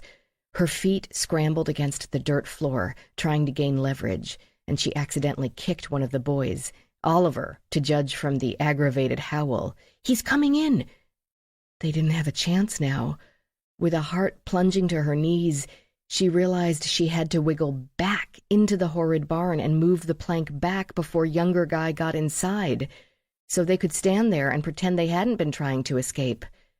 Hadn't even thought about that, despite the rips in her clothing and the scrapes that were already starting to bleed. Her shoulders were still outside with the raucous chickens when the door opened. Through the gap, she watched a new guy run in. And OMG, he was way scarier than both younger guy and old guy put together. A huge man with thin black hair and a scar on his temple. Sophie pushed with all her might and tumbled out of the barn. Chapter 37, 4:36 p.m. "I wish Michael or Luis would let us know if they found the kids," Rachael whispered to her. "Me too." Ellie checked her screen, though a vibration would have alerted her to a text or call. "I feel so helpless." Ellie didn't bother repeating that she did too. She leaned closer to Taylor and asked, "Is that a baby?" "Yes, that's Mason." Ellie chose her words, but there were only so many ways to ask it. "Where is the dragon taking Mason?" "Back to where he lives." "Your house?" "No," Taylor said with a touch of impatience. "Where the dragon lives." "Okay, why?" As if it should be obvious. "Because that's where Mason's supposed to be." Hunter gave Ellie a split-second scowl, but she didn't know if he didn't want her interrogating his child or if he didn't want her encouraging the child to talk during the hearing. The woman from the Center for Digital Democracy stood up and spoke for several minutes about the pervasive presence of online gaming in children's internet use. Statistics showing that a full quarter of all U.S. children engaged in online games, and the addiction algorithm that Darnell Thomas had explained the night before. Her dense speech only lasted 3 or 4 minutes. Becca had told her that the most valuable commodity senators have is time. It absolutely could not be wasted. So nearly every witness, unless otherwise arranged, would stick to 5 minutes or less. It made sense. Give experts free rein and they could go on forever. Ellie could happily expound on the basics of blood-stain pattern interpretation for an hour or 2 or 3. 3 senators asked questions about the incentives and virtual prizes used to keep the kids hooked and extend playing time. The senator from New Mexico asked if making a game too fun to put down wasn't the point of the game. Though after listening to Darnell Thomas explain his work, Ellie wondered where fun left off and blatant manipulation began. It was just like a trial, with the proposed bill or resolution or amendment on the hot seat. She had never really thought about it and assumed that bills were written up and read by the members of Congress, then voted on. But no one could possibly read every word of the 10,000-plus bills sent to Congress each year, even if they were so inclined. Ellie doubted that even the most conscientious would be so inclined. Instead, first they assigned the proposed legislation to committees. The committees took the role of both a detective unit, investigating, researching, consulting experts in the field, and the jury that would eventually decide the bill's fate. The trial/hearing gave them an opportunity to question/cross-examine the witnesses, both saving the senators the need to read every word of the documents and giving them the opportunity to ask for facts that perhaps the submitted documents had glossed over. The pro versus con witnesses sat at separate tables. The committees were necessary because, like a trial, the company representatives and other interested parties were not unbiased. They did have a dog in this fight. And while the experts hired might be impartial, those hiring them, like prosecutors and defense attorneys, might choose only those sympathetic to their cause. But also the committee could request any witness themselves, should they have concerns about one side loading the deck. And after that, the committee would vote, but only as a grand jury, deciding whether the item has enough merit to get to the trial jury vote of the entire Congress plus the president. They served as gatekeepers, just as detectives have to decide if they have enough to ask for an arrest, and the prosecutors have to believe they can present a sufficiently compelling case to a court process. As Becca had said, time was the most precious commodity of the senators, the experts, the committee, the Congress, the president, and the taxpayers footing the bill for it all. If the item in question would waste it, then the group would cut their losses and let it die in committee.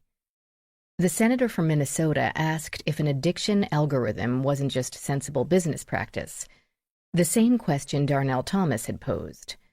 Ellie thought, Becca's job as policy advisor would be to research the issue's details, the pros and cons. A vital and necessary position, just as attorneys had investigators to go out and do the legwork, run down witnesses and get their statements, check records, and so on. The senators couldn't possibly have time to do that themselves, not for every issue they had to debate. There were 10 or 20 different committee hearings every day, 3 days a week. A senator would serve on 2 or 3. It added up to a lot of information and a lot of time. So policy advisors would give them a summary and maybe a hint of what needed clarification. The question might sound familiar because Becca had fed it to the committee. It was her job. Hunter's job, as he had explained, was to treat the hearing like a drama, to create interest and tension with a well-written script. The woman from Campaign for a Commercial-Free Childhood spoke about the data mining by online gaming concerns. The games asked for much more information than they needed merely to be sure the player was age-appropriate, gathering all sorts of demographic facts, not for safety, but in order for advertisers to bombard the kids with targeted pitches. Yes, advertising might be a fact of life, always filling children with the idea that they have to have these shoes or this toy or this waist diameter to be happy, but that didn't mean consumers had to make it easy for them. But, the senator from New Mexico asked, aren't platforms required or at least advised to verify that the player is who they say they are? Some now asked for FaceTime with the kid's parents or at least copies of their ID cards, with the goal of keeping the kid in only age-appropriate games and to make sure the kid really is a kid. Yes, the woman said, but all that data is supposed to be destroyed after verification is complete, not sold to advertisers. Her passion on this topic seemed more than genuine. Her voice became tight and shrill, nearly tearful. And she is right, Ellie thought. Hunter and Becca had said so, and had also made it clear that they had no intention of discarding such lucrative information. There have been cases, the woman went on, where the data wound up on the dark web as a flea market of victims for every pedophile out there. What cases? The senator from Minnesota asked. As she paged through sheafs of paper looking for the answer, another senator asked about the verification process and how many platforms were conducting such thorough examinations. Q Tran leaned toward Hunter, and Ellie heard her whisper, "What am I supposed to do? Just agree with her?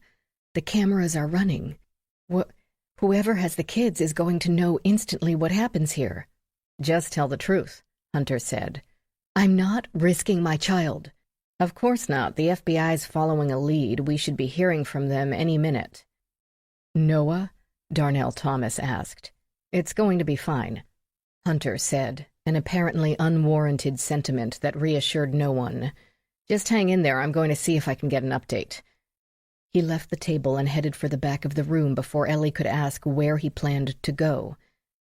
The man from Child Challenge stood up and related several tales of school-aged children, both girls and boys, having been lured into a relationship via direct messaging with someone posing as a friend. Online gaming provided children entertainment and communication across cultures and borders, but it needed to be locked up as tightly as a school building in this age of mass shootings. He went a little over his 5 minutes, and the chairman gave him the fisheye, but didn't cut him off.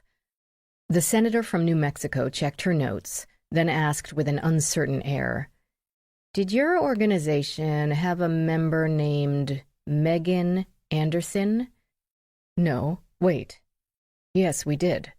His expression grew wary. "We received another inquiry about her today. She was asked to leave the group about a year ago.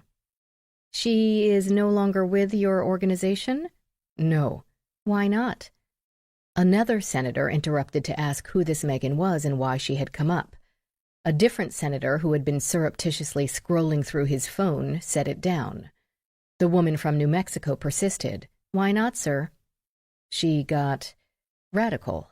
We wanted to picket the headquarters of companies like Kid Fun. She wanted to slash all their tires.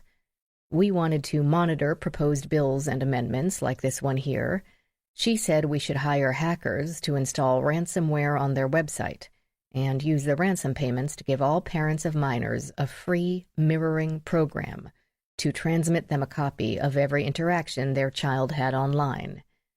We found her ideas a little concerning. Are you aware that 4 children of Kid Fun execs were abducted yesterday? The man's face froze, his mind taking those words and trying to rearrange them into a pattern that made sense. At this task, his mind failed. What? The 2 women next to him appeared equally confused. The scattered spectators murmured, the reporters scribbling furiously. Every senator sat up straighter. The chairman gave a single sharp rap with his gavel. Megan and other Child Challenge members kidnapped the children in order to force their parents to change their testimony today. Those are some of the parents right there. She pointed at 3 executives. All 3 paled and looked around in near panic, wondering what this revelation would do to their children's safety. Where had Hunter gone? Ma'am, the man said, I have no idea what you're talking about. That's not going to be sufficient, Mr. A door banged at the back of the room. Excited footsteps made Ellie turn to see Sophie Tran and Noah Thomas making a beeline for their parents, who leapt to their feet, stumbling over their chairs to get free. Behind them, Hunter strode along with a satisfied smile on his face, carrying Oliver Martinez. Though once the little boy caught sight of his father, he nearly leapt from Hunter's arms to get to the floor and run. Michael Tyler followed, with a much less happy expression. He probably hated the lack of proper procedure in this case. The children, as any victims would, should have been separated and their statements obtained, a process that could take hours.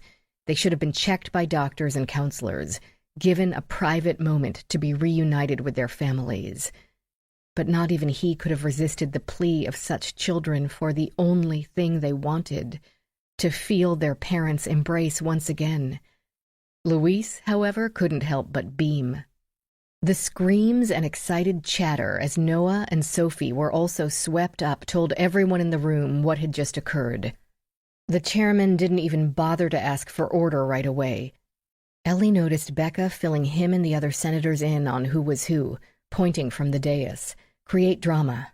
Get their attention. Rachael clapped Michael on the arm in congratulations. Thank heavens for black cohosh and green peas. Mason, Ellie demanded, though she already knew the answer from the heavy way he turned to her. No, there's no sign he was ever there. The 2 men we caught on the property denied any knowledge of him. But I don't know why they'd lie when they admitted taking the other 3. They would if Mason had been killed, she thought. But the children seemed fine. Sophie's shirt had some small tears across the back with thin scratches on the skin underneath, and all 3 appeared dirty and wearied beyond exhaustion, but otherwise physically unharmed. Not that they could deny it under the circumstances, Michael went on. According to what they started blurting out as soon as we showed up, they were about to drive the kids to Sophie's ballpark and let them go. The hearing had begun. The Kid Fun execs had been taught a lesson. Project ended. I think they knew things had gone sideways when Megan didn't return with Taylor. They were afraid to call her phone and have us trace it, and assumed she'd confess and give it all up. Their only chance was dumping the kids and running far and fast. One or both of them had been panicking enough to call in an anonymous tip about where the kids were. We were practically there by the time the office relayed it to us, but clearly someone had lost their nerve. Yes, but dumping the kids could have meant...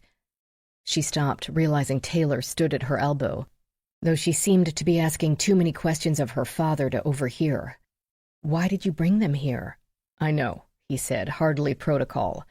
"I guess your cousins and kid fun have deep pockets and many friends. And this is a city that's accustomed to making allowances for people who think they're too unusual for usual procedure. We've got 2 doctors and the child trauma team on their way here," Louise added.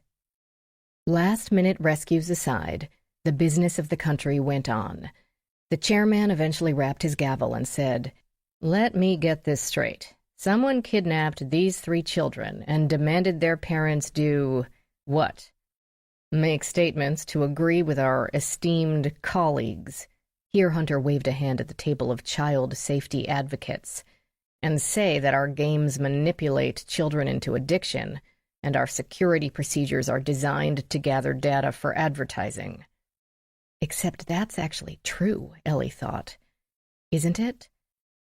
"That's the craziest thing I've ever heard," the chairman said, and suggested that the kid fun execs take their children home.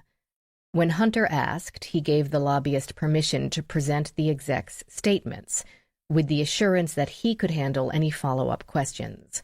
Apparently, lobbyists were not normally permitted to present testimony at hearings, though Hunter partly qualified as an owner of the business. Louise guided the execs and the 3 children toward the door, to the waiting arms of the FBI doctors and debriefers. It wouldn't be a simple matter of going home for a shower and some dinner and a bedtime tuck-in to undo all the damage. But the reunion itself did most of the work. With the children returned, the threat over, the kid fun agenda was back on. Get the ban thrown out, reinstate direct messaging, and require users to overshare the personal info that would provide so much lovely advertising revenue. Hunter could now play to win, and win big. But Mason hadn't been returned. Ellie tried to catch Becca's attention, somehow express her sympathy, but Becca's head stayed bent over the paperwork in her lap. Taylor continued to draw, apparently not connecting the appearance of the 3 kids with the disappearance of her brother. "I think this is an excellent illustration of the kind of overreaction that we see from people who supposedly care about protecting children," he began. When the man from Child Challenge began to object, he was warned to wait his turn in accordance with committee rules. "It's also an excellent illustration that dangers to children can come from anywhere. Noah Thomas had been lured through a simple text message, not an online gaming platform created by hard souls interested only in commerce." Though, Ellie thought, Sophie had been tricked via a game, using the direct message feature. She wondered when Liam first contacted the girl. It must have taken some time to gain her trust. Megan had been planning this for a while. But how would she know what game Sophie played? Kids all used screen names, right? Maybe profile pics, so Megan would know when she found the right girl. That the child of a Kid Fun exec would be playing Kid Fun games seemed a very likely bet. But Kid Fun produced close to 100 different games. What did she do, cruise through each one until she stumbled onto Sophie's participation? "We know that there's 3 types of lies," Hunter was continuing. "Lies, damn lies, and statistics. We can make numbers say anything we want, but here's the ones compiled by the Center for Child Advocacy.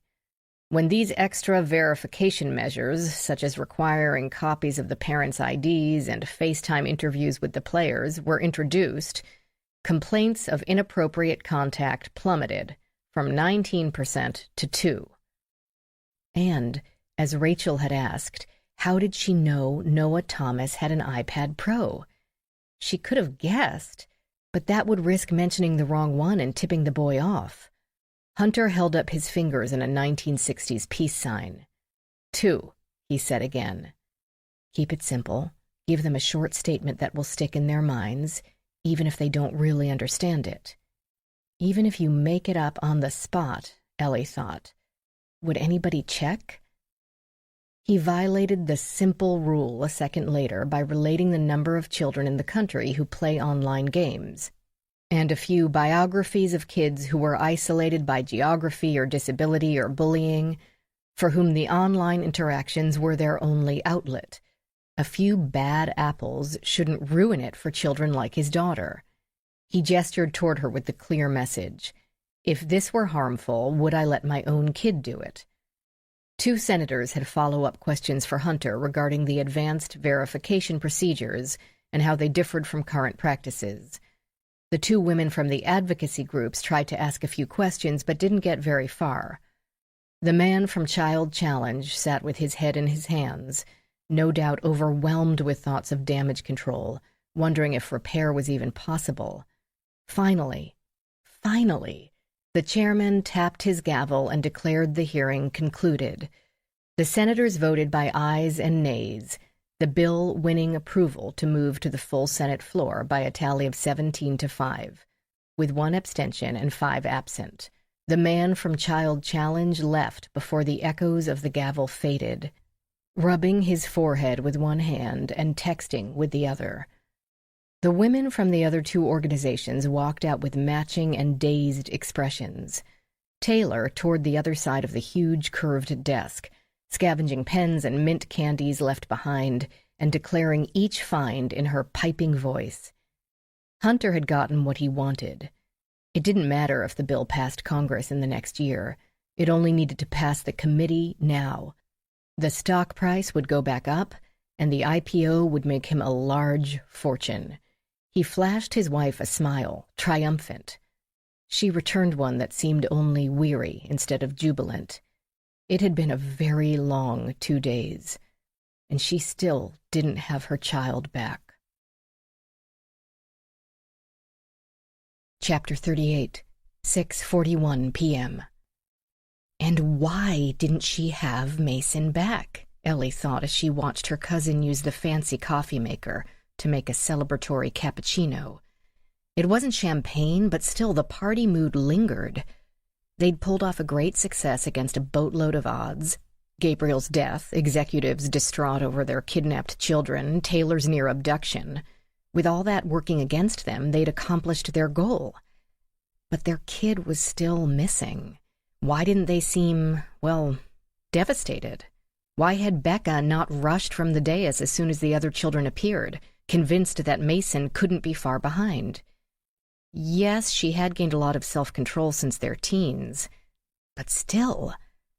And Hunter, he had had a few minutes to deal with the fact after meeting Michael and the kids outside, and he did seem to have utter focus when it came to his work and its effect on his $750 million investment. But again, still. Now Hunter had been on the phone with Tara for 10 minutes, with all sorts of instructions about this overseas account and some T-bond fund. He had shown a surprising love for comfy clothes and had ripped off the tie instantly upon their return, and now padded around the kitchen in sweatpants and bare feet. Taylor danced around in her hanging with grown-ups outfit until she noticed his attire and ran off to change as well. Rachael had headed back to the Locard, and Michael and Luis to the FBI building to finish the paperwork for the arrests of the 2 men, and Megan. Charging them with kidnapping, extortion, and several other crimes would be a much longer process, one that could wait until Monday to begin. They'd be back, though, since they'd forgotten the special duffel bag made for ransoms, with the hidden trackers inside. It still sat on the kitchen counter next to Taylor's notebook. Ellie should go to her apartment. There was nothing more she could do at the house, and the family might want some privacy after 2 hellish days. So did she. Yet she leaned against the marble island, pretending that she wanted some caffeine, and let her mind worry over these inconsistencies like a loose string on a sweater. Too many other ones might unravel, but she couldn't stop pulling. Hunter had been incensed the day before at his son's disappearance, and Becca bereft. Both of them flummoxed when the ransom was ignored. It wasn't as if they didn't care about Mason. So why weren't they more upset at this setback? And then the answer came to her with a clear and startling certainty. They already knew. They knew exactly where the 3 children were and that Mason was not among them. They knew because they had arranged it. But why? How? Where was Mason? And why was Gabriel dead? Ellie turned and left the kitchen, heading for the back staircase. Becca watched her go, her lips parting to ask where she headed, but Ellie hustled past her and she did not follow. Hunter was still on the phone. She took the steps 2 at a time. Light showed under the rim of Taylor's bathroom. Few people desired privacy more than preteen girls, and Ellie crossed to the bookshelf. 49 Ways to Kill Somebody sat right there where she had left it. The page between defenestration and entombment still missing. She carried it over to Taylor's nightstand and clicked on the light as the sunlight outside began to fade. She'd taken a photo of the ransom note with her phone and used it to compare the font and the page color, knowing that the color might not be perfect. It seemed to match perfectly. It didn't prove anything, of course, but between that and the fragment of hair caught in the glue, it certainly indicated that the ransom note had come from inside the house. She had no doubt that Gary, the whiz with paper, could prove it. Analysis of the paper fibers, the ink, maybe touch DNA from Taylor's fingers. But to what end? She paged through the rest of the book. She expected to find an entry on poisoning, and did. Pro, need not be present. Con, obtaining a poison, though it did not contain any surprises. Obtaining a poison would not be difficult when they grew in your backyard, with the textbook on mycology in Becca's study to help you along. It did not describe how to reseal a plastic screw top, but that wasn't pediatric neurosurgery either. Take a soldering iron or a fork or a paperclip, heat it enough to melt plastic even just a little, and go around the top to create new connections between the cap and its lower ring under the threads. A decent magnifying glass would give it up, but who inspects every plastic bottle they crack open? Especially when a friend hands it to you in a place where you feel safe. Book in hand, Ellie shut the girl's door and padded down the steps, the thick carpet absorbing the sound of her boots. She should get out of there, school her face back into its sympathetic cast, say her goodbyes, maybe apologize for her failure to bring Mason home, but say she'd keep working on it, would never give up. She pulled her phone out of her large pants pocket. The book might fit there. The cargo pants could hold quite a bit. She took the steps, trying to fit the pages into the cloth cavity with one hand while texting Rachael with the other. I have book. Sure, it matches note. Mason is... What's that? Becca asked, waiting at the bottom of the stairs. Ellie drew in a breath. Taylor's loaning me her favorite book. She thought it could help me in my job.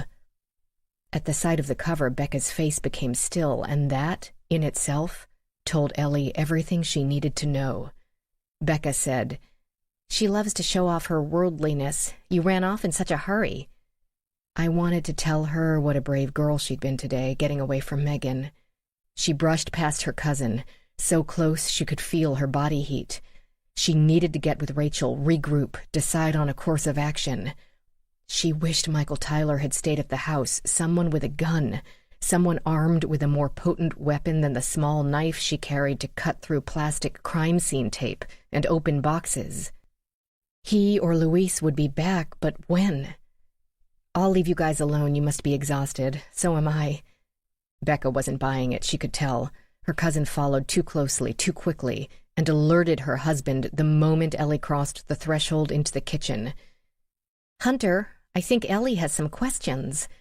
He'd been texting but dropped the phone on the island and took a single step to his left, setting his body directly in her path to the door.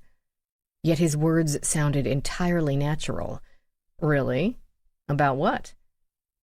Ellie was now neatly trapped in the aisle between the island and the counter, Hunter at one end, Becca at the other. Ellie's attention divided between the two, and nothing to use for self-defense except a vastly overpriced coffee maker and some tiny kebab skewers. Screw it. She wouldn't back down this time. For starters, she said to Hunter, how did you know her name was Megan? Chapter 39. What? Hunter asked, and for once, his perfect self-confidence slipped. Unsure of what to say, the lips parted, the brows grew closer to each other. What are you talking about? When I got to the hearing, you asked if Megan had confessed. No one knew her name until halfway through her interrogation. The FBI agent told me. No, he didn't. She wasn't 100% sure of this. It wouldn't have been unreasonable for Michael to call Hunter and ask if he knew of a Megan, but he hadn't mentioned it, and the agent had not had time to spare for phone calls. In any case, Hunter's discomforted expression gave him away. Becca fed that senator from New Mexico Megan's last name, which I didn't even know. Becca, you didn't ask a single question when Rachael and I arrived. You didn't ask who the woman who had almost kidnapped your daughter was. You didn't ask if the children had been found. Neither of you asked about your own son, when you should have been assuming that Mason had also been kidnapped by Megan's group. Neither of you. She stopped to let them explain. Please explain, she thought. Tell me my childhood BFF wasn't behind the abduction of 4 children. Neither of them said a word. It all makes sense now.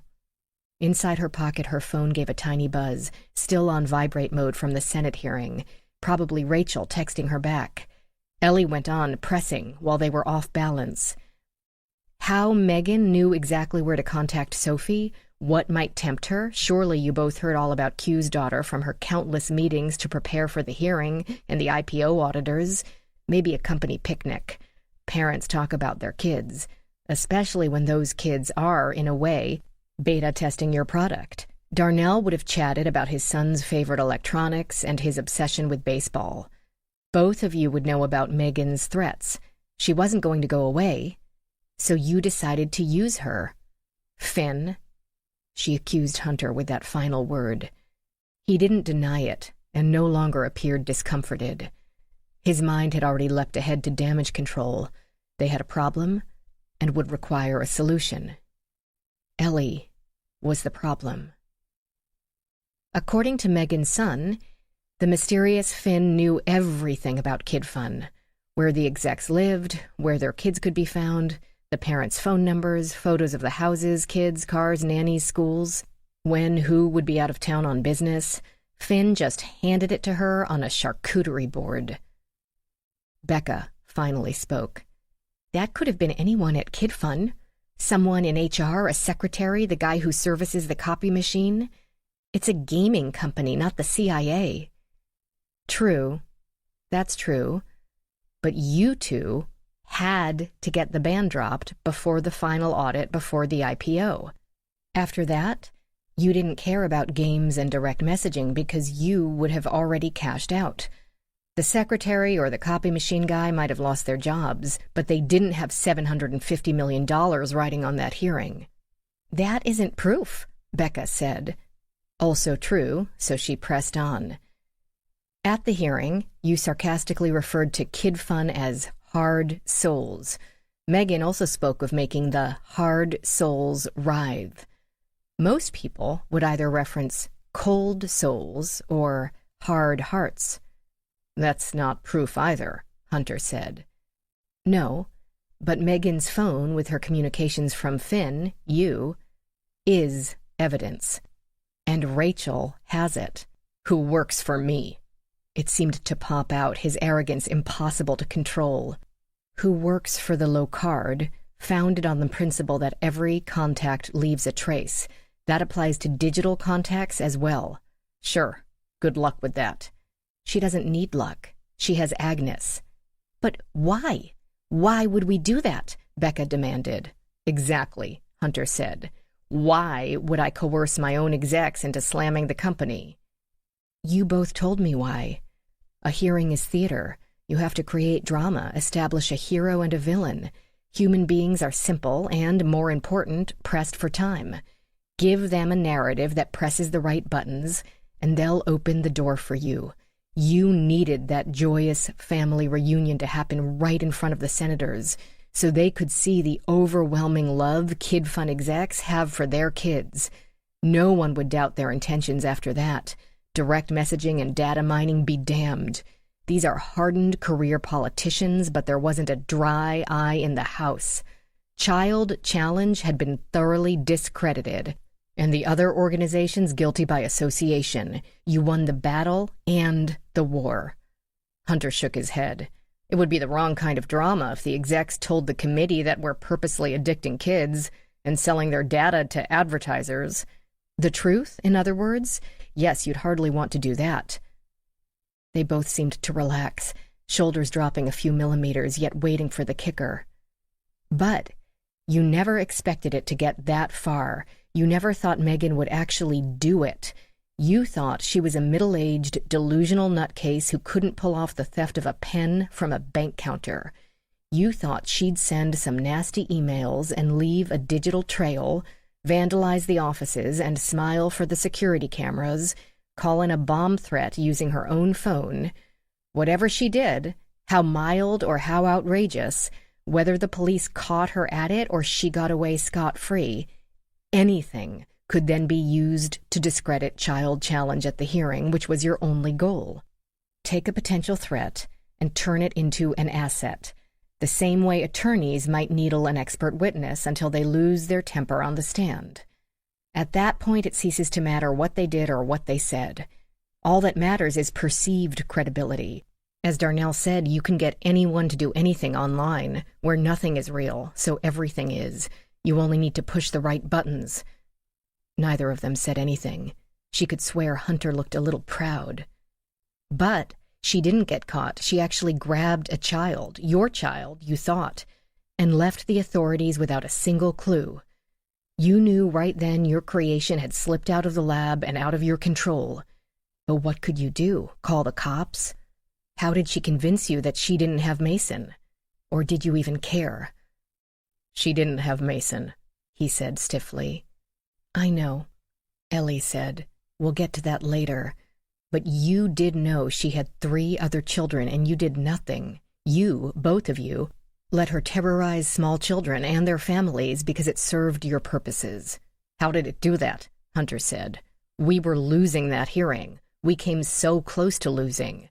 And you think I arranged a nick-of-time rescue by the FBI to pull it out in the last inning? If they'd been late, if they even got stuck in D.C. traffic, then the hearing would be over, my own execs having worked against me and lost their own livelihoods in the process. You didn't expect Megan to hold out. You figured a nutcase like her would crack as soon as we caught her, and you knew we'd catch her because you sent her, me, and the FBI to Taylor's school at the same time. How else could Megan spoof the pickup procedures for the school? Because the child's father arranged it for her. He shook his head. He and Becca both faced her with identically crossed arms, a unit to the last. Not even I could have pulled off that timing. The timing was overly ambitious, but that's what you are, overly ambitious. And not impossible at all. Not with an anonymous tip to the FBI. Why would the kidnappers call when they were still at the farm, before they'd gotten away? The kids didn't know who they were. They could have dropped the children off somewhere so that the farm would never be connected to their ordeal, and then melted back into the landscape. No, you called, creating the perfect storm of melodrama and misdirection. Becca finally spoke. Ellie, this is insane. You're my family. I know. She had to ignore the pain in her heart, had to ignore it or she wouldn't get through this, and having begun, she had to get through it. That's what makes this so miserable. But Taylor is yours, and you would have let her go through the trauma even briefly of being— Never! Becca burst out, the famous temper surfacing at last. I had eyes on her the whole time. I pointed you at her. I insisted the agent come along. So you knew, Ellie said. A brief but total silence pressed down as if a thick blanket had been thrown over the tableau.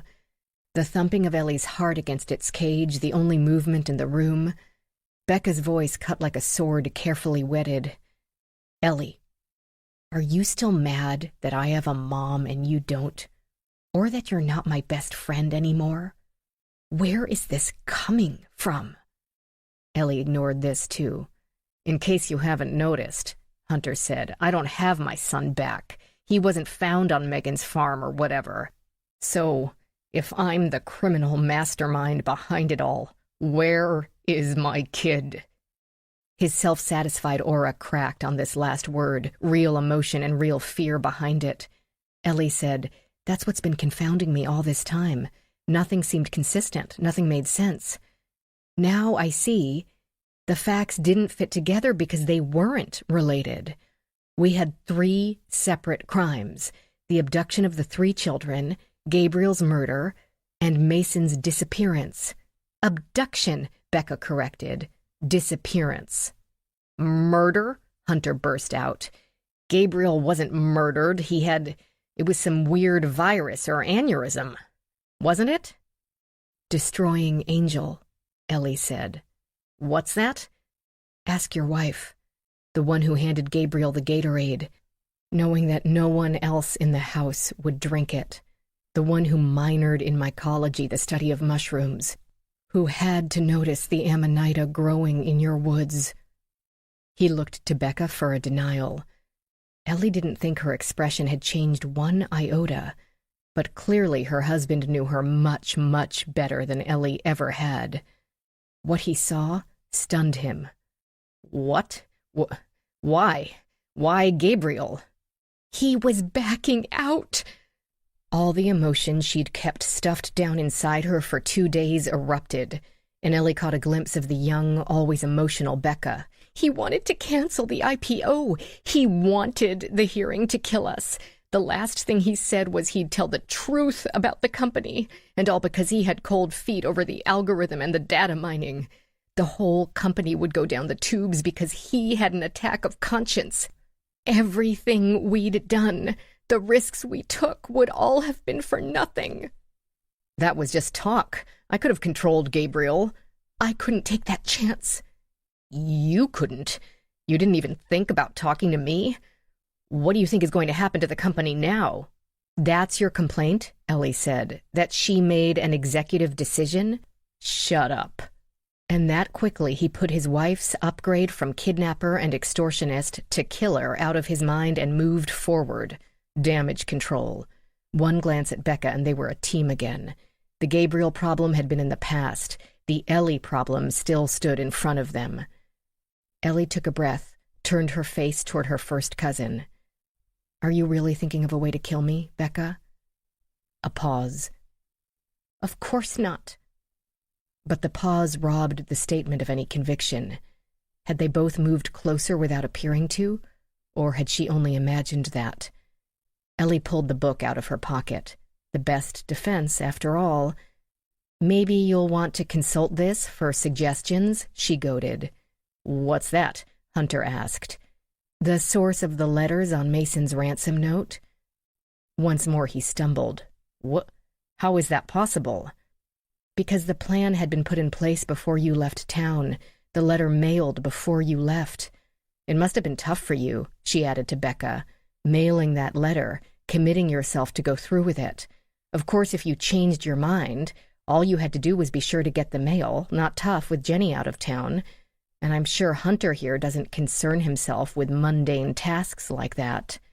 "What are you talking about?" Becca's fingers gripped the island counter, knuckles white. The timing worked perfectly, but it wouldn't have mattered if it hadn't, if it arrived a week or a month later. The letter was only a distraction, meant to confuse. That's why the strange amount, enough to sound convincing, but not enough to really cause an inconvenience. Hunter was still trying to puzzle this out. Why would Becca? That doesn't make any sense at all. Her hair got caught in the glue before it dried. I believe Rachael knows it's not a Velis hair, Mason's, though it could be Taylor's. Are we meant to think it's Taylor's? Is that why you used her book? Tell me you weren't trying to frame your own daughter." "Becca?" Hunter asked, his voice abruptly uncertain. "Of course not," she snapped at her husband. "I would never." Ellie kept it up. "You didn't think of simply using a newspaper? Or a magazine?" Becca's shoulders slumped. Not under her cousin's accusing gaze, but her husband's. Who gets magazines anymore? You said Taylor reads the Post. Online! Stop! Hunter shouted. Where is Mason? Where is my son? Ellie looked at her cousin. Do you want to tell him? Or should I? Chapter 40. 8:10 p.m. Becca remained as silent as if she were a teenager again, uncertain, caught but hoping she could brazen it out anyway. Ellie prompted, He's going to find out sooner or later. Becca, what's she talking about? Becca said, Don't listen to her. She's just running off at the mouth, trying to get herself out of this kitchen after making all these accusations. Just let her leave. She can't prove a word of what she's been saying. But she knows. It doesn't matter what they suspect. It only matters what they can prove. Was she trying to save Ellie or herself? It didn't matter because neither plan worked. Hunter would not be distracted. But where is Mason? I don't know. Hands clenching and unclenching, he took 2 more steps toward his wife. Unfortunately, it took him 2 steps closer to Ellie. Maybe he'd pass her entirely and she could run out as they argued, get in her car and escape the house. And then what? Leave her cousin at the mercy of her very irate husband, who was about to get a lot more irate once he learned the truth? Maybe have another murder take place for Taylor to stumble across? Though Hunter, so far, had only terrorized a few families, it was Becca who had committed the cold-blooded murder. Perhaps Ellie should worry about Hunter's safety. Or her own. Hunter stopped a foot away and, snake-quick, reached out to wrap one hand around Ellie's throat. He squeezed, and she instinctively punched him, which did nothing, and kicked his shin as hard as she could, which caused a grunt and a wince. If she'd really wanted to do damage, she would have kicked his knee out, dislocating the joint. She meant this struggle only as a warning. She would not be manhandled, not even by a technical member of her family. She did not want to get in a fistfight with Hunter. First, she would lose, and second, she wanted both of them to keep talking. He let her go but didn't move. You'd better tell me where my kid is if you want to walk out of here. She looked to her cousin to give her one last chance to confess voluntarily. Well, Hunter demanded. Time was up. Look at the drawing. Taylor's notebook. He glanced down at the opened book next to him on the island, at Taylor's illustration of a dragon carrying off an infant. So what? She's always drawing stuff. Don't you wonder why she called Mason a dragon baby? Because she's jealous of the new kid, so what? It's not jealousy. Mason has ichthyosis, a condition that causes scaly patches on the skin, trapping sweat glands under its scabs. Nothing serious, easily controlled by a skincare routine of lotions and exfoliations. But genetic. Hunter said, What, this patchy stuff? Yes. That Gabriel had. The tumblers fell. He had to see the connection, but clearly didn't want to. So? Ellie said, Mason has it too. You've never even seen Mason. No, but Taylor has. The dragon baby. Ellie pointed again to the drawing. See the red patches along the baby's arms? There's nothing like that on Mason. He's my kid. I know what he looks like. But he glanced at his wife quickly, waiting for confirmation. He didn't get it. Becca focused on Ellie and Ellie alone, who said gently, Yes, but I'm willing to bet you leave bath time and changing diapers to the nanny or to Becca. It's only been 4 months, and you're out of town a lot. A lot. His resistance began to show a few cracks. Becca, tell her this isn't true. There was nothing wrong with Mason. No, she spoke without an ounce of conviction. No, there isn't. Ellie continued. Jenny Cho had to know, and Mason's doctors and nurses would have seen the condition during his checkups.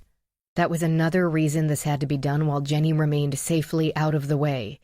Maybe to help her out, give her an ironclad alibi, but maybe so that she would not be here to be questioned about Mason's medical conditions.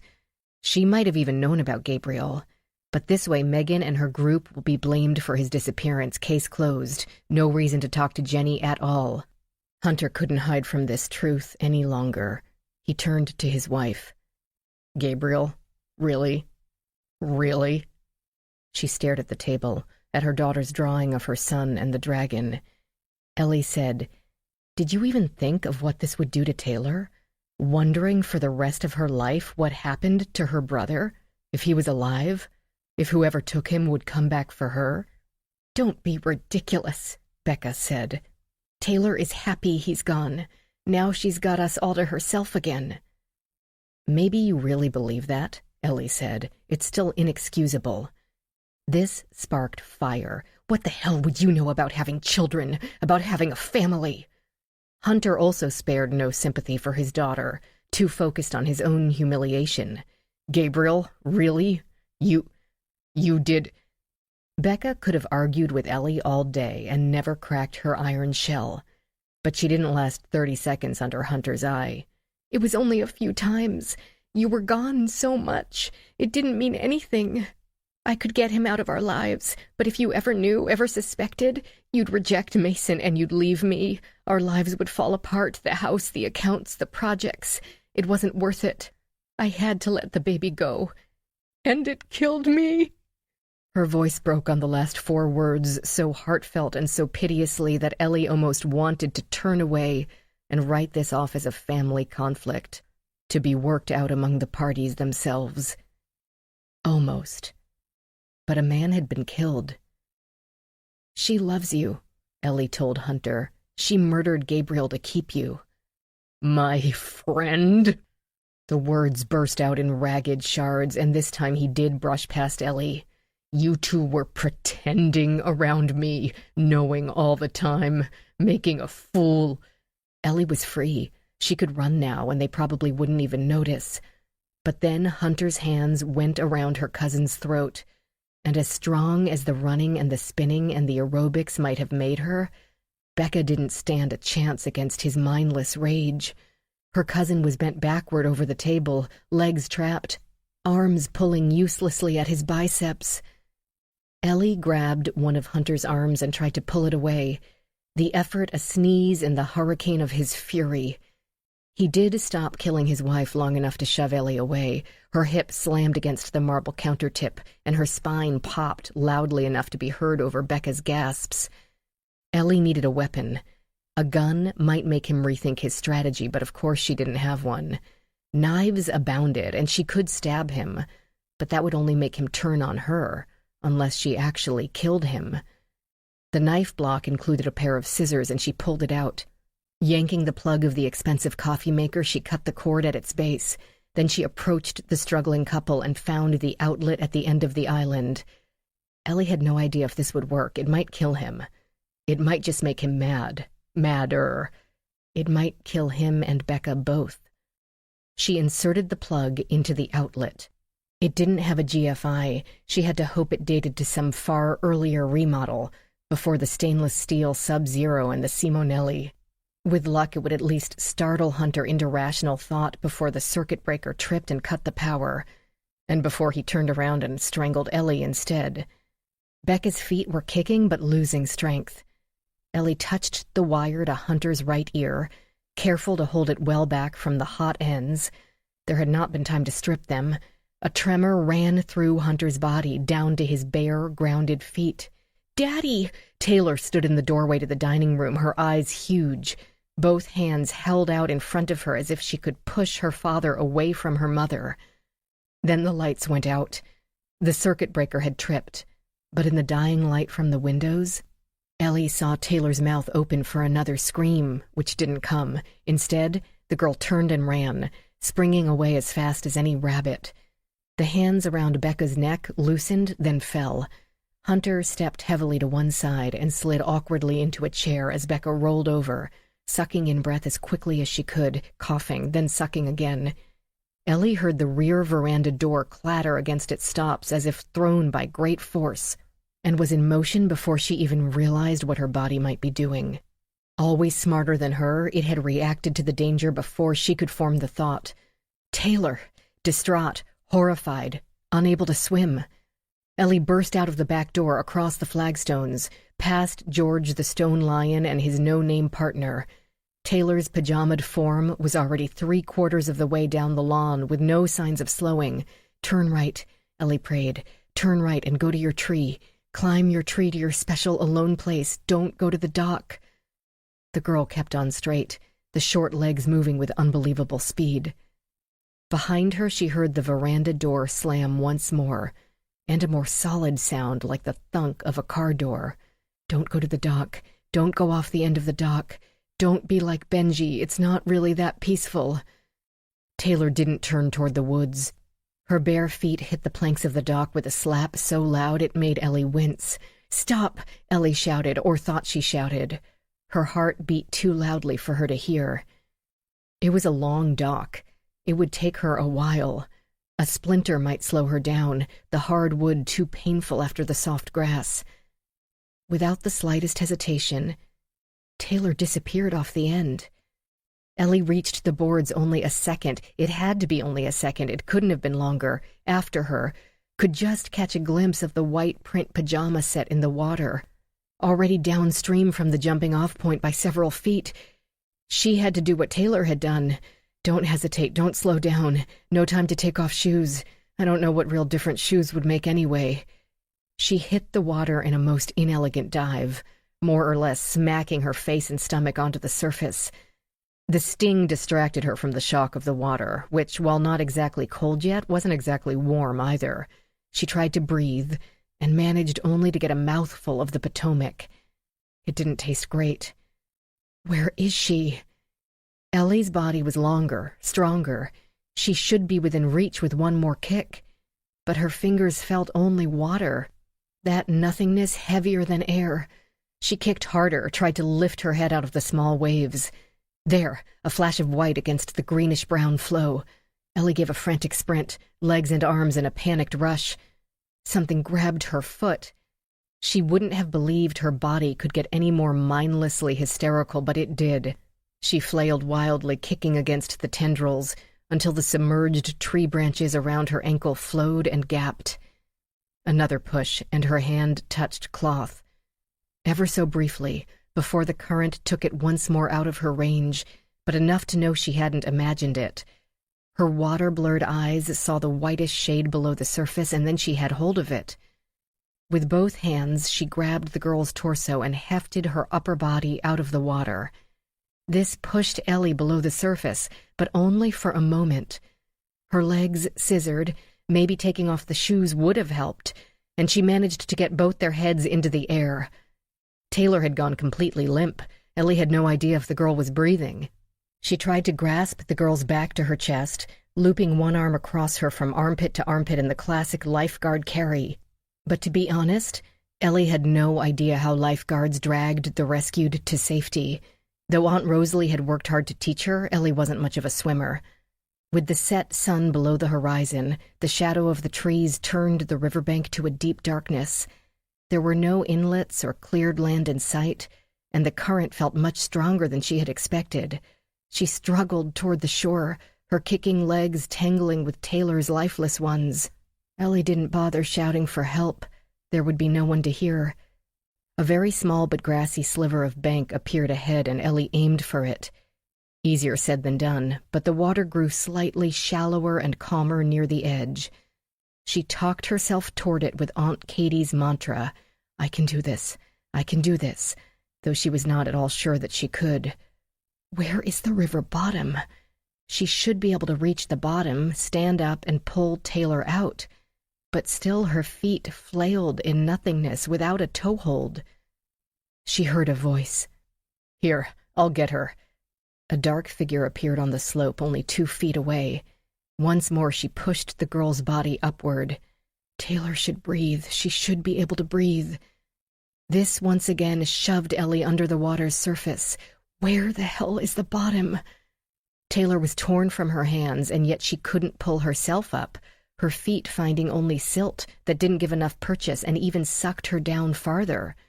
Her hands were in the air, breaking the surface, but the rest of her needed to breathe and couldn't, and her legs had done all they could. The soaking water, her flailing limbs, the smell of algae and lichen and restraints. And suddenly she was 4 years old again, in the back seat of a car, slowly sinking into... Just as her lungs gave out, someone grasped her wrist and yanked. Somehow she knew it was Michael Tyler before she opened her eyes. He crouched halfway in and halfway out of the water, fighting for balance in the uncertain, shifting, wet earth of the riverbank. Behind him, she caught a glimpse of Rachael holding Taylor as she coughed up water. Behind them, Becca stood with her hands to her face, screaming with a raspy, damaged throat, one long wail of animal despair. For her daughter or for herself, Ellie couldn't tell. Ellie could do nothing to help, coughing and coughing to expel water from her lungs, her largest ambition at the moment to keep from throwing up on Michael. It might have been less likely if he hadn't kneed her in the ribcage trying to haul her weakened body up onto the grass, but she wasn't about to quibble. Her face in a pile of branches, she rolled into a ball, hacking wet breaths onto the earth. When this finally slowed, she could hear the noises of someone else doing the same. "She's okay," Michael told her. "Taylor's all right." Chapter 41, Sunday, 10:30 a.m. Rachael Davies stood in her front yard, supervising her helper as he cared for the chrysanthemums. D'Antone held the garden hose with both hands and great concentration, always fascinated by the cascade of clear liquid it produced, and how it could take different forms depending on how one held one's fingers over the end. But his experimentations always seemed to end with one or both of them in dripping clothes, and this morning Rachael had to make sure it wasn't her. D'Antone waved the hose. "On the plants, honey. The plants need the water, not the wall." "Much." "Yes, that's mulch." "Flower." "Flower, yes." And suddenly, Jalen Williams materialized alongside them on the sidewalk. It unnerved her that someone 6'5", with bulging biceps and bike racing champion calves, could move so unobtrusively. Did the army give ninja training now? "Hello," he began. But then D'Antone, with his hose, turned toward him, and he had to take a quick 2 steps to his left to keep his pants dry. D'Antone dropped the hose and squealed in delight, arms raised in a demand to be picked up. Rachael twisted the nozzle and shut off the water, mostly to keep herself from snapping, "What the hell are you doing here?" By that time, D'Antone had already wriggled back to the ground and dashed as fast as toddler legs could take him through the front door, no doubt to find some toy that the visitor simply had to see. Rachael fixed the man with her neutral face, waiting for an explanation. "Sorry for not calling first, but I'm on my way to the airport and I wanted to see D'Antone one more time." "Oh. Not, I'm glad you did, because of course she wasn't glad at all. No offense, Jalen Williams, but I hope I never see you again." A pause, then a rush of words she already knew to be uncharacteristic. "You're doing a great job with him. I mean, I know you know that, but I wanted to say it. He's lucky to have you and Loretta." And Rachael felt one tiny string of the straitjacket around her heart stretch and loosen. Her mother had been right. He simply wanted to make sure his boy was well cared for before stepping out of his life. "But I don't intend just to walk away," he continued. She blinked, the straitjacket laced up again, even tighter. "I'm not going to be one of those guys who just drops some sperm and figures the rest isn't his problem. I want to be D'Antone's dad. I want to be everything for him that a dad should be." "And what makes you think, but I have another year to go on my deployment, and I don't want to mess up what you've got going here. I do not want to mess that up." "Then don't." Simple as that. Replying as steady as granite, he said, "I don't intend to. He's happy, he's stable. I want that for him. I want him to know exactly where his home is. But I also want to be his dad. My plan is to leave everything exactly as it is." "Good." "Until I get back stateside. Then we'll see. Oh, the hell, about some sort of shared custody, visitations, something. She could feel her face flushing, a sort of white-hot wave of blood welling up from deep inside her. Rage or fear? It didn't matter which. We'll work it out. I just want him to be happy. I don't want to take him away from you. She managed to take some air into her lungs, just a crack. But I don't want him taken away from me, either. He finished. She didn't trust herself to respond, could only watch as D'Antone returned with a toy car in each hand, both of which had to be explained carefully in largely incomprehensible language to the tall stranger. Jalen listened and asked a few questions, then shook his son's tiny hand with solemn reverence. He gave Rachael a nod, picked up his olive-drab duffel, and went out to the rental car parked at the curb.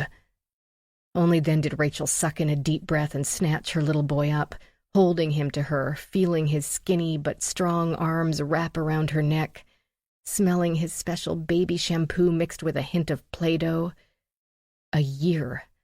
She had a year before the Army demolitions expert came back and blew up her life.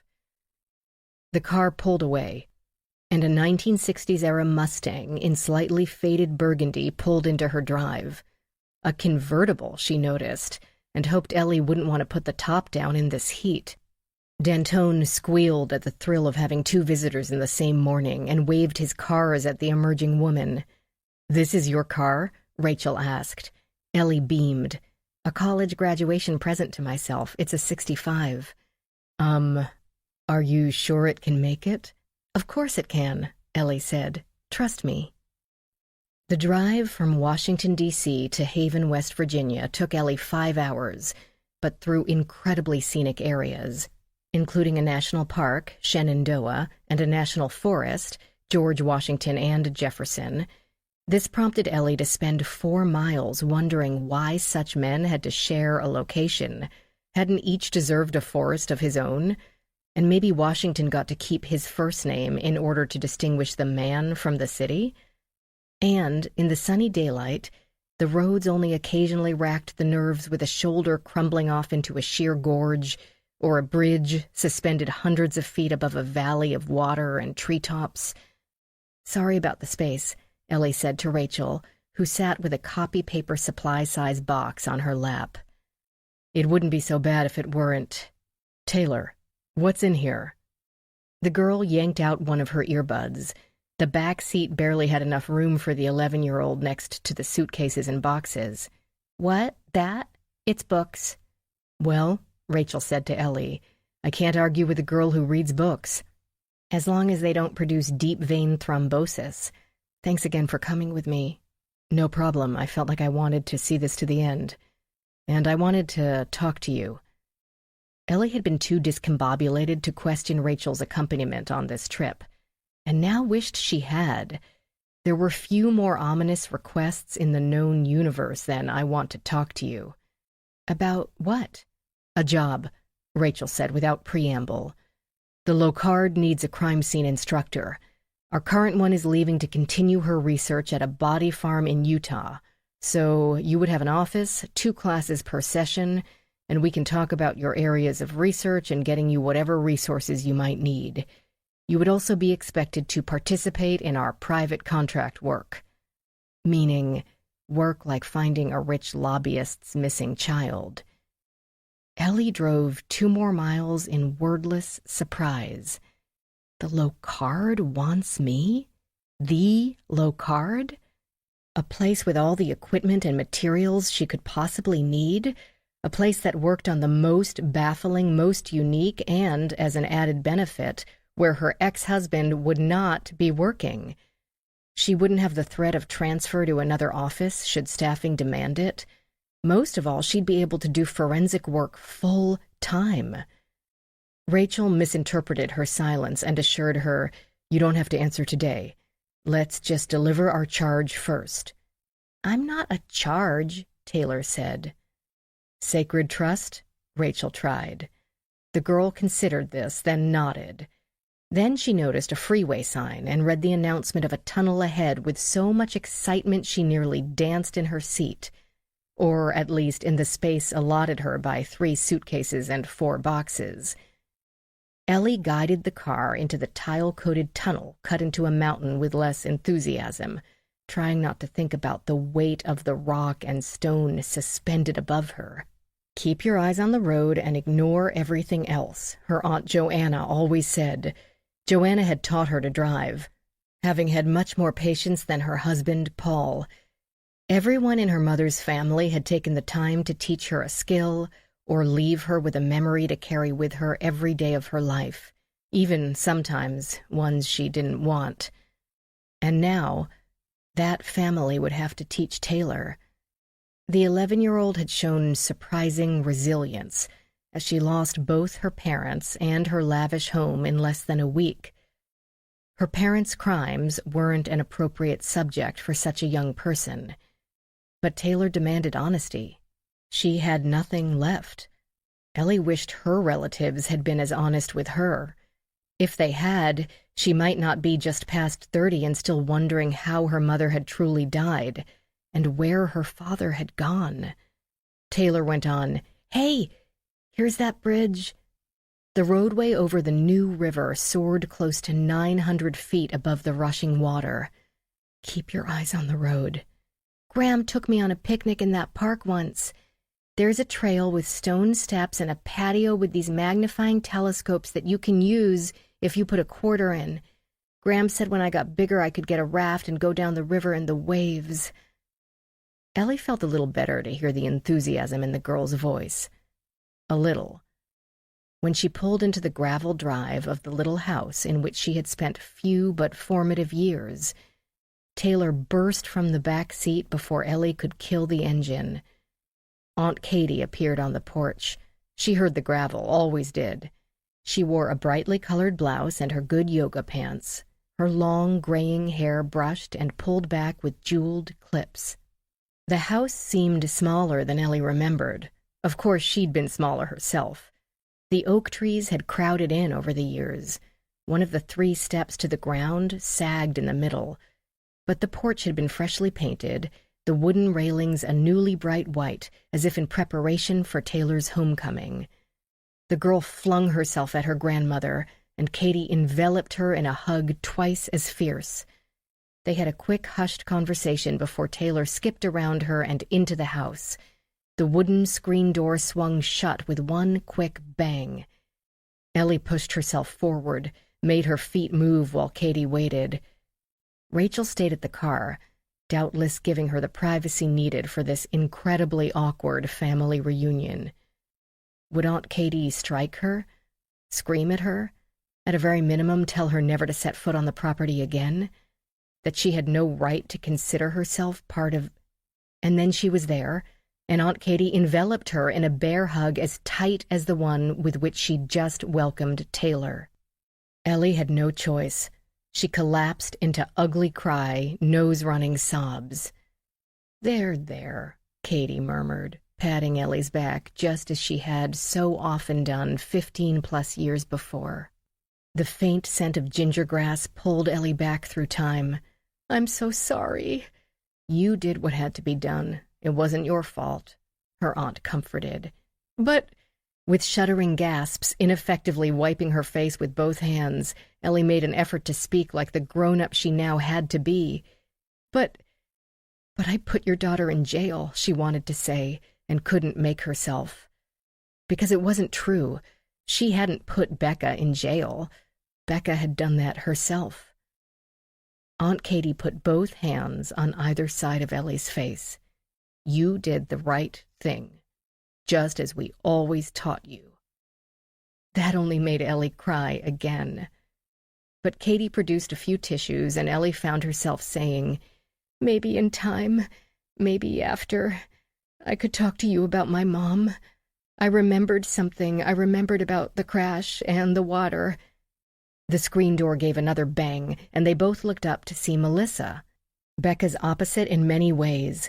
Heavy, where Becca had the wiry limbs. Fair, where Becca had raven locks.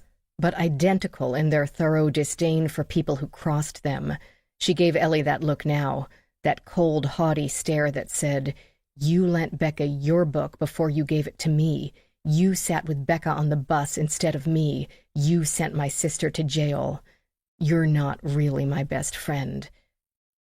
But Ellie wasn't 12 years old anymore. She climbed the steps to the porch and looked at the baby in Missy's arms, a dark-haired little boy with a round, cherubic face. "Hello, Mason," Ellie said. Chapter 42. The ride back stayed largely silent, and Ellie hoped Rachael at least enjoyed the view because the company wasn't much to speak of. Rachael, however, seemed comfortable, diplomatically giving Ellie the mental space she needed to acclimate to what had happened. Begin to acclimate. It would take a while. Finally, though, Rachael stirred and said, "In all the excitement, you never did explain how they got Mason out of the house." Ellie merged into a center lane. "Tara, of course. Becca told me most of it last night. She, Tara, and Melissa made the plan well in advance. So Tara and Melissa knew exactly what was going on the entire time. Gabriel left that day, having witnessed that Mason had been alive and well. Then Tara left the house and promptly passed Mason off to Melissa in an out-of-the-way parking lot. Becca told me Melissa was out of the country, but no one ever checked. Why would they? Melissa didn't seem to have any connection to the household other than as a distant relative. I can see a sister doing anything for a sister, but a friend, even a close friend, risking a kidnapping charge?" Rachael mused. "But it wasn't. It's not kidnapping when the mother hands you the kid. At most, it would be custodial interference, but they both knew that even if caught, Hunter would never want the public embarrassment of pressing charges. Now that he's going to jail for his own plot, it's very unlikely Tara or Melissa will be charged at all." Rachael thought this through. Melissa could just deny all knowledge, say her sister asked her to watch her baby for a while, but Tara also lied to the FBI. True, and she could be prosecuted for that. Personally, I think she's a sweet woman who honestly believed she was acting in Mason's best interest. And Becca can be very controlling. She has a way of treating any objection with such disdain that you feel stupid for arguing. Even at 12, she had that down to an art. But you do know that. You've known her that long. So why did she want you right in the middle of her own house? Wasn't she afraid you'd see through her? Apparently not. Ellie goosed the Mustang, her gaze locked on the road. And for good reason, because I didn't. Not for a long time. Even if I had, I'm family. I think she really believed I'd protect her no matter what. Family is everything. Rachael said that quietly, as if speaking to herself. Then she went on, "But what was Becca's endgame? Let Melissa raise Mason? Wouldn't Hunter and Taylor see him eventually figure it out? Was she going to keep them separated forever?" Not really as hard as it sounds. Hunter had no interest in Becca's West Virginia relatives. I don't know how she planned to handle Taylor. I think she might have told Taylor eventually, maybe thinking Taylor would keep the secret in order to have her parents to herself again. But that's just my theory. Missy always wanted children but doesn't have a partner, so she leapt on board with the plan. Aunt Katie, of course, would do whatever her girls needed. Family. Family, Ellie said. Hardly a great plan, but the best Becca could do. More to the point, she had to do it fast. Any day, Hunter might see the patchy skin. He knew all about Gabriel's condition. They'd played sports together, swam, changed in locker rooms, and maybe, Hunter might not have been able to father a child. The medical forms on his desk mentioned tamsulosin. "Prescribed following prostate cancer," Rachael said. "I didn't see that." "I didn't point it out. Didn't want to be prying into their medical history." "Cancer wouldn't necessarily have rendered him sterile. That's not a common reaction." "Yes, but if he ever thought about it, he might have wondered about that 11-year gap between children." though for all I know that could have been by design, and Becca could explain the pregnancy as a birth control mix-up. Doesn't matter, that's pure speculation. But Mason's skin condition was quite definite. Becca had to do something. And when Hunter came up with the plan to push Megan into actions to discredit Child Challenge, risky in itself, I think Hunter thrives on risk. It didn't have to work perfectly. It didn't have to work at all. But when she actually went through with it, he figured he had a slam dunk. With the hearing so close, the temptation to use her as the big reveal proved irresistible. Until his own kid disappeared. Exactly. Hunter had to think Megan had taken him, despite that not having been the plan. But maybe he couldn't immediately text her to demand an answer in case she wondered how he could have known about it. He wasn't supposed to be Finn. So Hunter hired you, both to make himself look innocent, and so he could aim you at Megan if she didn't give Mason back. He also had to consider the possibility that it was a real ransom-induced kidnapping, unrelated to his plot, in which case he genuinely needed your help. If he did find a way to ask, Megan would have told him she knew nothing about Mason. But he also knew how unbalanced she was. He couldn't know for sure right up to the end. He had to keep all the balls in play whether he liked it or not, the hearing, Megan's group, and the Locard, until something shook out. Rachael snorted. That's a lot of juggling. So Megan sends the other parents the texts, designed by Finn, but she hadn't taken Mason. So who texted Hunter about the hearing? Becca. She was in on the kidnapping plot from the start, so only had to add a few lines to the script. Two can play that burner phone game. He was in my office when he got the text, Rachael said. It stunned him. He had to think Megan had gone off the res, but he couldn't be sure and could hardly complain to the FBI that she wasn't supposed to take my kid. He just had to play it out. He figured he couldn't be connected to her in any way. He may be right. Agnes is working on Megan's phone, but no breakthroughs yet. He should have destroyed the burner as soon as she got caught. He probably dropped it down a storm drain on the way to the hearing, when we were all at the FBI poring over Megan's van. Could Agnes do anything with mine? After Becca caught her texting Rachael, Ellie had clicked on her camera app to record video before sliding it into her pants. The screen only recorded the inside of her back pocket, but with the microphone peeking out, the audio could pick up at least some of the action. Unfortunately, that phone had gone into the river with her. She's got it in a box of rice right now, we'll see. At least Gary is sure he can match the paper and lettering in the ransom note with the book once it dries out. But why the ransom note at all? Why a text and the note if Becca did them both? Because Mason wasn't going to be found with the others. Ah, Rachael said. Mason's case had to be different. The note would send us in another direction. Maybe a simple kidnapping for ransom. Maybe one of Megan's group making a cash grab. Maybe it was an unrelated ransom-motivated kidnapping, but one of Megan's group somehow knew about it and decided to piggyback on it and force Hunter to throw the hearing. The note would always leave a trail of possible, never-answered questions to why Mason's fate turned out different than the other three kids. Yep, listening to Hunter's Megan versus Kid Fun plot, Becca saw an opportunity. First, get the nanny out of the way, both to give her an ironclad alibi and to make sure no one could question her about Mason's medical conditions. Rachael sipped from a travel mug of coffee purchased at their last pit stop. Ellie had already drained hers in record time, like the three before it. The insomnia had been out in full force the night before, her brain turning over and over every nightmarish nuance of what she had to do. Yes, every time Jenny came up, Becca would insist she had nothing to do with it. As with Tara, Becca did her best to make sure her friends would be safe. When the mother herself said Tara had left with Harper, and only Harper, who would question it? I knew her gait seemed off when she left the house.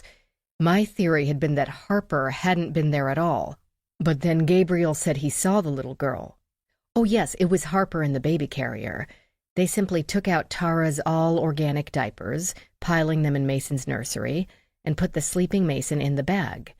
Then Tara drove away to meet Melissa. I should have wondered more why Becca hadn't called her mother or sister, why they weren't blowing up her phone or showing up on the doorstep.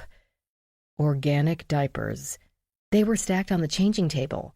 When Becca told me herself she thought organics were a scam. Ellie shifted the Mustang more abruptly than it liked, and it whined a brief protest. All this time I've been wondering how Becca could possibly focus on a, albeit incredibly lucrative, political maneuver. But now it makes complete sense. The plan had already been executed, her part completed, Mason safe. She missed him, but had no reason to be worried. Before I ever got to their house, she had already moved into the next phase. Pulling off the hearing was all she needed to worry about. Hunter was in the opposite corner. He had put his plan in play, but was stunned by Mason's disappearance. That's why he seemed more frantic, but less grieving than Becca. And more erratic. His brain must have ping-ponged between questions. Did Megan have Mason? Why? Why wouldn't she say? Did some unknown kidnapper have him? Why didn't they collect the ransom? Had Becca and/or Taylor done something to him? But he had to be so careful not to appear to us and to Megan to have more information than he should have. Both he and Becca had to act baffled in front of you and the FBI. "And you," Rachael said. "Yes, and me." "But if Mason was out of the way, why did she have to kill Gabriel? No offense, but there she moves past desperate mother and into cold-blooded killer." Ellie had always prided herself on not shrinking from reality. Yes, her flesh and blood had been very cold indeed. Gabriel's existence would always be a threat to her secret, but more than that, he was going to give up the lucrative parts of the online gaming empire. She and Hunter had to keep the price up until they could sell out. Otherwise, the entire thing was for nothing. But to murder her lover, the father of her child. To us, ice cold. To her, a logical choice. I hate to sound cynical, but the truth is people murder inconvenient lovers, even parents of their children, all the time. If she were a man, you wouldn't even think to question it. "Huh," Rachael said in surprise. "You're right. But how could Becca give up her child? She wasn't poor or addicted. Would a divorce really be so impossible? I couldn't. That's because you're a typical mom who can't conceive of being separated from your son under any circumstances." Rachael wasn't typical, since D'Antone had been her sister's child, but clearly that made no difference to her. Not everyone's emotions are that clear-cut. Becca saw her choice as this. She could lose Mason and keep her beautiful life, or keep Mason and lose her marriage, partial custody of Taylor, and home. She might have a great job, but the real money is Hunter's. He's got the family money and the company, the stocks, the bonds. She'd be perfectly comfortable with her own estate, but comparatively a pittance in light of his wealth and status. So she had to choose. We see a pathologically ambitious woman who would sacrifice her own child for wealth. But I believe Becca saw herself as standing on the roof of the embassy in Saigon, lifting Mason into a helicopter just to get him to a better place. "Really?" Rachel's voice echoed her disbelief. "That's what I think, but I am biased." She pulled into Rachel's drive, switched off the engine. On the swing, under the oak tree, Rachel's mother read a story to D'Antone, whose eyes had closed in the afternoon warmth. Rachael watched them. "I still can't see it." "I know," Ellie said, "and I like that about you." "About that job? You don't have to decide no. I'll take it." The end. This book was read for you by Mia Barron, a member of SAG-AFTRA. This is Mia Barron. We hope you have enjoyed this production of Red Flags by Lisa Black. Recorded books are available wherever audiobooks are sold. Thank you for listening to Recorded Books.